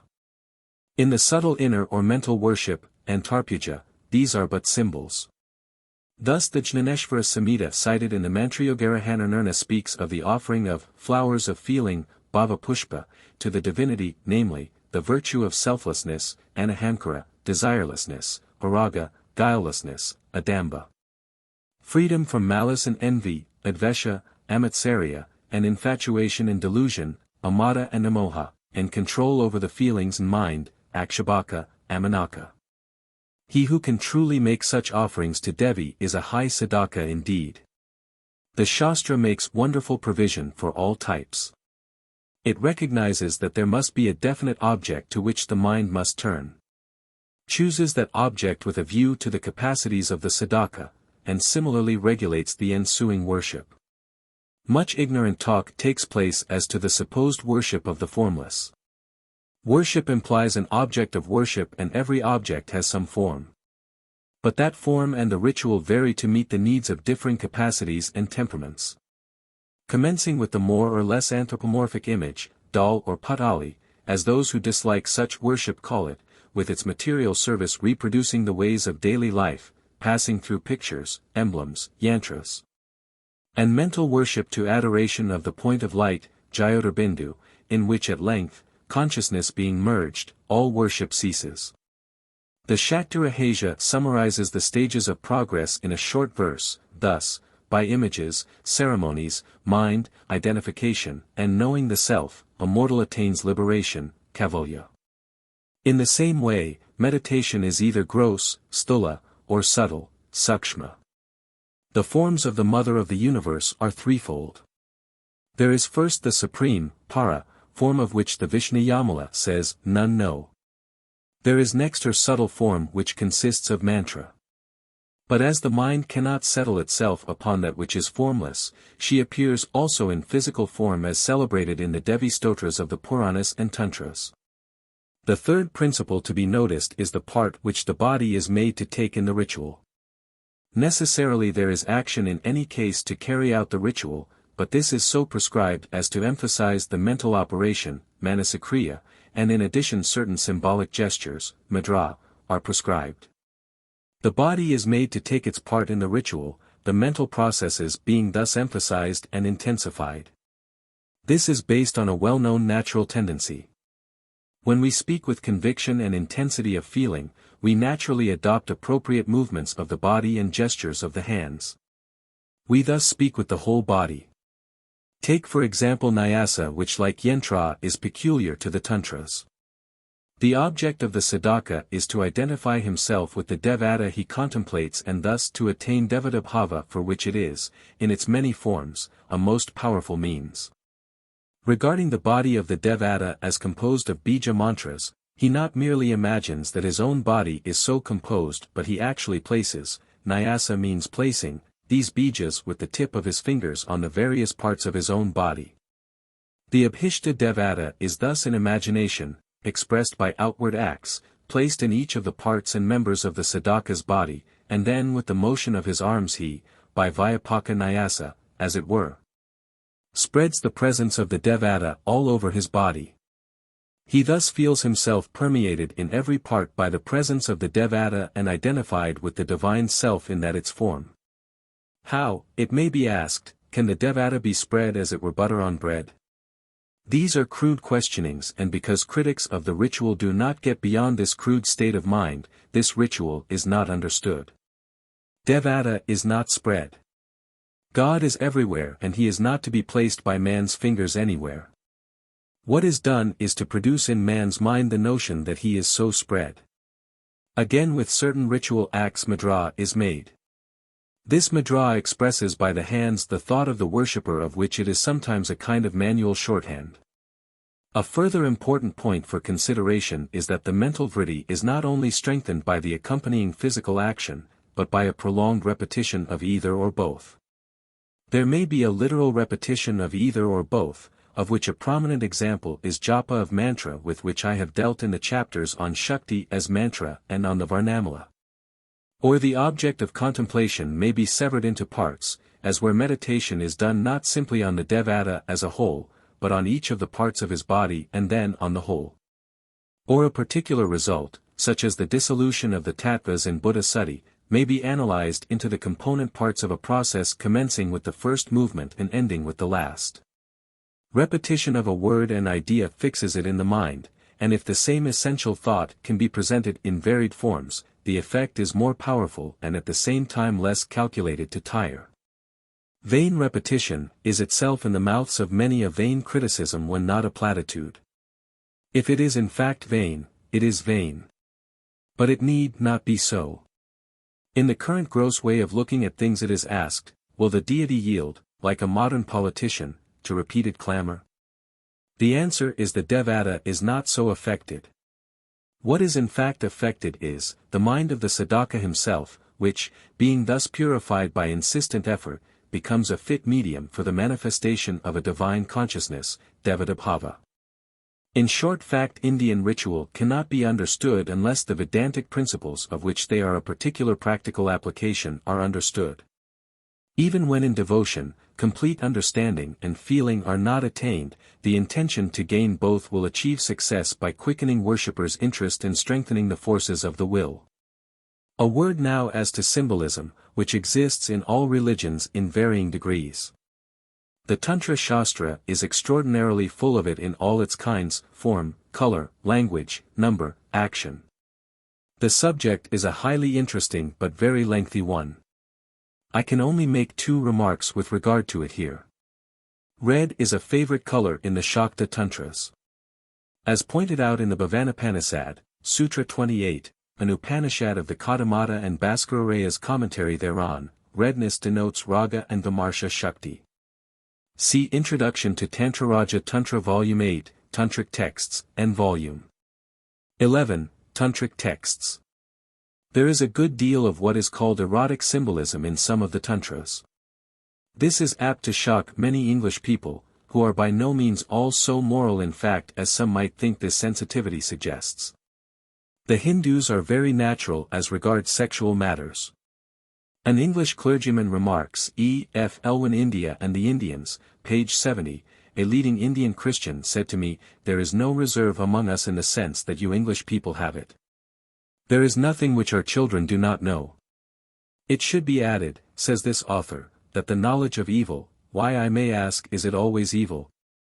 Does not as a matter of course produce evil. The mind of the ancients was a natural one and they called a spade and not an horticultural instrument, and were not shocked thereby. For instance, coupled yab-yum figures were not thought impure. Another point has been observed upon by the Italian author Guido Gazzano, namely, that the European has lost the power of worshipping through the flesh, which existed in antique pagan times. Verso la cuna del mondo. Fear of erotic symbols is rather indicative in the generality of cases of a tendency to weakness and want of self-control. The great Edward Carpenter speaks of the impure hush in these matters. A person whose mind is naturally bent toward sensual thoughts but who desires to control them has no doubt a fear, which one readily understands, of anything which may provoke such thoughts. But such a man is, in this respect, lower than him who looks upon natural things in a natural way without fear of injury to himself. And greatly lower than him to whom all is a manifestation of the one consciousness, and who realizes this in those things which are the cause of all to the imperfectly self-governed pashu. Nothing is in itself impure. It is the mind which makes it so. It is however absolutely right that persons who feel that they have not sufficient self-control should, until they gain it, avoid what they think may do them injury. Apart from symbolism, there are statements in some Shastras or so-called Shastras which are, in the ordinary modern sense, obscene. Some years ago a man wrote to me that he had come across in the Tantras obscenities the very reading of which was demoralizing. The very fact that these portions of the scripture had such an effect on him is a sufficient reason that he and others similarly situated should not read them. The Tantra Śāstra recognizes this principle by certain injunctions into which I cannot enter here. The Kuṇḍalinī expressly says that the chapter on the wine ritual is not to be read, na path asavalasam, that is, by the unqualified. Again, it is not necessary to admit either that every text which calls itself a Tantra is a genuine one, or if so that it was the product of a high-class sadhaka. What is authoritative is that which is generally admitted to be so. Even if the scripture be one of general acceptance, there is another matter to be remembered. As pointed out in Karpradistatra, hymn to Kali, where instances are given, an apparently obscene statement may disguise something which is not so. Why, it may be asked. An intending disciple may be questioned as to such passages.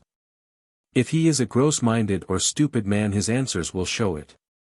Those who are not fit for the reception of the doctrine may be kept off on hearing or reading such statements which may be of such a character that anyone but a fool would know that they were not to be taken literally. It may be that the passages which my correspondent read were of this character. As regards erotic symbolism, however, for to this I now limit myself, it is not peculiar to the Tantras.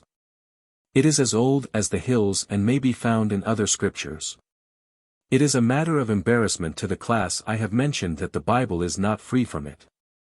Milton, after referring to Solomon's wedded leisure, says, in the Song of Songs, which is generally believed, even in the jolliest expressions, to figure the spousals of the Church with Christ. Sings of 1,000 raptures between those two lovely ones far on the hither side of carnal enjoyment. If we would picture the cosmic processes, we must take the materials therefore from our own life. It is not always necessary to go to the erotic life. But man has generally done so for reasons I need not discuss here.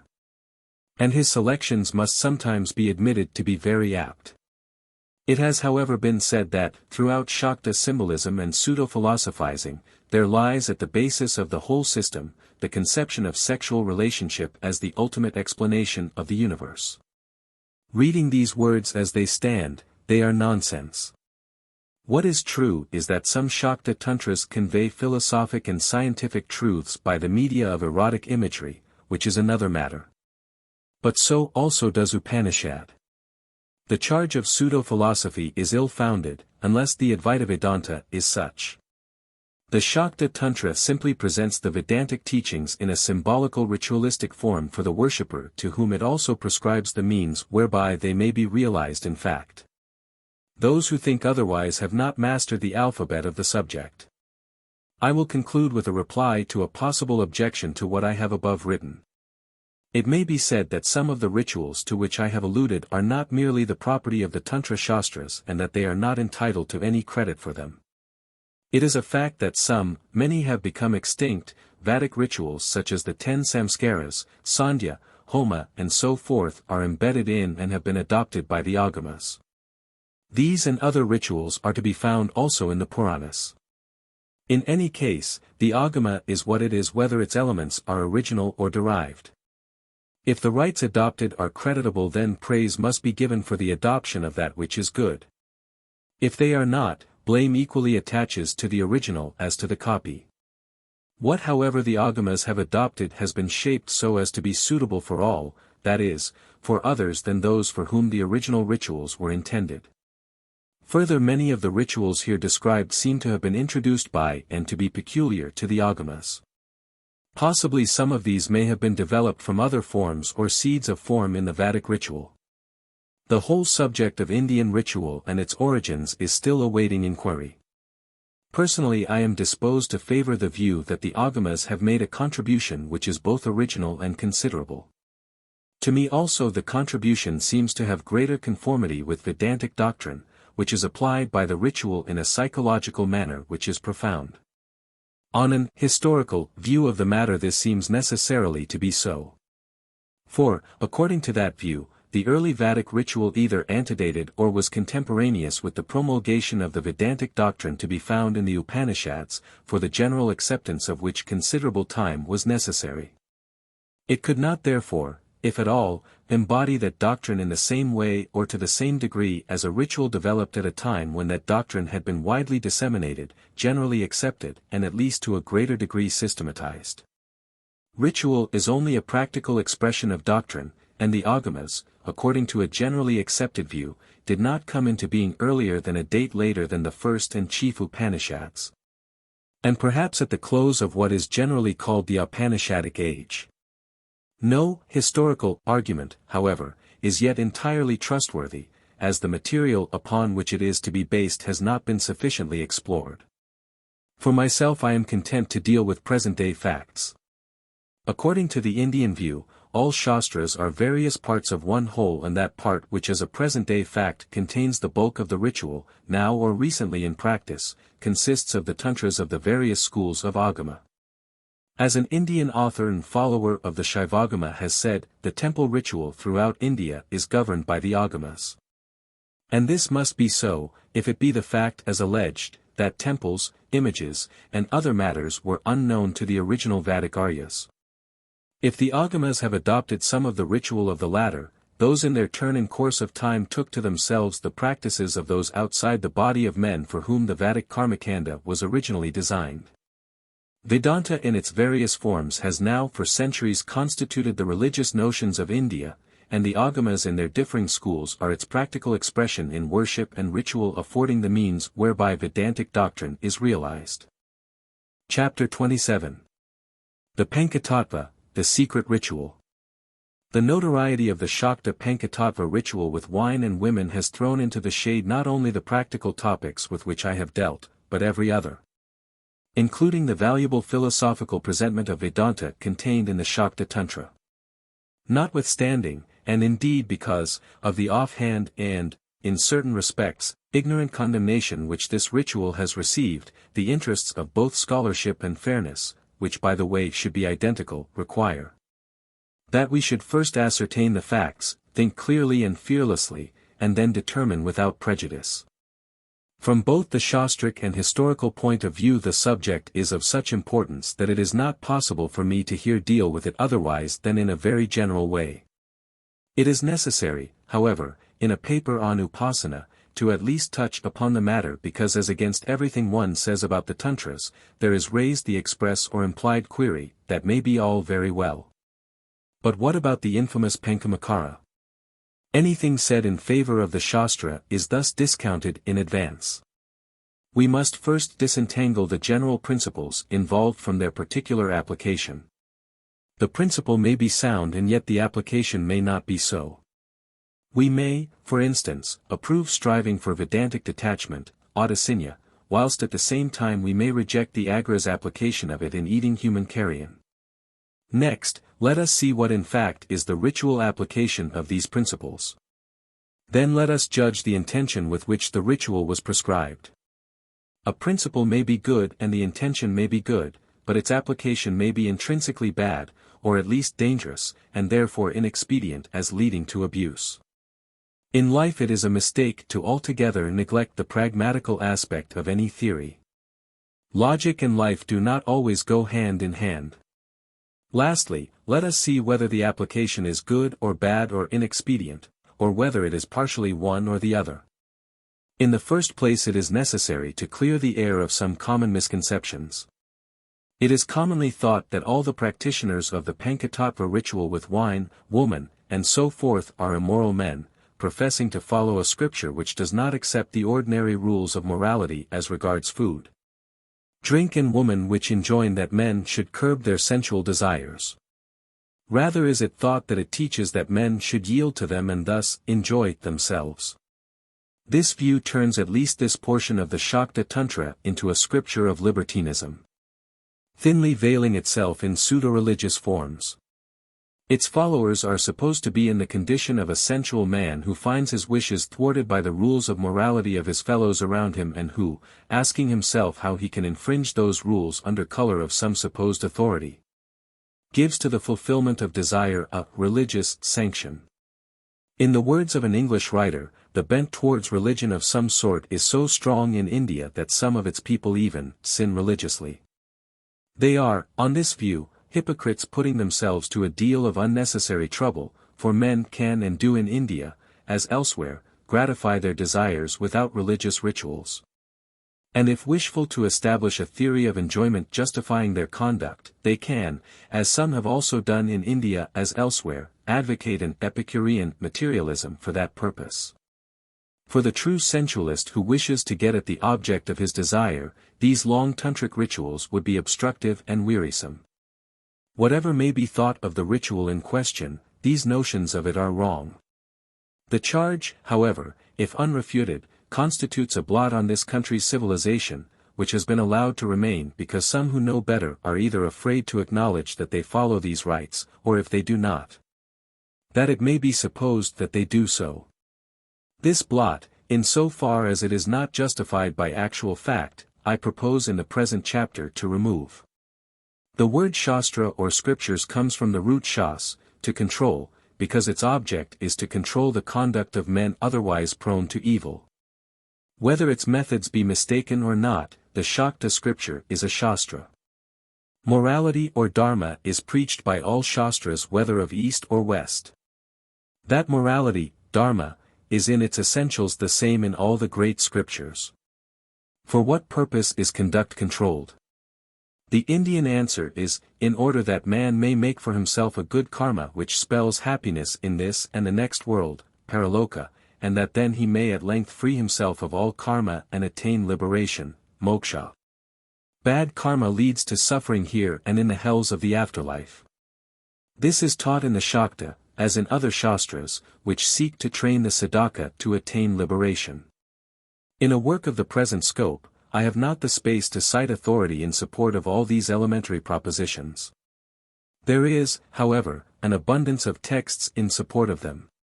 Consult, for instance, the grand opening chapter of the Kuṇḍalinī Tantra, which points out the frailty of man, the passing nature of this world and of all it gives to man, and his duty to avail himself of that manhood which is so difficult of attainment so that he does not fall but rises and advances to liberation. I cite the Kuṇḍalinī not merely because it is reputed to be a great tantra and authority readily accessible, but because it teaches in full the practice of the rituals under consideration. But what is liberation? It is the state of Brahman the pure. How can the pure be attained by counseling the practice of what the author of the Shastra thought to be impure? Every tantra counsels the following of dharma or morality. The same tantra, above cited, in its chapter dealing with the necessary qualifications of a disciple points out that he must be of good character and in particular must not be lewd, kamukha, and given over to drink, gluttony and woman.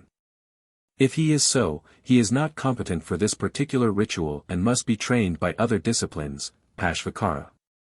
I here and hereafter deal with these particular infractions of morality because they alone in this matter concern us in our attempt to understand a ritual which is supposed to be an instance of the commission of these very sins. The Mahanirvana Tantra, which is of special interest because it is an attempt to provide a general code including law, in its European sense, for the followers of its cult, makes provision, amongst other matters, for general decency and so forth.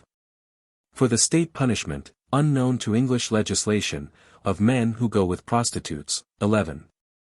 43, as also with unmarried girls, IB, 29 to 34, with women of prohibited degree, IB, with the wives of others, IB, 35 to 41, or who merely look with an eye of lust upon them, IB, 47, stating, IB. 46, a man should consider as wife only that woman who has been married to him according to Brahma, the common, or Shaiva form. All other women are the wives of others. It deplores, 37, the evil customs of the present age, Kali Yuga, with its irreligion, lust, adultery, gluttony and addiction to strong drinks. How strangely hypocritical are these laments in a Shastra which is supposed to consciously promote the very tendencies it deplores. It has been said that the Mahanirvana is a worthy exception in an unworthy class.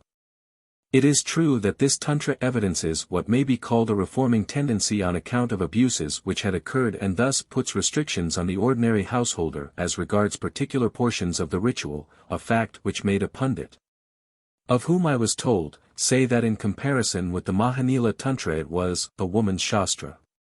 Nevertheless, on the general matters here dealt with, it is not an exception.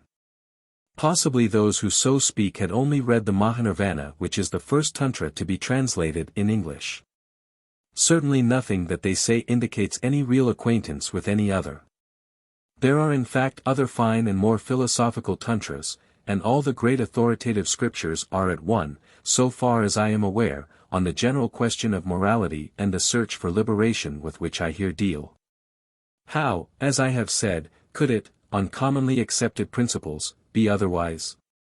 Whether the sadhana they teach is good and effective for the end sought is another matter, and still more so is the question whether it has been productive in fact of abuse. What then are the general Indian rules touching drinking, eating, and sexual intercourse? In ancient Vedic times intoxicating liquor was taken in the form of soma. Such drink was found, however, in the course of time to be productive of great evils, and was thrice cursed by Brahma, Shukracarya, and Krishna. It was then prohibited, with the result that India has been the most temperate among the great peoples of the world, Manu having declared that though the drinking of wine was a natural tendency, abstention therefrom was productive of great fruit. The Ushana Samhita says, wine should not be drunk, given or taken, madhyam apyam adayam agrahayam. The drinking of wine is one of the great sins, Mahapataka, involving expiation, prayaschitta, and otherwise leading the sinner to that great hell in which the slayer of a Brahmana is confined, Vishnu Purana 2. c. 6. In ancient Vedic times, meat was eaten by the fair-colored auburn-haired Aryans, including even beef, as is done by their fellow Aryans of the West. But in process of time the slaughter of cattle for food was absolutely prohibited, and certain meats such as that of the domesticated fowl and pig were held to be impure. As regards the eating of flesh and fish today, I believe the higher castes, outside Bengal, who submit to the orthodox Smarta discipline, take neither. Nor do high and strict Brahmanas in that province. But the bulk of the people there, both men and women, eat fish, and men consume the flesh of male goats previously offered to the deity. Grain of all kinds is a common diet. I speak, of course, of Orthodox Hindus. Some who have adopted Western civilization have taken over with it the eating of beef, the whiskey peg and champagne, the curses of Brahma, Shukra, Krishna, and the hell of their Shastras being nothing to them. As regards Durga Devi, the absurd statement has been made, Empire of India, by Sir Bampfylde Fuller, 161, that to extremists among her votaries any sexual restraint is a denial of her authority. Yet it is common ground to all Shastras that sexual intercourse, Maithuna, by a man with a woman who is not lawful to him is a sin. The Vedic Dharma is strict on this point. It forbids not merely actual Maithuna but what is called Ashtamga, eightfold, Maithuna, namely, Smaranam, thinking upon it, Kirtanam, talking of it, Keli, play with women, Prekshanam, making eyes at women. Guhyabhashanam, talk in private with women, Sankalpa, wish or resolve for sexual union, Adhyavasaya, determination towards it, Kriyanishpati, actual accomplishment of the sexual act. In short, the Pashu or follower of the ordinary ritual, and except for ritual purposes those who are not Pashu, should, in the words of the Shakta Kramya, cited by Mahamahopadhyaya Krishnanatha Nyapankanana Bhattacharya in his commentary to v. 15 of the Karpradistatra, hymn to Kali, avoid Maithuna, conversation on the subject in assemblies of women. Maithunam tat kathalapam tadgoshim parivarjayat. Even in marriage certain rules are to be observed, such as that which prescribes intercourse on the 5th day after the termination of the period, Ritukalam Vina Devi Ramanam Parivarjayat, which is said by the Nitya Tantra to be a characteristic of the Pashu. Polygamy is permissible to all Hindus. The divinity in woman, which the Śākta Tantra in particular proclaims, is also recognized in the ordinary Vedic teaching. The wife is a house goddess, Grihadevata, united to her husband by the sacrament, samskara, of marriage, and is not to be regarded merely as an object of enjoyment. Further, Vedic Dharma, now neglected, prescribes that the householder should ever worship with his wife as necessary partner therein, Sastriko Dharmamakarat, see also Matsya Sukta Tantra, XXXI. According to the sublime notions of Shruti, the union of man and wife is a veritable sacrificial rite, a sacrifice in fire, Homa, wherein she is both hearth, Kunda, and flame, and he who knows this as Homa attains liberation, see Mantra 13 of Homa Prakarana of Brihadaranyaka Upanishad and Edward Carpenter's remarks on what is called the obscenity of this Upanishad. Similarly, the Tantric mantra for Mithuna runs, see Pranadashini in Tantrasara 698, Om, into the fire which is spirit, Atma, brightened by the pouring thereon, of the ghee of merit and demerit. I by the path of Sushumna, the central nerve, ever sacrifice, do Homa of the functions of the senses using the mind as the ladle. Svaha. In the Homa rite the performer pours ghee into the fire which causes it to shoot up and flame. The ghee is poured in with a ladle. This being internal Homa of the mind is the ladle which makes the offering of ghee. Om. Dharmadharmahavardiptat Magna Manasa Sruka. Sushumnavartmana Nitya Akshavardar Juhomayam. Svaha. Here sexual union takes on the grandeur of a great rite, yajna, compared with which the ordinary mere animal copulation to ease desire, whether done grossly, shamefacedly, or with flippant gallantry, is base. It is because this high conception of the function is not known that a grossness is charged against the association of sexual function with religion which does not belong to it. Grossness is properly attributable to those who mate like dumb animals, or coarsely and vulgarly, not to such as realize in this function the cosmic activity of the active Brahman or Shiva Shakti with which they then, as always, unify themselves. It has been already explained that sadhakas have been divided into 3 classes, Pashu, Vira and Divya, and for each the Shastra prescribes a suitable sadhana, tamasic, rajasic and sattvic accordingly. As later stated, the Pañcatattva ritual in its full literal sense is not for the Pashu, and, judging upon principle, the Divya, unless of the lower ritual order, should be beyond it. In its fullest and literal sense it is for the Vira and is therefore called Rajasic Sadhana or Upasana. It is to be noted however that Pashu, Vira and Divya are the 3 primary classes, Mukhya Sadhaka. Besides these there are secondary divisions, Gauna Sadhaka. Thus in addition to the primary or Svabhava Pashu there is the Vibhava Pashu who is a step towards Virakra. Viras again have been said to be of 3 kinds, Svabhava Vira, Vibhava Vira, and Mantrasiddha Vira. It is to this Rajasic puja that the hymn to Cinnamasta from the Dvairahasya Kanda of the Rudrayamala refers when the Vira therein says, Alapishita Purindri Bhagapujaparoham. Bahuvidhalamargarambasam Havitoham. Pashujanavimukoham Bhairavamashridoham. Gurakarannaroham Bharavoham Shivoham. I follow the worship wherein there is enjoyment of wine, flesh and wife as also other different forms of Kula worship. In Bhairavi, the goddess, I seek my refuge. To the feet of Guru I am devoted. Bhairava am I, Shiva am I. To the ordinary English reader the association of eating, drinking and sexual union with worship will probably be incongruous, if not downright repulsive. Surely, he might say, such things are far apart from prayer to God. We go and do them, it is true, because they are a necessity of our animal nature, but prayer or worship have nothing to do with such coarseness. We may pray before or after, as in grace, on taking food, but the physical acts between are not prayer.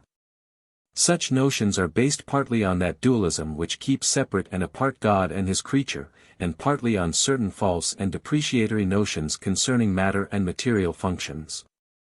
According to Indian monism, such worship is not only understandable but, I am not speaking of any particular form of it, the only religious attitude consistent with its principles. Man is, in his essence or spirit, divine and one with the universal spirit.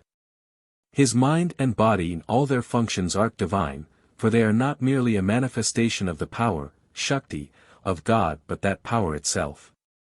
To say that matter is in itself low or evil is to calumniate that power. Nothing in natural function is low or impure to the mind which recognizes it as Shakti and the working of Shakti. It is the ignorant and, in a true sense, vulgar mind which regards any natural function as low or coarse. The action in this case is seen in the light of the inner vulgarity of mind. It has been suggested that in its proper application the Maithuna karma is only an application to sexual function of the principles of yoga, Maçon Histoire de la philosophie indienne, pages 231 to 233. Once the reality of the world as grounded in the Absolute is established, the body seems to be less an obstacle to freedom, for it is a form of that selfsame Absolute.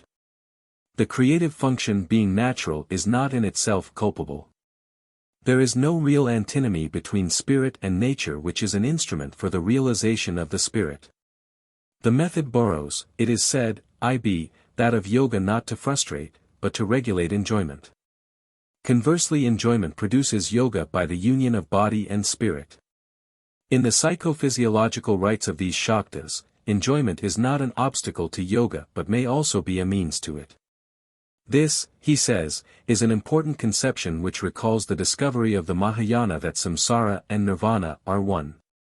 For here are made one, yoga which liberates and bhoga which enchains, It will then be readily understood that according to this doctrine only those are competent for this yoga who are truly free, or on the way to freedom, of all dualism. External worship demands certain acts and instruments, such as bodily attitude, speech, and materials with which the rite is done, such as flowers, incense, lights, water and other offerings. These materials and instruments are called upakara.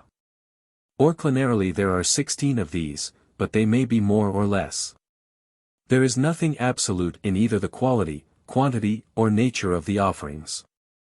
Ordinarily such things are offered as might be given to guests or friends or others whom the worshipper loves, such as seat, asana, welcome, svagata, water to wash the feet, padya, food, navidya, cloths, vasana, jewels, abharana.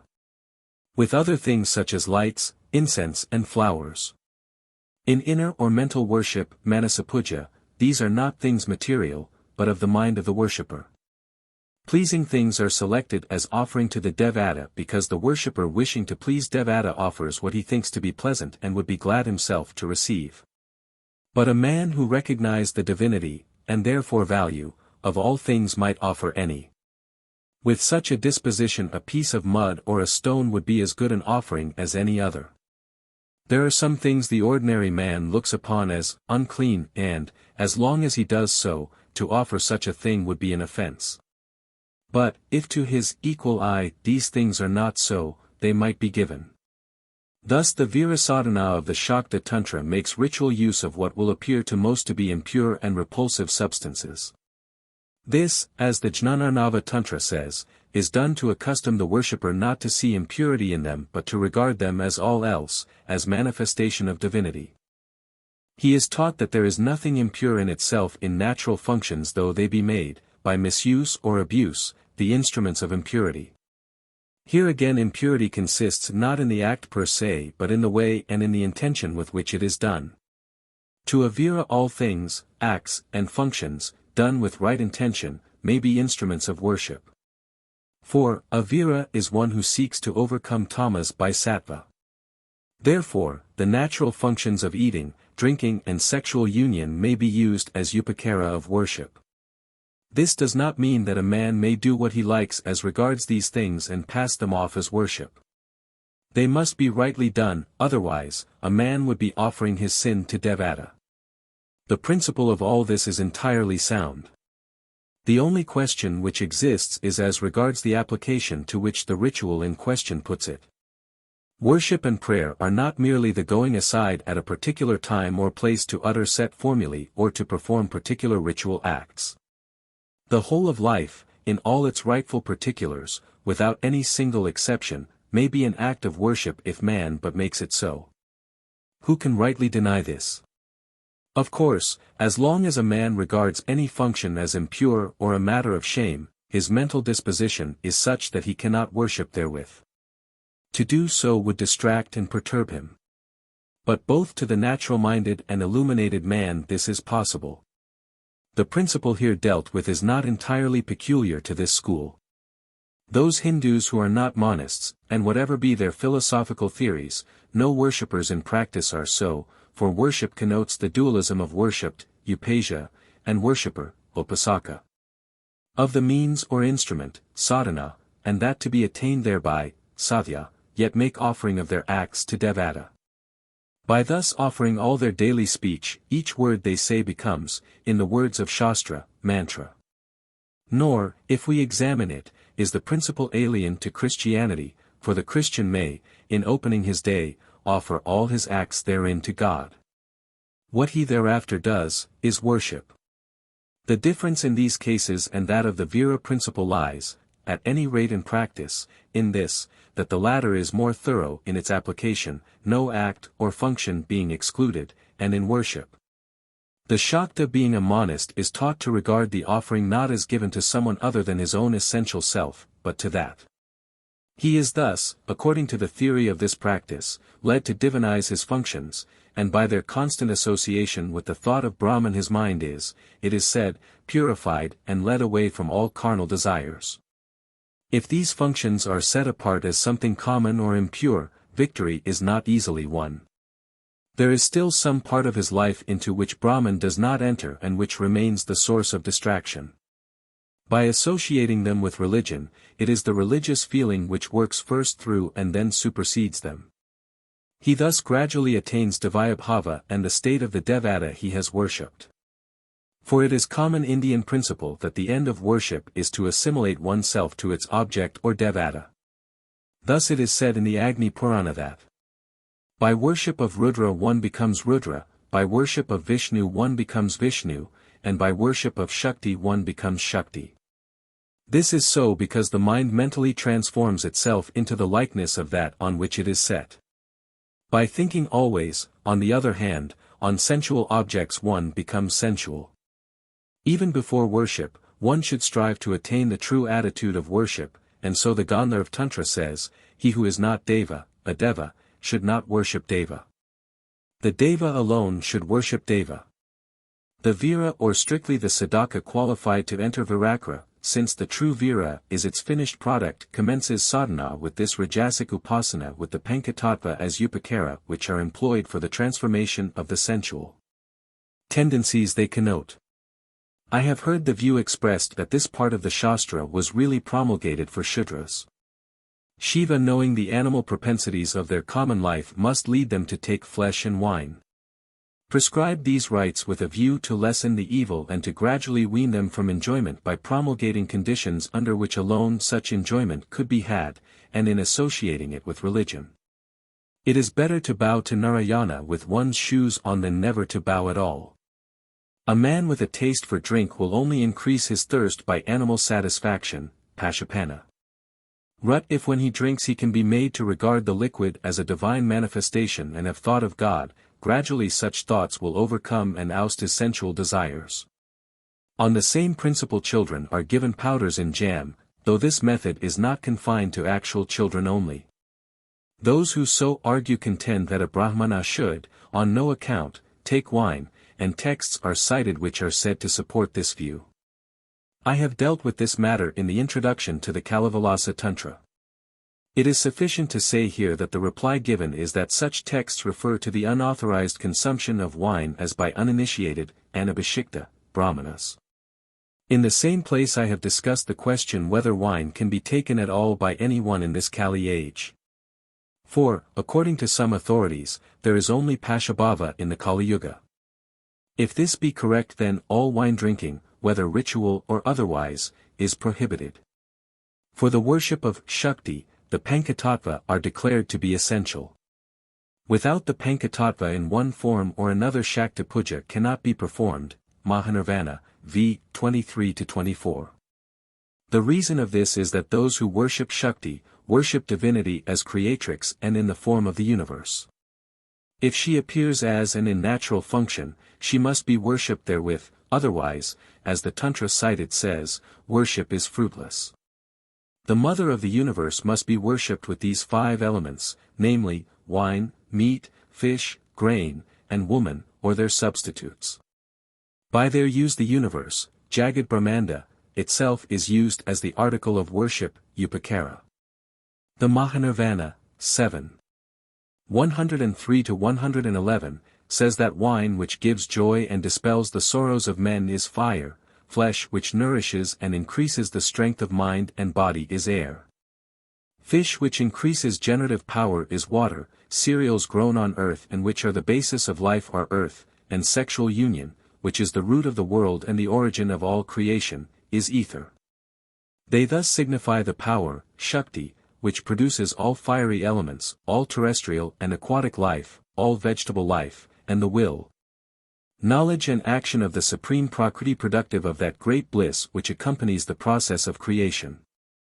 See also Haritattvada Daiti 15, Kamakya Tantra, Nigamadatvasara 4.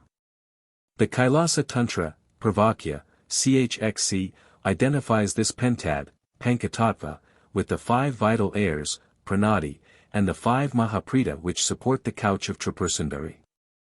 With these preliminaries, and postponing for the moment further comment, we may proceed to an examination in greater detail of the 5 panka elements, tattva, namely, wine, madhya, meat, mamsa, fish, matsya, parched cereal, madra, and sexual union, mithuna, which stand for drinking, eating and propagation. Because they all commence with the letter M, they are vulgarly called Pankamakara, or 5 M's. These Pañcatattva, Kuladravya or Kulatattva as they are called, have more esoteric names. Thus the last is known as the 5th. Woman is called Shakti or Prakriti. A tantric commonly calls his wife his Shakti or Bhairavi.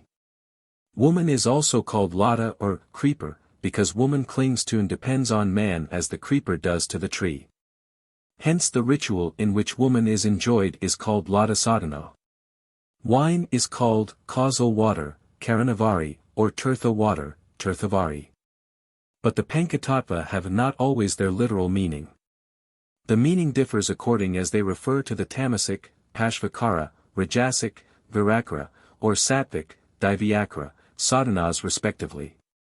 Wine is only wine and mithuna is only sexual union in the ritual of the Vira. To the Pashu, the Vira ritual, Virakara, is prohibited as unsuitable to his state, and the Divya, unless of the lower ritual kind, is beyond such things. The result is that the Pañcatattva have each 3 meanings. Thus, wine may be wine, Vira ritual, or it may be coconut water, Pashu ritual, or it may mean the intoxicating knowledge of the Supreme attained by yoga, according as it is used in connection with the Vira, the Pashu, or the Divya respectively. The Pañcatattva are thus threefold, namely, real, Pratyaksha-tattva, where wine means wine, substitutional, Anakalpa-tattva, where wine means coconut water or some other liquid, and symbolical or divine, Divya-tattva, where it is a symbol to denote the joy of yoga knowledge. The Pashu worships with the substitutional tattvas mentioned later and never takes wine, the Vira worships with wine, and the Divyas, wine, is spiritual knowledge. There are further modifications of these general rules in the case of the intermediate bhavas. Thus the author next cited says that whilst the Svabhava Vira is a drinker of wine, the Vibhava Vira worships internally with the 5 mental tattvas and externally with substitutes. The Mantrasiddha Vira is free to do as he pleases in this matter, subject to the general Shastric rules. In an essay by Pundit Jayakandra Siddhantapashana, answering certain charges made against the Tantra Śāstra, he, after stating that neither the Vibhava Vira nor Vibhava Pashu need worship with real wine, says that in modern Bengal this kind of worship is greatly prevalent. Such tantrics do not take wine but otherwise worship according to the rule of Tantra Śāstra. It is, as he says, an erroneous but common notion that a tantrika necessarily means a drinker of wine. Some sadhakas again in lieu of the material mithuna, imagine the union of Shiva and Shakti in the upper brain center known as the Sahasrara. The Divya Pañcatattva for those of a truly sattvika or spiritual temperament, Advaitavada, have been described as follows: wine, madhya, according to Kaula Tantra, cp. 85 of Pañcatattva Vikara by Nilamani Mukhopadhyaya, is not any liquid, but that intoxicating knowledge acquired by yoga of the Parabrahman which renders the worshipper senseless as regards the external world. Meat, mamsa, is not any fleshly thing, but the act whereby the sadhaka consigns all his acts to me, Mam, that is, the Lord. Fish, matsya, is that sattvic knowledge by which through the sense of mindness, a play upon the word matsya, the worshipper sympathizes with the pleasure and pain of all beings. Madra is the act of relinquishing all association with evil which results in bondage. Coition, mithuna, is the union of the Shakti Kuṇḍalinī. The inner woman and world force in the lowest center, Muladhara Kakra, of the sadhaka's body with the supreme Shiva in the highest center, Sahasrara, in the upper brain, see essay on Kuṇḍalinī Śakti post. This, the Yogini Tantra, ch. 6, says, is the best of all unions for those who are yati, that is, who have controlled their passions. Sahasrapari binda Kuṇḍalya melanam shiv. Mathunam paramam dravyam yatanam parakirtatam. According to the Āgamasara, wine is the somadhara or lunar ambrosia which drops from the Sahasrara. Meat, mamsa, is the tongue, ma, of which its part, amsha, is speech. The sadhaka in eating it controls his speech. Fish, matsya, are those two, vayu or currents, which are constantly moving in the two rivers, that is, yoga, nerves, or nadis, called ida and pingla, that is, the sympathetics on each side of the spinal column. He who controls his breath by pranayama, eats then by kumbhaka or retention of breath. Madra is the awakening of knowledge in the pericarp of the great Sahasrara lotus, the upper brain, where the Atma resplendent as 10 million suns and deliciously cool as 10 million moons is united with the Devi Kuṇḍalinī. The world force and consciousness in individual bodies, after her ascent thereto from the Muladhara in yoga. The esoteric meaning of coition or mithuna is thus stated in the Āgama. The ruddy-hued Ra is in the Kunda. Ordinarily the seed mantra Ram is in Manipura, but perhaps here the Kunda in the Muladhara is meant. The letter Ma, white like the autumnal moon, Sattvaguna, Kaivayurupaprakritarupi, ch. 2, Kamadhenu Tantra, is in the Mahayoni, not I may observe the genitals but the lightning-like triangle or yoni in the Sahasrara or upper brain, in the form of Bindu, a Ganabuddha or condensed form of Shakti and transformation of Nada Shakti. When M. Makara, seated on the Hamsa, the bird, which is the pair Shiva Shakti as Jiva, in the form of Akara, unites with Akara, then Brahman knowledge, Brahmajnana, which is the source of supreme bliss is gained by the sadhaka who is then called Atmarama, enjoyer with the self. For his enjoyment is in the Atma in the Sahasrara. For this reason too, the word Rama, which also means sexual enjoyment, is equivalent to the liberator Brahman, Ra plus A plus Ma. The union of Shiva and Shakti is described, Tantrasara, 702, as true yoga, Shivashaktisamayago yoga eva nasamshaya, from which, as the Yamala says, arises that joy which is known as the supreme bliss, IB. 703, Samyagaj J8 Sakliam Paramanandalakshanam. This is the union on the purely sattvic plane which corresponds in the Rajasic plane to the union of Shiva and Shakti in the persons of their worshippers. It will have been observed that here in this Divya or Sattvic Sadhana, wine, woman, and so forth are really names for operations. The substitutional tattvas of Pashvakara also do not answer to their names, being other substances which are taken as substitutes of wine, meat, fish, see Kulakadamini, Bharavayamala, ch. 1. These have been variously described and sometimes as follows, in lieu of wine the Pashas should, if a Brahmana, take milk, if a Kshatriya ghee, if a Vaishya honey, and if a Shudra a liquor made from rice. Coconut water in a bell-metal utensil is also taken as a substitute. Salt, ginger, sesamum, wheat beans, mashakali, and garlic are some of the substitutes for meat. The white brinjal vegetable, red radish, masur, a kind of gram, red sesamum and panifila, an aquatic plant, take the place of fish. Paddy, rice, wheat and grain generally are madra both in tamasic, pashvakara, and rajasic, virakara, sadhanas. In lieu of methuna there may be an offering of flowers with the hands formed into the gesture called kachapamudra. The union of the karavira flower, representative of the linga, with the aprajita, clitoria, flower which is shaped as and represents the female yoni and other substitutes, or there may be union with the sadhaka's wife.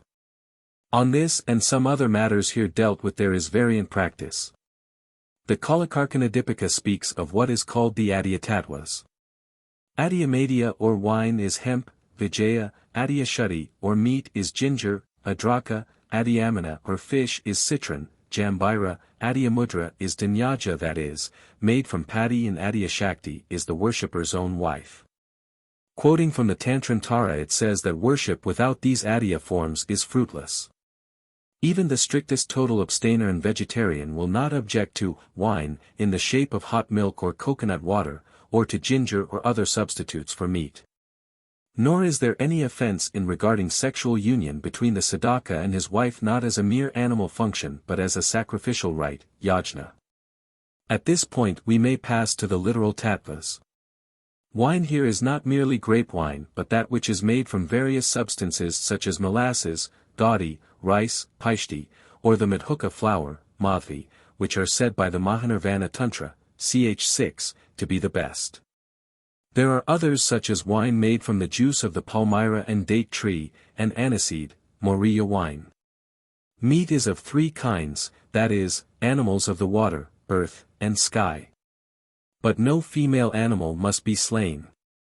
Superior kinds of fish are shala, pathina, and rohita. Madra which every Orientalist whom I have read calls ritual gesture, or the like is nothing of the kind here, though that is a meaning of the term madra in another connection. They cannot have gone far into the subject, for it is elementary knowledge that in the Pañcatattva, madra means parched cereal of various kinds and is defined in Yogini Tantra, ch. 6, as Brishtadhanyadikam yad yad karvani yam prakakshate. Sa madra kathita devi sarvsham naganandini. O daughter of the mountain, fried paddy and the like, in fact all such cereals, as are chewed, are called madra. The Mahanirvana, ch. 6, says that the most excellent is that made from shaili rice or from barley or wheat and which has been fried in clarified butter. Meat, fish, madra offered to the devata along with wine is technically called shuddhi. The Mahanirvana says that the drinking of wine without shuddhi is like the swallowing of poison and the sadhana is fruitless. It is not difficult to see why. For, wine taken without food has greater effect and produces greater injury. Moreover, another check on indiscriminate drinking is placed, for wine cannot be taken unless shuddhi is obtained, prepared, and eaten with the necessary rites. Woman, or Shakti, as she is properly called, since she is purified and consecrated for the rite and represents the Devi, is of three kinds, namely, Sviya or Svakiya, one's own wife, Parakiya the wife of another or some other woman, and Sadharani or one who is common. This aspect of the subject I deal with later. Here I will only say that, where sexual union is permitted at all, the ordinary Shakti is the Sadhaka's Brahmi wife. It is only under certain conditions that there can be any other Shakti. Shaktis are also of two kinds, namely, those who are enjoyed, bhogya, and those who are worshipped only, pujya. A Sadhaka who yields to desire for the latter commits the sin of incest with his own mother. Here again, according to Śākta notions, one must not think of these substances as mere gross matter in the form of wine, meat and so forth, nor on woman as mere woman, nor upon the rite as a mere common meal. The usual daily rites must be performed in the morning, midday and evening, Mahanirvana, v. 25. These are elaborate, and take up a large part of the day. Buddhasuddhi is accomplished, at which time the sadhaka thinks that a deva body has arisen as his own. Various nyasas are done. Mental worship is performed of the Devi, the Adya Kalika, who is thought of as being in red raiment seated on a red lotus.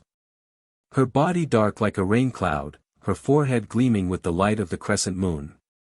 Japa of mantra is then done and outer worship follows. A further elaborate ritual succeeds. I pause here to ask the reader to conceive the nature of the mind and disposition of the sadhaka who has sincerely performed these rites. Is it likely to be lustful or gluttonous? The curse is removed from the wine and the sadhaka meditates upon the union of deva and devi in it. Wine is to be considered as devata. After the consecration of the wine, the meat, fish and grain are purified and are made like unto nectar. The Shakti is sprinkled with mantra and made the sadhaka's own. She is the Devi herself in the form of woman. The wine is charged with mantras ending with the realization, Mahanirvana Tantra, 6.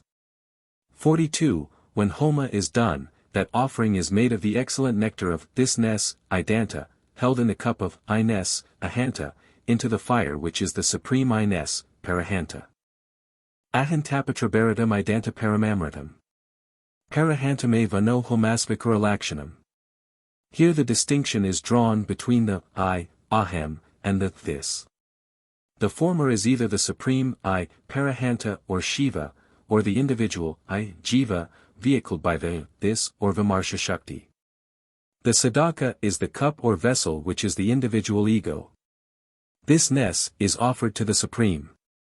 Drinking is an offering to that fire which is the transcendent self, whence all individual selves, jiva, proceed.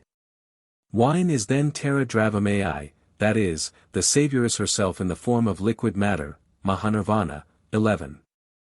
105-107. None of the tattvas can be offered unless first purified and consecrated, otherwise the sadhaka goes to hell. With further ritual the first 4 tattvas are consumed, the wine being poured as an oblation into the mouth of Kuṇḍali, after meditation upon her as consciousness, cit, spread from her seat, the Muladhara to the tip of the tongue. The whole ritual is of great interest, and I hope to give a fuller exposition of it on some future day. Worship with the Pañcatattva generally takes place in a kakra or circle composed of men and women, sadhakas and sadhakas, bhairavas and bhairavis sitting in a circle, the Shakti being on the sadhaka's left. Hence it is called kakra puja. A lord of the kakra, Kakrishvara, presides sitting with his Shakti in the center. During the kakra, there is no distinction of caste, but pashus of any caste are excluded. There are various kinds of kakra, productive, it is said, of differing fruits for the participator therein. As amongst tantric sadhakas we come across the high, the low, and mere pretenders, so the kakras vary in their characteristics from say the tattva kakra for the brahmakaulas, and the bhairavi kakra, as described in Mahanirvana, 7. 153, in which, in lieu of wine, the householder fakes milk, sugar and honey, Madhuratraya, and in lieu of sexual union does meditation upon the lotus feet of the Divine Mother with mantra. To kakras the ritual of which will not be approved such as Kudakra, Anandabhavana Yoga and others referred to later. Just as there are some inferior, tantric, writings, so we find rituals of a lower type of men whose notions or practices were neither adopted by high sadhakas in the past nor will, if they survive, be approved for practice today. What is wanted is a discrimination which avoids both unjust general condemnations and, with equal ignorance, unqualified commendations which do harm. I refer in Chapter 6, Anti, to a modern kakra. I heard a short time ago of a guru, influenced by an English education, whose strictness went so far that the women did not form part of the kakra but sat in another room. This was of course absurd. The 2 main objections to the Rajasic puja are from both the Hindu and European standpoint the alleged infraction of sexual morality, and from the former standpoint, the use of wine. By Hindu, I mean those who are not Shaktas. I will deal with the latter point first. The Vira Shakta admits the smarta rule against the drinking of wine. He, however, says that drinking is of two kinds, namely, extra-ritual drinking for the satisfaction of sensual appetite, and the ritual drinking of previously purified and consecrated wine. The former is called Pashupana or animal drinking, and Vrithapana or useless drinking, for, being no part of worship, it is forbidden, does no good, but on the contrary injury, and leads to hell. The Western's drinking, even a moderate whiskey and soda, is Pashupana.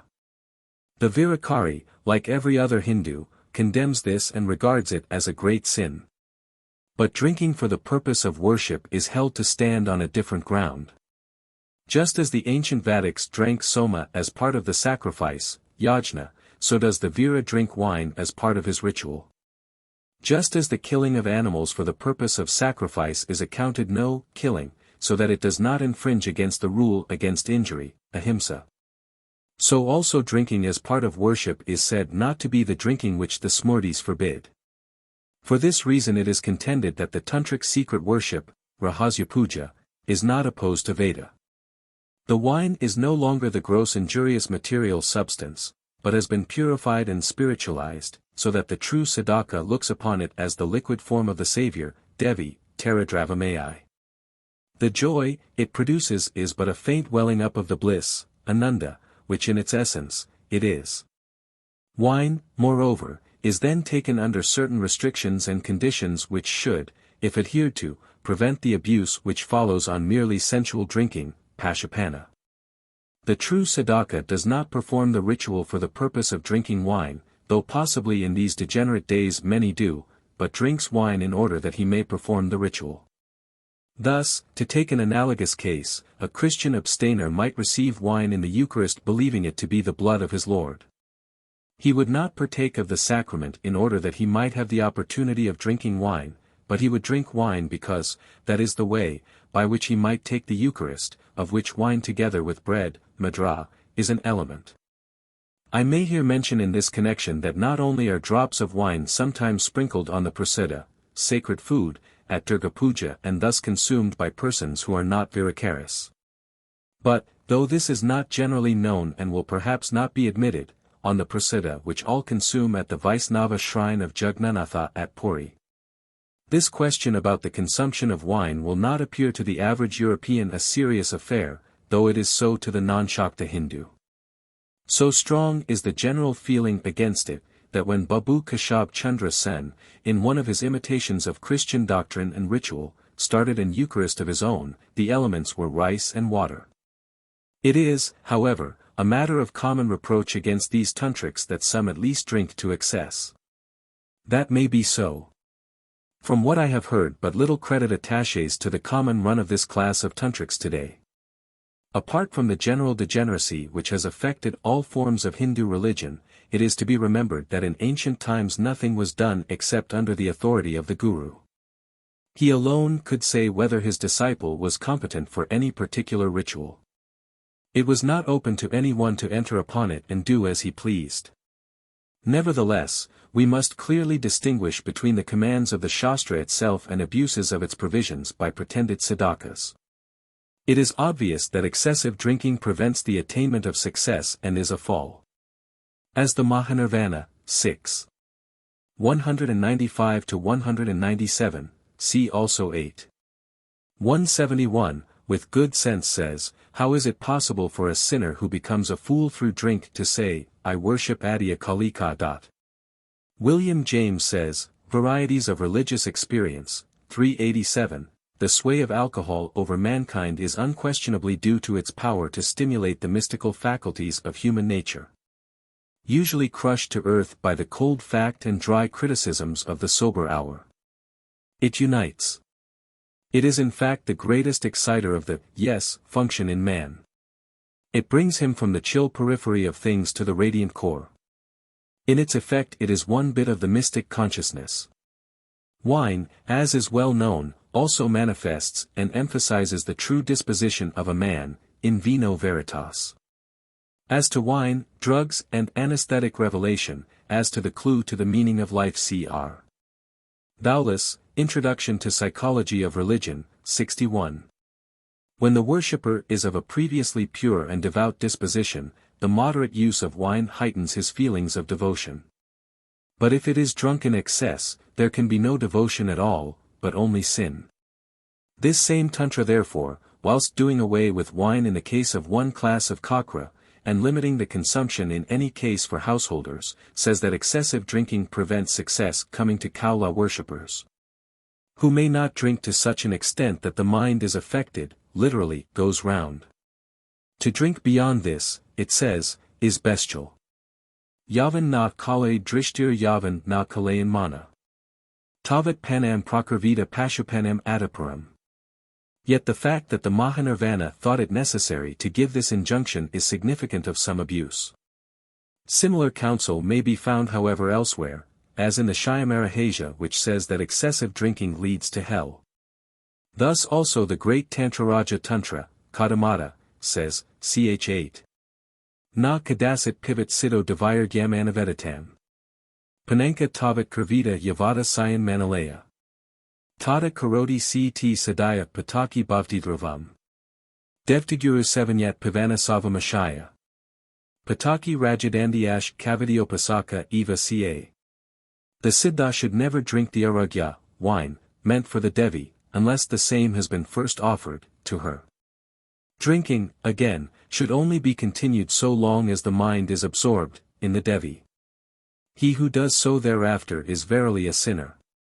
He who drinks wine through mere sensual desire and not for the purpose of worship of Devata and Guru is a worshipper of ignorance, avidya, and a sinner punishable by the king. It must be admitted, however, that there are to be found words and passages which, if they are to be taken literally, would indicate that wine was not always taken in moderation. See Asavalasa in Kularnava. The alasas, however, are stated to be stages of initiation. In reading any Hindu scripture, however, one must allow for exaggeration which is called sthiti. Thus if there is much meat and wine we may read of mountains of flesh and oceans of wine. Such statements were not made to be taken literally. Some descriptions again may refer to Kalavidutas who, like other great men in other matters, appear to have more liberty than ordinary folk. Some things may not be the word of Shiva at all. It is open to anyone to sit down and write a tantra, stotra, or what not. The Ananda Stotra, for example, reads in parts like a libertine's drinking song. Though it has been attributed both to the Kulakadamini and Kularnava, a learned tantric pundit, to whom I am much indebted and to whom I showed it, laughed and said, how can this be the word of Shiva? It is not Shiva Shastra. If it is not the writing of some fallen upasaka, worshipper, it is the work of Acharyas trying to tempt disciples to themselves. Though a man of tantric learning of a kind rarely met with today, and a practitioner of the Kakra Puja, he told me that he had never heard of this stotra until it was sung at a kakra in Benares. On asking another pundit there about it, he was told not to trouble himself over what these kind of people did. Even when the word Shiva Yuvaka, Shiva said, appear in a work, it does not follow that it has any authority. Though all the world condemns, as does the Shastra itself, excessive drinking, yet it cannot be said that, according to views generally accepted by the mass of men in the world today, the drinking of alcohol is a sin. General morality may yet account it such in some future day. I pass then to the other matter, namely, sexual union. The ordinary rule, as the Kalakarkanadipika says, I refer to the exception later, is that worship should be done with the worshipper's own wife, called the Adya Shakti. This is the general tantric rule. Possibly because the exception to it led to abuse, the Mahanirvana, 8. 173, after pointing out that men in the Kali age are weak of mind and distracted by lust, and so do not recognize woman, Shakti, to be the image of deity. Prescribes for such as these, in the Bhairavi Kakra, meditation on the feet of the Divine Mother in lieu of Mithuna. Or where the worship is with the Shakti, Bhogya, in Bhairavi and Tattva Kakra the worshipper should be wedded to his Shakti according to Shaiva rites. It adds, IB 129, that the Vira, who without marriage worships by enjoyment a Shakti, is without doubt guilty of the sin of going with another woman. Elsewhere, 6. 14, It points out that when the evil age, Kali Yuga, is at its strength, the wife alone should be the fifth tattva, for this is void of all defect, Sarvadosha Vivarjita. The Samahana Tantra, ch. 2, also says that the Kali age is dominated by lust, kama, and it is then most difficult to subjugate the senses, and that by reason of the prevalence of ignorance, avidya, the female yoni is used for worship. That is, by reason of the material nature of man, a material form is used to depict the supreme yoni or cause of all. The commentator on the Mahanirvana Tantra, Pundit Jagamohana Tarkalamkara, see Bhakta ed. 345, says, however, that this rule is not of universal application. Shiva, he says, in this Tantra prohibited sadhana with the fifth tattva with other Shaktis in the case of men of ordinary weak intellect ruled by lust. But for those who have by sadhana conquered their passions and attained the state of a true siddha vira, there is no prohibition as to the mode of lata sadhana. With this I deal later, but meanwhile I may observe that because there is a Shakti in the Kakra, it does not follow that there is sexual intercourse, which, when it occurs in the worship of householders, ordinarily takes place outside the Kakra. Shaktis are of two kinds, those who are enjoyed, Bhogya Shakti, and those who are worshipped only, Pujya, as earthly representatives of the Supreme Mother of all. Those who yield to desire, even in thought, as regards the latter commit the sin of incest with their mother. Similarly, there is a widespread practice amongst all Shaktas of worship of virgins, Kumaripuja, a very beautiful ceremony. So also in Brahmaraja Yoga there is worship of virgins only. It is plain that up to this point there is, apart from the objection of other Hindus to wine, nothing to be said against the morality of the sadhana prescribed, though some may take exception to the association of natural function of any kind, however legitimate, with what they regard as worship. This is not a question of morality, and I have dealt with it. The reader will also remember that the ritual already described applies to the general mass of worshippers, and that to which I am passing is the ritual of the comparatively few, and so-called advanced sadhakas. The charge of immorality against all Shaktas, whether following this ritual or not, fails, and people need not run away in fear on hearing that a man is a tantric. He may not be a Shakta tantric at all, and if he is a Shakta, he may have done nothing to which the world at large will take moral exception. I now pass to another class of cases. Generally speaking, we may distinguish not only between Dakshinakara and Vamakara in which the full rites with wine and Shakti are performed, but also between Avama and Dakshina division of the latter Akara itself. It is on the former side that there is worship with a woman, Parakya Shakti, other than the Sadhaka's own wife, Svakya Shakti. But under what circumstances? It is necessary, as Professor de la Valle-Poussin, the Catholic Belgian Sanskritist, says, Adikarma Pradapa, 141, of the Buddhist Tantra, to remember the conditions under which these tantric rituals are, according to the Shastra, admissible, when judging of their morality. Otherwise, he says, condemnation becomes excessive. Je crois dielers qu'on a exagère la caractère d'immoralité de actes liturgiques de Mithuna faute d'avoir fixé les diverses conditions dans lesquelles ils doivent être pratiques. See also Massonar sur l'esquisse d'une histoire de la philosophie indienne 1923, page 230, who says that Western people often see obscenity where there is only symbolism. As I have said, the ordinary rule is that the wife or Adya Shakti should be co-performer, Sahat harmony, in the rite. An exception, however, exists where the Sadhaka has no wife or she is incompetent, Anadhikarini. There seems to be a notion that the Shastra directs union with some other person than the Sadhaka's wife. This is not so. A direction to go after other women as such would be counsel to commit fornication or adultery. What the Shastra says is, that if the Sadhaka has no wife, or she is incompetent, Anadhikarini, then only may the Sadhaka take some other Shakti. Next, this is for the purpose of ritual worship only. Just as any extra-ritual drinking is sin, so also outside worship any Mithuna, otherwise than with the wife, is sin. The tattvas of each kind can only be offered after purification, shodhana, and during worship according to the rules, restrictions, and conditions of the tantric ritual.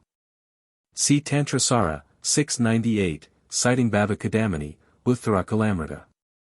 In ch. 4. Brihanala Tantra it is said Paradaran na gachran gachek ca prapade yadi, but that is for purposes of worship. Outside worship the mind is not even to think of the subject, as is said concerning the Shakti in the Uttara Tantra. Pujakalam vina nanyam purisham manasa sprishat. Pujakale ca deveshi vesyiva paratoshayat. What then is the meaning of this competency, the non-existence of which relaxes the ordinary rule? The principle on which worship is done with another Shakti is stated in the Guhyakalakanda of the Mahakala Samhita as follows. Yadrasha sadaka prakta sadhakapai ca tadrishi. Tata siddham avapnoti nanyatha varshakodabi. As is the competency of the sadhaka, so must be that of the sadhaka. In this way only is success attained and not otherwise even in 10 million years. That is, both the man and the woman must be on the same level and plane of development. Thus, in the performance of the great Shodhanyasa, the Shakti must be possessed of the same powers and competency as the sadhaka. In other words, a Sahadharmini must have the same competency as the sadhaka with whom she performs the rite. Next, it is not for any man at his own undisciplined will to embark on a practice of this kind. He can only do so if adjudged competent by his guru. A person of an ignorant, irreligious, and lewd disposition is, properly, incompetent. Then, it is commonly thought, that because another Shakti is permitted promiscuity is allowed. This is of course not so. It must be admitted that the Śākta Tantra at least pretends to be a religious scripture, and could not as such directly promote immorality in this way. For, under no pretense can morality, or sadhana for spiritual advancement, be served by directions for, or tacit permissions of, uncontrolled promiscuous sexual intercourse. There may, of course, have been hypocrites wandering around the country and its women who sought to cover their lasciviousness with the cloak of a pretended religion. But this is not sadhana but conscious sin. The fruit of sadhana is lost by license and the growth of sensuality. The proper rule, I am told, is that the relationship with such a Shakti should be of a permanent character. It being indeed held that a Shakti who is abandoned by the sadhaka takes away with her the latter's merit, punya. The position of such a Shakti may be described as a wife, in religion, for the sadhaka, one who being of his competency, adhikara, works with him as Sahadharmini, in the performance of the rituals of their common cult. In all cases, the Shakti must be first made lawful according to the rules of the cult by the performance of the Shaiva sacrament, Shaiva samskara. From a third-party view it may, of course, be said that the necessity for all this is not seen. I am not here concerned with that, but state the rules of the cult as I find it. It is desirable, in the interests both of the history of religion and of justice to the cult described, to state these facts accurately. For, it is sound theology, that good faith is inconsistent with sin. We cannot call a man immoral who is acting according to his lights and in good faith. Amongst a polygamous people such as were the Jews and as are the Hindus, it would be absurd to call a man immoral, who in good faith practiced that polygamy which was allowable by the usage which governed him. Other Hindus might or might not acknowledge the status of a Shaiva wife. But a Shaiva who was bound to a woman in that form would not be an immoral man. Immorality, in the sense in which an individual is made responsible for his actions, exists where what is believed to be wrong is consciously followed. And so whilst a tantric acting in good faith and according to his Shastra is not in this sense immoral, other tantrics who misuse the ritual for their libidinous purposes would be so. So, of course, would also be those who today, without belief in the Tantra Śāstra, and to satisfy their passions, practiced such rituals as run counter to prevalent social morality. Though the genuine tantric might be excused, they would not escape the charge. When, however, we are judging a religion by the standard of another, which claims to be higher, the lower religion may be considered immoral. The distinction is commonly overlooked which exists between the question whether an individual is immoral and whether the teaching and practice which he follows is so. We may, with logical consistency, answer the first in the negative and the second in the affirmative. Nevertheless, we must mention the existence of some practices which seem difficult to explain and justify, even on the general principles upon which Tantric sadhana proceeds. Peculiar liberties have been allowed to the Siddha-viras who are said to have taken part in them. Possibly they are non-existent today. A Siddha-vira, I may incidentally explain, is a vira who has become accomplished, Siddha, by doing the rite called Purishkarana of his mantra, the number of times multiplied by 1,100,000, that the mantra contains letters. A pundit friend tells me that the Siddhamalarahaja describes a rite, Kudakra, in which 50 Siddha-viras go with 50 Shaktis, each man getting his companion by lot by selecting one out of a heap of the Sakti's jackets, Kuda. His Shakti is the woman to whom the jacket belongs. In the Sneha Kakra, love Kakra, the Siddha-vira pair with the Shaktis according as they have a liking for them.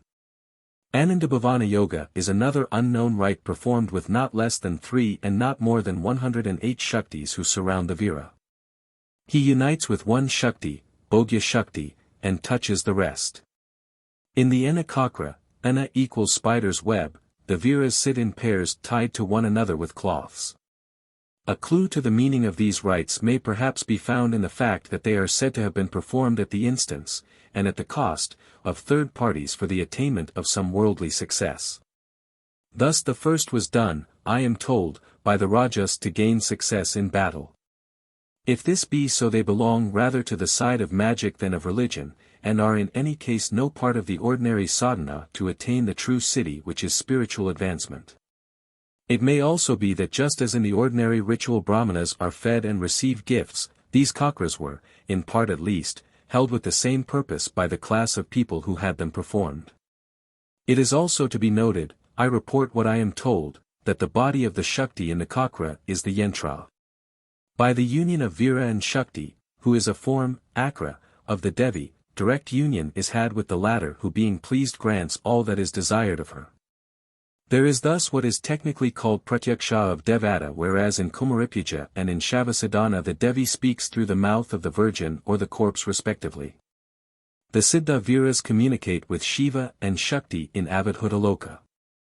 This question of differing views and practice was noted long ago by the author of the Dabistan, Volume 2, pages 154, 164, ed. 1843, who says that on a learned Shakta being shown a statement, apparently counseling immorality, in a book, abused it, saying that the text was contrary to custom and that no such thing was to be found in the ancient books. The Muslim author of the Dabistan says that there is another class of Shaktas, quite different from those previously alluded to by him, who drink no wine and never have intercourse with the wife of another. I, the more readily here and elsewhere state what is unfavorable to this Shastra.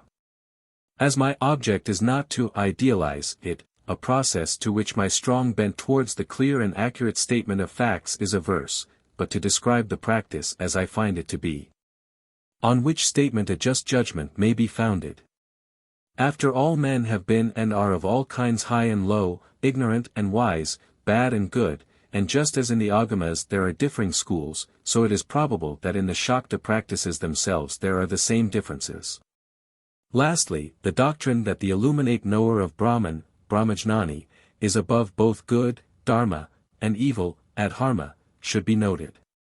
Such an one is a Svekakari whose way is Svekakara, or do as you will. Similar doctrine and practices in Europe are there called antinomianism. The doctrine is not peculiar to the Tantras. It is to be found in the Upanishads, and is in fact a very commonly held doctrine in India. Here again, as so stated and as understood outside India, it has the appearance of being worse than it really is. If monistic views are accepted, then theoretically we must admit that Brahman is beyond good and evil, for these are terms of relativity applicable to beings in this world only. Good has no meaning except in relation to evil and vice versa. Brahman is beyond all dualities, and a jnani who has become Brahman, Jivan Mukta, is also logically so. It is, however, equally obvious that if a man has complete Brahman consciousness he will not, otherwise than unconsciously, do an act which if done consciously would be wrong. He is ex hypothesi beyond lust, gluttony and all other passions. A theoretical statement of fact that a Brahmajnani is beyond good and evil is not a statement that he may will to do, and is permitted to do, evil. Statements as regards the position of a Jivanmukta are mere praise or stuti. In Svekakara there is theoretical freedom, but it is not consciously availed of to do what is known to be wrong without fall and pollution. Svekakarini is a name of the Devi, for she does what she pleases since she is the Lord of all. But of others the Shakta Sangama Tantra, Part 4, says. Yadya Payasti Trikalajanastralakya Karshanikshama. Tathapai Lakakakara Manasapi na Langhayat. Though a man be a knower of the three times, past, present and future, and though he be a controller of the three worlds, even then he should not transgress the rules of conduct for men in the world, were it only in his mind. What these rules of conduct are the Shastra provides. Those who wrote this and similar counsels to be found in the Tantra Shastras may have prescribed methods of sadhana which will not be approved, but they were not immoral-minded men. Nor, whatever be the actual results of their working, and some have been evil, was their scripture devised with the intention of sanctioning or promoting what they believed to be immoral. They promoted or countenanced some dangerous practices under certain limitations which they thought to be safeguards. They have led to abuse as might have been thought to be probable. Let us now distill from the mass of material to which I have only cursorily referred, those principles underlying the practice which are of worth from the standpoint of Indian monism, of which the practice is a remarkable illustration.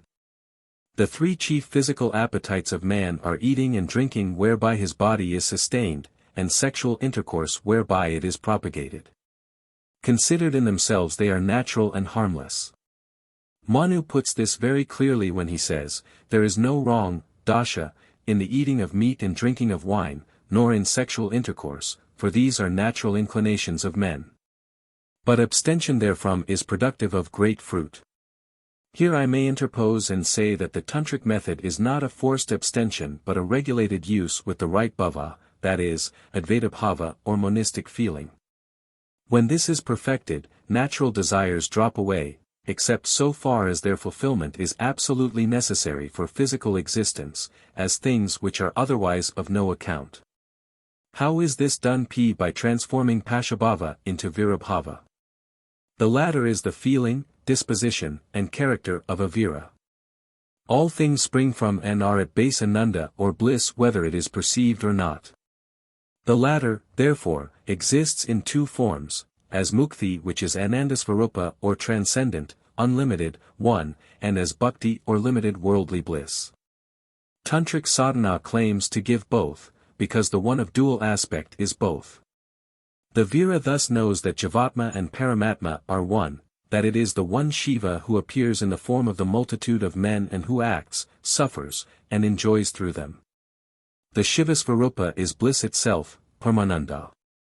The bliss of enjoyment, Bhagananda, is one and the same bliss manifesting itself through the limiting forms of mind and matter. Who is it who then enjoys, and what bliss is thus manifested? It is Shiva in the forms of the universe, Vishvarupa, who enjoys, and the manifested bliss is a limited form of that supreme bliss which in his ultimate nature he is. In his physical functions the Vira identifies himself with the collectivity of all functions which constitute the universal life. He is then consciously Shiva in the form of his own and all other lives. As Shiva exists both in his Svarupa and as the world, Vishvarupa, so union may, and should, be had with him in both aspects. These are known as Sukshma and Sthula Samarajya respectively. The sadhaka is taught not to think that we are one with the divine in liberation only, but here and now, in every act we do. For in truth all such is Shakti. It is Shiva who as Shakti is acting in and through the sadhaka, so though, according to the Vedic injunctions, there is no eating or drinking before worship. It is said in the Śākta Tantra that he who worships Kalika when hungry and thirsty angers her. Those who worship a god who is other than their own essential self may think to please him by such acts, but to the Śākta, Shiva and Jiva are one and the same. Why then should one give pain to Jiva? It was, I think, Professor Royce who said, borrowing, though probably unconsciously, an essential tantric idea, that God suffers and enjoys in and as and through man. This is so. Though the Brahmasvarupa is nothing but the perfect, actionless bliss, yet it is also the one Brahman who as Jiva suffers and enjoys, for there is none other. When this is realized in every natural function, then, each exercise thereof ceases to be a mere animal act and becomes a religious rite, a yajna. Every function is a part of the divine action, Shakti, in nature. Thus, when taking drink in the form of wine the Vira knows it to be Taradravamai, that is, the Saviour herself in liquid form. How, it is said, can he who truly sees in it the Saviour Mother receive from it harm? Meditating on Kuṇḍalinī as pervading his body to the tip of his tongue, thinking himself to be light which is also the light of the wine he takes, he says, I am she, Saham, I am Brahman, I myself offer offering, Ahuti, to the self, Svaha. When, therefore, the Vira eats, drinks or has sexual intercourse he does so not with the thought of himself as a separate individual satisfying his own peculiar limited wants. An animal filching as it were from nature the enjoyment he has, but thinking of himself in such enjoyment as Shiva, saying, Shivoham, Bharavoham. Right sexual union may, if associated with meditation and ritual, be the means of spiritual advance, though persons who take a vulgar and animal view of this function will not readily understand it. The function is thereby ennobled and receives a new significance. The dualistic notions entertained, by both some Easterns and Westerns, that the dignity of worship is necessarily offended by association with natural function are erroneous. As Tertullian says, the Eucharist was established at a meal. As to sacramental meals and feeding on the gods, see Dr. Angus The Mystery Religions and Christianity, page 127. Desire is often an enemy but it may be made an ally. A right method does not exclude the body, for it is devata. It is a phase of spirit and belongs to, and is an expression of, the power of the self. The universe was created by and with bliss. That same bliss manifests, though faintly, in the bodies of men and women in union. At such time the ignorant Pashu is intent on the satisfaction of his passion only, but Kulasadhakas then meditate on the Yogananda Murthy of Shiva Shakti and do japa of their Ishtamantra, thus making them, in the words of the Kalikula Sarvasva, like sinless Shuka. If the union be legitimate, what, I may ask, is wrong in this? On the contrary, the physical function is ennobled and divinest.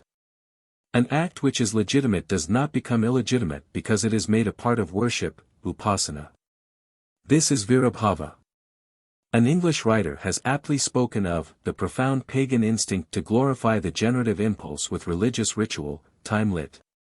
Sup, November 6, 1922. The Śākta is a developed and typical case. The notions of the Pashu are in varying degrees the reverse of all this. If of the lowest type, he only knows himself as a separate entity who enjoys. Some more sophisticated, yet in truth ignorant, enjoy and are ashamed. And thus think it unseemly to implicate God in the supposed coarseness of his handiwork as physical function. Some again, who are higher, regard these functions as an acceptable gift of God to them as lowly creatures who enjoy and are separate from him. The Vaidikas took enjoyment to be the fruit of the sacrifice and the gift of the Devas. Others who are yet higher, offer all that they do to the one Lord. This dualistic worship is embodied in the command of the Gita, Tat Madarpanam Kurushva. Do all this as an offering to me. What is all? Does it mean all or some particular things only? But the highest sadhana from the monistic standpoint, and which in its Advaitavada differs from all others, is that of the Śākta Tantra, which proclaims that the sadhaka is Shiva and that it is Shiva who in the form of the sadhaka enjoys. So much for the principle involved, to which, whether it be accepted or not, cannot be truly denied nobility and grandeur. The application of this principle is of greatly less interest and importance. To certain of such ritual applications may be assigned the charges commonly made against this Shastra, though without accurate knowledge and discrimination. It was the practice of an age the character of which was not that of our own. The particular shape which the ritual has taken is due, I think, to historical causes. Though the history of the Āgamas is still obscure, it is possible that this Pañcatattva karma is in substance a continuation, in altered form, of the old Vedic usage in which eating and drinking were a part of the sacrifice, yajna.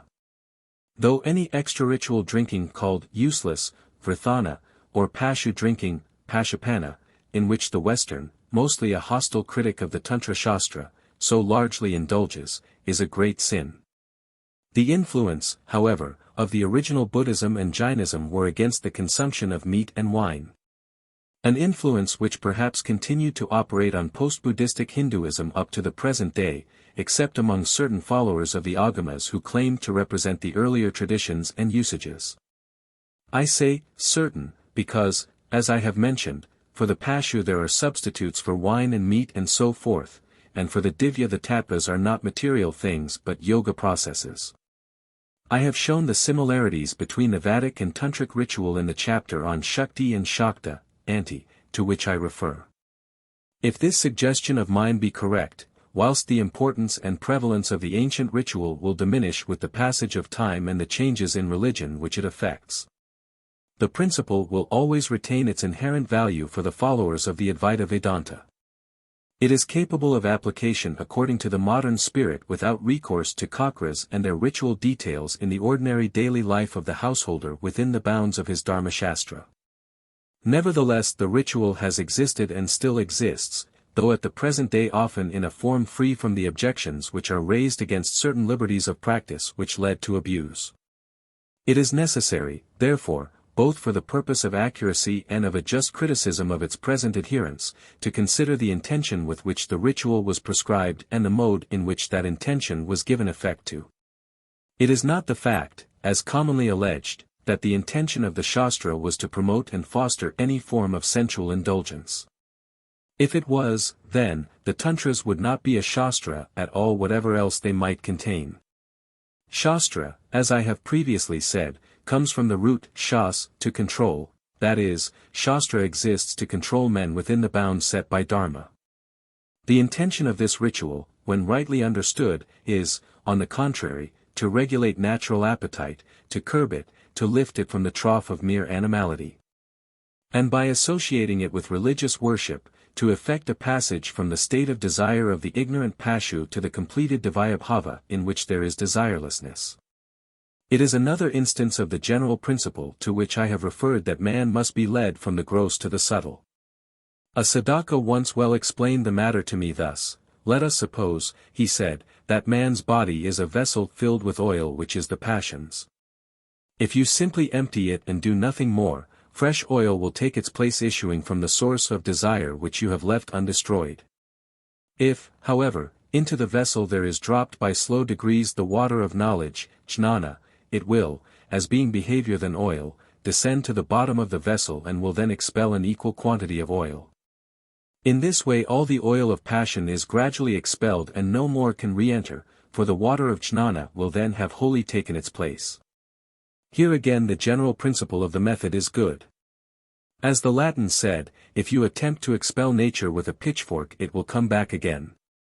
You must infuse something else as a medicament against the ills which follow the natural tendency of desire to exceed the limits which Dharma sets.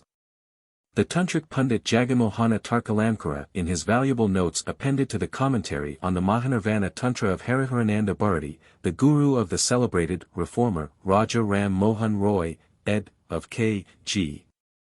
Bhakta, 1888, says, let us consider what most contributes to the fall of a man, making him forget his duty, sink into sin and die an early death. First among these are wine and women, fish, meat, madra and accessories. By these things men have lost their manhood. Shiva then desires to employ these very poisons in order to eradicate the poison in the human system.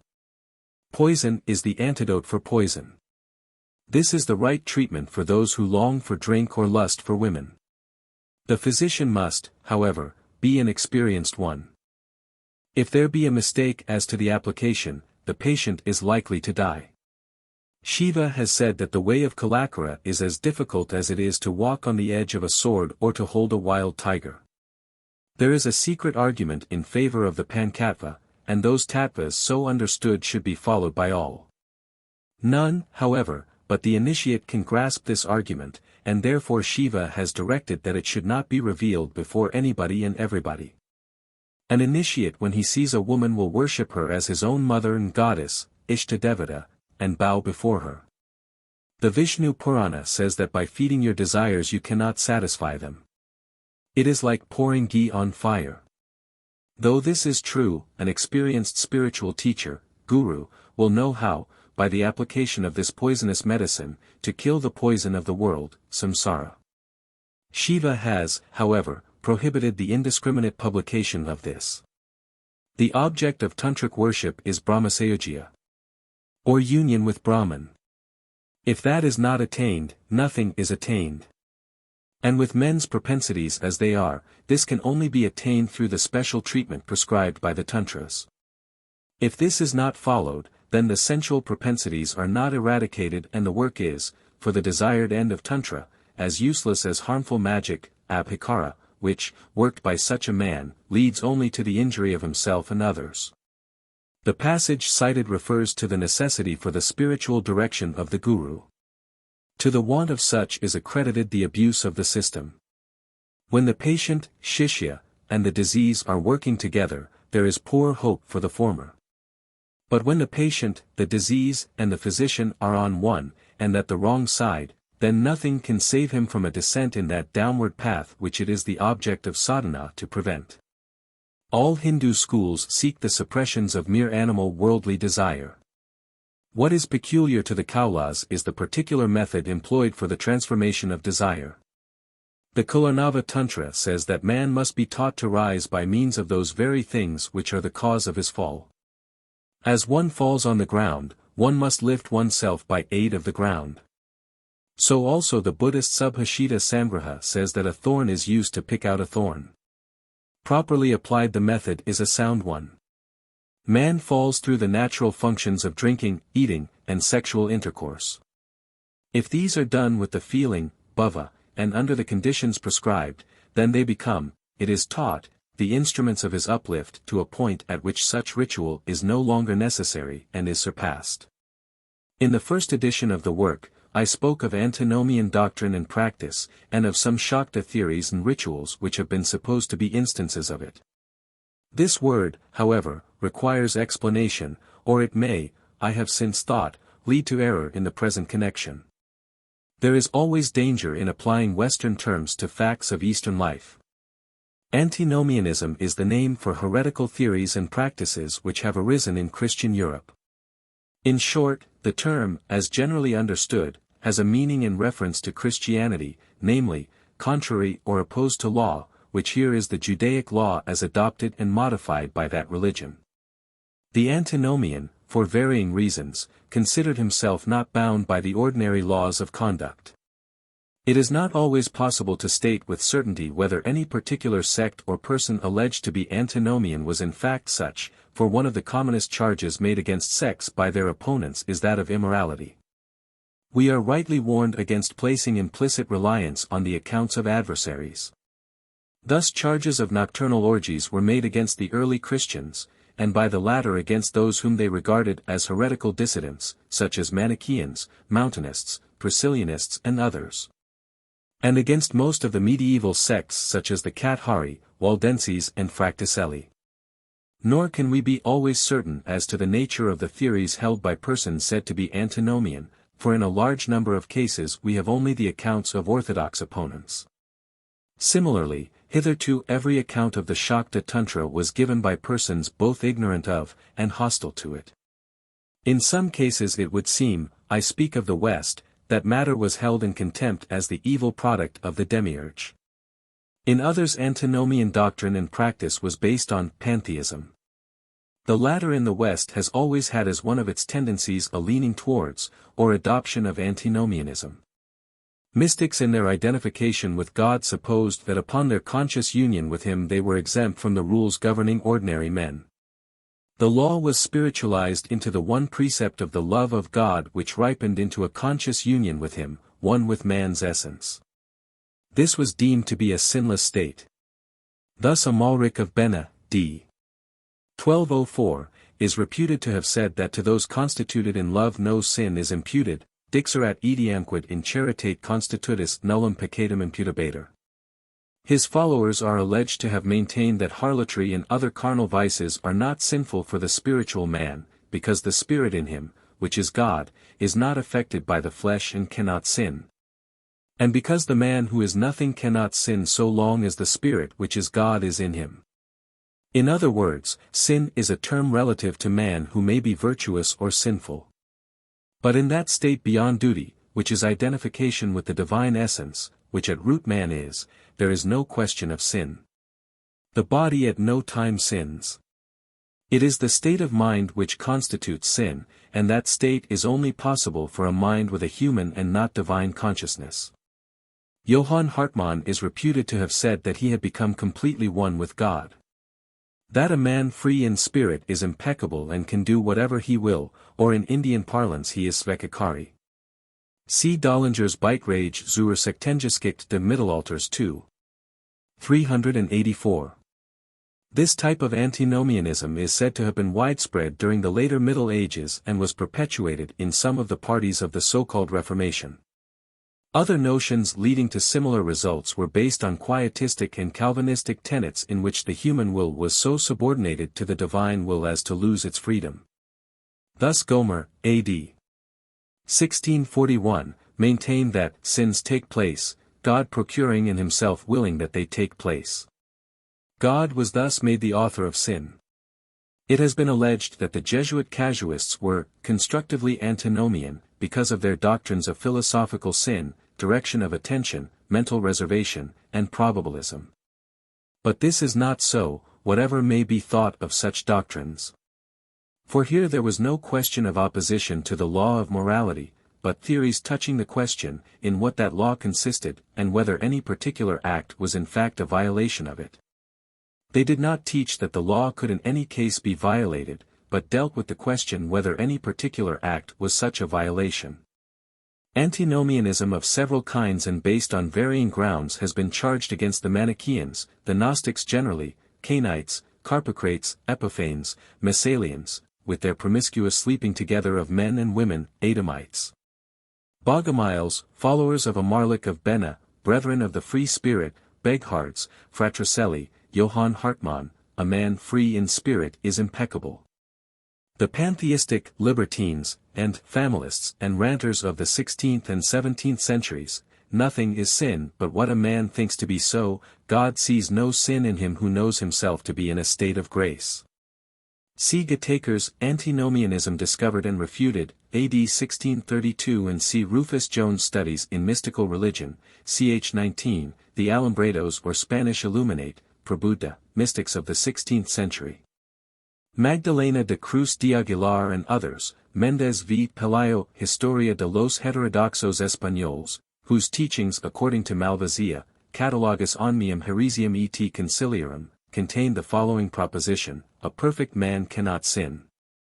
Even an act which outwardly regarded must be looked upon as vicious cannot contaminate the soul which lives in mystical union with God.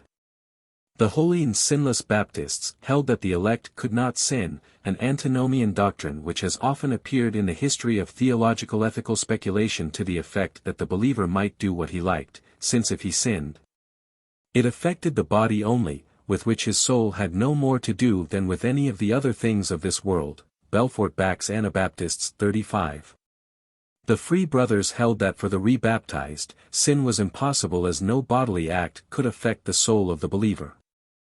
Women did not sin who went with brethren because there was a spiritual bond between them, IB 38. Kessler alleges that the votaries practiced sensuality on the plea that their souls were dead to the flesh and that all that the flesh did was by the will of God, IB 62. The Alumbrada Francisca Garcia is alleged to have said that her sexual excesses were in obedience to the voice of God and that carnal indulgence was embracing God, Lee's Inquisition in Spain, 3. 62. Similar doctrines are alleged of the French Illumines called Guérinets of the 17th century, the German Theosophers of Skonher, Eva von Butler, the Muckers of the 18th century. Some modern Russian sects, Tsakny la Russie sectaire, and others. Whilst it is to be remembered that in these and other cases we must receive with caution the accounts given by opponents, there is no doubt that antinomianism, Svekakara and the like is a well-known phenomenon in religious history often associated with so-called pantheistic doctrines. The antinomian doctrines of the Italian nuns, Spiaghi and Buonamici. Recorded by Bishop Scipio de Ricci, l'uomo è nato libero y nessuno lo può legare nello spirito, man is born free and none can chain his free spirit, are here dealt with in more detail. For the writer Edward Sellon, Annotations on the Writings of the Hindus, thought that he had found in the last cited case an instance of tantric doctrine in the convents of Italy in the 18th century. I will give some reasons, which refute his view, the more particularly because they are contained in a very rare work, namely, the first edition of De Paters vi Discipion de Ricci Eve que de Pistoi et Prafo, published at Brussels in 1825.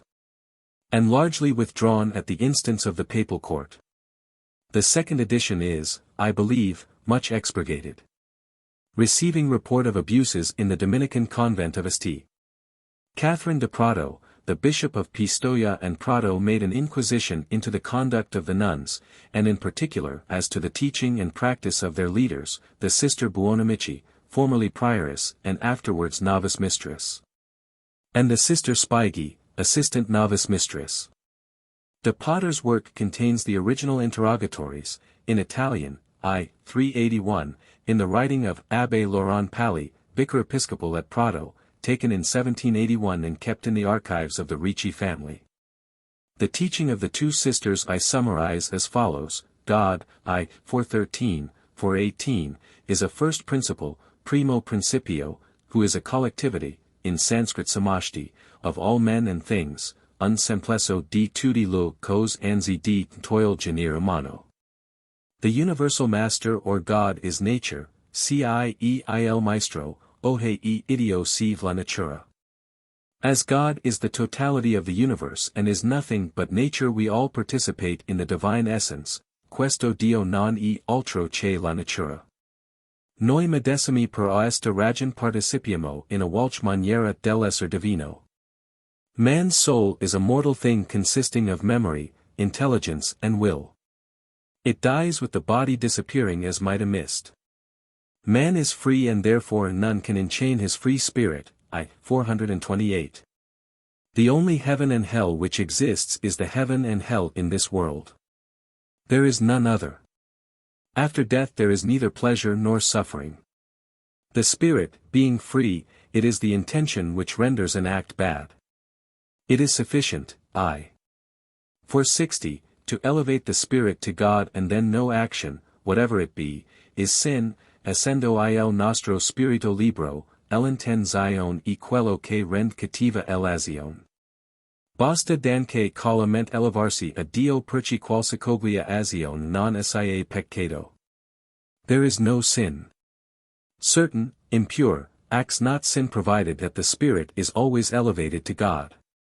Love of God and one's neighbor is the whole of the commandments. Man, I. 458, who unites with God by means of woman satisfies both commandments. So also does he who, lifting his spirit to God, has enjoyment with a person of the same sex or alone, usiamo con alcuno Dio sesso o de esse soli. To be united with God is to be united as man and woman. The eternal life, I. 418, of the soul and paradise in this world is the transubstantiation, or it may be transfusion, which takes place when man is united with woman, depone credir questa vita eterna dell'anima essere la transubstantiation, forced transfusion. Nel unirsi che fa l'uomo con la donna. Marie Claudine Spiaghi, having stated that paradise consisted in the fruition in this world of the enjoyment of God, la fruizione di Dio, was asked, how is this attained? Her reply was, by that act by which one unites oneself with God. How again, she was questioned, is this union effected? To which the answer was, by cooperation of man and woman in which I recognize God himself. I. 428. Mediante l'uomo nel quale ci riconosco Iddio. Everything was permissible because man was free, though sots might obey the law enjoined for the general governance of the world. Man, she said, for 20, can be saved in all religions, in tutti le religioni ci possiamo salvar. In doing that which we erroneously call impure is real purity ordained by God. Without which man cannot arrive at a knowledge of him who is the truth, e esercitando erroneamente quello che diciamo impurita era la vera purita, quella idio ci comanda e virol no pratichiamo. E senza della quelli non six e maniera di trovare idio, che e verita. Where did you get all this doctrine? This sister said, I gathered it from my natural inclinations, lo ricevato dal inclinazione della natura. Whilst it will not be necessary to tell the most ignorant Indian that the above doctrines are not Christian teaching. It is necessary, as Sellen's remark shows, to inform the English reader that this pantheistic libertinism is not tantric. This imperfect charge is due to the author's knowledge of the principles of Śākta Sādhanā. I will not describe all the obscene and perverse acts which these religions practiced.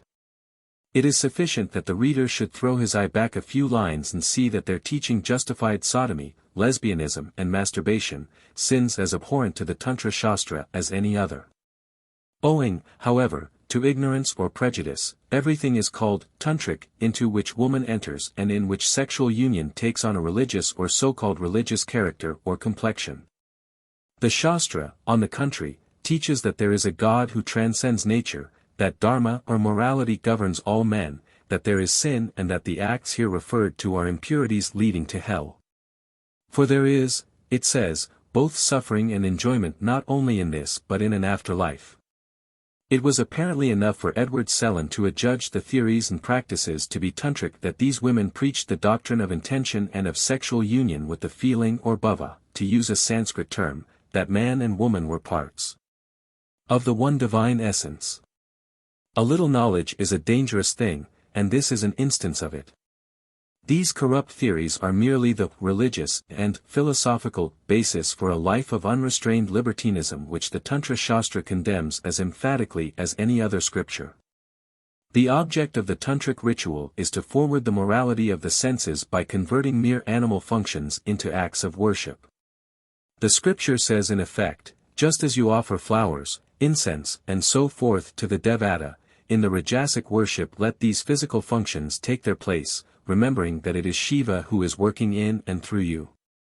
The doctrine of the Brethren of the Free Spirit, della croix le mysticisme speculatif en allemagne au quatorzième siècle, so far as it was probably really held, has, in points, resemblance to some of the tantric and indeed Upanishadic teachings.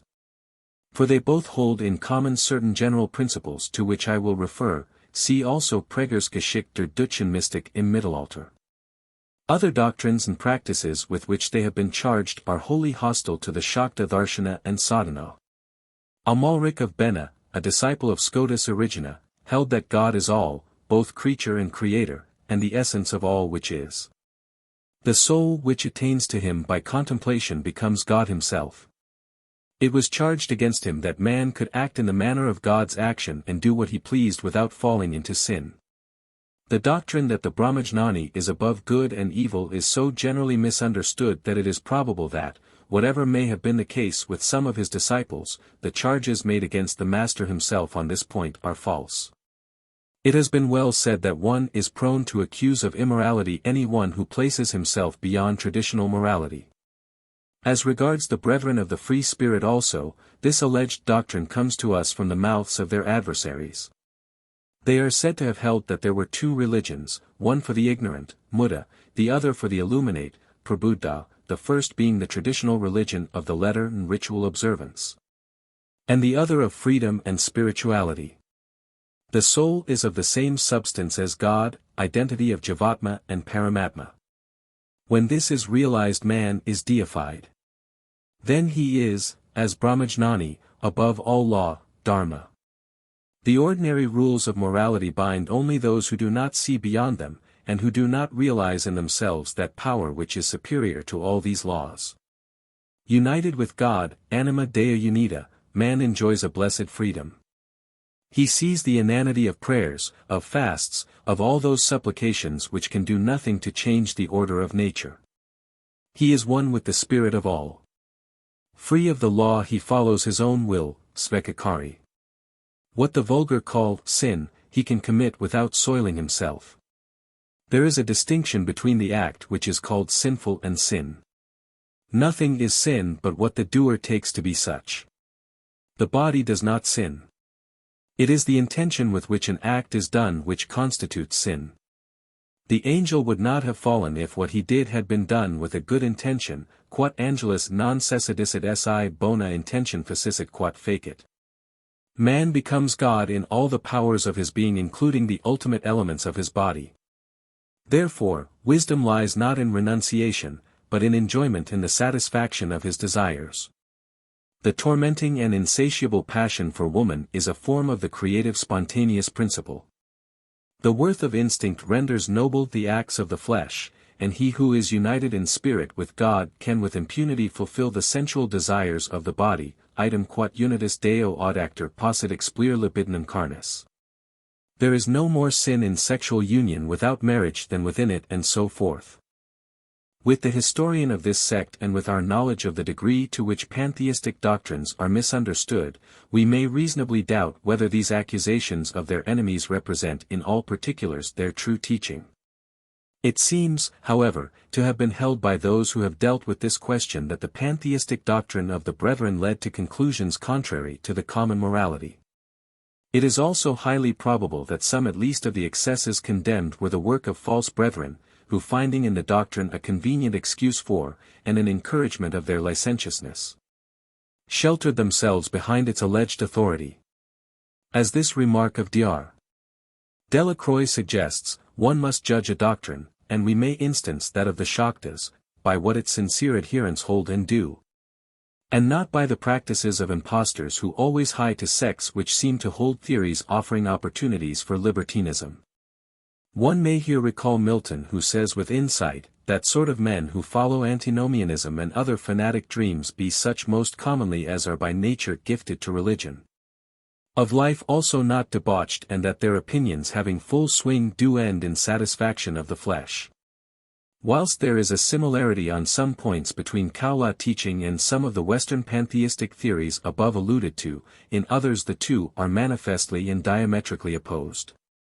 There are some who talk as if intellectual and moral aberrations were peculiar to India. No country is without them, but the West, owing to its chaos of thought and morals, has exhibited the worst. With the exception of the atheistic Carvakas and Lokayatas, no sect in India has taught the pursuit of sensual enjoyment for its own sake, or justified the commission of any and every, even unnatural, sin. To do so would be to run counter to ideas which are those of the whole intellectual and moral cosmos of India. These ideas include those of a law, dharma, inherent in the nature of all being, of sin as its infraction, and of the punishment of sin as bad karma in this and the next world, paraloka. It is believed and taught that the end of man is lasting happiness, but that this is not to be had by the satisfaction of worldly desires. Indeed, the Kaula teaches that liberation, moksha, cannot be had so long as a man has any worldly desires, whether good or bad. Whilst, however, there is an eternal dharma, sanatana dharma, one and the same for all, there are also particular forms of dharma governing particular bodies of men. It is thus a general rule that a man should not unlawfully satisfy his sexual desires. But the conditions under which he may lawfully do so have varied in every form and degree in times and places. In this sense, as the Sarvalasa says, marriage is a conventional, parabhashika, thing. The convention which is binding on the individual must yet be followed, that being his dharma. Sin again, it is taught, consists in intention, not in a physical act divorced therefrom. Were this otherwise, then it is said that the child which, when issuing from the mother's body, touches her yoni would be guilty of the heinous offense called gurutalpaga. The doctrine of a single act with differing intentions is illustrated by the tantric maxim, a wife is kissed with one feeling, a daughter's face with another, bhavina chumbadakanta, bhavina duhitanam. In the words of the Sarvalasa, a man who goes with a woman, in the belief that by commission of such act he will go to hell, will of a surety go thither. On the other hand, it may be said that if an act is really lawful but is done in the belief that it is unlawful and with the deliberate intention of doing what is unlawful, there is subjective sin. The intention of the Shastra is not to unlawfully satisfy carnal desire in the way of eating and drinking and so forth. But that man should unite with Shiva Shakti in worldly enjoyment, Brahmananda, as a step towards the supreme enjoyment, Paramananda, of liberation. In so doing he must follow the Dharma prescribed by Shiva. It is true, that there are different observances for the illuminate, for those whose power, Shakti, is awake, Prabuddha, and for the rest. But the sadhana of these last is as necessary as the first and a stepping stone to it. The Kaula doctrine and practice may, from a Western standpoint, only be called antinomian, in the sense that it holds, in common with the Upanishads, that the Brahmajnani is above both good, dharma, and evil, adharma. And in the sense that some of these practices are contrary to what the general body of Hindu worshippers consider to be lawful. Thus Śākta Darshana is said by some to be Advaitavada. It is, however, best to leave to the West its own labels and to state the case of the East in its own terms. After all, when everything unfavorable has been said, the abuses of some tantrics are not to be compared either in nature or extent with those of the West, with its widespread sordid prostitution, its drunkenness and gluttony, its sexual perversities and its so-called pathological but truly demoniacal enormities. To take a specific example is the drinking of wine, by a limited number of Vamakari tantrics in the whole of this country, to be compared with, say, the consumption of whiskey in the single city of Calcutta? Is this whiskey drinking less worthy of condemnation because it is pashapana or done for the satisfaction of sensual appetite alone? The dualistic notion that the dignity of religion is impaired by association with natural function is erroneous. The well-known English writer, Sir Conan Doyle, doubtless referring to these and other wrongs, has expressed the opinion that during the then last quarter of a century we Westerns have been living in what, with some few ameliorating features, is the wickedest epoch in the world's history. However this may be, if our own great sins were here known, the abuses, real and alleged, of tantrics would be seen in better proportion. Moreover, an effective reply would be to hand against those who are always harping on devadasis and other sensualities, supposed or real, of, or connected with, Indian worship. India's general present record for temperance and sexual control is better than that of the West. It is no doubt a just observation that abuses committed under the supposed sanction of religion are worse than wrongs done with the sense that they are wrong. That there have been hypocrites covering the satisfaction of their appetites with the cloak of religion is likely. But all sadhakas are not hypocrites, and all cases do not show abuse. I cannot, therefore, help thinking that this constant insistence on one particular feature of the Shastra, together with ignorance both of the particular rites, and neglect and ignorance of all else in the Āgama scripture, is simply part of the general polemic carried on in some quarters against the Indian religion. The Tantra Śāstra is doubtless thought to be a very useful heavy gun and is therefore constantly fired in the attack. There may be some who will not readily believe that the weapon is not as formidable as was thought. All this is not to say that there have not been abuses, or that some forms of rite will not be considered repugnant, and in fact open to objection founded on the interests of society at large. All this again is not to say that I counsel the acceptance of any theories or practice, not justified by the evolved morality of the day. According to the Shastra itself, some of these methods, even if carried out as directed, have their dangers. This is obvious in the actions of a lower class of men, whose conduct has made the scripture notorious. The ordinary man will then ask, why then court danger when there is enough of it in ordinary life? I may here recall an observation of the Emperor Akbar which, though not made with regard to the matter in hand, is yet well in point. He said, I have never known of a man who was lost on a straight road. It is necessary for me to so guard myself because those who cannot judge with detachment are prone to think that others who deal fairly and dispassionately with any doctrine or practice are necessarily its adherents and the counselors of it to others. My own view is this: probably on the whole it would be, in general, better if men took neither alcohol in the form of spirits or meat, particularly the latter, which is the source of much disease. Though it is said that killing for sacrifice is no killing, it can hardly be denied that total abstention from slaughter of animals constitutes a more complete conformity with ahimsa or doctrine of non-injury to any being. Moreover, at a certain stage meat-eating is repugnant. A feeling of this kind is growing in the West, where even the meat-eater, impelled by disgust and a rising regard for decency, hides away the slaughter-houses producing the meat which he openly displays at his table. In the same way, sexual errors are common today. Whatever license any person may allow himself in this matter, few if any will claim it for others and foster their vices. Nor was this the intention of the Shastra.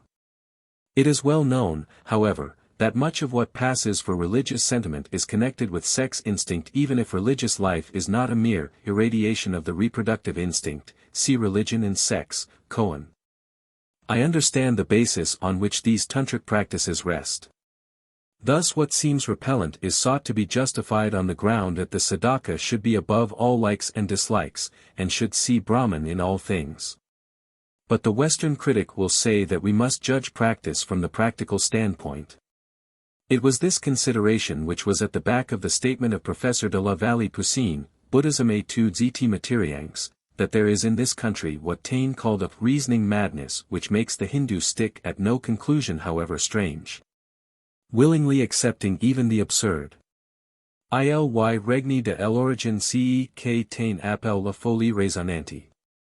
Les Hindus vont volontiers jusqu'à l'absurde. This may be too strongly put, but the saying contains this truth that the Indian temperament is an absolutist one. But such a temperament, if it has its fascinating grandeur, also carries with it the defects of its qualities, namely, dangers from which those, who make a compromise between life and reason, are free. The answer again is, that some of the doctrines and practices here described were never meant for the general body of men. After all, as I have elsewhere said, the question of this particular ritual practice is largely of historical interest only. Such practice today is, under the influences of the time, being transformed, where it is not altogether disappearing, with other ritual customs of a past age. Apart from my desire to clear away, so far as is rightly possible, charges which have lain heavily on this country, I am only interested here to show firstly that the practice is not a modern invention but seems to be a continuation in another form of ancient Vedic usage. Secondly, that it claims, like the rest of the ritual with which I have dealt, to be an application of the Advaitavada of the Upanishads. And lastly that, putting aside things generally repugnant and extremist practices which have led to abuse, a great principle is involved which may find legitimate and ennobling application in all daily acts of physical function within the bounds of man's ordinary dharma. Those who so practice this principle may become the true Vira who has been said to be not the man of great physical or sexual strength, the great fighter, eater, drinker, or the like. But Jitendriya Sadhavadi Nidhyanushanatapara. Kamadi Baladanashka sa Vira iti jayate. He is a hero who has controlled his senses, and is a speaker of truth, who is ever engaged in worship and has sacrificed lust and all other passions. The attainment of these qualities is the aim, whatever is said of some of the means, of all such tantric sadhana. Chapter 28. Matam Rutra, the right and wrong interpretation.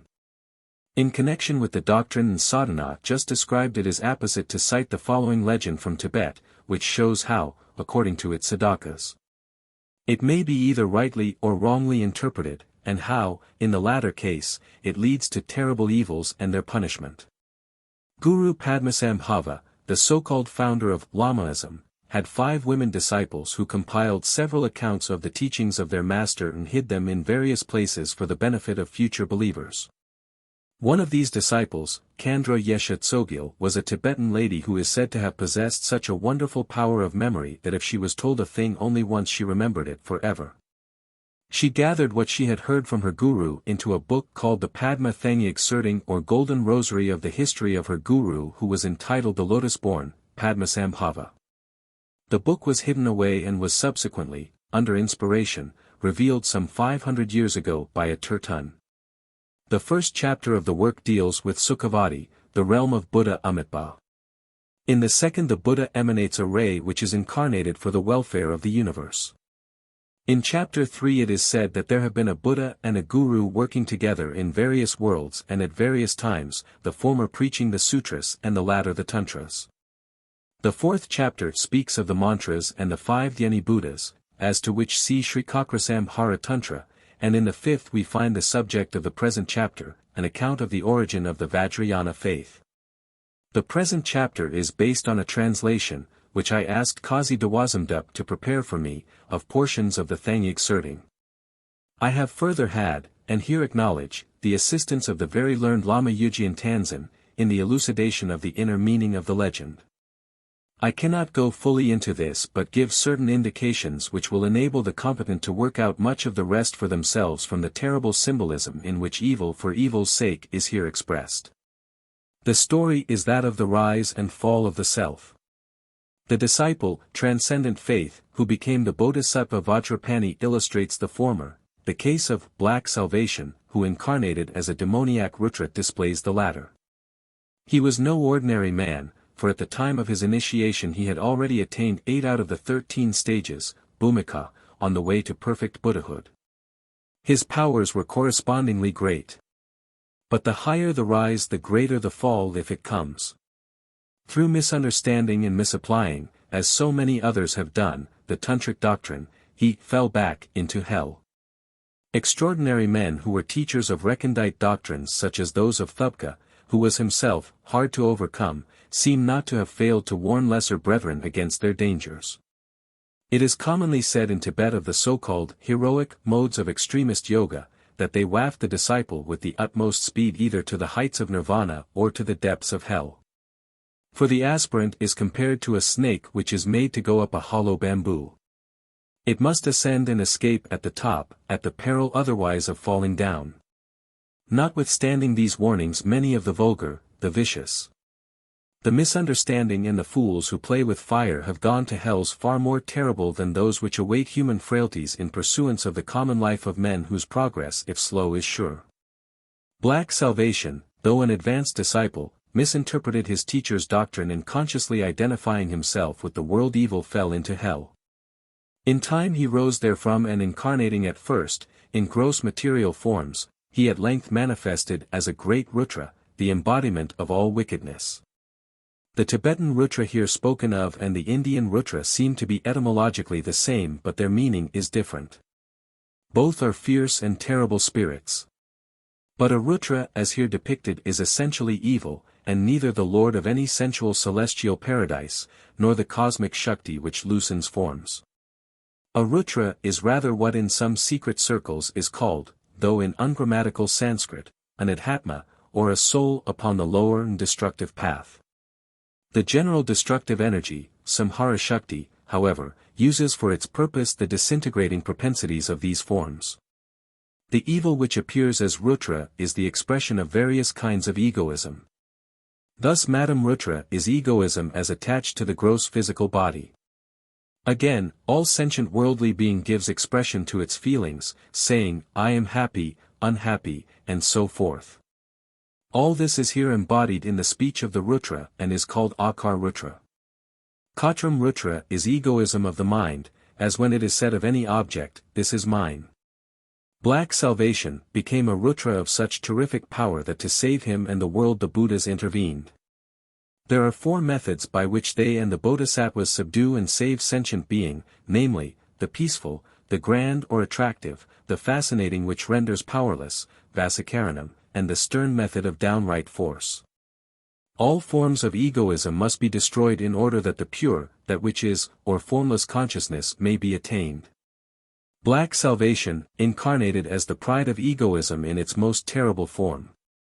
And, in order to subdue him, the last 2 methods had to be employed. He was, through the Glorious One, redeemed by the suffering which attends all sin and became the dark defender of the faith, which by his egoistic apostasy he had abjured.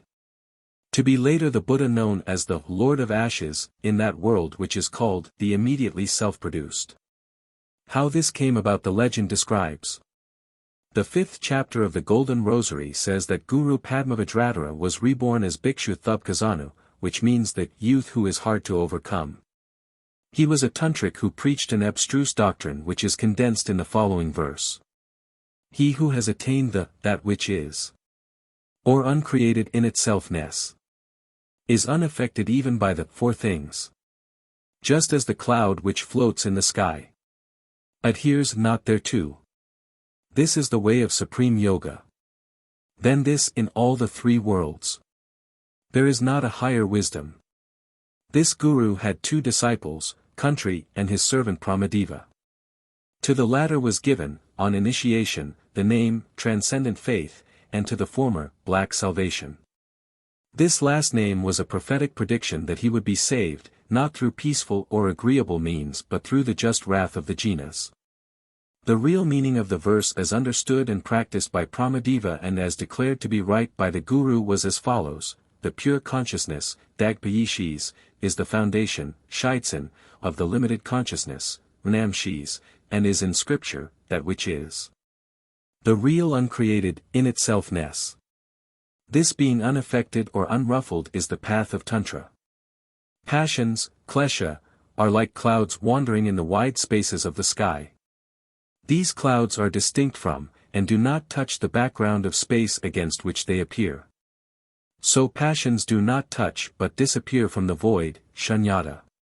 Whilst ascending upwards the threefold accomplishment, activity, non-activity, absolute repose, must be persevered in, and this is the meaning of our teacher Thubka's doctrine. The latter, however, was misunderstood by Black Salvation, Tharpa Nagpo, who took it to mean that he was to make no effort to save himself by the gaining of merit, but that he was to indulge in the 4 acts of sinful enjoyment, by the eye, nose, tongue and organ of generation. On this account, he fell out with his brother in the faith Pramadeva, and later with his guru, both of whom he caused to be persecuted and banished the country. Continuing in a career of reckless and sin-hardened life, he died unrepentant after a score of years passed in various diabolical practices. He fell into hell and continued there for countless ages. At the close of the time of Buddha Dipankara, Marmadzad or Light Maker, he was reborn several times as huge sea monsters. At length, just before the time of the last Buddha Sakya Muni, he was born as the son of a woman of loose morals in a country called Lankapuri of the Rakshasas. This woman used to consort with 3 spirits, a deva in the morning, a fire genius at noon, and a daitya in the evening. Black Salvation was reborn in the 8th month as the offspring of these 3 spirits. The child was a terrible monster, black of color, with 3 heads, each of which had 3 eyes, 6 hands, 4 feet and 2 wings. He was horrible to look at, and immediately at his birth all the auspicious signs of the country disappeared, and the 18 inauspicious signs were seen. Malignant epidemics attacked the whole region of Lankapuri. Some died, others only suffered, but all were in misery. Lamentation, famine and sorrow beset the land.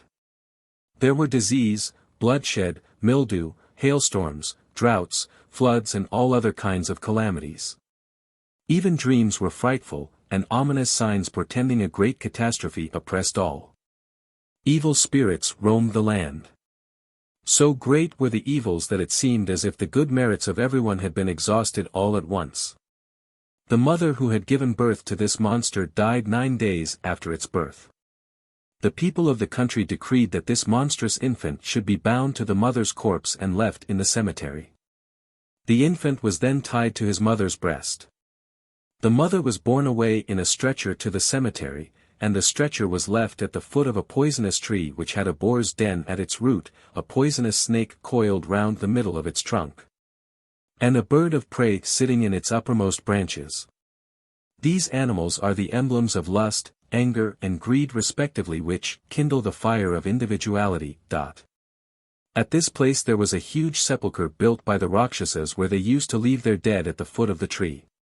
Elephants and tigers came there to die, serpents infested it, and witch-like spirits called dakinis and ghouls brought human bodies there. After the bearers of the corpse had left, the infant sustained his life by sucking the breasts of his mother's corpse. These yielded only a thin, watery fluid for 7 days. Next he sucked the blood and lived a week. Then he gnawed at the breast and lived the 3rd week, then he ate the entrails and lived for a week. Then he ate the outer flesh and lived for the 5th week. Lastly he crunched the bones, sucked the marrow, licked the humors and brains and lived a week. He thus in 6 weeks developed full physical maturity. Having exhausted his stock of food he moved about. And his motion shook the cemetery building to pieces. He observed the ghouls and dakinis feasting on human corpses which he took as his food and human blood as the drink, filling the skulls with it. His clothing was dried human skins as also the hides of dead elephants, the flesh of which he also ate. He ate also the flesh of tigers and wrapped his loins in their furs. He used serpents as bracelets, anklets, armlets, and as necklaces and garlands. His lips were thick with frozen fat, and his body was covered with ashes from the burning ground. He wore a garland of dead skulls on one string. Freshly severed heads on another, and decomposing heads on a third. These were worn crosswise as a triple garland. Each cheek was adorned with a spot of blood. His 3 great heads, ever wrathful, of 3 different colors, were fierce and horrible to look at. The middle head was dark blue and those to the right and left were white and red respectively. His body and limbs which were of gigantic size and proportions were ashy gray. His skin was coarse and his hair as stiff as hog's bristles. His mouth wide agape showed fangs. His terrible eyes were fixed in a stare. Half of the dark brown hair on his head stood erect, bound with 4 kinds of snakes. The nails of his fingers and toes were like the talons of a great bird of prey, which seized hold of everything within reach, whether animals or human corpses which he crushed and swallowed. He bore a trident and other weapons in his right hands, and with his left he filled the emptied skulls with blood which he drank with great relish. He was a monster of ugliness who delighted in every kind of impious act. His unnatural food produced a strange luster on his face, which shone with a dull though great and terrible light. His breath was so poisonous that those touched by it were attacked with various diseases. For his nostrils breathed forth disease. His eyes, ears and arms produced the 404 different ills. Thus, the diseases paralysis, epilepsy, bubonic swellings, urinary ills, skin diseases, aches, rheumatism, gout, colic, cholera, leprosy, cancer, smallpox, dropsy and various other sores and boils appeared in this world at that time. For evil thoughts and acts make the vital spirit sick and thence springs gross disease. The name of this great demon was Matam Rutra. He was the fruit of the karma of the great wickedness of his former life as Tharpa Nagpo. At that time, in each of the 24 pilgrimages, there was a powerful destructive Bhairava spirit. These devas, Gandharvas, Rakshasas, Asuras and Nagas were proud, malignant and mighty spirits, despotic masters of men, with great magical powers of illusion and transformation. These spirits used to wander over these countries dressed in the 8 sepulchral raiments, wearing the 6 kinds of bone ornaments, and armed with various weapons, accompanied by their female consorts, and revelled in all kinds of obscene orgies. Their chief occupation consisted in depriving all sentient beings of their lives. After consultation, all these spirits elected Matam Rutra as their chief. Thus all these non-human beings became his slaves. In the midst of his horrible retinue he continued to devour human beings alive until the race became almost destroyed and the cities emptied. He was thus the terrible scourge that the earth had ever seen. All who died in those days fell into hell. But, as for Matam Rutra himself, his pride knew no bounds, he thought there was no one greater than himself and would roar out. Who is there greater and mightier than I? If there be any lord who would excel me, him too will I subjugate. As there was no one to gainsay him, the world was oppressed by heavy gloom. At that time, however, Kali proclaimed. In the country of Lanka, the land of Rakshasas. In a portion of the city called Kuṇḍalinī, on the peak of Malaya, the abode of thunder, there dwells the Lord of Lanka, king of Rakshasas. He is a disciple of the light-giving Buddha. His fame far excels thine. He is unconquerable in fight by any foe. He sleeps secure and doth awake in peace. Hearing this, the pride and ambition of the demon became aflame. His body emitted flames great enough to have consumed all worlds at the great Kalpa dissolution. His voice resounded in a deep thundering roar like that of 1,000 clasps of thunder heard together. With sparks of fire flying from his mouth he summoned a huge force. He filled the very heavens with them, and moving with the speed of a meteor he invaded the Rakshasas' capital of Kuṇḍalinī. Encamping, Matam Rutra proclaimed his name proudly, at which the entire country of Lanka trembled and was shaken terribly as though by an earthquake. The Rakshasas, both male and female, became terrified. The king of the Rakshasas sent spies to find out the cause of these happenings. They went and saw the terrible force, and being terrified at the sight reported the fearful news to their king. He sat in samadhi for a while, and divined the following. According to the sutra of King Ganadhara it was said, one who has vexed his guru's heart and broken his friend and brother's heart, the haughty son, being released from the 3 hells, will take rebirth here, and he will surely conquer the Lord of Lanka. In the end, he will be conquered by many Sugatas, the blissful ones, or Buddhas. And this event will give birth to the Anuttarvajrayana faith. The Buddha Marmadzad having revealed the event, he wished to see whether this was the Matam Rutra demon referred to in the prophecy. So he collected a force of Rakshasas and went forth to fight a battle with the demon force. Matam Rutra was very angry and said, I am the great invincible one, who is without a peer.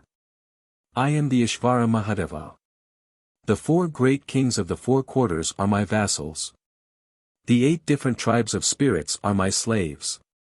I am the Lord of the whole world. Who is going to withstand and confront me? Tutra, Matra, Marutra. With this battle cry he overcame the forces of the Rakshasas.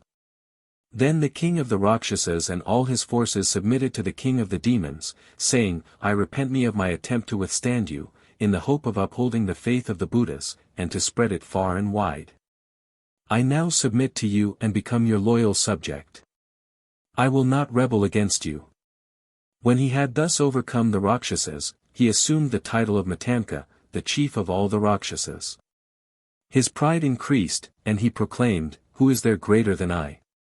Then, Kali again cleverly excited his ambition and pride by saying, the chief of the armies of the Asuras, Laman that is, not Devas, named Mahakaru, is mightier than you. Thereupon he invaded the realms of the Asuras, with his demon force, and all the Asuras becoming affected with various terrible maladies were powerless to resist him. The Rutra caught hold of the Asura king by the leg and whirling him thrice round his head flung him into the Jambudvipa where he fell in a place called the Guani Jainad, meaning the place of 8 merits. Then those of the Asuras who had not been killed, the 8 planets, Grahas, and the 28 constellations, Nakshatras, and their hosts sought refuge in every direction, but failing to obtain safety anywhere, they returned and surrendered themselves to the demon Matam Rutra. Then the Asuras guided the Rutra and his forces to a palace named the Globular Palace like a skull where they established their capital. In the center of this palace, the Rutra hoisted his banner of victory. They arranged their dreadful weapons by the side of the entrance, and the place was surrounded by numerous followers with magical powers. Having thus shown his own great magical powers, he took up the king of mountains, Meru, upon the tip of his finger and whirling it round his head, he proclaimed these boastful words, Rutra, Matra, Marutra. Who is there in this universe greater than myself? In all the 3 lokas, there is none greater than I. And if there be any, him also will I subdue. To these boastful words Kali answered. In the 33rd Devaloka and in the happy celestial regions of the Tushita heavens, sitting amidst the golden assembly of disciples, is the holy Savior of all beings, regent of the Devas, Dampa, Tagar. Having been anointed, he is venerated and praised by All the Deva kings. He summons all the Devas to his assembly by sounding the various instruments of heavenly music, accompanied by a celestial chorus. He is greater than yourself. On her so saying, the archdemon blazed forth into a fury of pride and wrath, and set forth to conquer the Tushita heavens. The Bodhisattva, Dampatagar, was sitting enthroned on a throne of precious metals, in the midst of thousands of Devatas, both male and female, and was preaching Dharma to them. The archdemon seized Dampatagar from his throne, and threw him down into this world system. All the Devas and Devis there gathered exclaimed, "Alas, what a fate, oh, the sinful wretch," 7 times over. Thereupon the Rutra fiercely said, "Put on 2 cloths, and sit down on your seats, every one of you.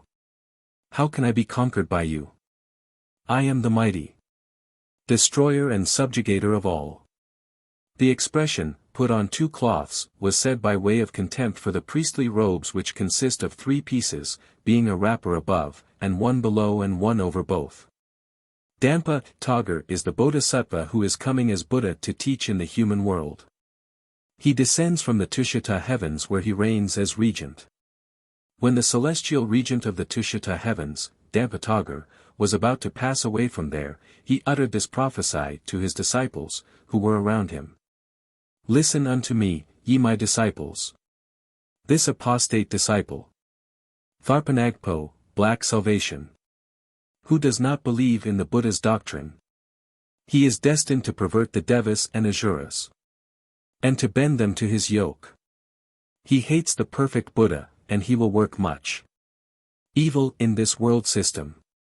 There are 2, who can deprive him of his terrible power. They are Thubkazanu and Dadfags, Pramadeva. Arya Shraddha called transcendent faith. They will be able to make him taste the fruits of his evil deeds in this very life. He will not be subdued by peaceful, nor by any generous means.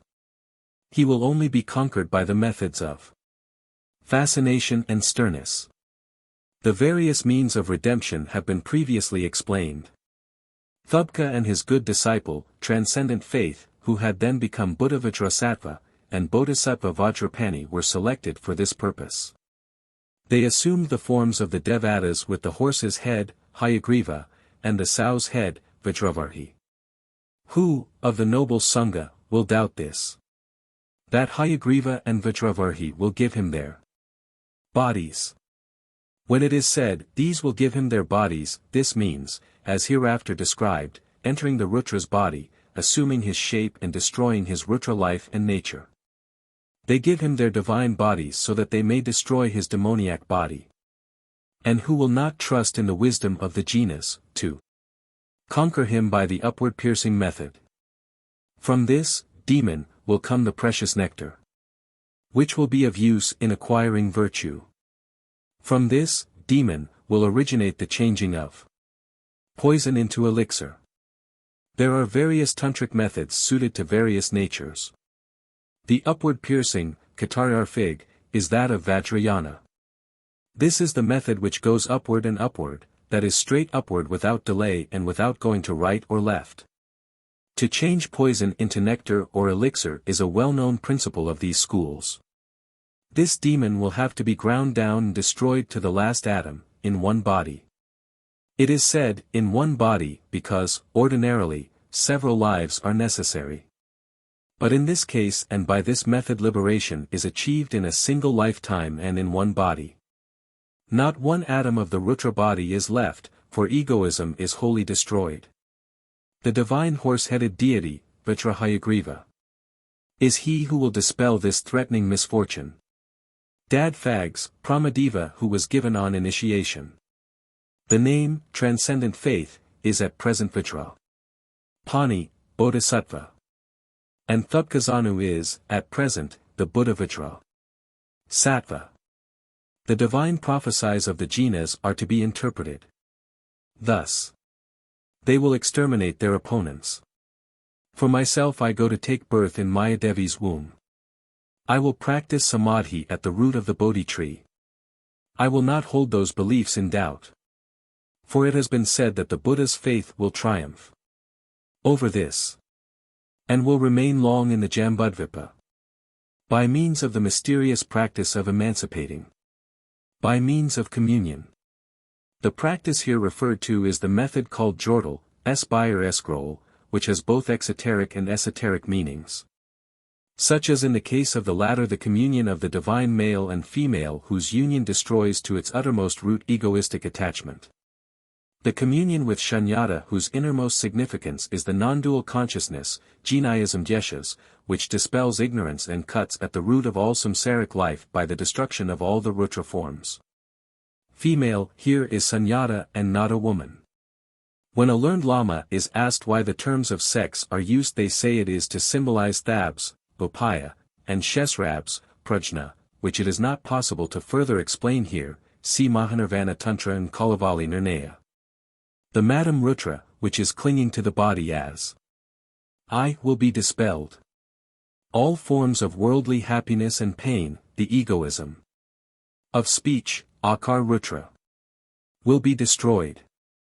The saying, this is mine, of anything. The mental, I, or Katram Rutra, is freed.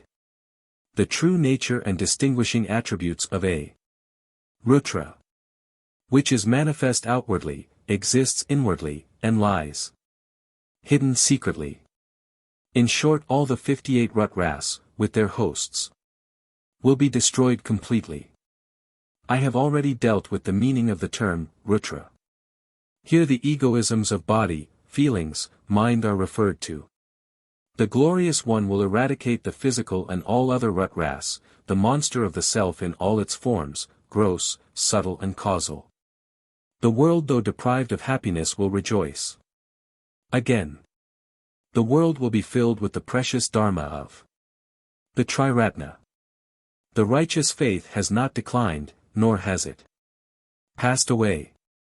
Thus did the regent of the Tushita heavens prophesy the advent of the tantric method for the complete destruction and the elimination of the demon of egotism, from the nature of the devotees on the path by means of Jordal. After uttering these prophecies he passed away and took rebirth in the womb of Queen Maya Devi. Then the archdemon, having subjugated all the devas of the 33rd and the Tushita heavens, appointed the two demons Mara and Devdatta, his two chief officers, to suppress Indra and Brahma. The archdemon himself took up his abode in the Malaya mountain, in the place called the human skull-like mansion.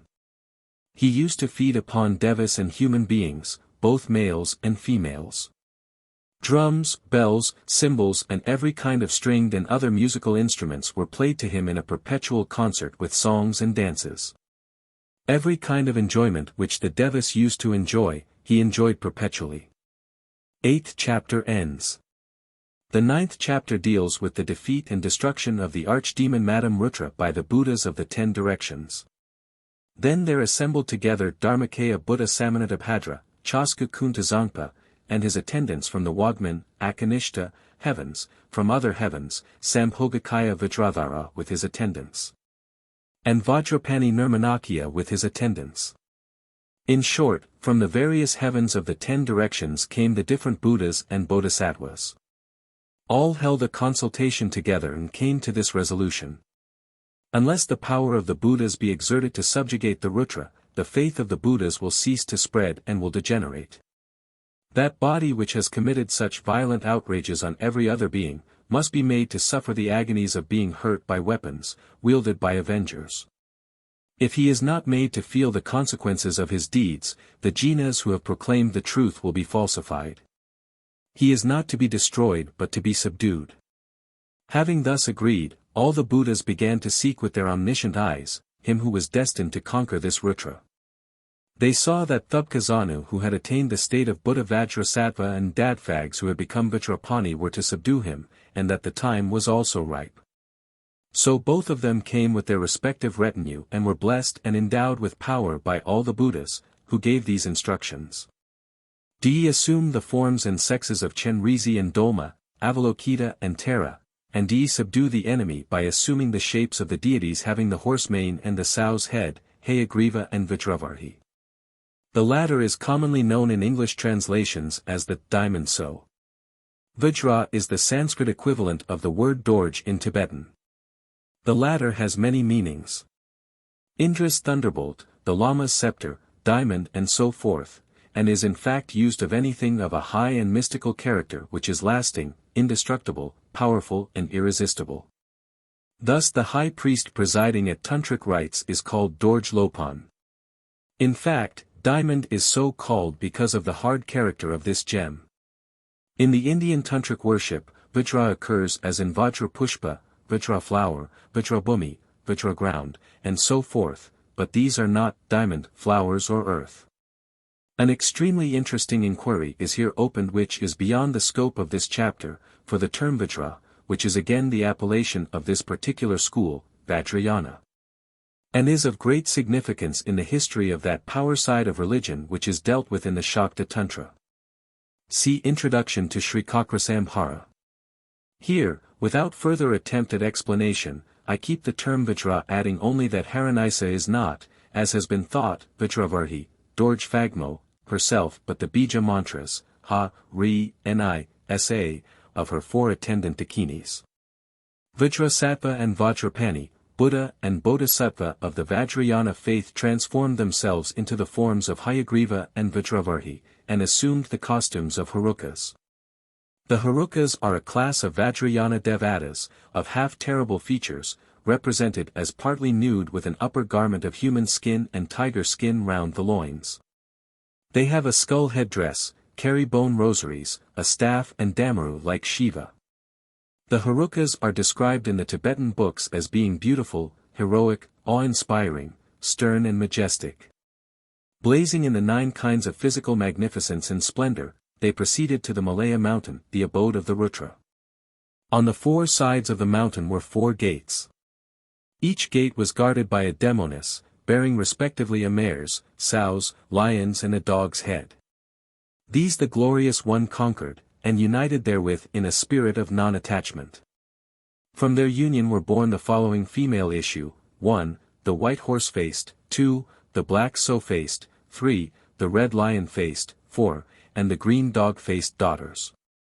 Proceeding still further he met another cordon of sentries, who too were females, bearing the heads of 1. Lioness, 2. Tigress, 3. Fox, 4. Wolf, 5. Vulture, 6. Kanka, 7. Raven, and 8. Owl. With these demonesses too, the Glorious One united in a spirit of non-attachment, and blessed the act.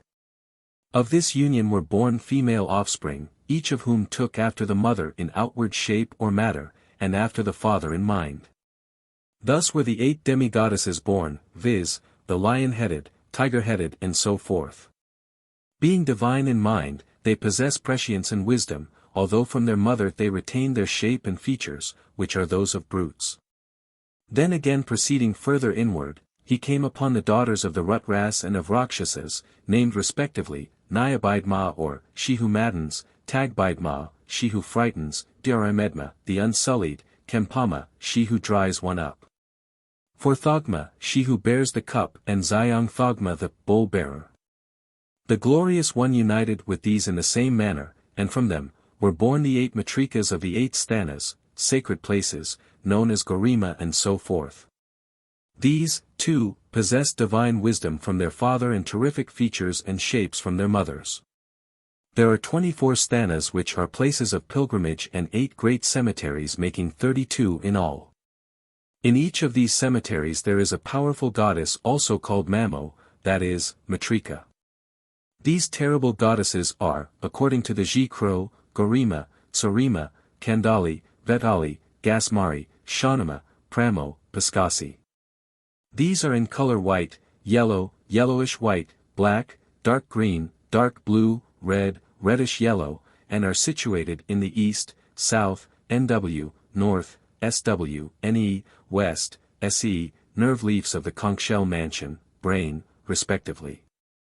These are the 8 great matrikas of the 8 great cemeteries, to whom prayer is made, that when forms are changed and entrance is made on the intermediate plane, Bardo. See as to this Dr.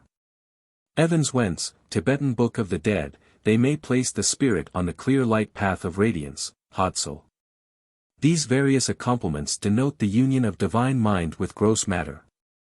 In working with matter, the divine mind is always detached. Work is possible even for the liberated consciousness when free from attachment, that is, desire, kama, which is bondage. The divine mind unites with terrible forms of gross matter, that these may be instruments, in this case instruments whereby the gross egoism of the Rutra is to be subdued. Then going right into the innermost abode, he found that the Rutra had gone out in search of food, which consisted of human flesh and of devas. Adopting the disguise of the Rutra, the glorious one went into the consort of the Rutra, the Rakshasi queen Krodeshvari, lady of wrath, in the same spirit as before, and blessed the act. By Krodeshvari, he had male issue, Bhagwan Vajrakaruka, with 3 faces and 6 hands, terrific to behold. Then the glorious one, Hayagriva, and his divine consort, Vajravarhi, each expressed their triumph by neighing and grunting thrice. Upon hearing these sounds the Rutra was struck with mortal fear, and coming to the spot, he said, "What sayest thou, little son of Hayagriva and Vajra? Varhi. All the world of Devas and Asuras. Proclaim my virtues and sing my praises. I cannot be conquered. Rest yourselves in peace. Regard me with humility, and bow down to me. Even the regent of the Devas, of the odd garment, priestly dress, failed to conquer me in days of yore." Saying this, he raised his hands, and came to lay them on the young one's head. Thereupon, Hayagriva at once entered the body of the Rutra by the secret path, Guya, from below, and piercing him right through from below upwards, he showed his horse's head, on the top of the head of the Rutra. The oily fat of the Rutra's body made the horse's head look green. The mane, being dyed with blood, became red, and the eyebrows, having been splashed with the bile of the demon, became yellow. The forehead, being splashed with the brains, became white. Thus the glorious one, having assumed the shape and dresses of the Rutra, took on a terrible majesty. At the same time, Vajravarhi, his consort, also entered the body of the Rutra's consort Krodeshvari, in the same manner piercing and impaling her. She forced her own sow's head right up through the crown of the demoness head, until it towered above it. The sow's head had assumed a black color, from having been steeped in the fat of the Rakshasi. Then the 2 divine beings embraced each other, and begot an offspring, a divine being, a male of the terrific order, a Krodabhairava. Having done this, Hayagriva neighed shrilly 6 times, and Vajravarhi grunted deeply 5 times. Then the hosts of the Buddhas and the Bodhisattvas assembled there as thickly as birds of prey settling down on carrion. They filled all space. They were of the peaceful, the wrathful, the half-peaceful and the half-wrathful orders, in inconceivably large numbers.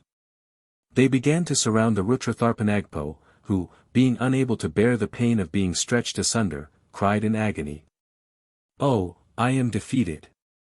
The horse and the sow have defeated the Rutra. The Buddhas have defeated the demons. Religion has conquered our religion. The Sangha has defeated the Tirthikas. Indra has defeated the Asuras. The Asuras have defeated the moon. The Garuda has defeated the ocean. Fire defeats fuel, wind scatters the clouds. Diamond, Vajra, pierces metals. Oh! It was I who said that last night's dream portended evil. Oh! Slay me quick, if you are going to slay me." As he said this, his bowels were involuntarily loosened, and from the excreta which, being thus purified, fell into the ocean, there at once arose a precious sandal tree, which was a wish-granting tree. This tree struck its root in the nether world of the serpent spirits, spread its foliage in the Asura Lokas, and bore its fruits in the Deva Lokas. And the fruits were named Amrita, the essence and elixir of life. Then the 2 chief actor and actress, Hayagriva and Vajravarhi, acted the joyful plays called the Plays of Happy Cause, Happy Path, and Happy Result, in the 9 glorious measures. That is, plays in which the actors are happy being the male and female divinities, in this case Hayagriva and Vajravarhi. They are the cause. Their play being exoterically, dalliance, Lila, and there result the dispelling of egoism, which is illumination. Just as a victor in a battle, who has slain his enemy, wins the armor and the accoutrements of his slain opponent, and puts them on as a sign of triumph, so also, the glorious one having conquered the Rutra, assumed the 8 accoutrements of the foe, including the wings, and the other adornments which made him look so bright and magnificent. These the glorious one blessed and consecrated to the use of the divine deities. Having done all this, both Hayagriva and Vajravarhi returned to the realm of pure spiritual being, Dharmadhatu. Thus it comes about that those costumes, assumed by the Rutra, came to be adopted as the attire of the deities. Their having 3 heads, the 8 sepulchral ornaments, and the 8 glorious costumes and wings, had origin in this event. Then Pal Chagnadorj, Sri Vajrapani, multiplied himself into countless avatars, and these again multiplied themselves into myriads of avatars, all of the terrible and wrathful type. The Rutra too showed supernatural powers, for he transformed himself into a 9-headed monster, having 18 hands, as huge as the Mount Meru. Should it be doubted, how this sinful being could still possess such supernatural powers, one must know that he was a bodhisattva of the 8th degree, one who has attained 8 bhumikas or stages of advance out of 13, who had fallen back. Hence was it, that even the Buddhas found it difficult to subdue him, not to count the world of devas and men. Then Vajrapani manifested still greater divine powers of every imaginable description, and all the Buddhas and Bodhisattvas fixed their abodes on the greatly enlarged and distended body of the Rutra. The latter being unable to bear the agony of this pressure, roared with pain. Come quick to the rescue, 0 my followers. Who inhabit the 10 directions. To the right and left of the skull-like mansion. And those who live in the gardens and the orchards. Yikshas, Rakshasas, and Pretas millions in number. Advance to the rescue at once. 0 ye followers and adherents of the Rutra, who dwell in the 24 places, and countries. Numbering millions and tens of million, who have sworn allegiance to me. And promised to serve me faithfully. And ye from the illimitable spaces in every direction. Fill the heavens and the earth with your innumerable hosts. And all in one body strike at the foe, with the weapons in your hands, sounding the battle cry. O Amrulurulu. Though he uttered these commands, there was none to obey him. Everyone surrendered to Bhagwan Vajraharuka. Thus all the subordinates of the Rutra, the 32 Dakinis, the 7 Matrikas, and the 4 sisters, Srimsi, the 8 Furies, Barmas or Flaming Ones. The 8 Genii, spirits or attendants on the Devatas, and the 64 messengers all came over to the Haruka, and the divine offspring, the Krodabhairava, took upon himself the duty of serving the food of the deities. This is the deity usually invoked, and any purification and religious contrition has to be performed or done. By this it is seen that his undertaking to serve the food of the deities means purifying and absolving the sins of the Rutra. Vajrapani, producing 10 divine beings of the terrific type, Krodabhairava, gave a Furpa, triangular-shaped dagger, to each of them, and commanded them to go and destroy the Rutra and his party. Thereupon Hayagriva came again, and neighed 3 times, upon hearing which sound, the entire host of the Rutra were seized with a panic and all were subdued. Then, Black Salvation, Tharpanagpo, and his followers were rendered powerless and helpless, humbled and quite submissive. So they surrendered their own homes, personal ornaments, and lives, and uttered these words of entreaty. Obeisance to thee, 0, thou field of the Buddhas. Influence. Obeisance to thee, 0, thou who dost cause karma to bear fruit. I and all of us having sown previous evil karma, are now reaping the fruits thereof, which all indeed may see. Our future depends on what we have done now. Karma follows us, as inexorably as the shadow does the body. Everyone must taste the fruit of what each has himself done. Even should one repent, and be sorry for his deeds, there is no help for him, as karma cannot be avoided.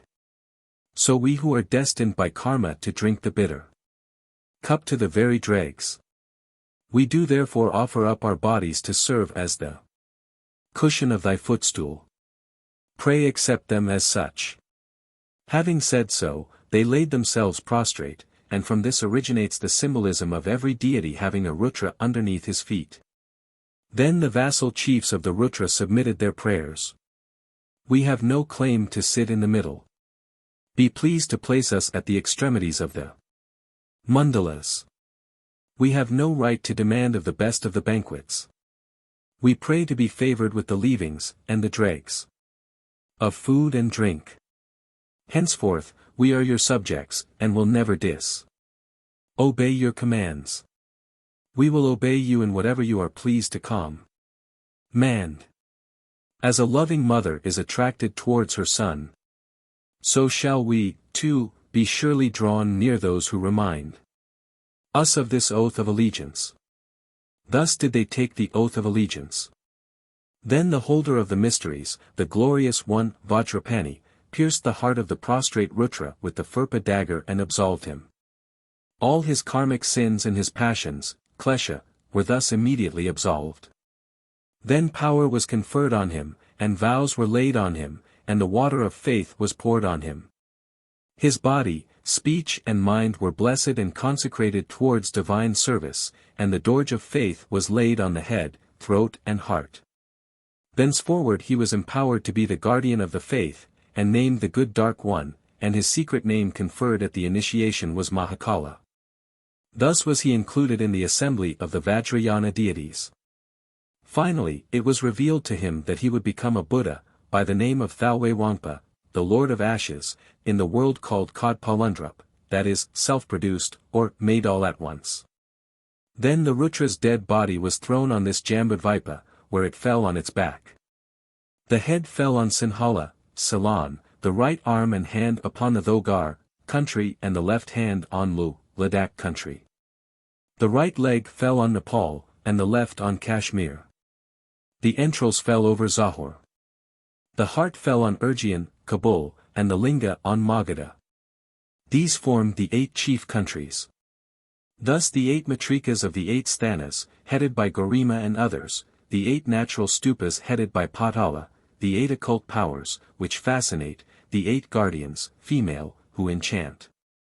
The 8 great trees, the 8 great realm protectors, Shinkyong, the 8 lakes, the 8 great Naga spirits, the 8 clouds. And the 8 great Dikpalas, Sayagskyoং or protectors of the directions, as well as the 8 great cemeteries originated. With the end of the 6th chapter of the Golden Rosary is concluded the account of the Vajrayana Devatas who appeared to aid in the conquest of human egoism which had manifested itself in terrible form in the person of the great Rutra. As all but the fully pure have in them Rutra elements, they are enjoined in Vajrayana to follow the methods of expurgation there revealed.